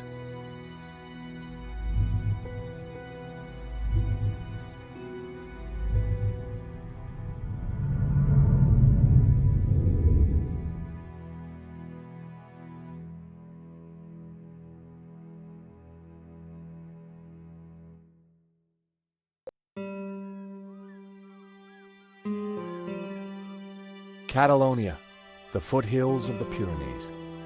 After a short flight and a long drive, Nico and I arrived at Castel del Sans. Back in London, we'd tracked down La Malediccio and had started to unravel its secrets. The painting was a coded map to the location of the Tabula Veritatis, an ancient artifact which Father Simeon had claimed could raise the devil, and for which he and others had already been murdered. We had to find the tabula before the killers. We knew they would stop at nothing.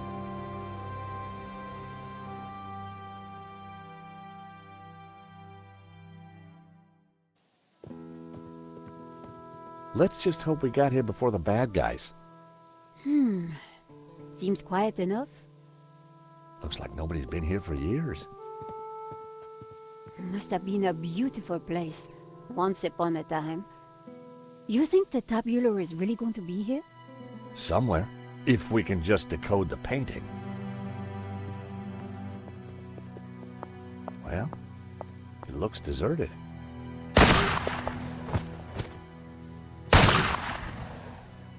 Deserted? I don't think so. Did you see who it was? No, the sun was in my eyes. Looks like somebody's beating us to it. But who? Medovsky? Langham? Whoever it is, we need to get in there. All right. You make a diversion. I'll try and reach some cover. And be careful. Are you kidding? You're the one who is going to get shot.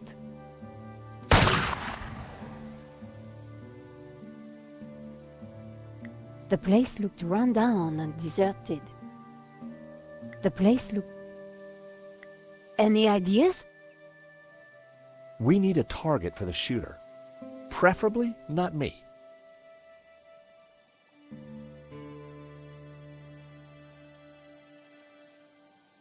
A rusty old helmet lay on the ground.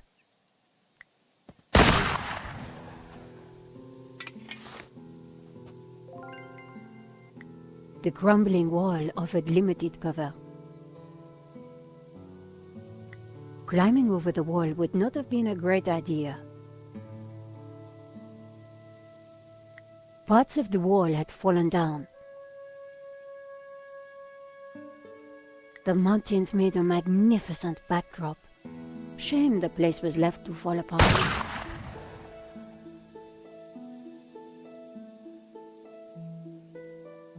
It was an old helmet. I had been using it to clean up Adam's apartment. In the rush to escape, I must have left it in my pocket. George had a golf club once made by the same company. I would need to raise the helmet higher to get the shooter's attention.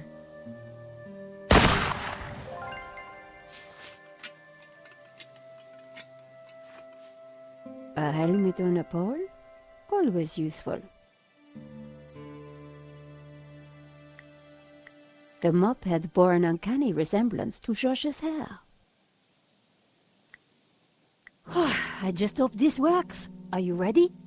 Can't wait. Go!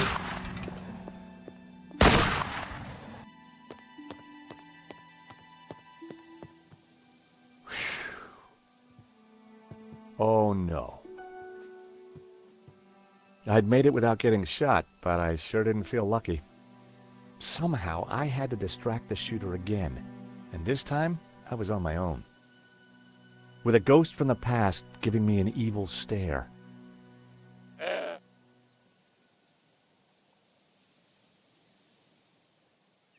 The old tree offered cover from the shooter.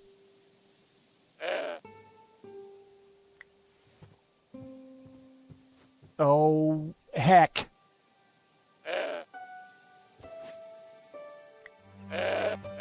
Ow!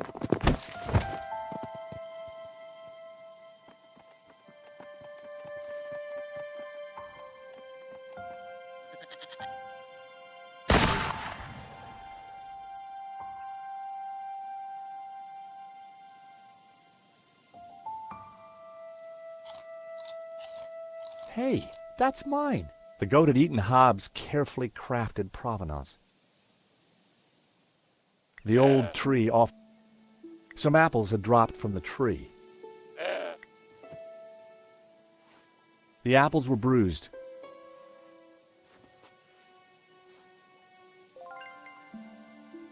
They were dirty and badly bruised. I wouldn't offer an apple like that to an enemy. But a goat was different.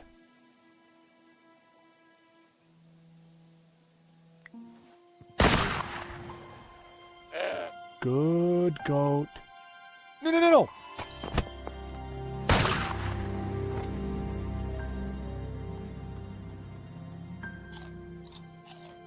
Hey, thief.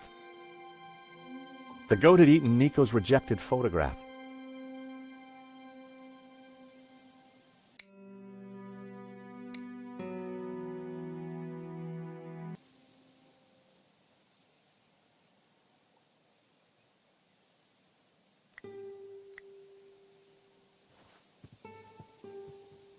Hey, Mr. Goat. Look what I got for you. I was hoping the goat would be more friendly now. The side view mirror glinted in the sun. The side view mirror lay too far into goat territory. Luckily, the goat was tied to an old tire. Unluckily, it was blocking my way. The crumbling fountain wouldn't provide me with any cover. The shots were coming from inside the house.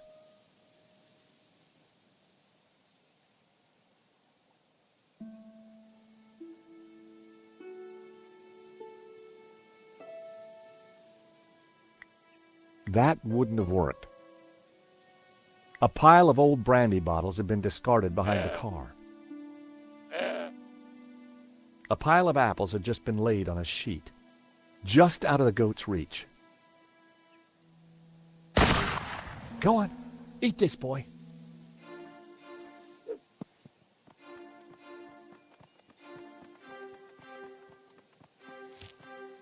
The goat couldn't reach the apple pile.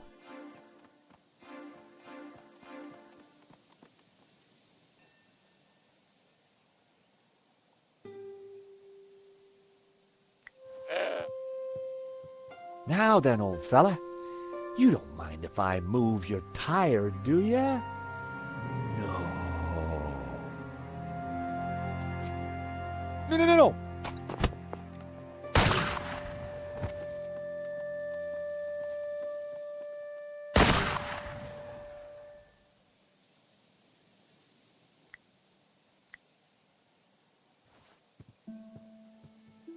Hey, Mr. Goat. Look what I got for you.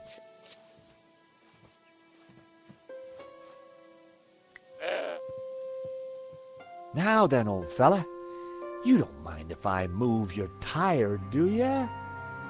No.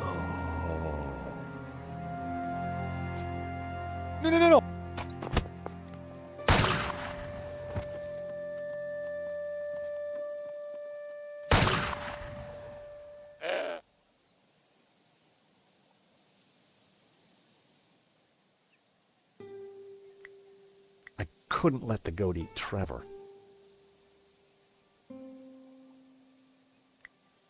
I needed the cookie to feed Trevor. I fed Trevor a crumb. He loved that biscuit. Call me a hoarder, but I wasn't giving that to the goat.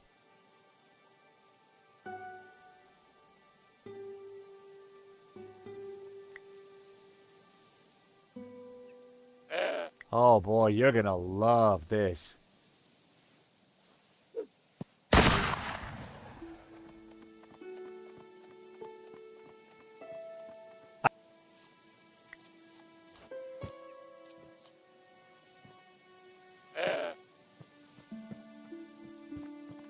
I still wasn't going to get near the car. Maybe the big pile of juicy apples over there was a better distraction. You want another apple, old fella?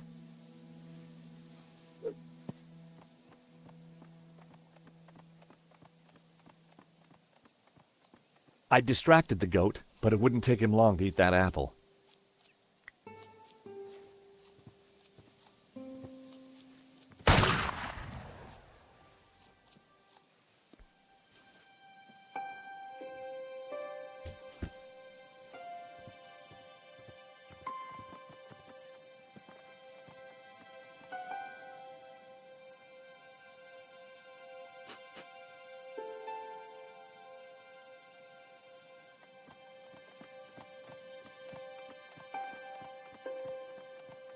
The goat now had a whole pile of apples to tuck into. I tossed him my last apple.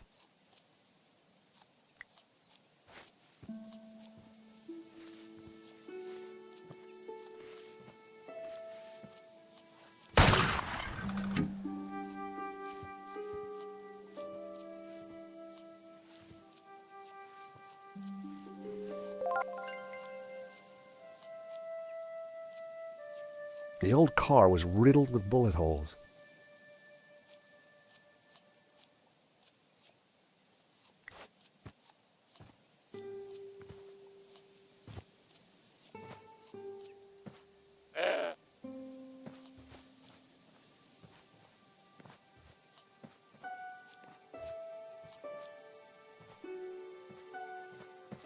Even while he was eating, the goat had his eye on me.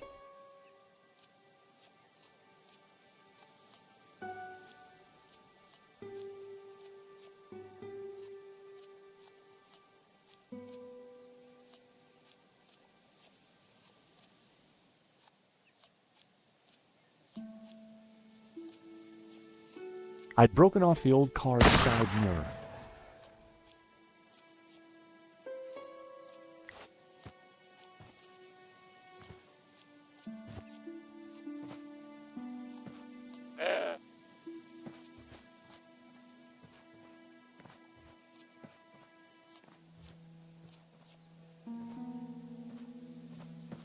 Even while he was eating, the goat...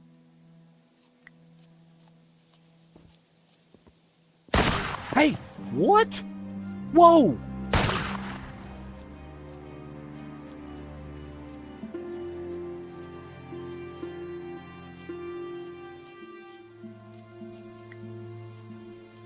That wouldn't make any sense. I wasn't going to frighten the shooter with his own reflection.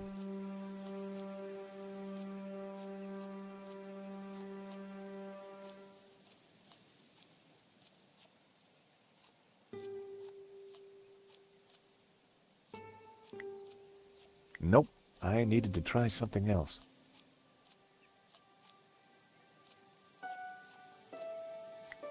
That wouldn't have worked.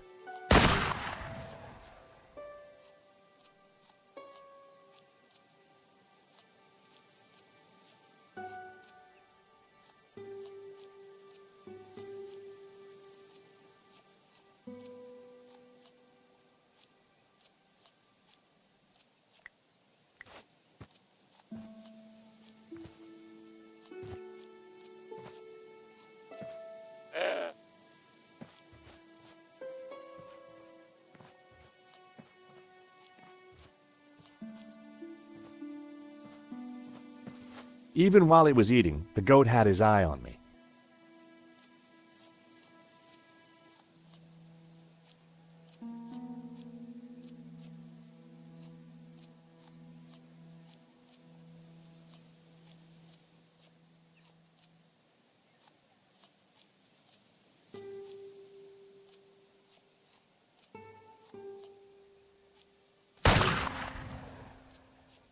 The goat was eating, but he still kept an eye on me.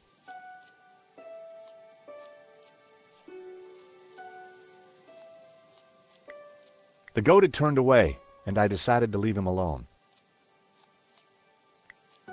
That wasn't worth trying.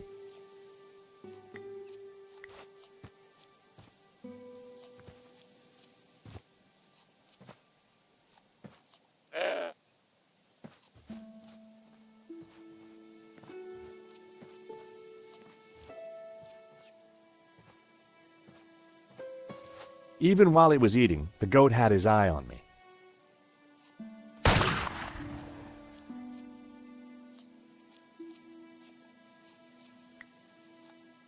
That would be pointless.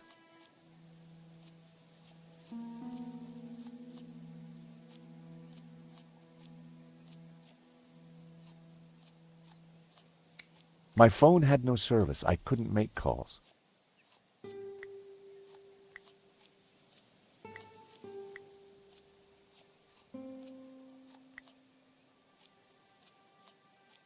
The goat had turned away, and I decided to leave him alone.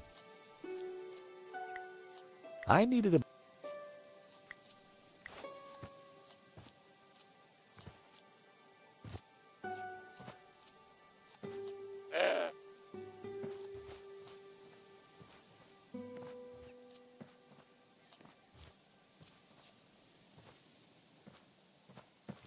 Even while he was eating, the goat had his eye on me. That wasn't quite right. They didn't... That was never going to happen.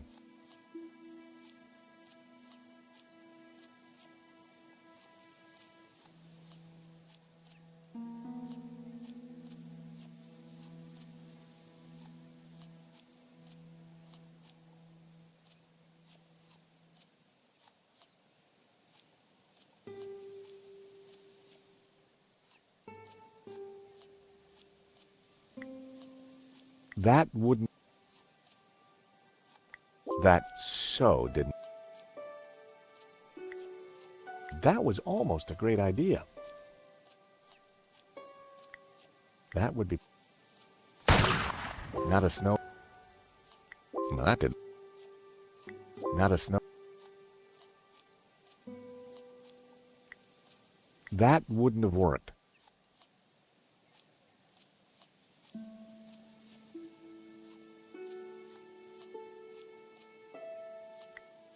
Nope, I needed to try something else.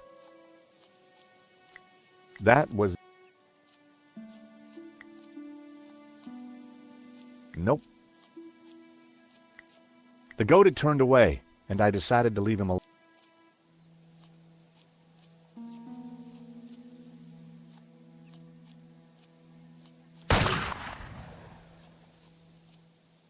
The sun was blinding.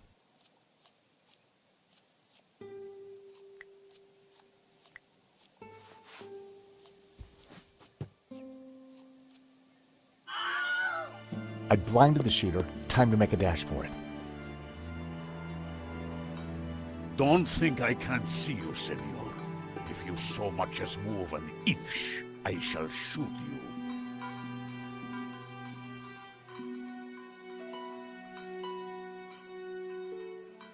It was a wind chime made out of old cans. Senor, please! Whoever you are, hold your fire! I'm not armed! Good. That makes it easier for me to shoot you. My name is George Stobart. I'm a friend! I have no friends. Well, that doesn't surprise me.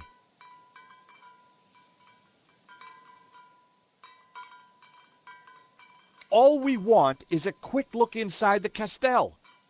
I don't believe you. You are here to kill Senor Marquez. Senor Marquez? He's alive? What, he'll vouch for us. You don't fool me like that. Get out of here before I kill you. Senor Marquez knows me, I swear. And I know a lie when I hear one. Go now, or I shoot. Wait! I have important information. Vostè, venghi a me. Do you understand what I am saying? Try saying it and let's see. Ah, well, I'm George Stobart, and I come in peace. Please, put the gun down.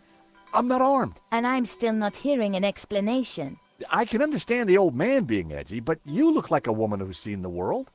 Nice work. You managed to insult Ramon and me in one sentence. Do you mind putting that down? I've had a really bad day.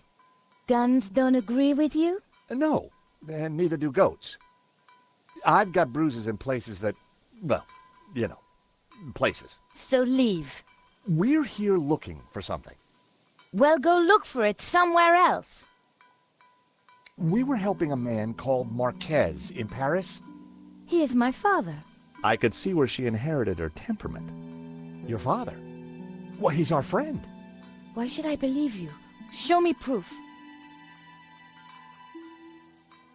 How about this? That's not proof. Try again. How about this? What kind of idiot are you?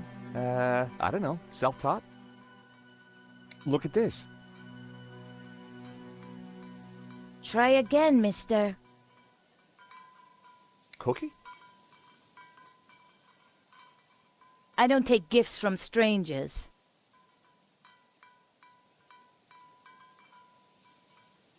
How about this? That's not proof. Try again. Look at this. Try again, mister.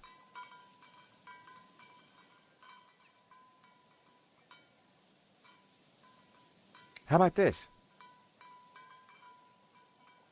What is this nonsense? Look at this sketch. I'm not interested in your old scribbles. How about this? That's not proof. Try again. How about some lovely flowers? I hate flowers.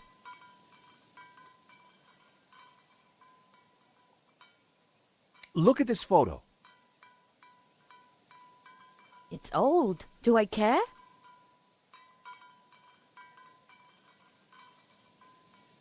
I have your father's medallion. So you're a thief too, huh? We tracked down his painting, La Maledictio. Look. Where did you get this? In London. All right.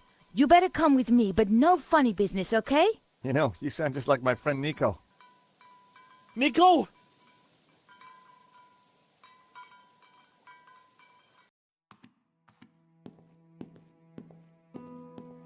What's going on, Ramon? Who's out there? Some crazy American. Don't worry. Eva will deal with him. Papa. These people want to talk to you. Eva, I thought we agreed to shoot intruders on sight. You, how did you find me? It wasn't easy, senor. We thought you were dead. You were wrong. They've brought you something, Papa. Can it be? At last, La Maledictio.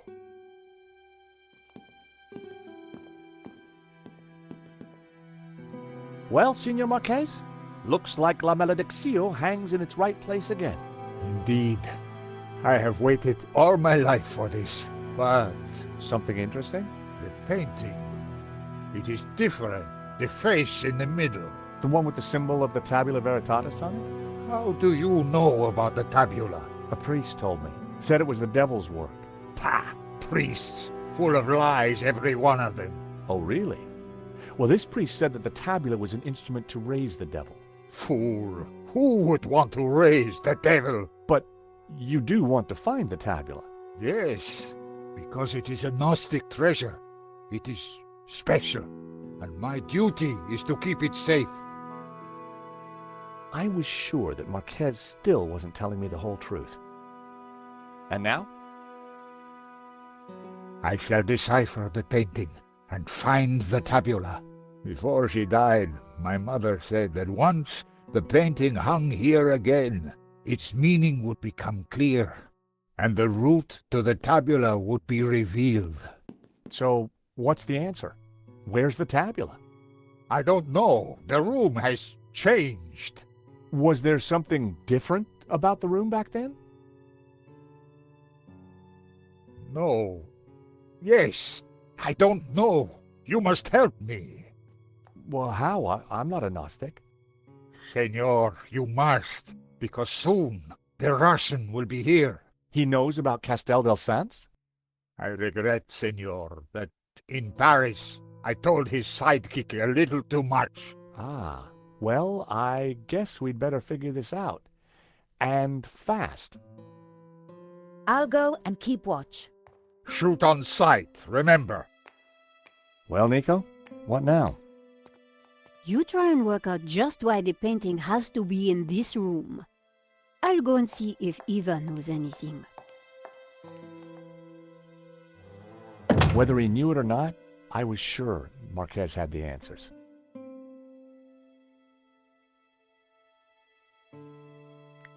Ramon, gun in hand, was peering through the old window.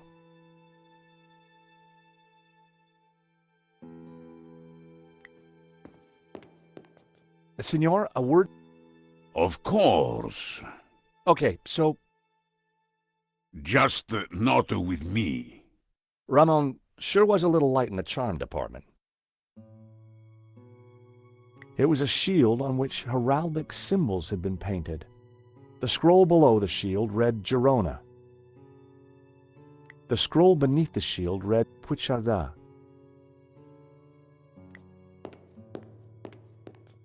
carved figure resembled the young man in the painting. It also matched the pose of the figures in Simeon's picture.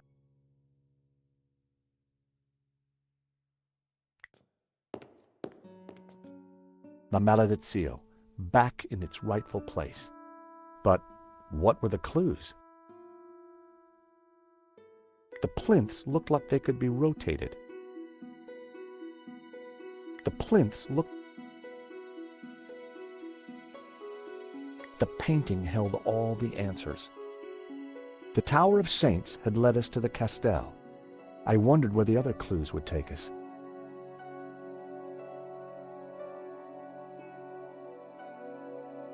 A symbol was cut into the man's forehead.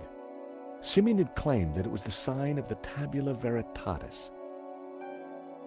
A scarred face stared back at me from within the Ouroboros.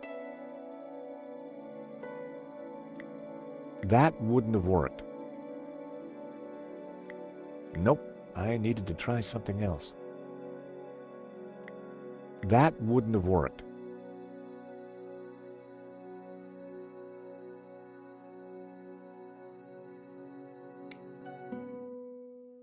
The plinths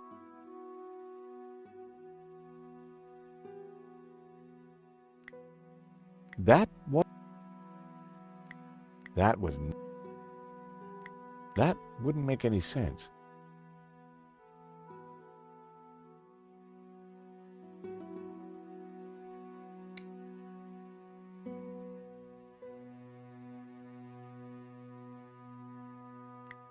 La Maledizio. But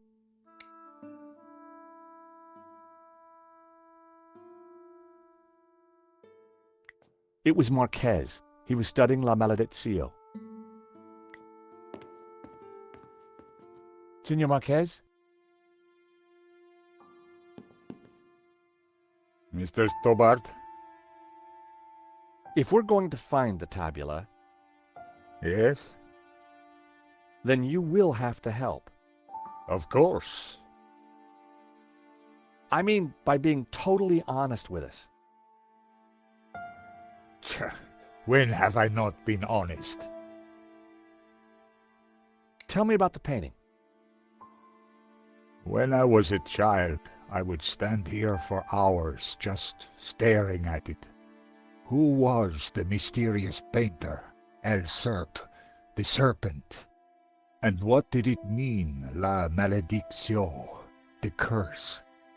I asked my father, but he just told me to be patient.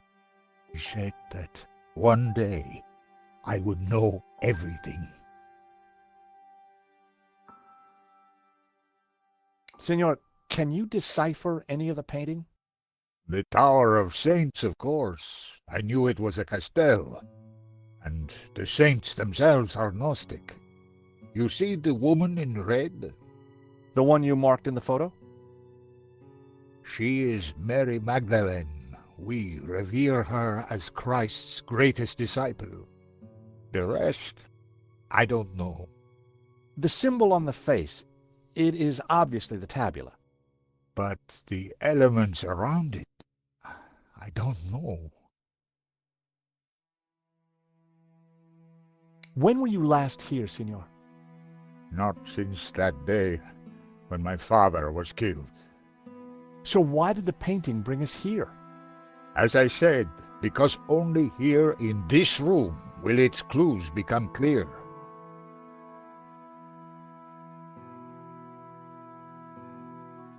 Why is the Tabula Veritatis so important to the Gnostics? It is an object of immense power. My ancestors kept it safe for hundreds of years. They brought it to Catalonia as exiles long ago. In any generation, only one Gnostic knows its exact location. My father, Xavier, was the last of these. He knew dark forces were gathering, but I was too young to learn the secret. So he commissioned La Maledictio, embedding clues to the location of the tabula within the painting. But what is the tabula? What does it do? I do not know. I know only that in the wrong hands it would be catastrophic for mankind. What happened back in Paris? We thought you were dead. A man came to the apartment looking for Miss Collard. He mentioned a stolen painting owned by a Russian. Obviously, I informed him that I was the true owner. Obviously. Next thing I knew, this thug had me pinned to a chair and was threatening to shoot me.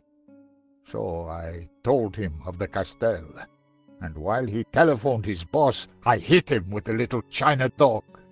Guess he didn't know you were the pugnacious type. So, Eva is your daughter? She was a gift from God, late in my life. One day she will find room for Gnosticism in her heart. I am sure of it. So, you're the good guys?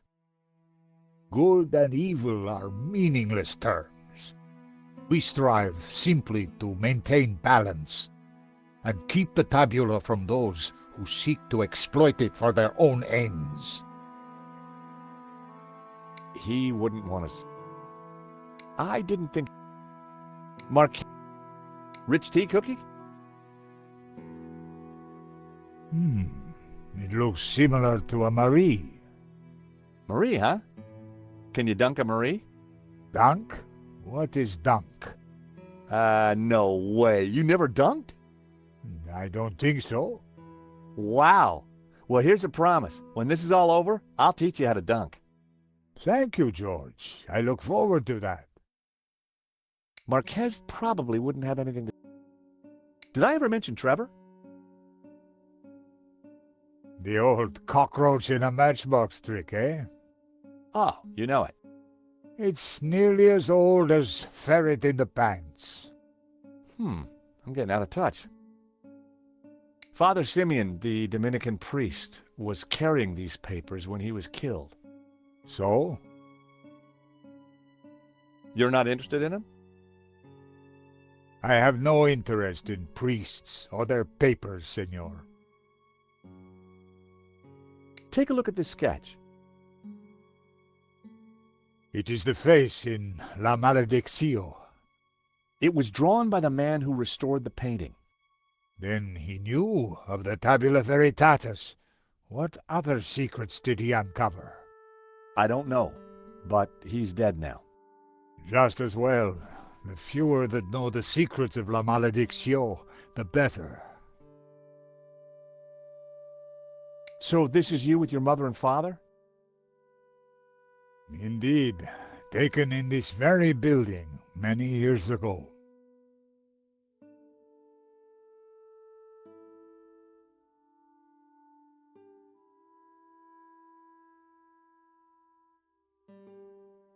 Marquez wouldn't want to see. You want this bunch of flowers? No. I think this is yours. My medallion. Where did you find it? It was left in Nico's neighbor's apartment. Do you want it back? No. You keep it for now. It has a meaning, a purpose. Perhaps you can find out what. Sure. Just let me know if you ever want it back. You shall get back to it.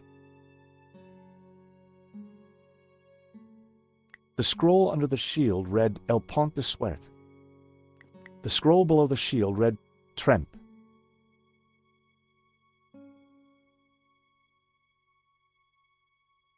The scroll beneath the shield read Figueres. The scroll under the shield read Olot.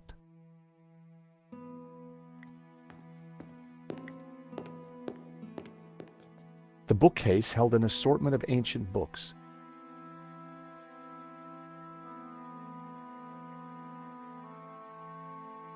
The scroll under the shield read... The scroll below the shield read Berga. The scroll beneath the shield read Bascara. The scroll under the shield read Roses.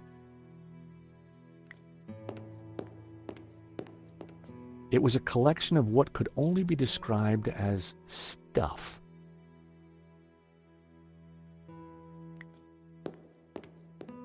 The bookcase held an assortment of ancient books. The scroll below the shield read Lorette de Mar.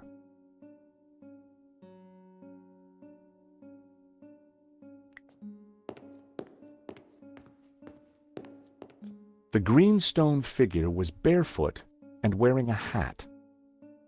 There was a piece of stone on the ground. It looked like a discarded statue.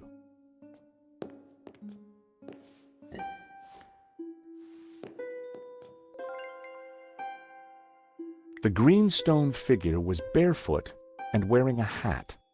It resembled the statues in Marquez's family photo.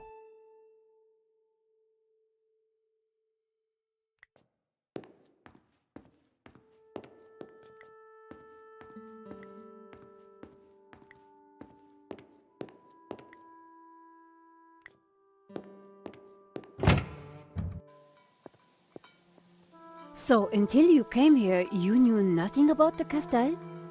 Didn't know, wasn't interested. I better get back on guard in case anyone else shows up. Your father needs our help, Eva. My father needs rest, peace, and quiet. Not more of this Gnostic nonsense.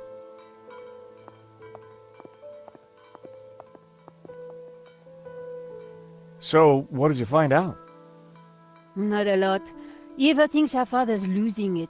She doesn't have much time for Gnosticism. She's never been here before. In fact, Marquez never even talked about the place. As far as I can tell, she and her father never got on. She left home the moment she could. I don't blame her. So why is she here now? Marquez begged her, said he was in danger. I guess maybe I'll go inside and have a look around too. Tell me if you find anything. I'm not having much luck so far.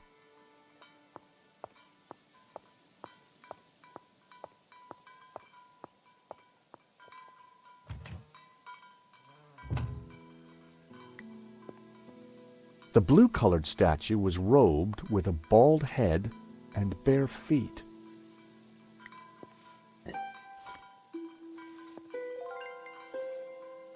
The blue-colored statue was robed. Like the other one, this looked a lot like the statues in Marquez's family photograph.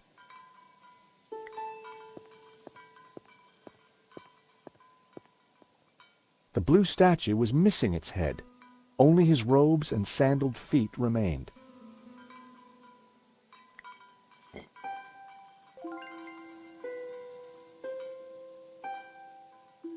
Eva looked like she meant business.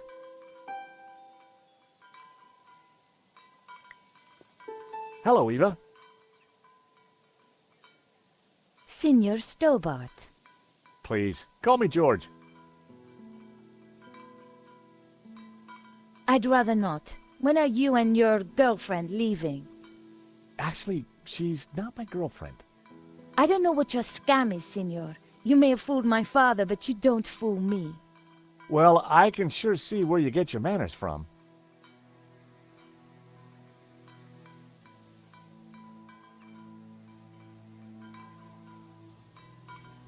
Tell me about your father. When my mother died, he brought me up. As a Gnostic? He tried to teach me that stuff, said I had a religious vocation. Turns out I didn't. On my 18th birthday, I left home and never went back. Tell me about Ramon. Apparently he worked here when he was a boy. A loyal servant, even though the family left and never came back. More fool him. Tell me about yourself. I left home as soon as I could, lived a bit, and now I own a bar in Marseille. That explains why you know how to use a gun. No, Signor. Eva was a real charmer. What do you know about La Malediccio? My father has been obsessed by it all his life. He thinks it's full of secret messages. I think it's a crock of Sure you do.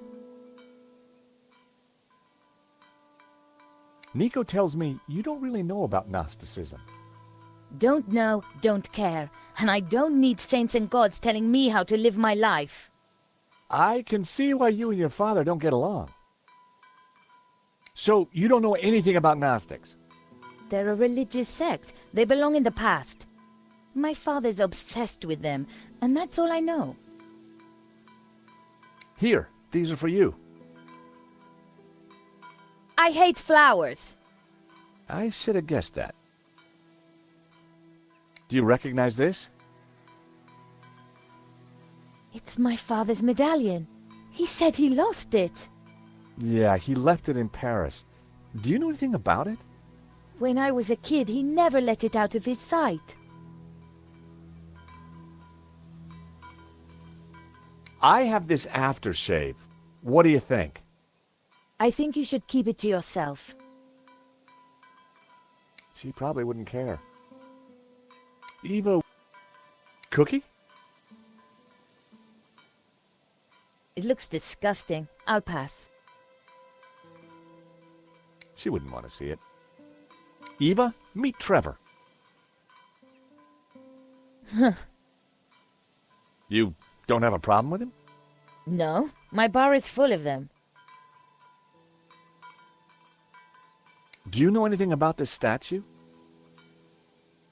I've seen a few of them lying around. I guess the fascists smashed them up in the war. Any more thoughts on the statues? They're just old stones. Any more thoughts on the statues? They're just old stones. Do these notes mean anything to you? Some old religious texts. So what? What do you make of this? They're sketches of my father's painting. The artist paid for the knowledge with his life. Figures. That painting brings bad luck to everyone who gets near it. This is your family, right? Looks like it.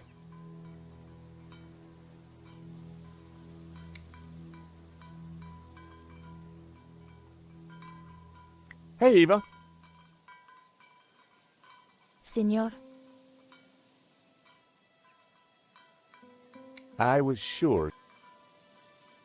Do you know anything else about this? No. My father never told me what it was. Anything else about your father you can tell us? His head is full of superstitious nonsense. Don't encourage him. Anything else about Ramon? My father won't hear a bad word against him. What else can you tell me about yourself? I know a scam artist when I see one. You're quite the conversationalist, aren't you? Don't push your luck, Senor Stobart. The minute my father is finished with you, you start walking. Anything else about the painting you can tell me? My father says it has a special connection with this house. From where I stand, this house is a place of murder and violence, which is why I want nothing to do with it.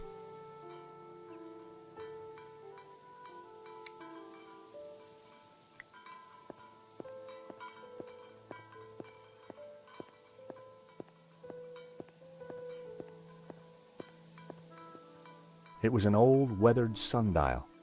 From the dial I could see that the main doors of the house faced north. That was never going to work.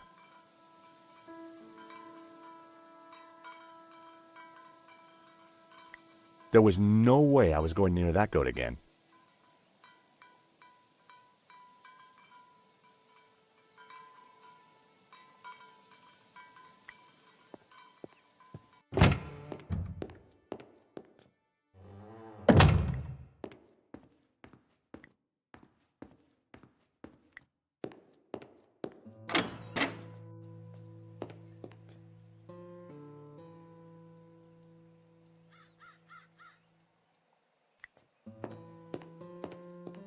It was the lower half of a green, barefooted statue.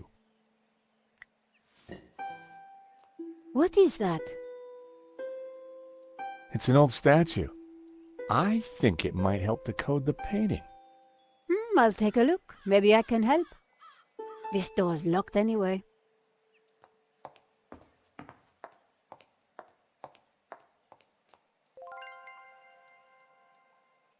Large double doors blocked the way.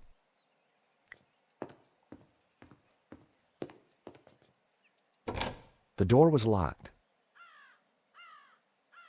The corridor was overgrown and full of rubble.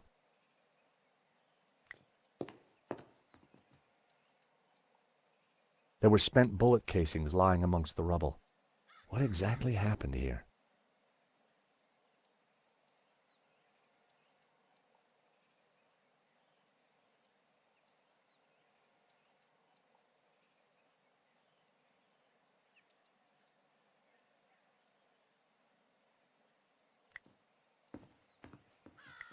It looked like this part of the castell had taken some damage. The end of the passage was blocked off with rubble.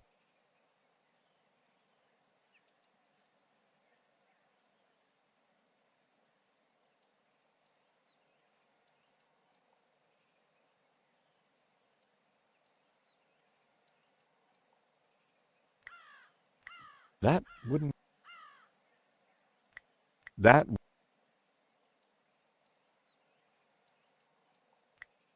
That was almost...